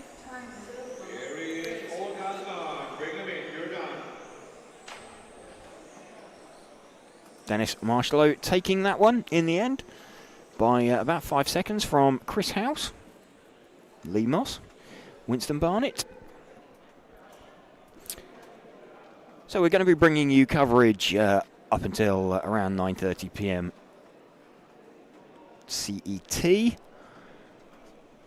That will be the end of qualifying, and we're going to see then finals for the GT class after the end of qualifying. The first couple of, basically the first leg of the finals. Then tomorrow, there's going to be 3-leg finals for everybody. We've already got Ollie Payne on TQ for stock with 2-round wins. We've got Ollie Payne and Mark Reinhard both with 2-round wins in modified. Mark Reinhard currently has the fastest time though, so Ollie Payne... Ollie Payne needs to win the round, basically. So if Ollie doesn't win the round, Mark Reinhard is TQ, regardless of who wins it. Looking likely it's going to be one of those two, because they're over a lap down the road from Michael Orlovsky, who is in 3rd position currently. So it's Mark Reinhard in the pound seats currently, but not absolutely secured. Ollie would still need to find 2.5 seconds on his best run that he's done so far, and we believe that the track has probably slowed up a little bit. Rob Jackson to lead away. Rob had really good pace so far from this heat, the white front, red rear car. Rob Jackson leading off at the front of this one.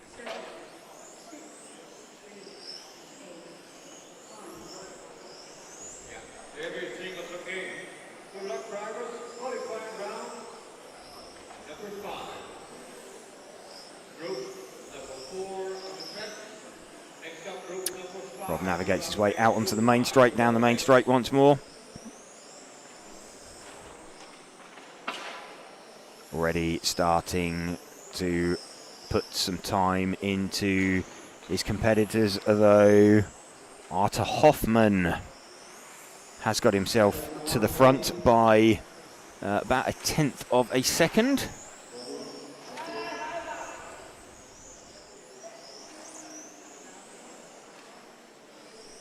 Let's see if we can find Arthur Hoffman, the number 6 car.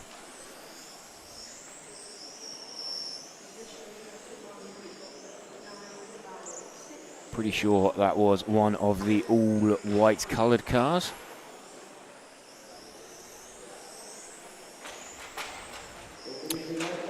And drop down the order now. So mistake from Arthur Hoffman.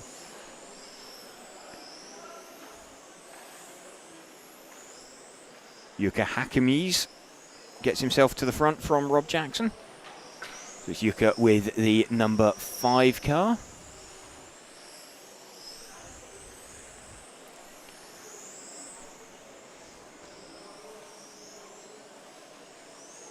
I think the number 5 car is the cunningly disguised carpet grey coloured car, which is going to be quite difficult for it to pick out. He's on the main straight. No, he's not on the main straight now. Yeah, the number 5 car is the grey coloured car, just going through the fast sweep now. Not the best choice of body shell colour if you want to make yourself visible. Blends in quite nicely with the carpet.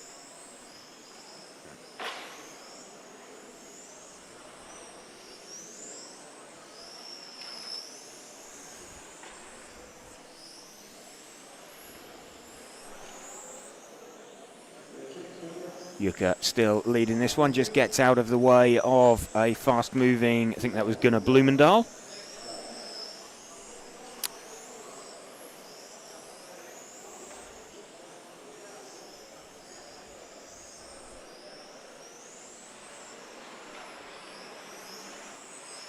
Still going quite nicely for Yuka, but he's now some 3 seconds off of Rob out in front.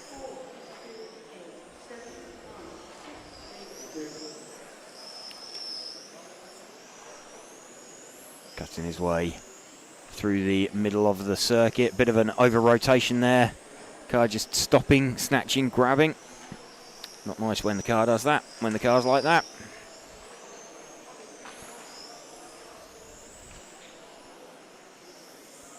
Let's see if we can pick up Rob Jackson again. The white and red coloured car. He's just going through the chicane at the top out onto the main straight.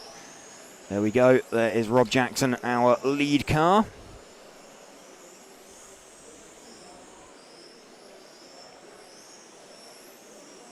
In the lead by about 3.5 seconds at the moment.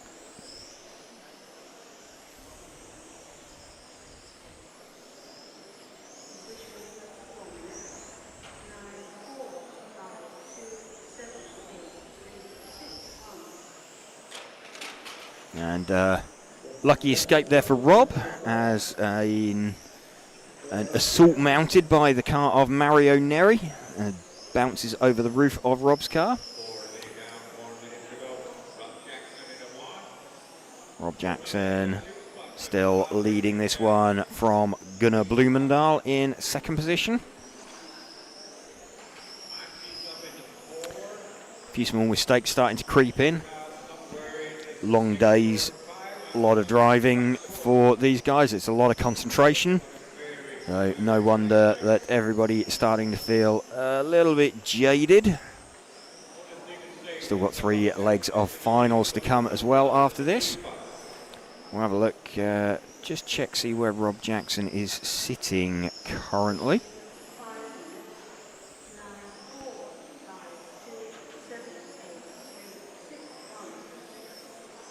Rob is sitting... he's showing as 57 at the moment, but that's not actually right, because a bunch of the guys in front of him were showing, like Chris House with a second him round, because he took the earlier round. In fact, let's have a bit of... yeah, that's not going to be accurate at the moment, because we've got guys from the earlier heat showing with a really high round score. It'll get more accurate as the run goes on.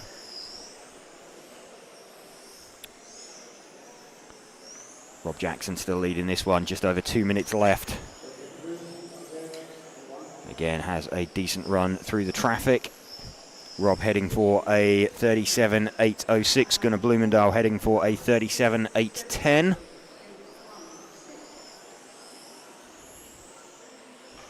If you are just joining us this evening for this coverage, welcome to you. We're RC Racing TV and bringing you coverage of the EFRA 112 European Championships from Zwevegem in Belgium in conjunction with event sponsors Hobbywing, also Tony Sport, Automatics, Montec, Schumacher, Zen Racing and Orlowski Racing Line. A little bit deep on the exit from Rob Jackson there, car wouldn't turn back.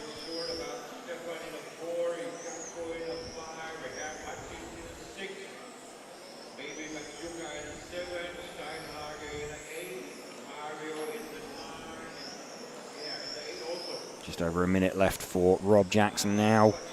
Then all of his driving for the day is done.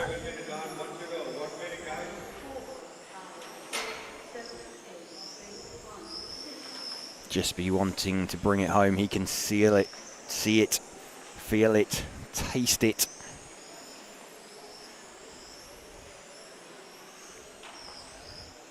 It's been a decent run.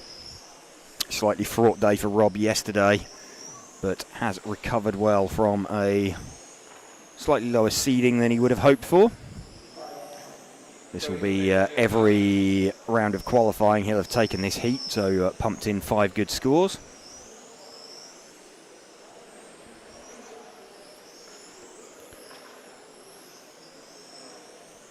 Last 10 seconds now for Rob.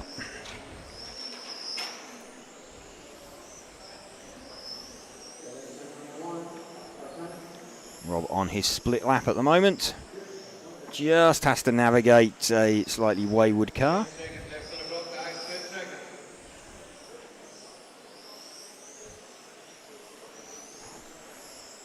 So Rob has finished 37.806. Gunnar Blumendahl also makes the 37 with a 37.810. Stefan Kalbrecht just under 1 lap down on Rob.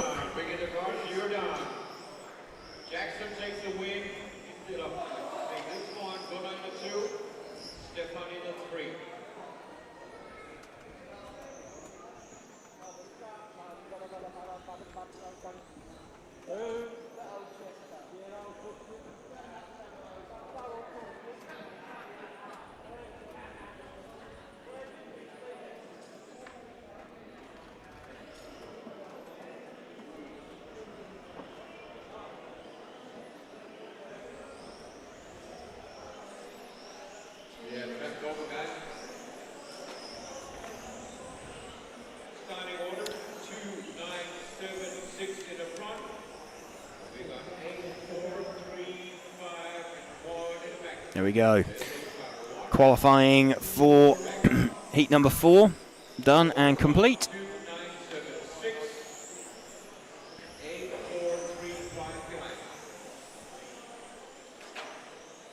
Coming up next, we have got heat number 5. Julian Kryuchek, Cedric Gills, Sasha Lennart, Eero Hakamies, Emmanuel Ferrero, Thomas Gavell, Tony Wade, and Senna Obdenbeek. Laurent Sips was due to be out, but he has dropped out of this class to concentrate on the GT class.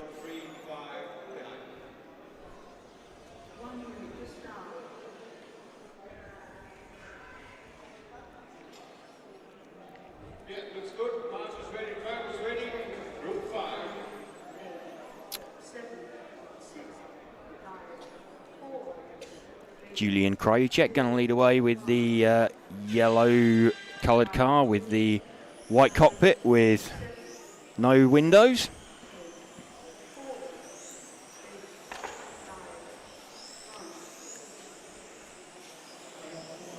Kryuchek pops in his opening lap. What is it? It's a 13.4.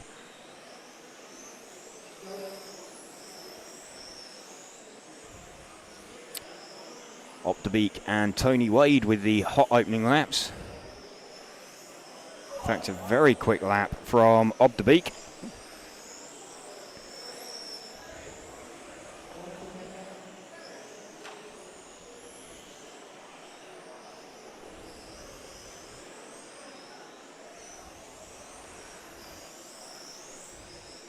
Still Krajicek from Tony Wade running in second. Let's see if we can pick up Tony's car. He is the yellow and purple coloured car. He's just about to come past us now. So he's through the fast sweep in the centre of the track. There we go. That is Tony Wade's car. A little bit wayward as he comes onto the straight. Cuts in quite nicely. Tony now down in third position. And Tony dives for a gap, not really there, but makes his way through. Tony currently running in fourth position. Tony was running in fourth position and then decided he liked the look of the inside of that chicane. That's going to drop Tony down the order. Let's see if we can pick up the 7 car of Sasha Lennertz.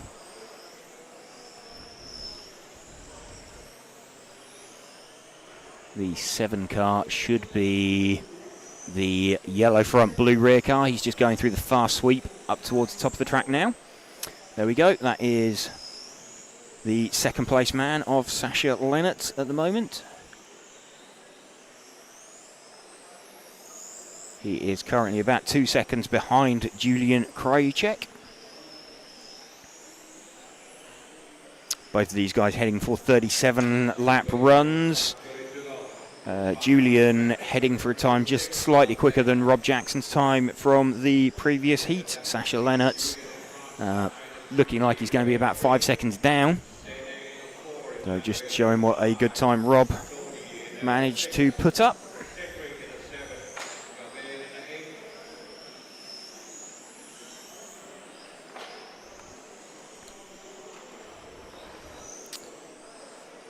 And nice clear track around Sasha Lennertz at the minute.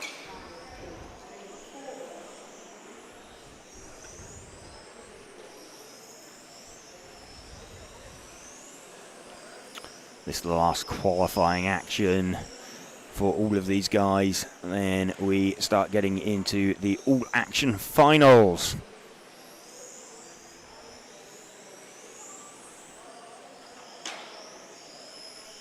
Looking at Senna Obdenbeek, seems to have put himself somewhere in the mix. He's running in fourth place with car number 5. Let's see if we can find him. I think he's the pink coloured car.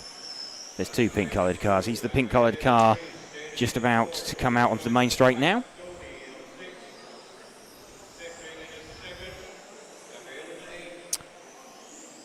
Light. That is the 6 car of Eero Häkämies, but he is running in third place, so we'll continue to run with him.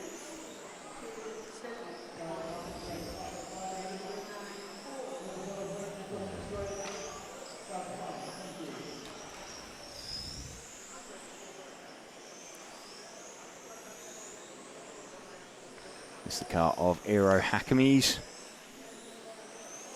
Still running in third place. He's about 4 seconds off. In fact, he's dropped to fourth now as Emmanuel Ferrero jumps him. Senna Obdenbeek is the other pink coloured car out there.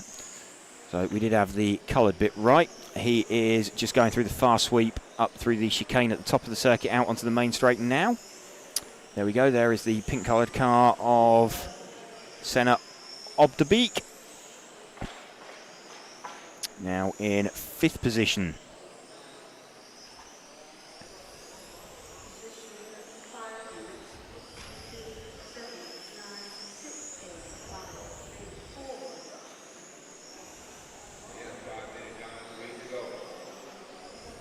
Five minutes down, 3 minutes to go. We're running with Senna Obdenbeek. Running in 4th place currently.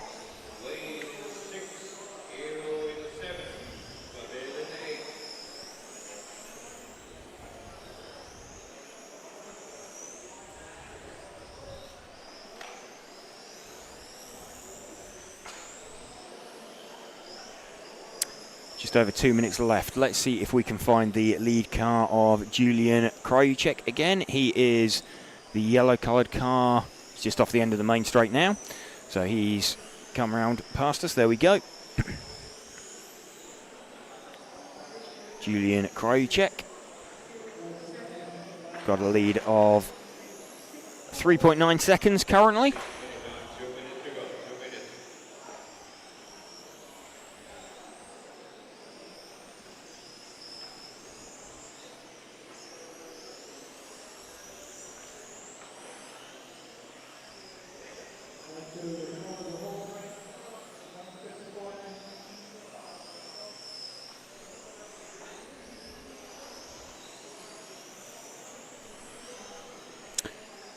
One minute 20 left for Julian Krajicek. He'll just be slightly concerned that he's got a bunch of traffic in front of him. You don't really want to be catching 4 cars all at once like that, although 2 of them firing each other off the circuit certainly helps.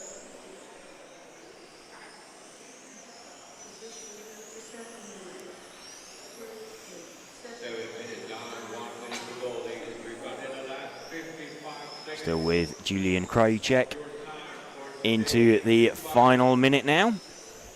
He is heading for a 37 in 8:08. So actually he's dropped off the pace that Rob Jackson set earlier.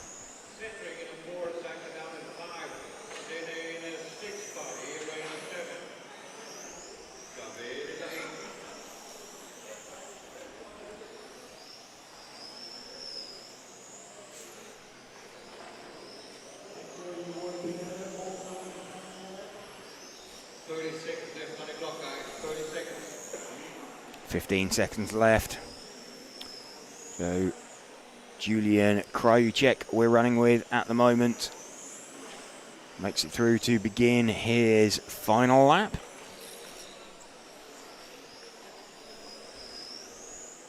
Everybody else will be coming up for their finishing times. Time has expired. Julian crosses the line. And there we go, 37 in 8:08.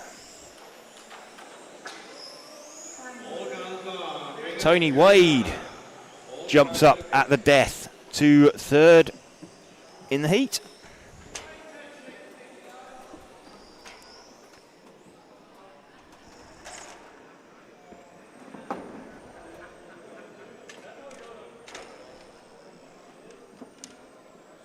There we go, right at the end there. Julian Krajicek taking that one from Emmanuel Ferrero.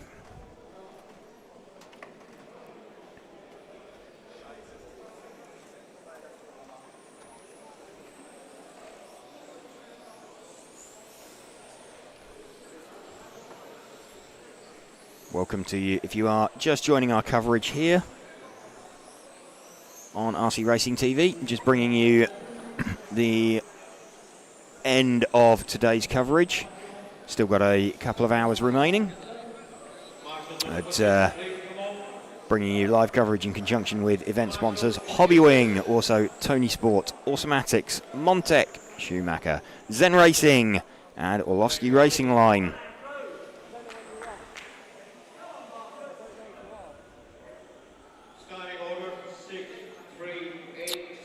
Ole Thomas Bryn gonna lead us away for this heat from Niels Mers, Andy Thompson, Eric Sotorayu, Tim Janssen, Esteban Fontaine, Alfie Hart, Magnus Hellmark and Mark Payne.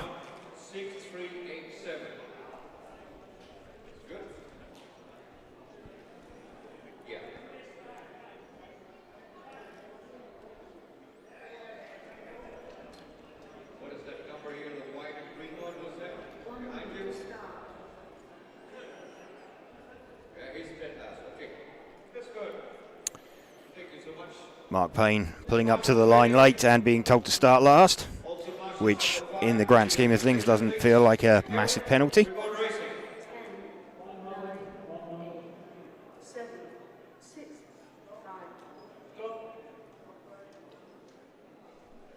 Right, this is a slight break in protocol with the race being held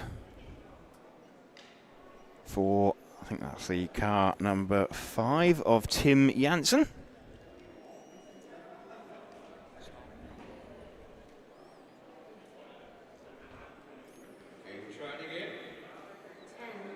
So Tim Janssen should be asked to start at the back. 5, 4, 3, 2, 1. Count 6, 8, 7, 5, 1, 4, 9, 2. Okay, Tim Janssen does the right thing and starts at the back. Ole Thomas Bryn leading this one away. Back to Alfie Hart with a hot opening lap. Some 3/10 up. We'll run with Ole Thomas Bryn at the minute and then just see how it plays out as others progress through the run.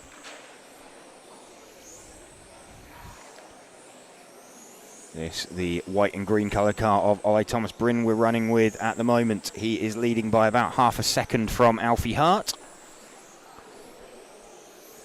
Very similar on fastest lap times at the minute.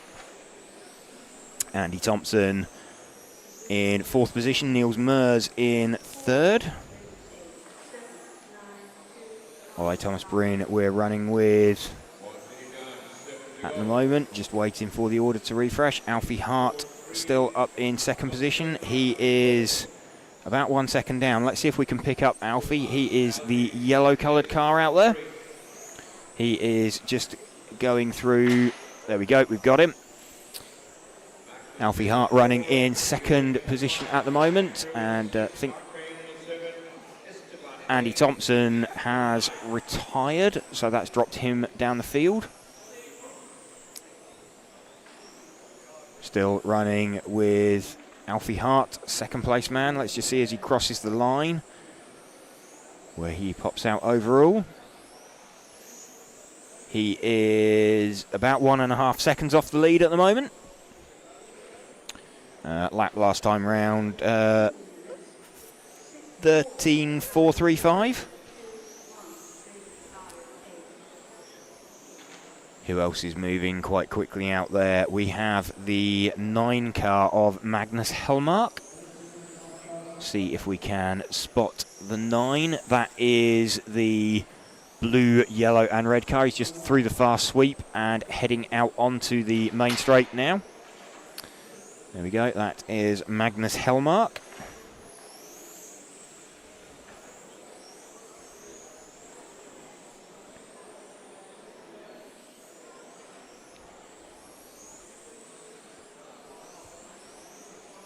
Running in 3rd place at the moment. He is about 6/10 off of Alfie.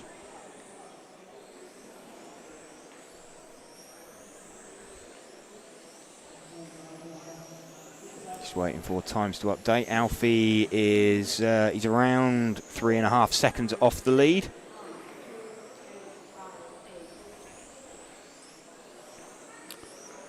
So in fact, lead car is the one that is following this 3rd place car that we're running. Obviously he started out at the front of the heat. Let's move our focus back 1 car, and in fact they have a little bobble together. So this is the lead car of Ole Thomas Bryn.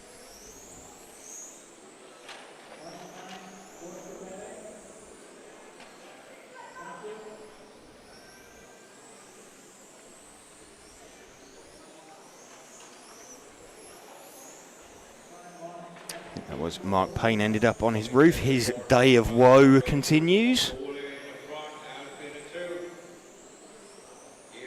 Yeah, that's a retirement for Mark Payne.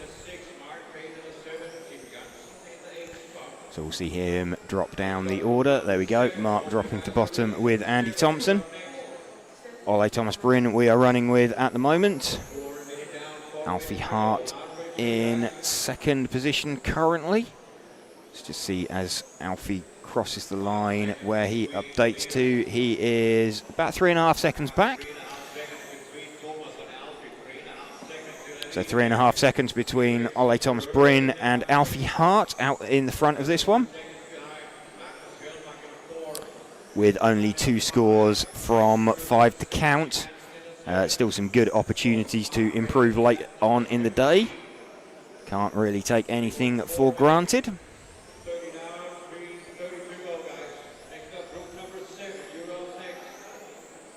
So this heat number 6 of 11, so getting on for where it will be about an hour's time. We shall know who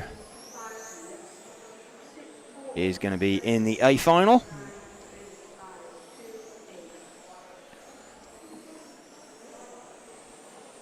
Ollie Thomas Bryn still leading this one from Alfie Hart. We're running with him at the moment.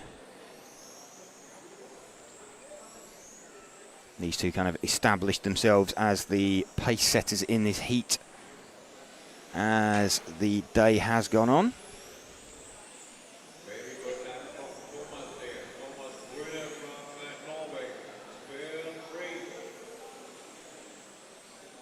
So Alfie has got about 3 seconds in his pocket from Eric Sotoreu in 4th position. 3rd position, sorry. Ollie Thomas Bryn still leading this one. We're running with him. Just over 2 minutes left.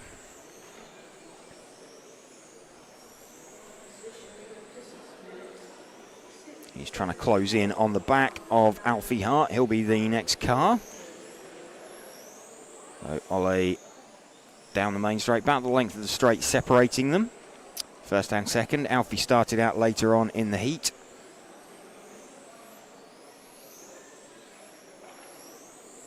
Small mistake from the leader there. Let's have a look and see. Gap was about 4 seconds.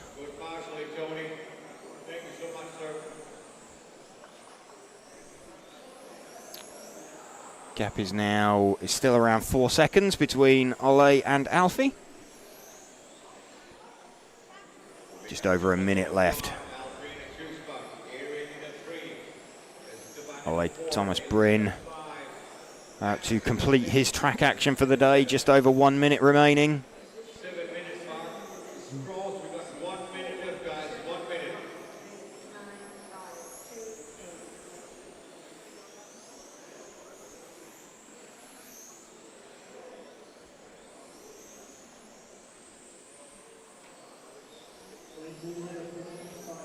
Ollie Thomas Bryn, 40 seconds left. Just through the fast-flowing sweep in the middle of the circuit. There's a nice, big, thick black line laid down now. Alfie Hart doing everything he needs to do in second. He's got about a 5-second lead now over the car behind him, which is Esteban Fontaine, now up into 3rd position. We're running with the leader. 20 seconds. He is, I think he's just going to miss the split for a 38. Oh, he definitely will now as he stoves it into the barrier.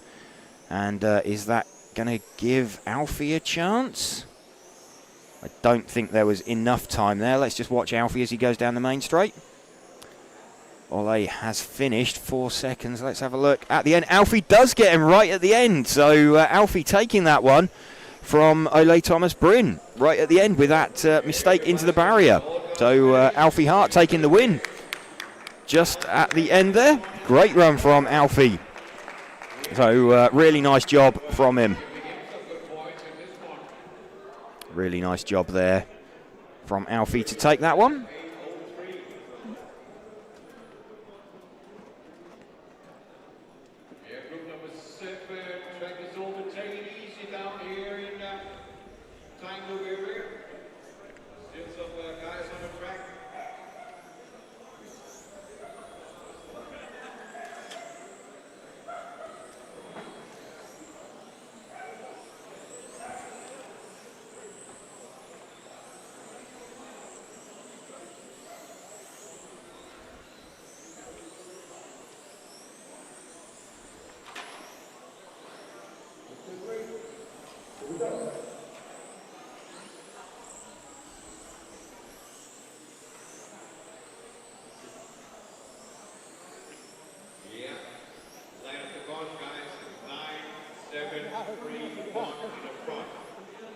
9-7-3-1 in the front.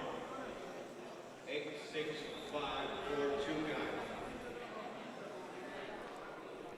9-7-3-1. Here we go. Heat number 7. Building all the way towards heat number 11. Heat number 11, not really deciding anything. We already know who TQ is for this class. It's going to be Ollie Payne. But we still have the opportunity to sort different places in the A final. Dennis Meether going to lead away, the orange and blue coloured car.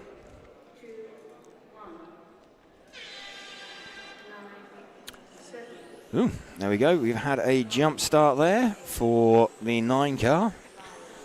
You kind of understand that in round 1, not knowing what the tone was.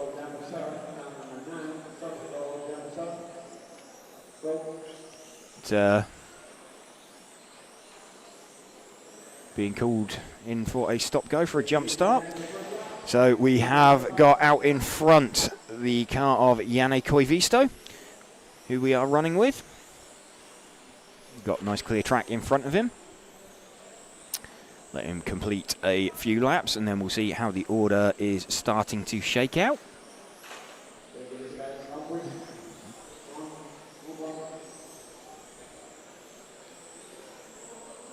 Janne Koivisto leading. In fact, Mark Dieterman has got himself to the front of this one.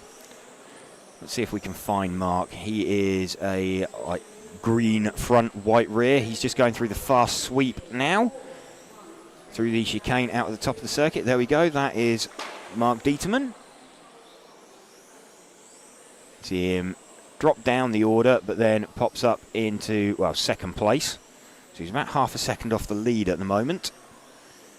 We'll run with Mark for a little bit, though. You see him drop all the way down the order as other cars who started off before him cycle through. But Mark still about half a second off the lead.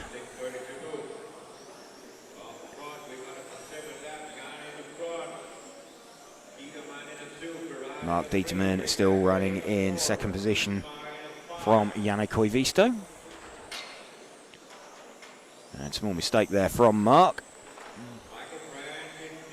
Mark's had pace, but had a slightly scruffy, scrappy weekend.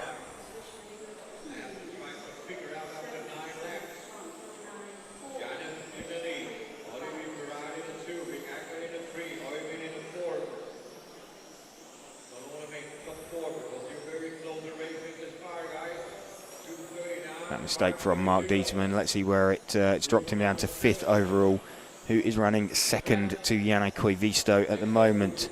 I think it's Olivier Pierrat with the 4 car.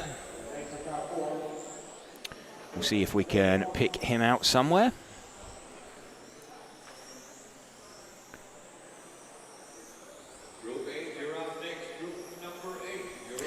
The 4 car, it's the grey front, purple rear car, just through the fast sweep now. This is Olivier Pierrat. Let's have a look as he crosses the line, where he filters up to 6th place. It's super, super close, actually, between really Jan Dietmar back. Everybody is covered by less than a second. So 3rd place through to 8th. Covered by a couple of hundredths.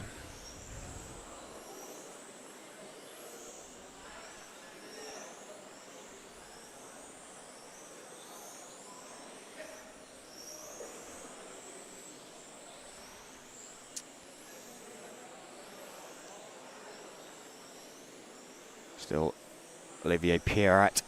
He was running in 3rd a couple of moments ago, and he's now dropped down all the way to 7th.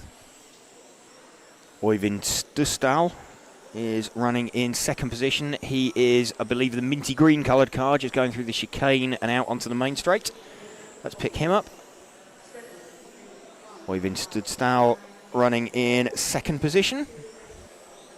He's about 1.5 seconds off.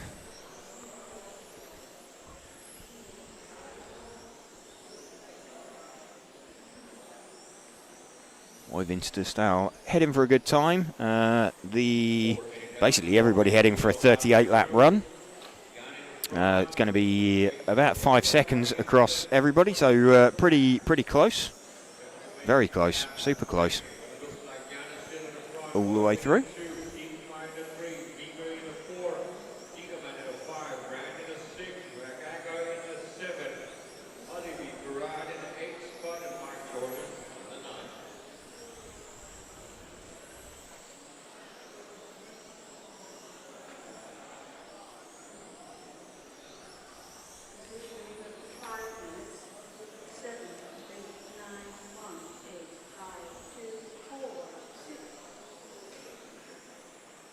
Oivind Stustal still running in second position. He is about 2.3 seconds off the lead, 2.4 seconds off of Janne Koivisto. 2 minutes 30 remaining.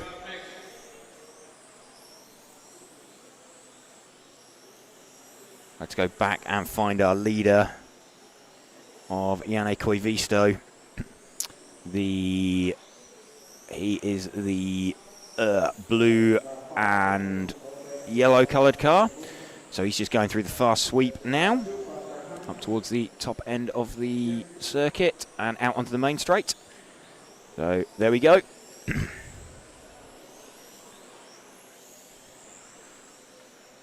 Janne Koivisto leading this one by pretty much exactly 2 seconds from Oivind Stustal.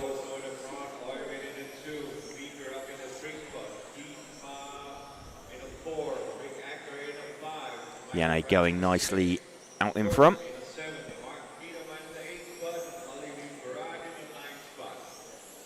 Still super close at the tail end of this. We've got a 2 second gap at the front.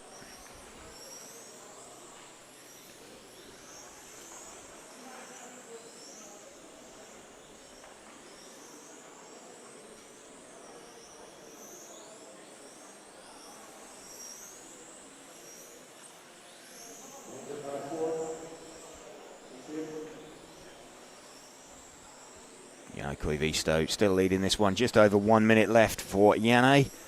1 minute of driving left for these guys.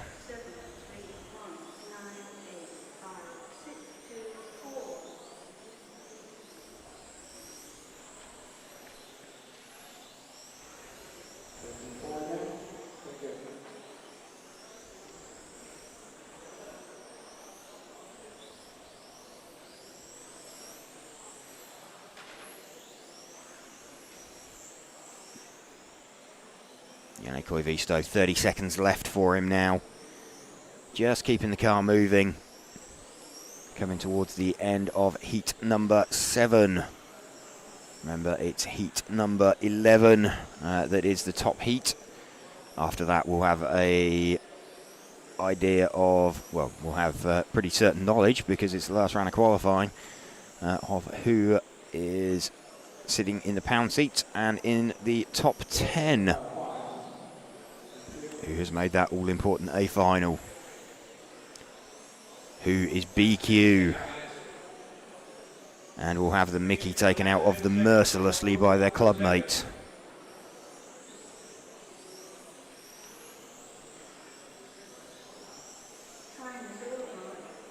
Time expired. Janne Koivisto takes that, just misses a 39-lap run.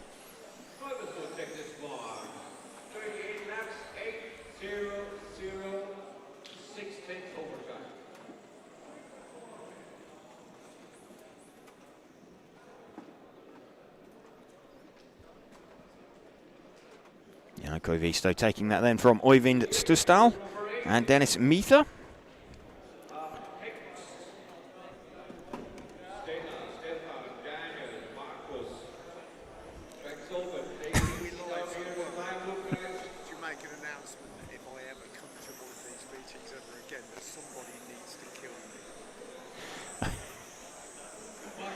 Okay, Mark Payne wishes to make an announcement. He says if he ever travels to an international event again, would someone please kill him? So, that's had a, should we say, character building day, I think, for Mark. That's after Mark's last qualifying run. So Mark had a not the best day. He's had a bit of a struggle, bless him, but he had a smile on his face when he said it. So he's enjoying himself.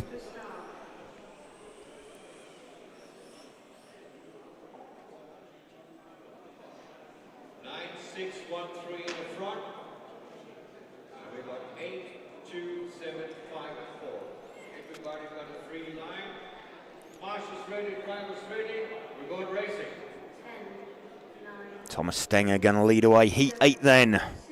The number 9 car, the all yellow coloured car with yellow wheels, just to complete the effect.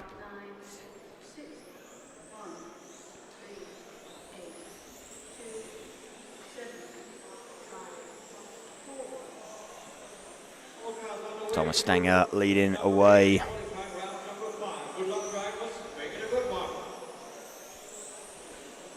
Decent start for Thomas Stenger. Dan Burks pops up in second position after the opening lap. Let's just see where everybody is in front. Dan Burks to the front after 2 laps. Oh, Philip Lischka now.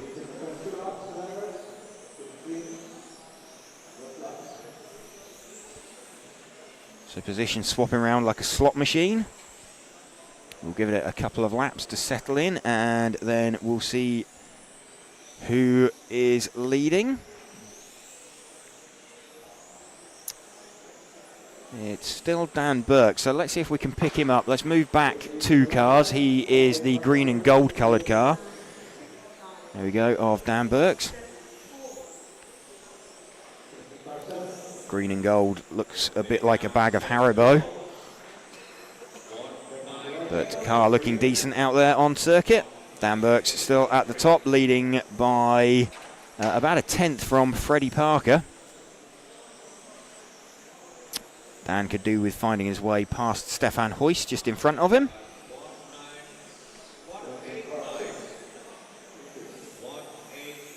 Super close between Dan and Freddie. They started on different parts of the track. Dan now past Stefan Hoist. That could actually cost him. No, Thomas Stenger is in second position now, but Dan now has no cars between him and Thomas.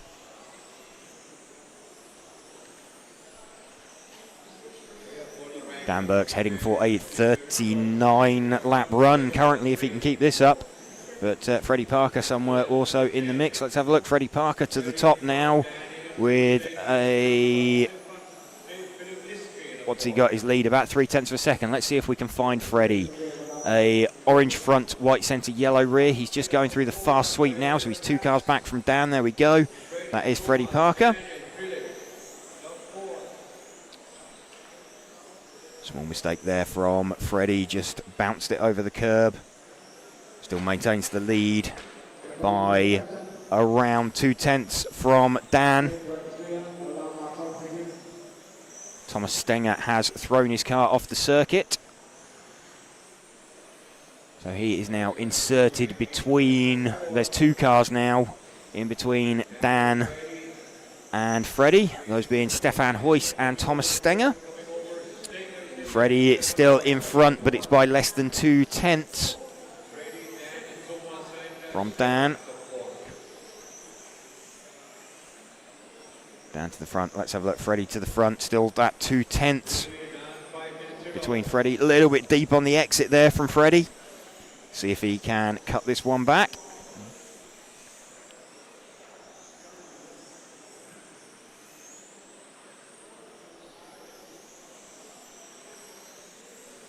Freddie still leading this one at the moment. See the order change around like a slot machine. 0.1 of a second now between Freddie and Dan Burks. It's like the length of the straight covering them.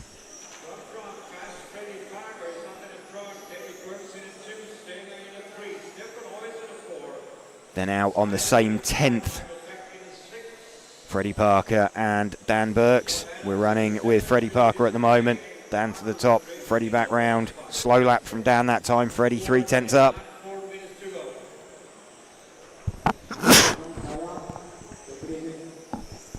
Freddie still leading this one.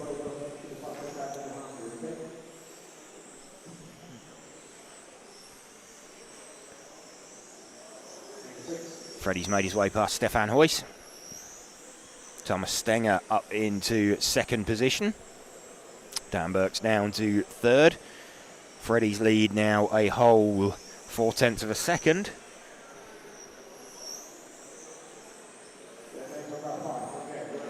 And Freddie about 1.2 up on Dan Burks. Dan Burke's the car just in front of Freddie.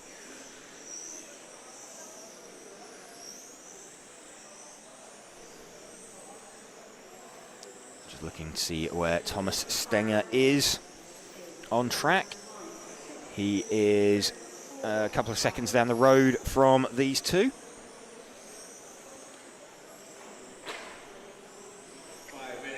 Started out early. Stenger to the top. Let's have a look as they cross the line. Parker back to the top. Gap is now about 9/10 in Freddie's favour. Great run coming up then for Freddie Parker. Remember, we saw Alfie Hart take his heat earlier on, right on the last lap. So Freddie just closing in on Dan Burks. Dan opens up and lets him through. So really good run coming together for Freddie Parker. That's going to be 2 good rounds in a row, and that's all he needs. So could be heading for potentially back of the B final, but should be fairly nailed on for the C final.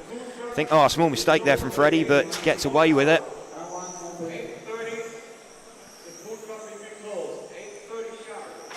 Freddie still leading this one then from Thomas Stenger. Stenger moves to the top, then Parker jumps in 1.3 seconds. Dan Burks, having made a small mistake, dropping to 4th position.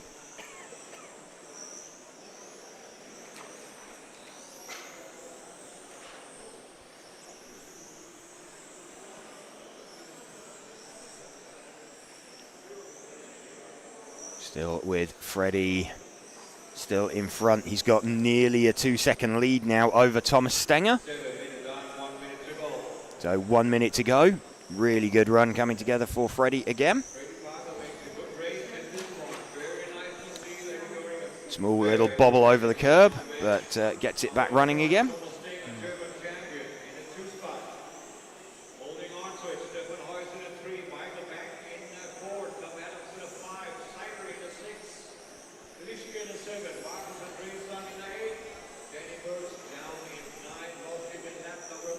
Freddie Parker then going to take this, by the looks of things, with 30 seconds left, by a couple of seconds from Thomas Stenger.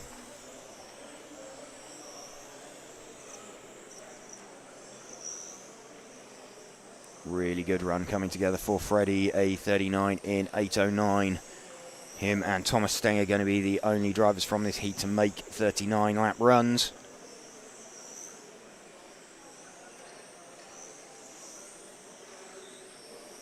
Fantastic run from Freddie. So he makes the split to start his final lap.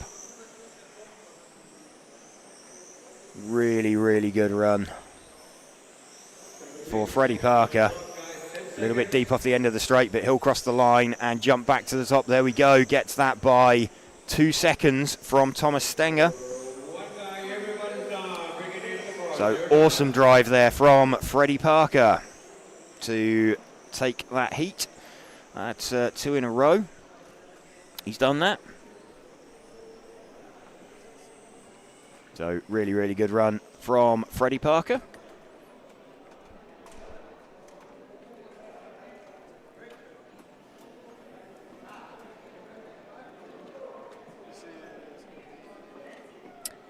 What do we got coming up next? Heat number 9. So welcome to you just joining us for the end of qualifying.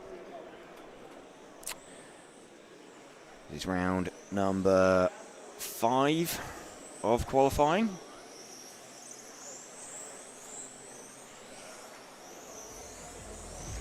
Just bringing you this coverage in conjunction with our event sponsors, Hobbywing, also Tony Sports, Automatics, Montec, Schumacher, Zen Racing, and Orlovsky Racing Line.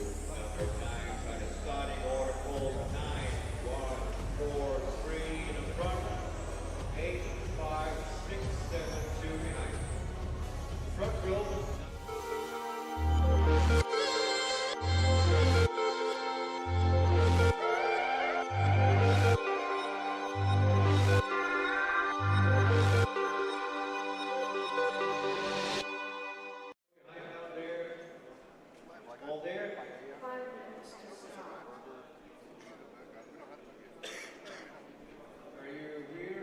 5 minutes now. We going racing. 10, 9, 8, 7, 6, 5, 4, 3, 2, 1.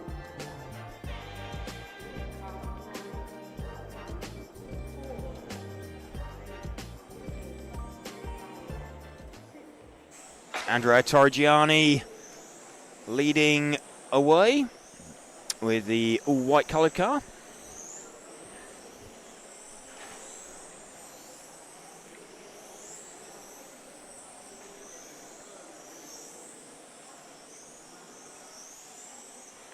This heat number 9. We've got 10 and 11 to follow. That will be the conclusion of the spec qualifying, and we'll have a good idea of where everybody sits.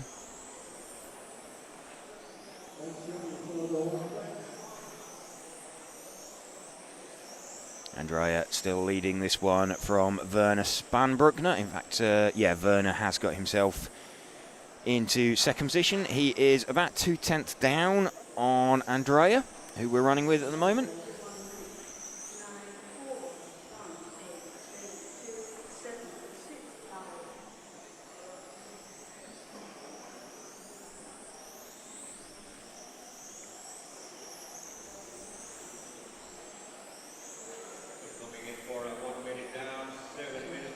Andrea still leading out in front of this one. Christian Gear up into second.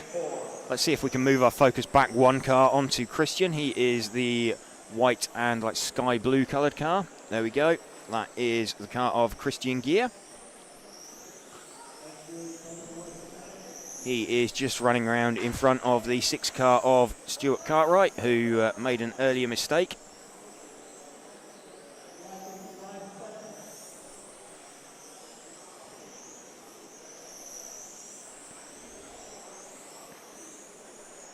So Stu trying to recover from an earlier mistake. He had good pace last time out and in fact got himself up into the lead of the run.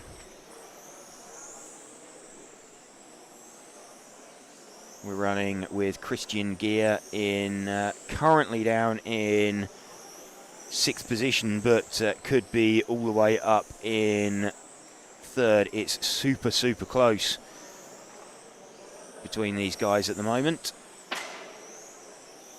Jacques Lieber currently holding on to 3rd position.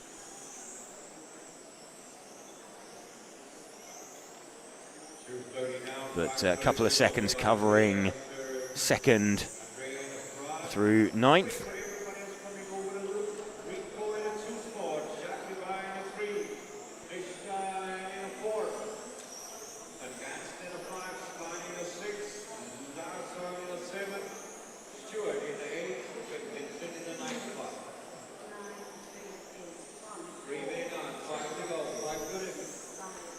Andrea still leading this one. Rico Clays has got himself up into 2nd position with the number 3 car. Let's see if we can find Rico. Looking for the number 3 car out there.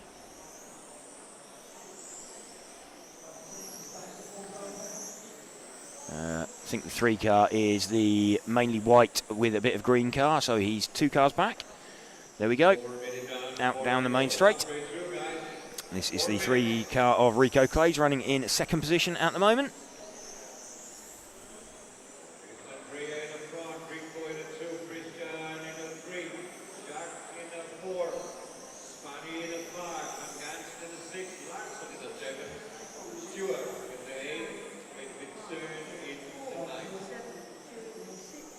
Andrea still leading this one, out in front by a couple of seconds. Half distance in the run.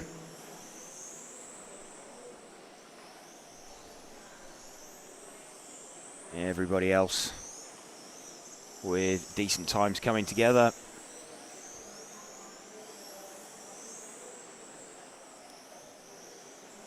Andrea, it's about 1.3 from this car actually of Rico Clays, who we are running with. Rico just approaching the rear of Stu Cartwright.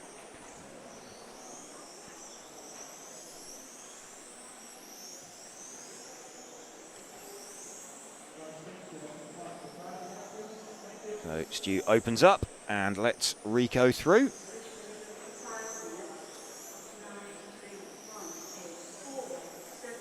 Still the car of Rico Clays running in 2nd position. He is about 1.6 seconds off of Andrea at the moment. Let's move back to Andrea. He is the all-white coloured car. He's just about to come underneath us now. There we go. We've picked up Andrea. Andrea Torrigiani pumping in some fantastic lap times. So hoping for a B final potentially for Andrea.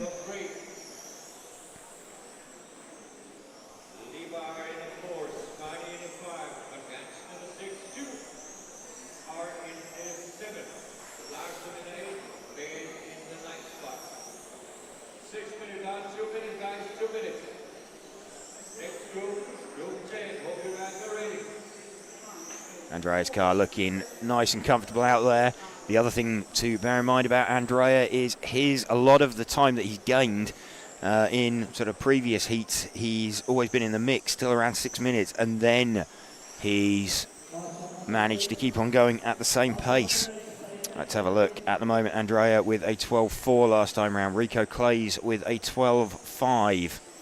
Best lap time's not really any quicker between Andrea and Rico. It's a 12.2 for Andrea, a 12.2 for Rico. But Andrea having strong pace all the way to the end of the run. Let's just see where Rico is now. He is 2.1 seconds back. So it's happening again. Andrea maintaining pace all the way through to the end of the run. 12.5 for Andrea. Let's see what Rico does this time round. Rico goes slightly quicker actually with a 12.4. Gap still fairly comfortable for Andrea. Just finds his way through some traffic. 40 seconds left. So everybody's going to be all fingers and thumbs as we get towards the end of qualifying. Trying to work out what they can do, where they can improve. With only 2 from 5 to count, mostly everything is still to play for, apart from TQ. Ollie Payne's already got that. Ollie has that one in the bag already with his 4 round wins. Looks like we have got Max Mackler and Ollie Bultink seem kind of similar on pace at this stage, but they'll need to string some good runs together to run with Ollie during the finals tomorrow.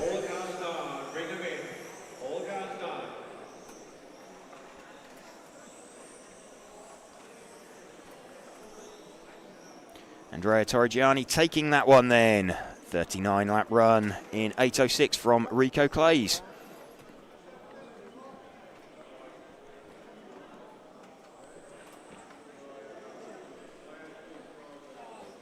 Mark Bruton Young says, for the sake of the sport, can we ban one-colour shells? It's so hard to follow for the spectator.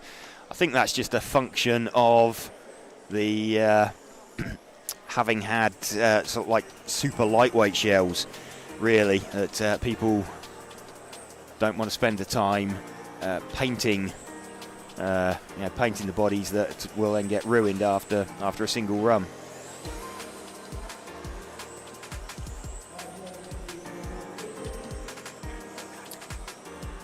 So again, welcome if you are just joining us here on RC Racing TV.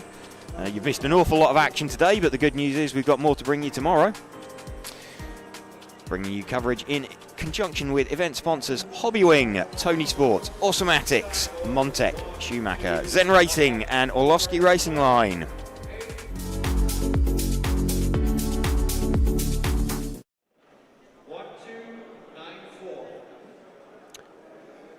Nico Saarinen will lead away with this one, the number 1 car. So several of these guys currently sitting in the A final.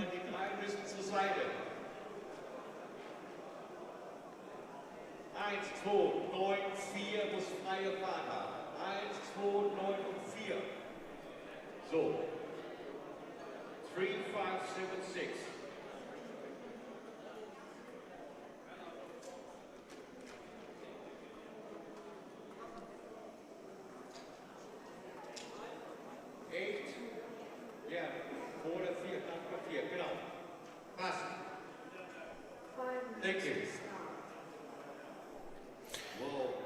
Okay, Björn just wanting to make sure everybody is lined up on the grid,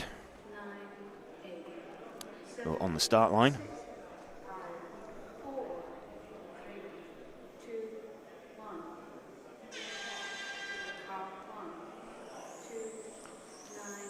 Nico Saarinen leads away from Niels de Gruyter and James Hart.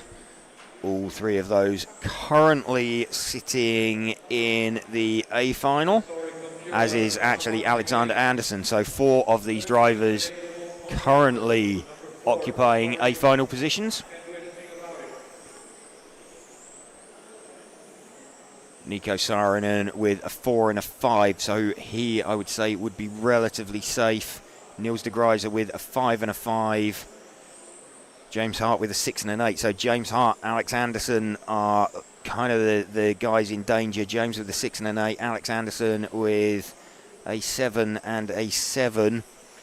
So these guys will be wanting to maybe try and drop their lowest score if they can. So wanting clean runs. Bailey Graves, though, deciding that he wants to get somewhere in the mix. We're running with Nico Saarinen at the moment. Just see as they come around again. Bailey Graves moves to the top again. Let's see if we can find Bailey's car. He is a minty green and white coloured car. He's on the main straight now. There we go. That is the car of Bailey Graves. Moves to the front as he crosses the line. He's about 3/10 up on Nico Saarinen.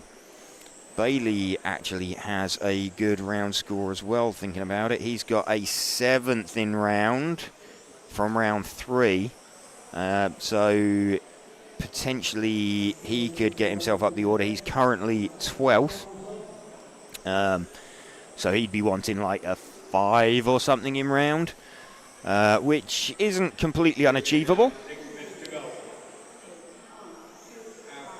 Bailey Graves leading this one at the minute. Looks like Bailey in the front, Nico in the 2, De Graves in the 3. Go in the 4. But it's balanced, so you're very close, guys, every single lap. Bailey leading this one still from Nico Saarinen, Niels de Gruyter. One of the orange cars, just having a look who that was. I think that's James Hart dropping himself down the order. That will put him on edge. because we've got a few guys with a single round score better than him. James, if we remember, was on a 6 and an 8.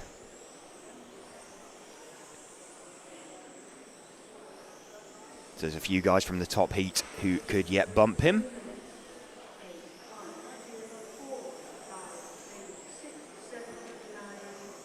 We're running with Bailey Graves at the moment, still leading this one by nearly a second now from Nico Saarinen.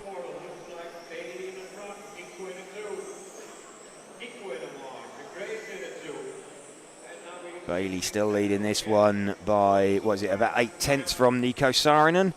Niels de Gruyter running in third position, about 1 second back off of Bailey.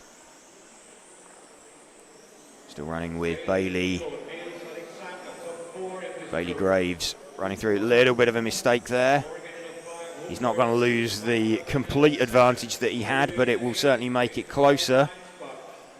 7/10 now, or it's basically 3/4 of a second between Bailey Graves, who we are running with, and Nico Saarinen out in front. And in front, Niels de Gruyter has got himself in between them, so Niels de Gruyter about 6/10 off. Let's see if we can find Niels de Gruyter, the number 2 car. He is the white and blue coloured car, so he is, there we go, we've got him on shot.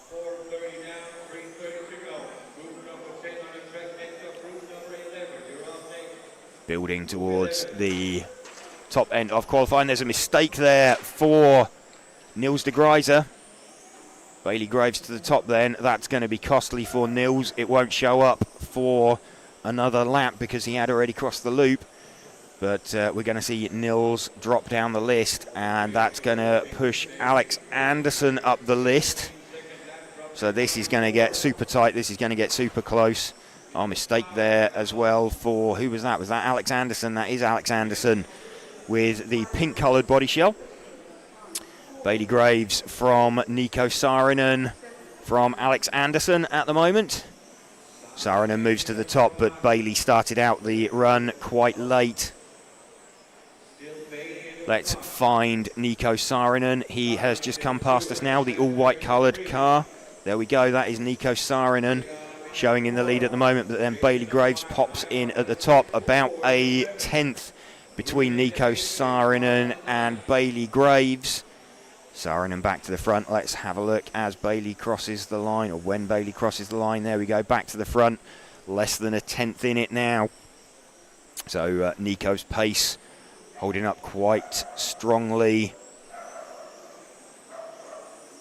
Bailey back to the top, still less than a 10th in it. We're running with Nico Saarinen at the moment.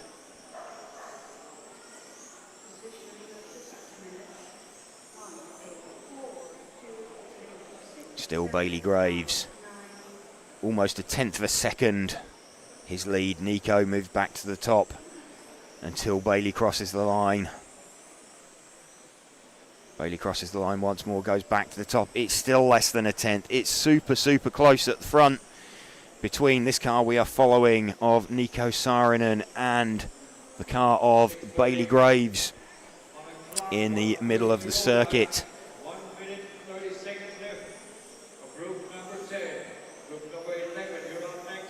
Bailey crosses the line and Bailey drops to second place. So Nico Saarinen now with about half a second lead with 1 minute 15 remaining. So these guys are absolutely nowhere near one another on track, but Nico Saarinen and Bailey Graves having a bit of an epic battle between them.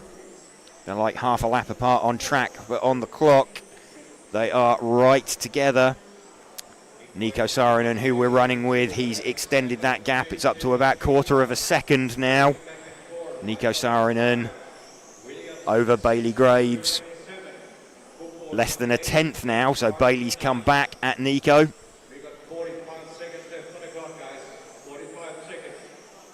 Coming in towards 30 seconds. Next to nothing on their predicted times. We're running with Nico Saarinen.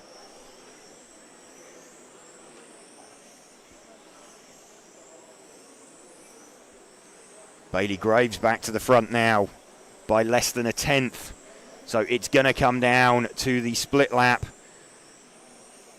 Nico Saarinen is, I think he's just going to miss a 40. Let's have a look as Nico Saarinen crosses the line. Time has expired. We're waiting to see what time Bailey Graves can post. Bailey crosses the line, and they've done identical times. Identical times there. Nico Saarinen shown as getting that with a 39 in 8.499, but Bailey's time is absolutely identical. Nico Saarinen taking that one with an identical time. Exactly the same time on that one. That is absolutely unbelievable. That super close battle. That's mad. So identical time for the pair of them.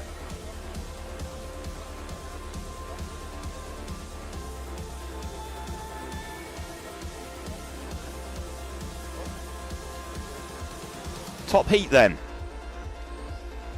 Top heat of stock set to go. We're bringing you live coverage and have been bringing you live coverage all day of the EFRA 112th European Championships.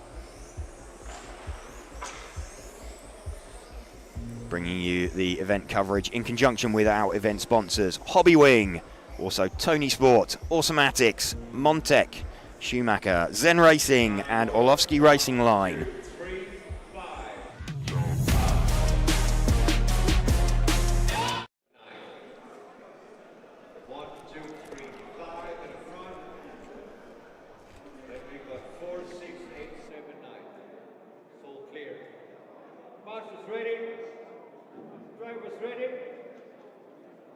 We're going racing. 10, 9, 8, 7, 6, 5, 4, 3, 2, 1. Ollie Payne, TQ man, then leads away from Max Mackler. Max looked very purposeful, launching his car off the line.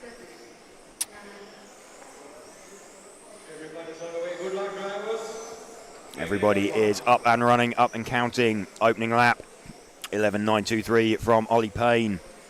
11.962 from Max Mackler. 11.869 from Michael Bolt.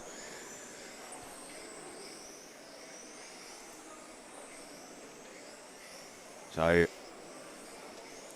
Ollie Payne now running down in 4th position. Max Mackler shown as leading. So let's shift our focus back one car onto Max. Here we go. So Max suffering a bit this weekend with a bit of a flu. He's completely lost his voice, but managing to extract some performance. Bit of a mistake there from Max. Let's have a look. That lets Ollie Payne back to the front, but top 4 cars covered by 0.3 of a second. Let's move back one more car to Ollie Bolting, the white coloured car. There we go.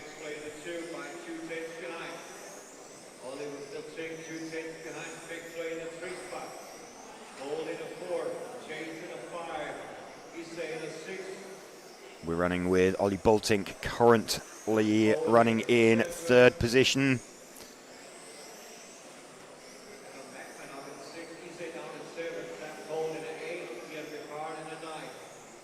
We got Ollie Bolting we're running with at the moment. Let's go back further one car to the orange coloured car.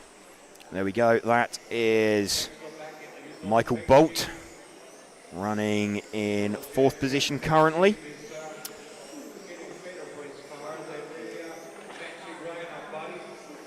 And Michael just dropping off the pace very slightly. Had a really hot opening lap, but he is like 1.3 seconds off the lead. Ollie Payne in the lead by about 0.2 from Ollie Bolting. So let's go find Ollie Payne again. He is the white, black and red coloured body. He's just swept past us. There we go. So he is through the top end of the circuit. Ollie Payne leading this one, still by about 0.2 from Ollie Bolting. Bultink and Mackler still pretty much together. Everybody has made their way past Chase Mackman.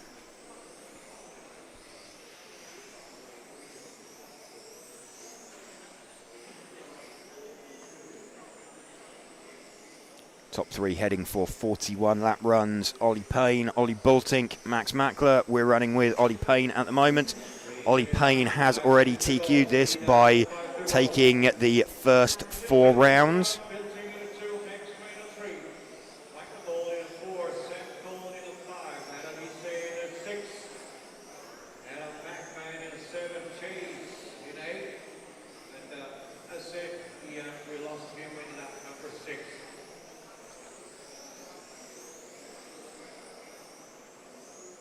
Still Ollie Payne leading this one. 0.4 of a second off, or down the road from Max Mackler in second position.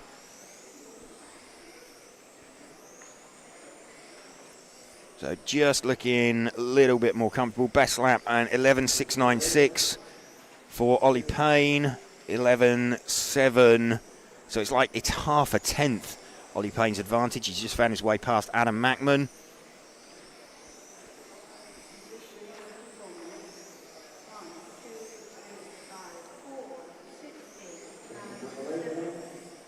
Still running with Ollie Payne. Let's drop back 1 car to pick up Max Mackler. Only 0.4 down.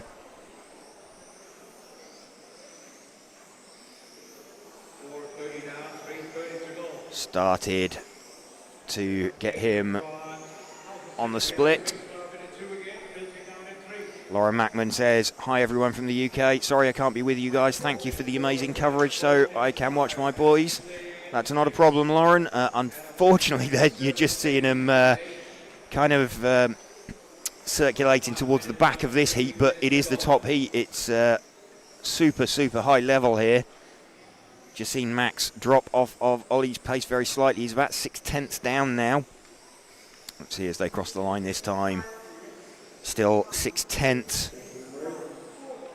We've just seen Ollie disappear out the front of shot. That pink car in between them is, I think that's Adam Isay.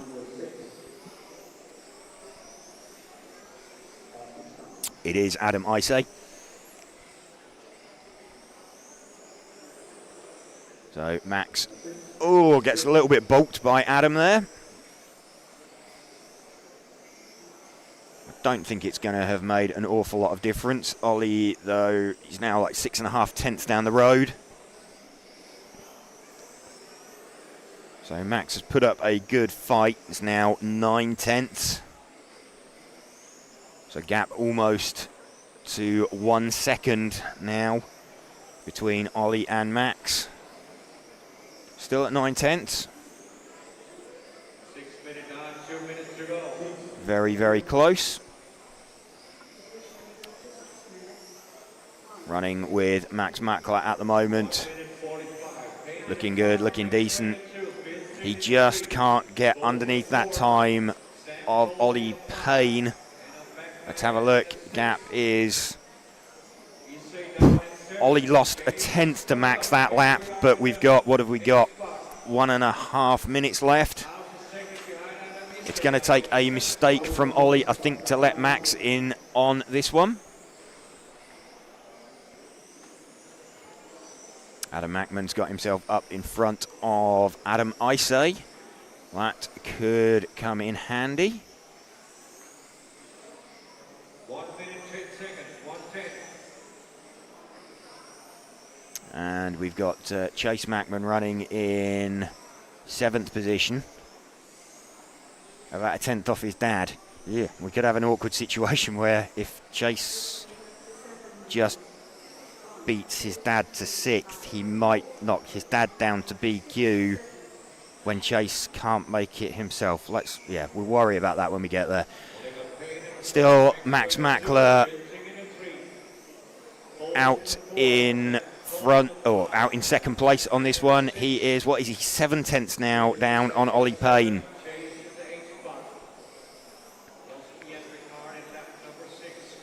Max now extended his gap over Ollie Baltink, so he's got him under control. Sam Colt gets right out of the way of Max Mackler.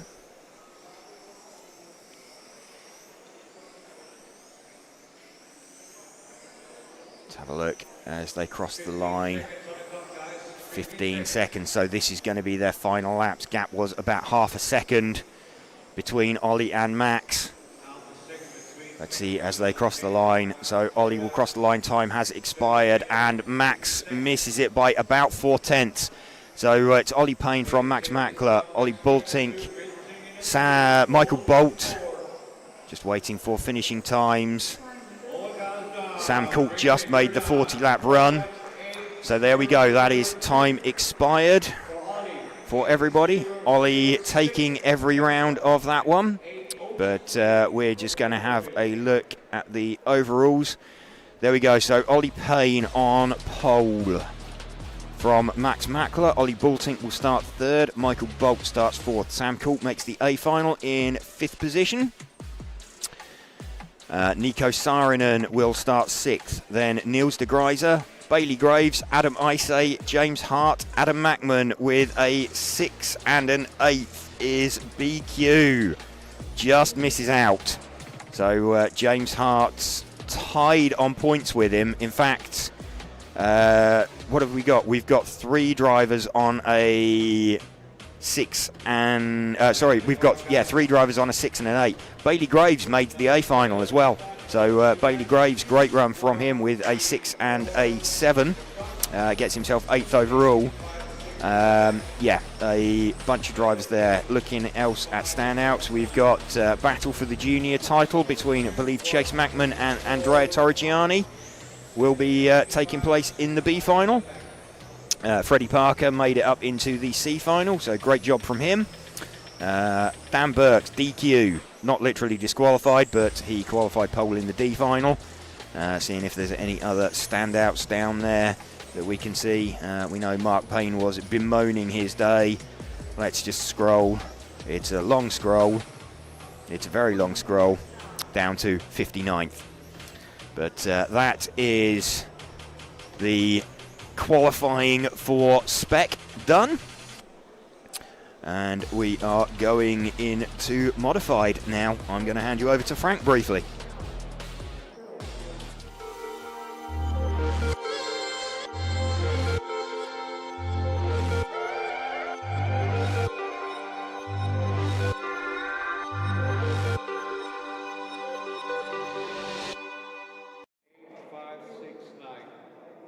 Good. We're going racing. 9, 8, 7, 6, 5, 4, 3, 2,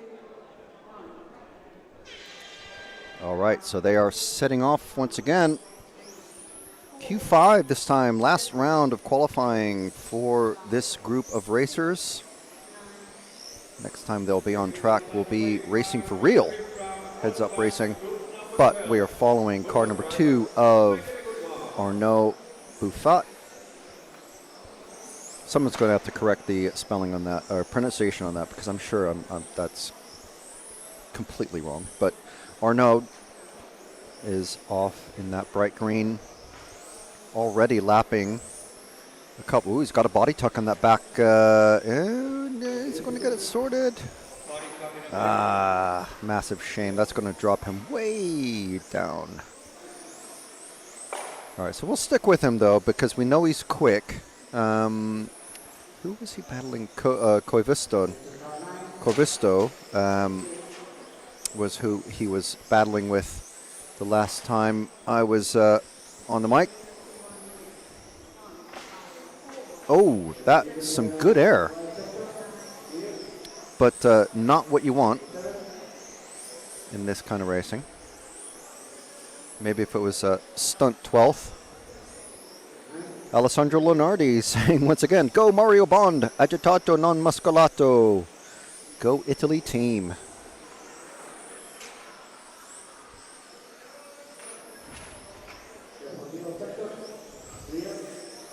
He must mean Mario Nerdi.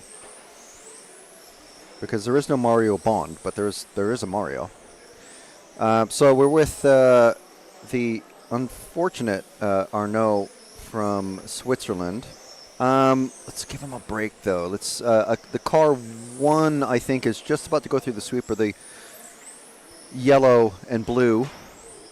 Just about next car on the straight now. I believe that's the car 1. I'll confirm that. Yes. This is, that's the one. I hope. Those two cars pretty close. But yeah, this is Koivisto, Janne Koivisto from Finland. As I was saying earlier, lots of Scandinavian racers here. And Norwegian chocolates that we're enjoying from the Fords of Norway. Ah, here's more Norwegian chocolates. I was just talking about these. Thank you very much. I'll try not to eat them all while I'm talking. But this here is Janne. So current leader, we're hoping that Arnaud can recover, but I'm sure Koivisto is hoping they can stay out in the lead because it's a pretty decent lead. Currently the only driver on a 40-lap pace, 40 in 8:04. Next closest is Michael Brandt, who's just popped up in a 48:11 pace. So we'll stick with Koivisto for a little while here. Actually, let's give Alessandro Lenardi some help here, and try to find Mario Nerdi, who's car 5, actually running second. Where's he come in? There's 3 Italians in this one, actually. So Mario Neri, Marcello Galli, and Riccardo Ferretti. Galli is just crossed over, or sorry, Neri is, I'm going to say, let's say the slate blue car on the straight, just ahead of Koivisto, who we were following. Now just coming underneath us. That blue one there in the middle. That's 7, okay. So we're looking for 5, who's just crossed. So it's, let's say the orangey one about to go on the straight, I think. Still in front of Koivisto. I can't see that number. I'm going to go with this being Neri. I hope this is Neri here, this orangey white car. Whew, my eyes are way too old for these size of numbers, I'm telling you. But hopefully, Alessandro, this is your mate Mario. One of, as I said, one of 3 Italians in this race. The national scene for 12 scale, not quite as big as it is in the UK, and that's a very kind way of saying it's small. But growing, apparently. I can see why. The cars are, easy to maintain. The tracks can be small. But yeah. Marcello Galli in the car 4, running 3rd. Mazzini as well now in 4th. So we have Italians first, 2nd, 3rd, 4th, but Brandt is just stumped up in there. Arnaud Buffat is making his way back up. In the green car, actually. So if we follow the green car, actually the next car back now, I believe that is Buffat. Dropped down to, I think, 8th in this run. Having a horrible time, but fighting forward, now in 4th. Getting past cars that he needs to. Going across that chicane, the very, very not straight chicane. Coming up on Koivisto. The next car ahead is Koivisto, so that's, I'm pretty sure anyway. Let's see what happens this lap around. Buffat up into 2nd, but quickly taken over by Neri, but that means he's on pace. So Buffat on pace for 39.803, Neri on pace for 39.804. Buffat now crossed over at 39.802 pace, so rapidly improving. And if he can knock off, let's see, by the end of the race, there's a minute and a half almost remaining. I think Buffat can get into the 40 lap pace, which will be a vast improvement over the big air landings he was attempting coming out of this chicane right here.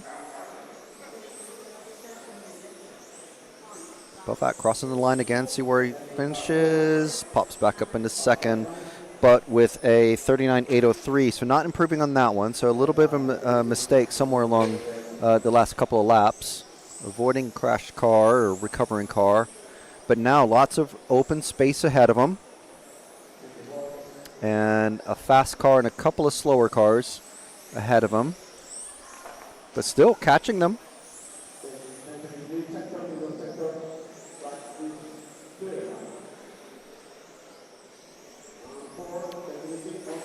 Buffat catching, I think it's the Ferretti car, Riccardo Ferretti, car 7 just ahead, and I believe that is Neri just ahead now.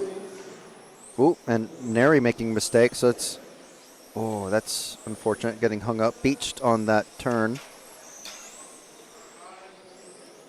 So second to last lap for Buffat, the green car, recovering and has finished, I think, and Koivisto is finished also. So cars are starting to finish. Koivisto finishing in first with a 40 laps 805, 1 lap back. It was Buffat, was probably the best that he could possibly do out of that one after a series of unfortunate events,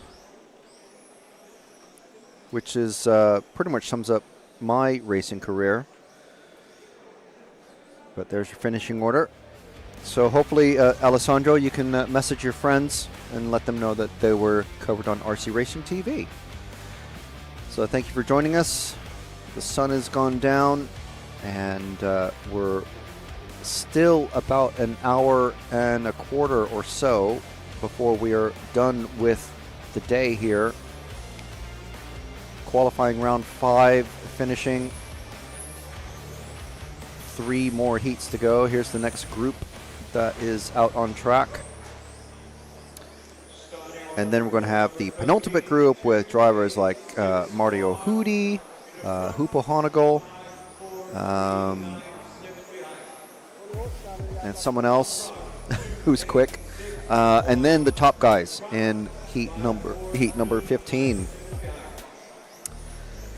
So yes, timely reminder there from that guy that popped up on the screen. That was me from some time ago. But yeah, just reminding you, if you're enjoying the coverage, please subscribe, whether it's on EFRA or RC Racing TV.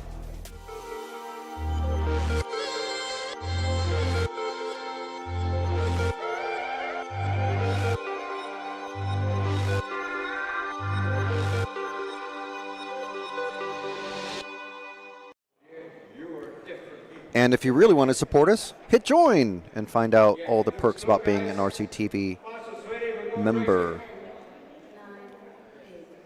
So here we go. Once again with Lip Talk, John, Stoosdal, Andreasen, and Morone. That's your top 5. There's 9 drivers in this one. Hopefully they all make it across. So starting off with Lip Talk. So lucky for us, 4 greenish-hued colors in this one. So you can expect lots and lots of confusion. At least they're not all 4 white bodies or 4 yellow bodies. And they're different shades of green, but they are basically all green. So this is Thomas Liptak, and we'll follow him for a few laps. Oh, avoiding that one. That was a good one. And rhythm has been broken there. That's when you have a close call on the motorway and you get the shakes about a minute later. That's what just happened there, maybe. Liptak still leading away. Andreasen taking advantage of that little whatever it was on the main straight issue. Liptak dropping way down, but then jumps up. 41 lap pace for Andreasen, Fjeld, and Liptak. 41 lap pace for the top 5. Let's hope that Stéphane Lemperriere is able to finish this one. I don't think they were able to finish last time around. But here we are with Thomas Liptak from Slovakia. Fjeld jumping up in the top spot. I know we haven't followed Fjeld all that much, so I'm going to see if we can find the number 4 somewhere. It's just crossed. I want to say it's the bright yellow. It's just coming down the straight now and crossing the timing loop now. I think this is the number 4 of Oscar Fjeld from Norway. I should have guessed. I want to say that's a 4 on the side. So, excuse me. Yeah, so we haven't followed Oscar at all, as far as I'm aware, as far as I can remember. Who's this behind? That is Saarinen, who's in second place. So Oscar in third, Saarinen in second, chasing him down directly behind him on track. And the way the clocks and the IFMAR timing works. Oh, he's pulling away now, though, Fjeld. Because they start a second apart, if the car behind you is able to get within a second, they're actually ahead of you on timing. So it all makes sense, and it's all worked out by the computer, which is great. And now Oscar pulling away from Saarinen. So doing a good job, getting through the chicane there, coming down the main straight now, chasing down the off-centered orange and white car and the Tiffany green car. They're just ahead. I won't try to identify them. I will try to identify them. They are Stusdal and Andreasen. Andreasen I should have known. So Andreasen is the first car that Fjeld will be coming across. And obviously, as he's catching them, he's putting down better laps, so he's ahead of them in the timing. Everyone on their own individual clocks, as I'm sure those of you who are watching at almost 8:30 Central European time, 12 Skull Racing, I'm sure everyone knows that. But just in case you don't, and you're watching this on a Monday or Tuesday, there you go. Like I said, trust us, trust the computer. It all makes sense in the end. So Fjeld chasing Andreasen, who is also chasing Stusdal. Stusdal from Norway as well.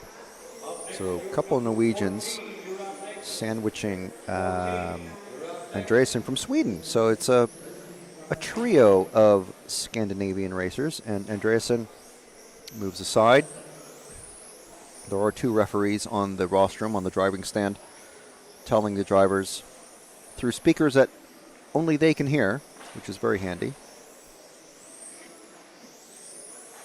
Oh, tight. So I'm reacting to action not shown on camera, I'm sure there. So, yeah, Fjeld coming down the street. So lots of space ahead of him.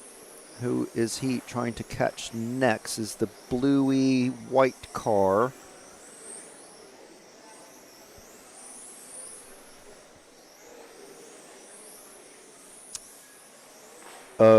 Morone is that green who's just flipped over. So he's just past Morone. And I think this is Lucas Larsson, who's in that blue car that is probably just out of camera. Coming down the straight is Fjeld, in the bright yellow. Next car, that one. So next car ahead in that blue, I believe, is Lucas Larsson. This is Lucas Larsson in the blue on screen, and the next car behind, who's chasing him, is Oscar Fjeld, who we've been following for quite a while. So the number 2. Okay, so if we just coming underneath us now is Liptak, who's basically in a region of his own, going through the chicane there. This is Thomas Liptak, I believe, is the car 2. So this is our leader, back to our leader, last 2 minutes of this run. Fjeld, who we were following for quite a while, has moved his way up to second on a 42.806 pace. Liptak on a 42.805. 42.807 for third place, Jari Saarinen. But Liptak here, we talk about him a lot, but that's because he's leading his qualifying race. So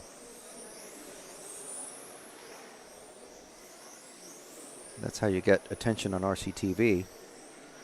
Do something really funny or stupid or win a race. So last minute and a quarter in this one. So I just want to take the opportunity. Thank you everyone for joining us. RCTV. Don't forget to check out the latest episode of RCTV News on the RC Racing TV YouTube channel. We are here in Zwevegem, Belgium, just on the border of France. Ooh, a little slidey slide there. Over rotation, maybe, but I don't know. Yes, so we're here in Zwevegem for the 2025 European Championships for 1/12 scale. Drivers from all over Europe, from the UK to Slovakia, from Finland to Italy, all here in Belgium to race under the EFRA rules. We are the EFRA official media partner.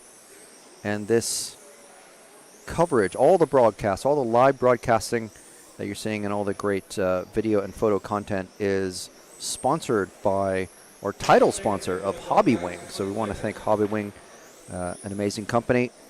And also brought to you by our sponsor partners, Tony Sport, Awesomatics, Montec, Schumacher, RC Cars, Zen Racing, and Orlowski Racing Line. So if you're looking for an Awesomatics or Schumacher car or a Montec body shell, go to Tony Sport, Orlowski Racing Line, or Zen Racing and get them there. Let them know that you saw the coverage on EFRA and RC Racing TV. And there's your final results. Saarinen taking it in the end, just 0.4 of a second. So that is it for me. We have some more Norwegian chocolates. They just keep appearing.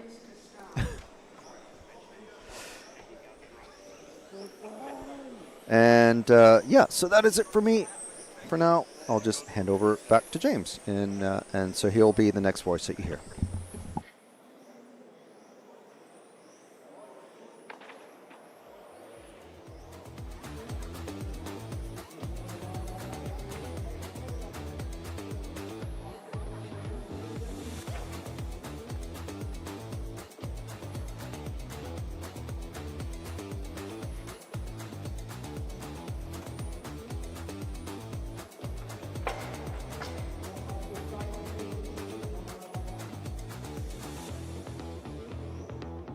Starting order, 1, 6, 7, 9 in the back. Up front, 1, 6, 7, 2. Behind them, 4, 3, 8. So we are back. What have we got? The top two heats of modified. So we're looking to see who makes it into the main. Obviously we know Mark Reinhard and Ollie Payne are both already in, both with 2 TQs each. Mark Reinhard with the 45.805.172 as the quickest time at the moment. Ollie Payne's best time, a 45, his best counting time is a 45.807.779. So effectively it's going to come down to, on this last run, in order to take TQ, Ollie Payne needs to win this round. So although he's already got 2, he would need the third round, and he would need to beat Mark Reinhard's time. So we know what the score is going to be. Martin Hoodie will lead this one away.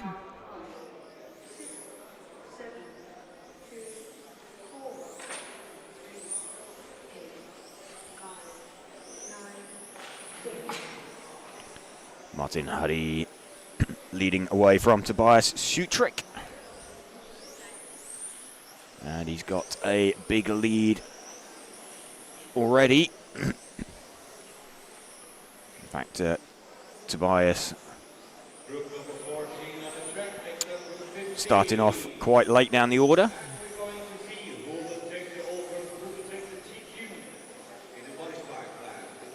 Tobias up in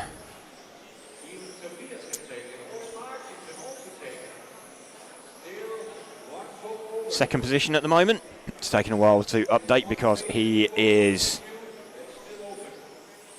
like one car in front of Martin, having started out late.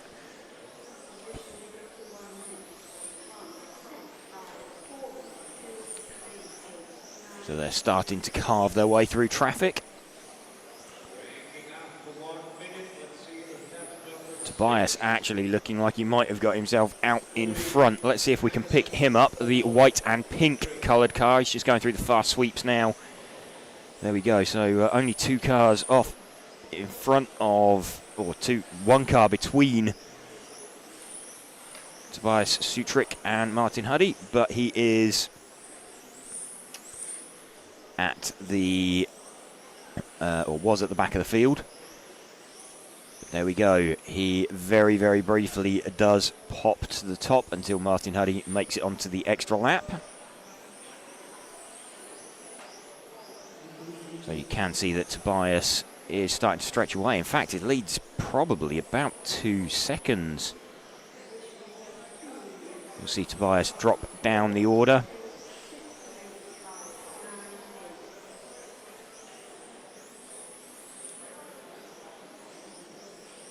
And then when he does cross the line, goes in, there we go, up in P1, just before Martin demotes him again as he crosses the line. At predicted times, Tobias is heading to go quicker, very, very briefly. Tobias currently 7th overall, so we'll be looking to cement a final place, if he possibly can.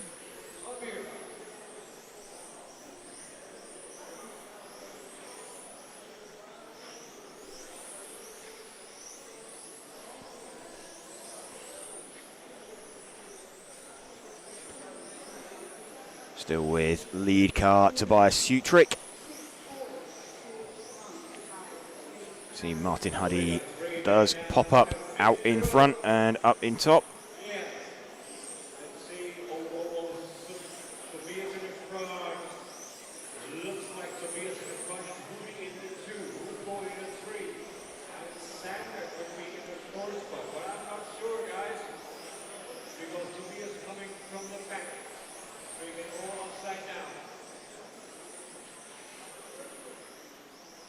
Tobias leading this one by around 3.3 seconds from Alex Anderson.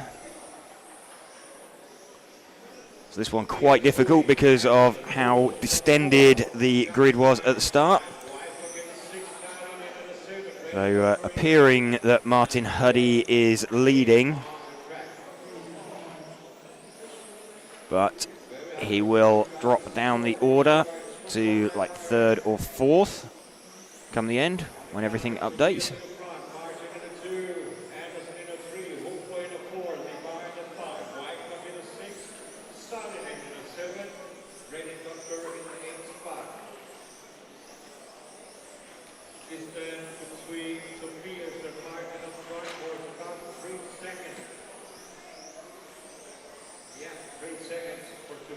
Tobias Sutrick still running with, at the moment, still quite comfortable out in front. Gap of just over 3 seconds.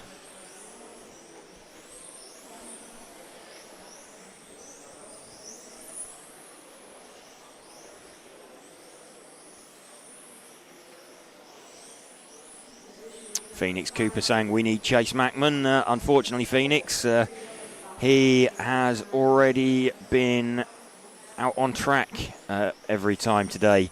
Done a good job though, made the B final. He is in, where did we pick him out? He was in stock, he is 17th.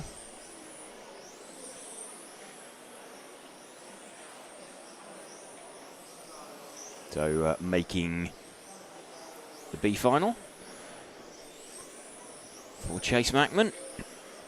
Some of these guys hoping to make the A. Tobias Sutrick doing everything he needs to at the moment, currently in 7th overall. But if he can take this, he should have enough, especially with the top heat struggling some.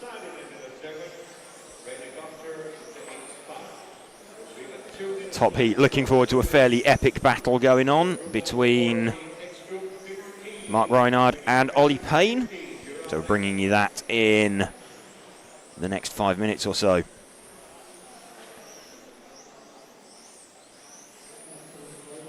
Should be a super close battle between those two. Really what we'll be interested in is firstly where Ollie Payne is, because he needs to be out in front. So we've got out there a problem for the lead car of Sutrick. That has promoted Martin Huddy back to front. We're running with the car of Hupo at the moment.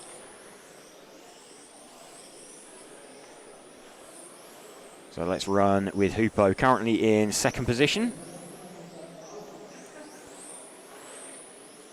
Hupo Honegol, what is he? He is about 1/4 of a second off of the lead at the moment from Alexander Anderson. Alexander Anderson is the car immediately behind him. So sort of ebbing and flowing really between these two. We're running with the car of Hupo Honegol. Alex Anderson, you'll just see him, the pink car in the back of shot, very occasionally just flash through. There we go. That is the car or lead car of Alex Anderson. Let's stick with him. Last 30 seconds to go. Alex's car looks like it's picking up wheels, and he has just dropped off 3/1000ths of a second behind Hupo now. A little bobble there from Alex Anderson. Whole 2/10 off.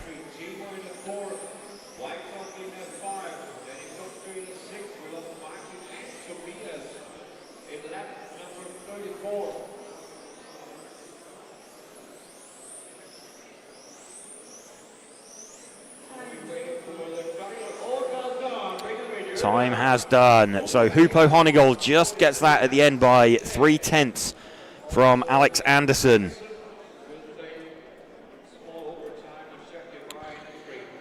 Okay. Top heat we are set for. Tobias Sutrick retiring from that run, but I think he has possibly already done enough.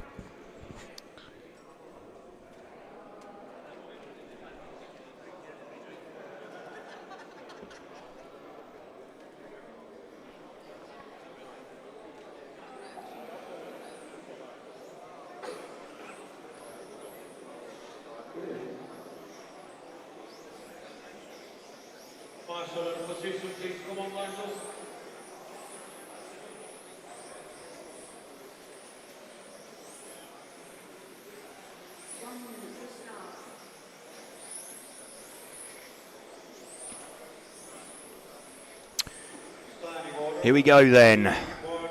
Last qualifying run of the day. We then do have 2 finals as well that we'll be bringing you.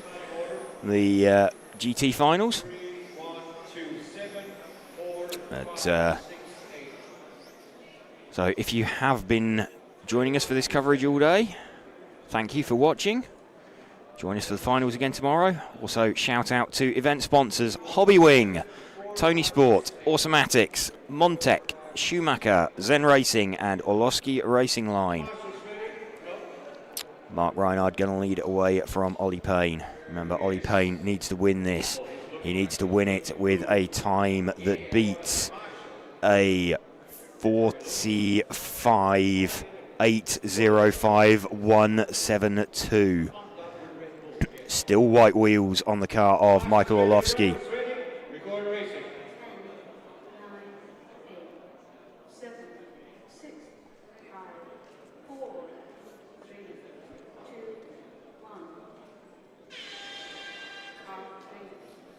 Mark Reinhard leads away back to his normal race paint. He did try a different shell, something a tiny bit lighter, but said he didn't feel any difference. Wanted to be running his race paint. Let's have a look. 1 lap in. Reinhard from Orlovsky from Payne. That's an issue for Alex Hagberg. Oh, a bit of an over-rotation for Ollie Payne. Just seen out of back of shot. So it's still Reinhard from Payne from Orlovsky. I suspect Orlovsky might pop up into second. Yes, he does. He is half a second down on Mark over 3 laps.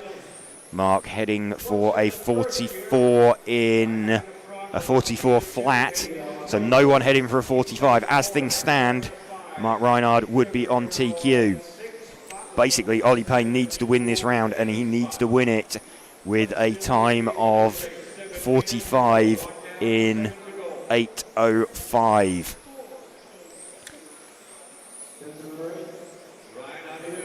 Mark still leading this one. 6/10 between him and Ollie Payne. Let's move back and pick up Ollie Payne. There we go, there is Ollie's car. Started out 1 second behind Mark. Crosses the line to update. Gap is still around 6/10 of a second. Mikhail Olowski looks like he is hanging on this time though.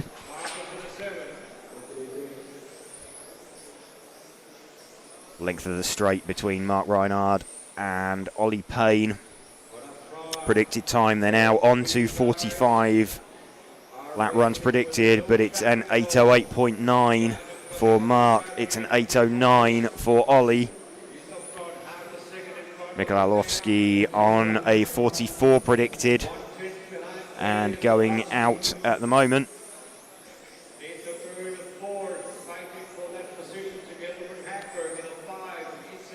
Let's have a look at the gap between them. It is around 8/10 of a second. Come down that time. Gap is, it's about half a second now. So we have got half a second between them. They're predicting 45 in 8:09 though. So even if Ollie Payne can catch Mark, I don't think the time is going to be enough. Small little bobble from Mark there. That's going to let Ollie close in ever closer.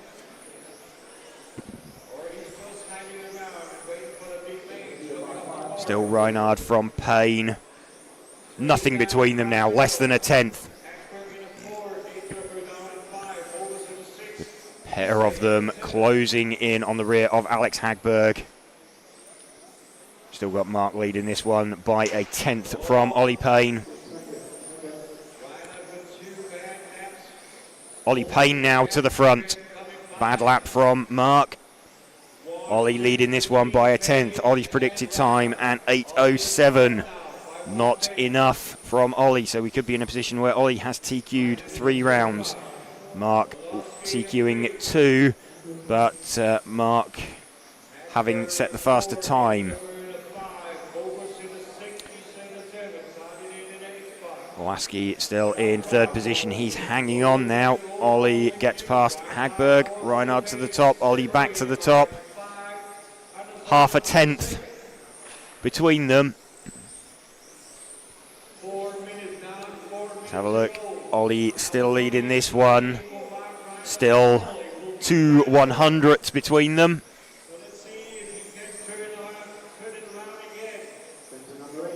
Mark now catching Marcus Mobers.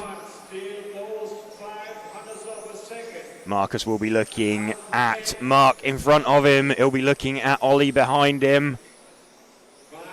They're just flicking it through the chicane from Ollie down the main straight. A little bobble there from Ollie. Does that promote Mark back to the top? It does. 1/4 of a second now between them. 1/4 of a second difference between the front two. Predicted time for Mark Reinhard of 45.809. We're showing a 44 in 800 dead. It wouldn't be enough for Ollie Payne.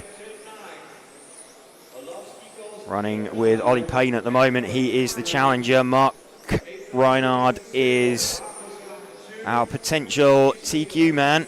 Let's move forward onto Mark Reinhard. There we go. He is catching the car of, that's Adam Ice, he's just passed. So Mark just starting to extend very slightly. He's now got the gap up to 1.5 tenths.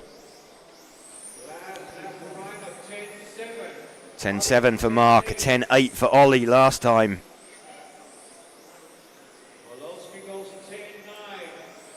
Orlovsky kind of hanging on now. So he's been threatening. Orlovsky looks like he might have done or finally managed to pull the iron out of the fire right at the end of the day. He was already third. Looks like he's going to stay third. We are running with Mark Reinhard at the moment. 2 minutes remaining. He's got his gap over Ollie Payne up to 3 tenths now. Still 3 tenths between Mark Reinhard and Ollie Payne. 10.7 for Mark Reinhard, 10.6 for Ollie Payne. Closing the gap to 2 tenths. 2 tenths now between Reinhard and Payne. Running with Mark Reinhard. The pair of them about to go through one more time. 4 tenths of a second the gap now between Mark and Ollie. Both predicting 45 lap runs again, but it is an 8.09, so not going to be enough. Ollie would need to jump Mark as well. We're running with Mark at the moment.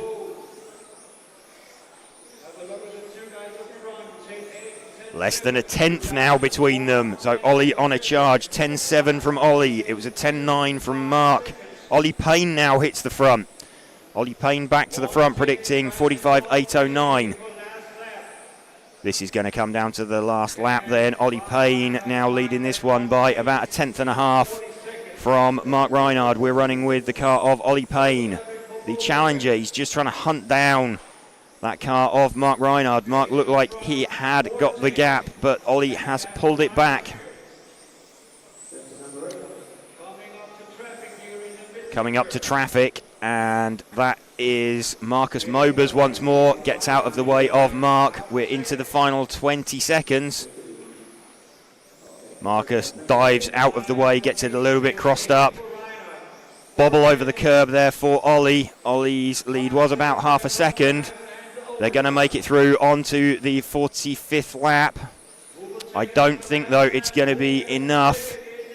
It won't be enough. So Mark Reinhard is going to cross the line, then Ollie Payne. Ollie Payne takes that one, but Mark Reinhard has taken, I believe, the pole position. Let's just get a final ranking list for that one.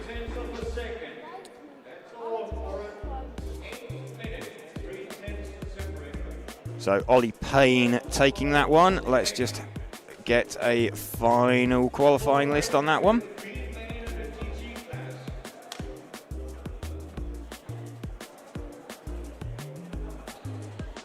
Weirdly, we're showing Mark Reinhard as having taken that, but he didn't quite get there. Just have a look at this one.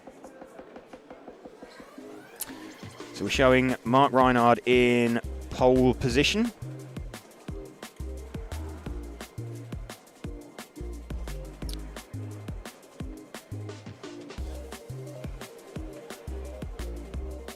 That seems that we don't have updated result. Let's just check that again.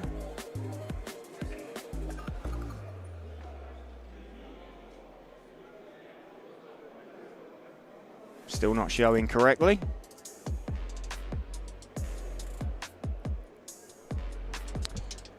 Okay, results still not showing correctly, but we'll just go over there and have a bit of a catch up with Ollie.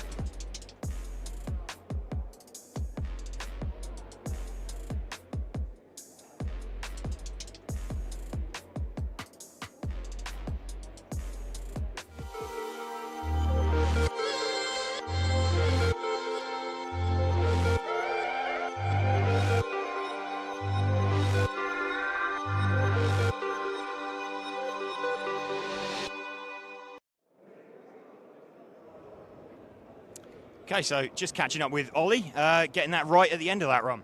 Yeah, I'm not sure. I think Mark still gets overall, but I need to check.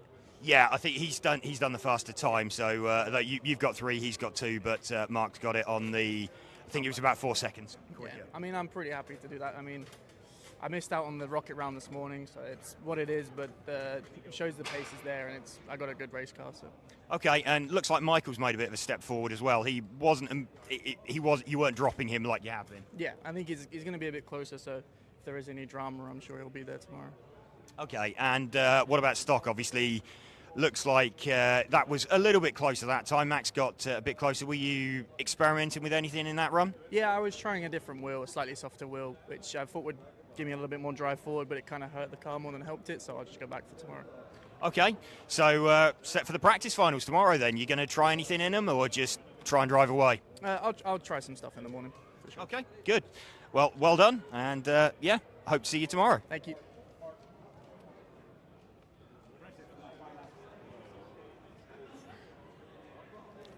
So with Mark Reinhard, overall TQ for Mod, just got it in the end there on, well, it was earlier in the day you did the damage. Yeah, I mean, Ollie is really quick. Yeah, I went back to the tires I liked more, but I mean, the traction also changed from the morning to now. We go like 4 seconds slower than we did in the morning, so not sure if this is the right way to go, but I'm confident for tomorrow morning because we drive pretty early, I think, or like earlier than we drove now. Yeah, and I mean, TQ is always a nice spot to drive, and then it's always hard to pass here. And in the end, it comes down to who avoids the cars the best, you know. Absolutely. It looks like Michael's found some pace as well, like you predicted he would. Yeah, I saw it. Like in the beginning, it was right there. So I don't know how much he dropped or if he made a mistake, but yeah, his pace got a lot better. He dropped about 4 seconds over the course of the run, but he was the other side of the split from you guys. But yeah, he was there or thereabouts. He's probably got enough to challenge at the start, so potentially could get involved with Ollie a little bit and sort of hold him up a bit. Yeah, final is always a different story, you know. So yeah, I try just to go and drive my race and let's see what happens behind me. I know that Michael, they'll probably find some more pace overnight. There's some more practice in the morning, and yeah, it's all open. Okay, any changes you want to try for practice tomorrow morning, or just leave it as it is and try and drive? I just think about which tires I'm going to use again. If I go back to what I normally started with, or if I stay what I use now, and then otherwise the basis of the car is fine, the balance is fine, so let's see. Okay, well done, and speak to you tomorrow. Thank you.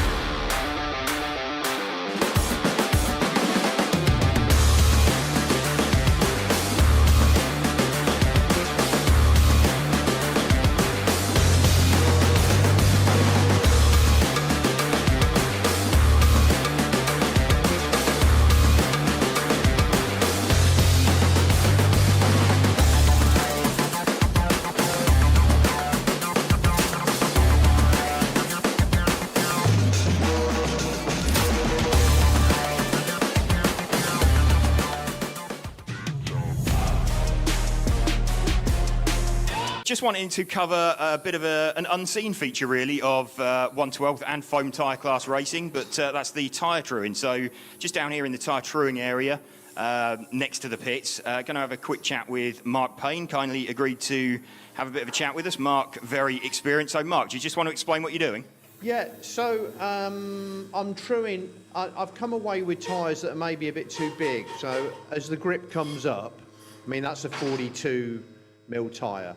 And as the grip comes up, probably I want to be running slightly smaller. So I'm going to true these down to 41.5. They've not been run yet, but I've come with tyres that are maybe a little bit too big for this grip level. So all I'm doing is I'm just skimming them down to the size I want. The rears will be 41.5 and the fronts will be 40.5. So that's a 1mm stagger. So there's 1mm between the size of the rear and the size of the front. That's basically what I'm doing. I'm going to do 4 sets of tyres, which is all I need for today. I might then use them again tomorrow and re-skim them. A lot of drivers don't, but I'm a bit cheap with tyres, so I like to try and reuse them. So, but I don't like to use them straight off the track. I like to just give them a skim. They'll go even smaller, so probably maybe 41-40, but that's as small as I'll run. So really at this kind of level, it's 2 runs out the tyres, I would say. If I'm in the UK, I'm probably going to get maybe 3 or even 4 runs out of the tyres. Maybe 3 runs at national level, and then they'll just be club tyres after that. So 3 or 4 runs. Here, it's 2 runs and done.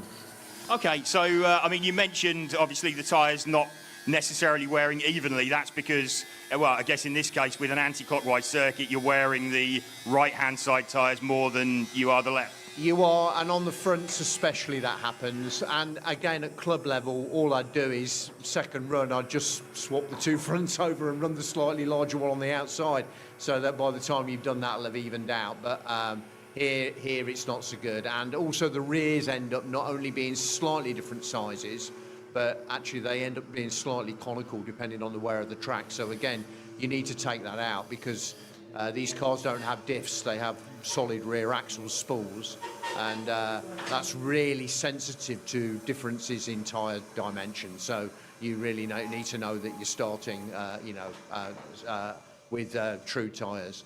Some of the, like the GT class, some of the drivers have come to me with cars and said, well, can you help, whatever.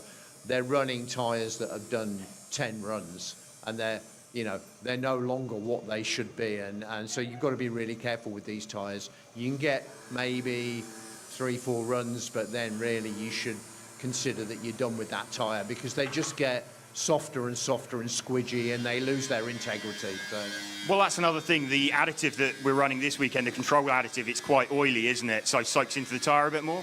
It does, and I quite like this additive though, because I think that the idea of our Spider Grip additives that we use in the UK, which are a bit cleaner, less oily, the idea that they preserve the tyres for longer, I actually think is false, because what they make the tyre much more sensitive to diameter, and so you've still got drivers that are using them for 2 runs and then binning them. Some of the top drivers here will do 1 run on a set of tyres and then never use them again. I mean, and for me, that's almost a sin, that I feel uncomfortable with that. So it is true that the Spider type additives are kinder to the rubber, but if you're only doing 2 runs on the tyres in a meeting, and it's all a bit pointless, they're going in the bin anyway. So I would rather have the kinder grip of an oily additive. I think the cars are nicer to drive on the track using the Speed Tech oil-based additives, but that's just my personal opinion.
Here we go. Start of the B final for GT.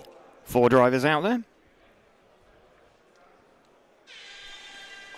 Philippe Glorieux leads away for this B final from Philip Huddy, Carl Schuck and Dennis Marshalow. In fact, Dennis Marshalow not out there. Battle for the lead going on off the end of the main straight. Fabien Glorieux, or Philip Glorieux, leading this one from Philip Huddy. Battle for the lead going on off the end of the main straight. Really close battle, actually, out in front of this one.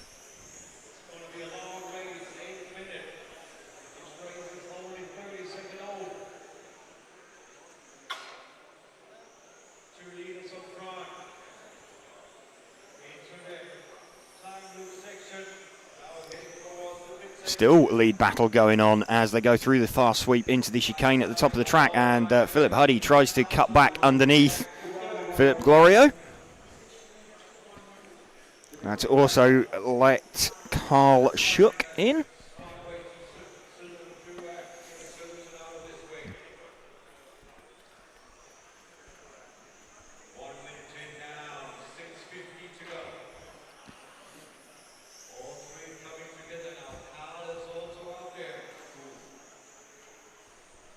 Still this lead battle going on between these three cars out in front. What do we got? 0.7 of a second between the lead three. Philip Glorio leading from Philip Huddy, leading from Carl Schuck. They've been running in this order off the grid, so no real passing moves attempted, but still very, very close out in front. Good battle going on down the main straight. 17.5 powered cars. 2 minutes in already.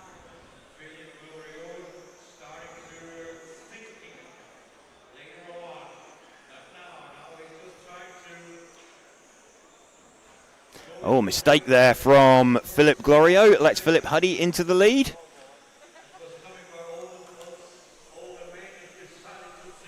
Philip Huddy still leading this one. Off the end of main straight, a little bit of a bounce over the curb. Gets away with it.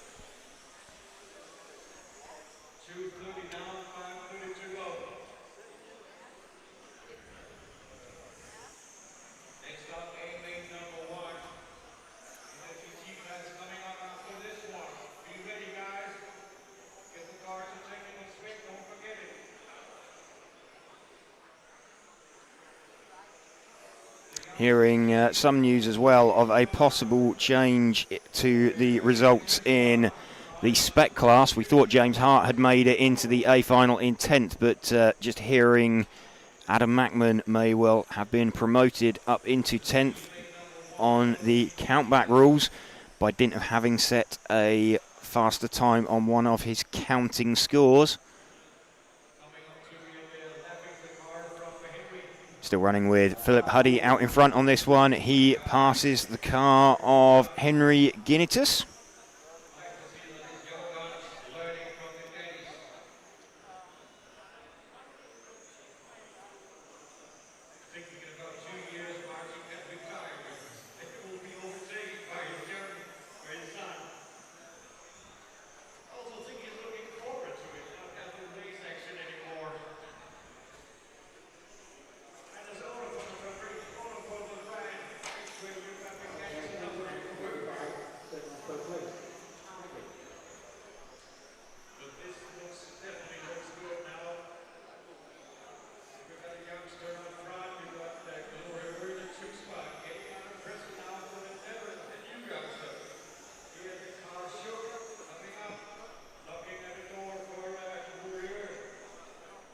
Philip Huddy still leading this one. He's got a 1.8 second gap now.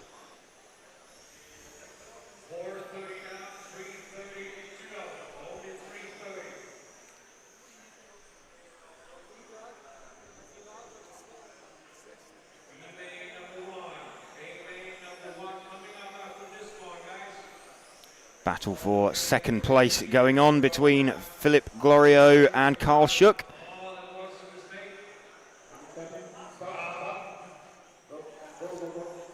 So a little bit of a cheeky move there from Carl Schuck.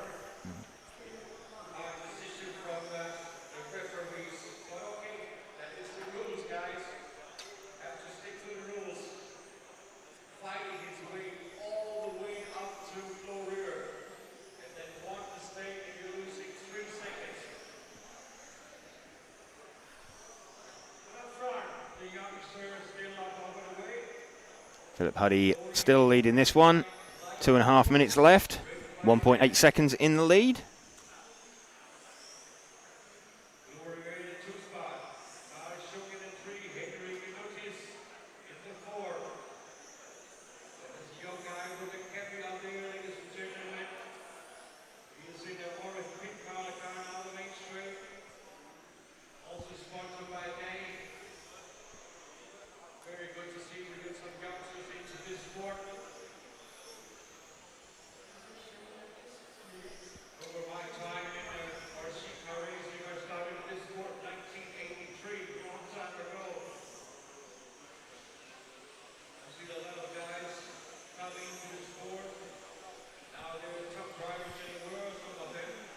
Philip Huddy now 3.3 seconds in front. 6:30 now on the clock, 1 minute 30. 1 minute 30 seconds.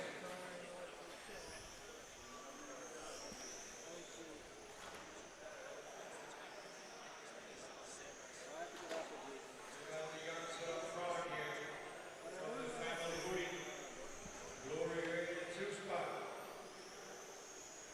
And number 7, Carl Schuck closing the gap every single lap up to being Glory.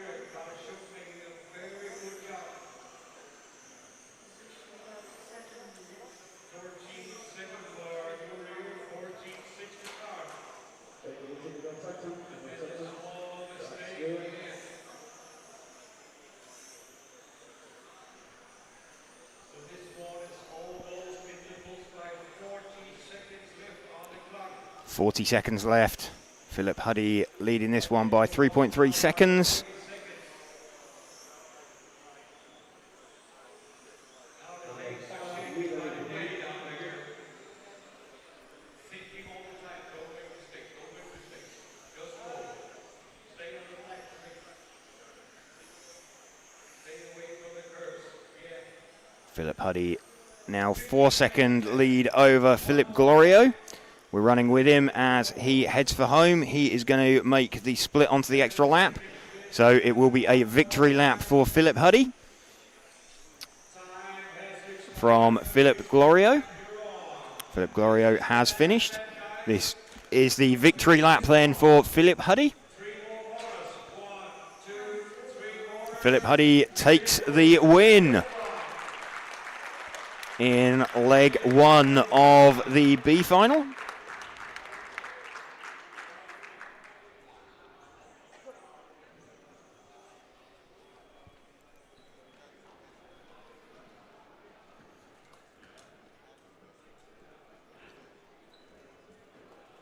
But Philip Huddy definitely won his first main, but tomorrow he has to do it one more time.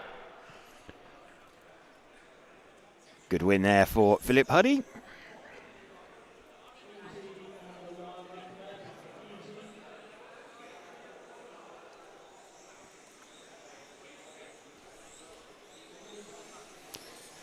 Last race of the day. And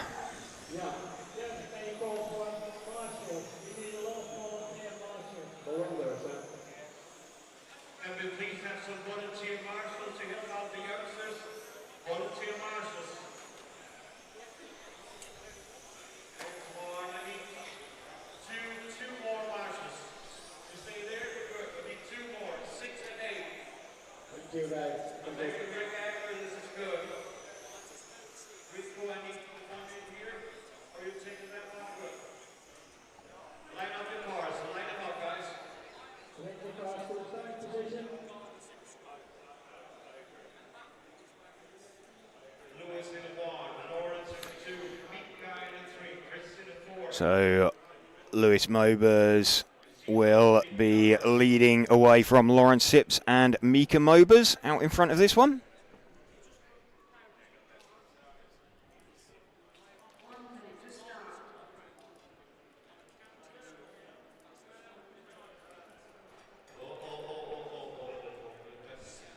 This looks like a race.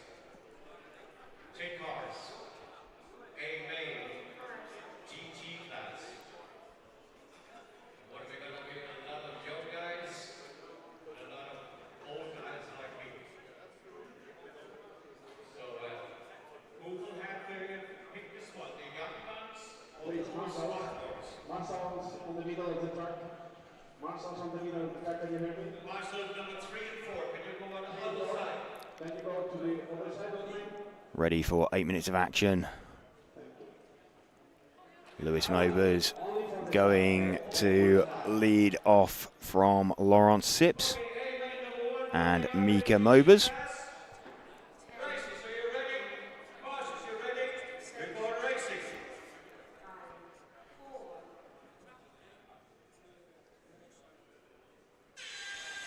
And they are away. Lewis Mobers leads from Lawrence Sips. Mika Mobers looks like he is already wanting past Laurent. Lewis Mobers leads down the main straight though for the first time. Front three already going away from the car of Chris Grenz.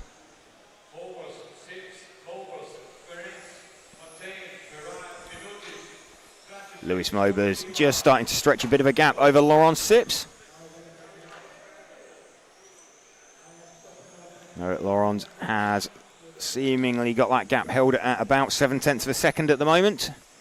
It's up to 8/10 with Mika Mobers dropping off of the back of him. He's still the lead two cars we are running with. Lewis Mobers and Laurent Sips. 6/10 of a second now between the two leaders.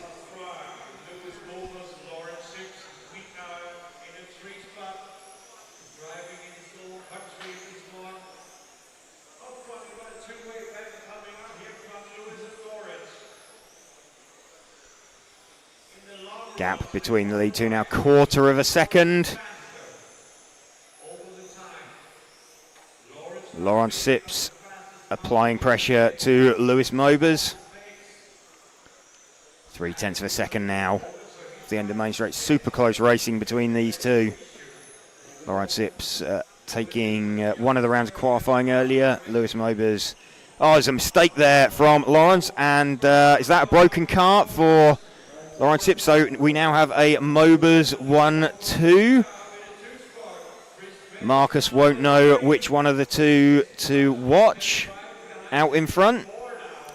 There's a proud dad. So we got Lewis Mobers leading this one from Mika Mobers.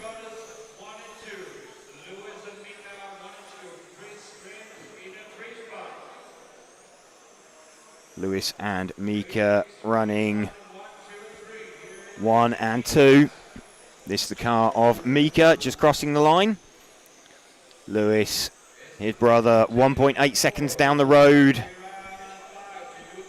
There we go. We are running with the lead car now of Lewis Mobers from Mika Mobers. Unfortunate breakage for Laurent Sips after a bit of a barrier tap. So this is a Mobers family affair out in front. 2-second gap for Lewis over Mika.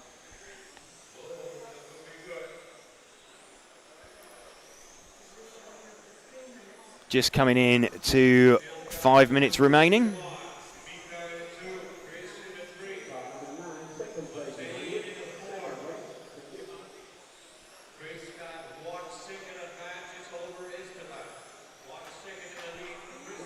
And a mistake there for, that was Lewis.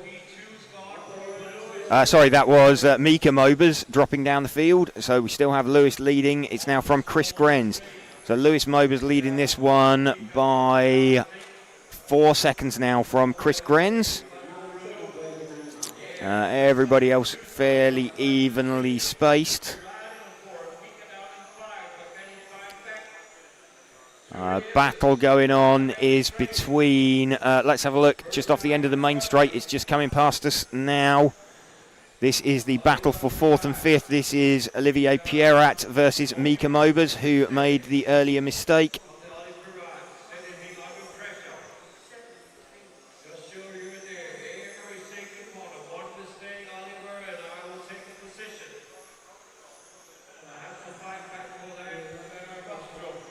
This is the battle going on. Mika Mobers trying to make his way back forward, back to the front of the field. Lewis leading this one by 5 seconds currently. So Mika off the end of the main straight. Still trying to find his way past Olivier Pierrat.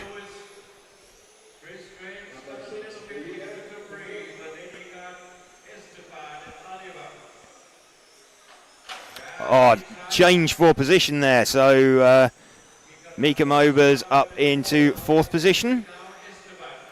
Esteban Fontaine is 2.5 seconds down the road. Let's run with Mika for a little bit, see if he can close that gap.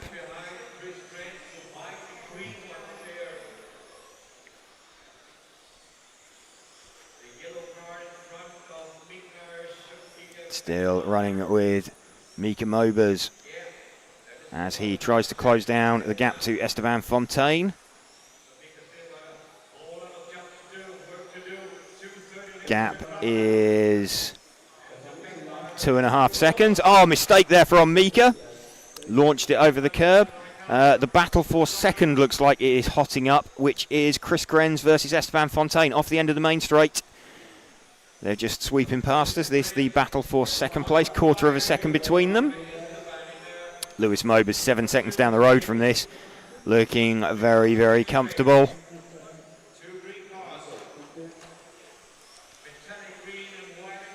Chris Grenz, the green-coloured car.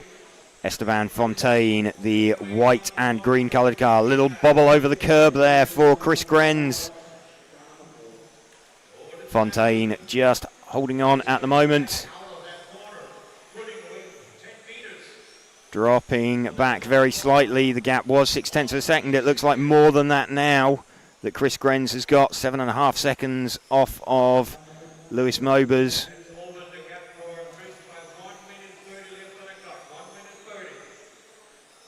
So we have got like 0.6 of a second between these two cars at the moment.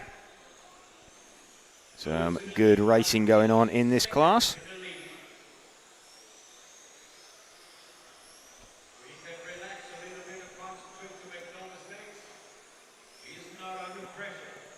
Gap is still 0.6 of a second between these two. Lewis Mobers leading this one still by over 8 seconds now. Into the final minute of track action for the day.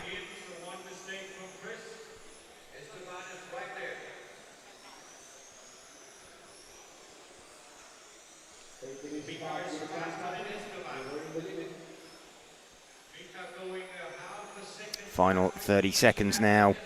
Gap is over 1 second, so that battle has dropped off. We've now picked up the leader with less than 30 seconds to go. This is Lewis Mobers, car number 1, TQ man. And if he can just keep this one moving, he will get leg number 1 wrapped up and out the way. Final 10 seconds, so we're going to get Lewis Mobers make the split. He gets a victory lap. He has won this because no one else is going to make the additional lap. There we go, Chris Grenz has finished. Lewis Mobers takes the win in leg number 1 from Chris Grenz, Esteban Fontaine and Mika Mobers. That is a win there for Lewis Mobers then in the end, with a decent turn of pace after an early retirement for Lauren Sips. And that is the track action for today. So thank you to the event sponsors, Hobbywing, and also Tony Sport, Automatics, Montec, Schumacher, Zen Racing, and Orlowski Racing Line for helping us to bring you this coverage. We will be back tomorrow for finals day.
Bye.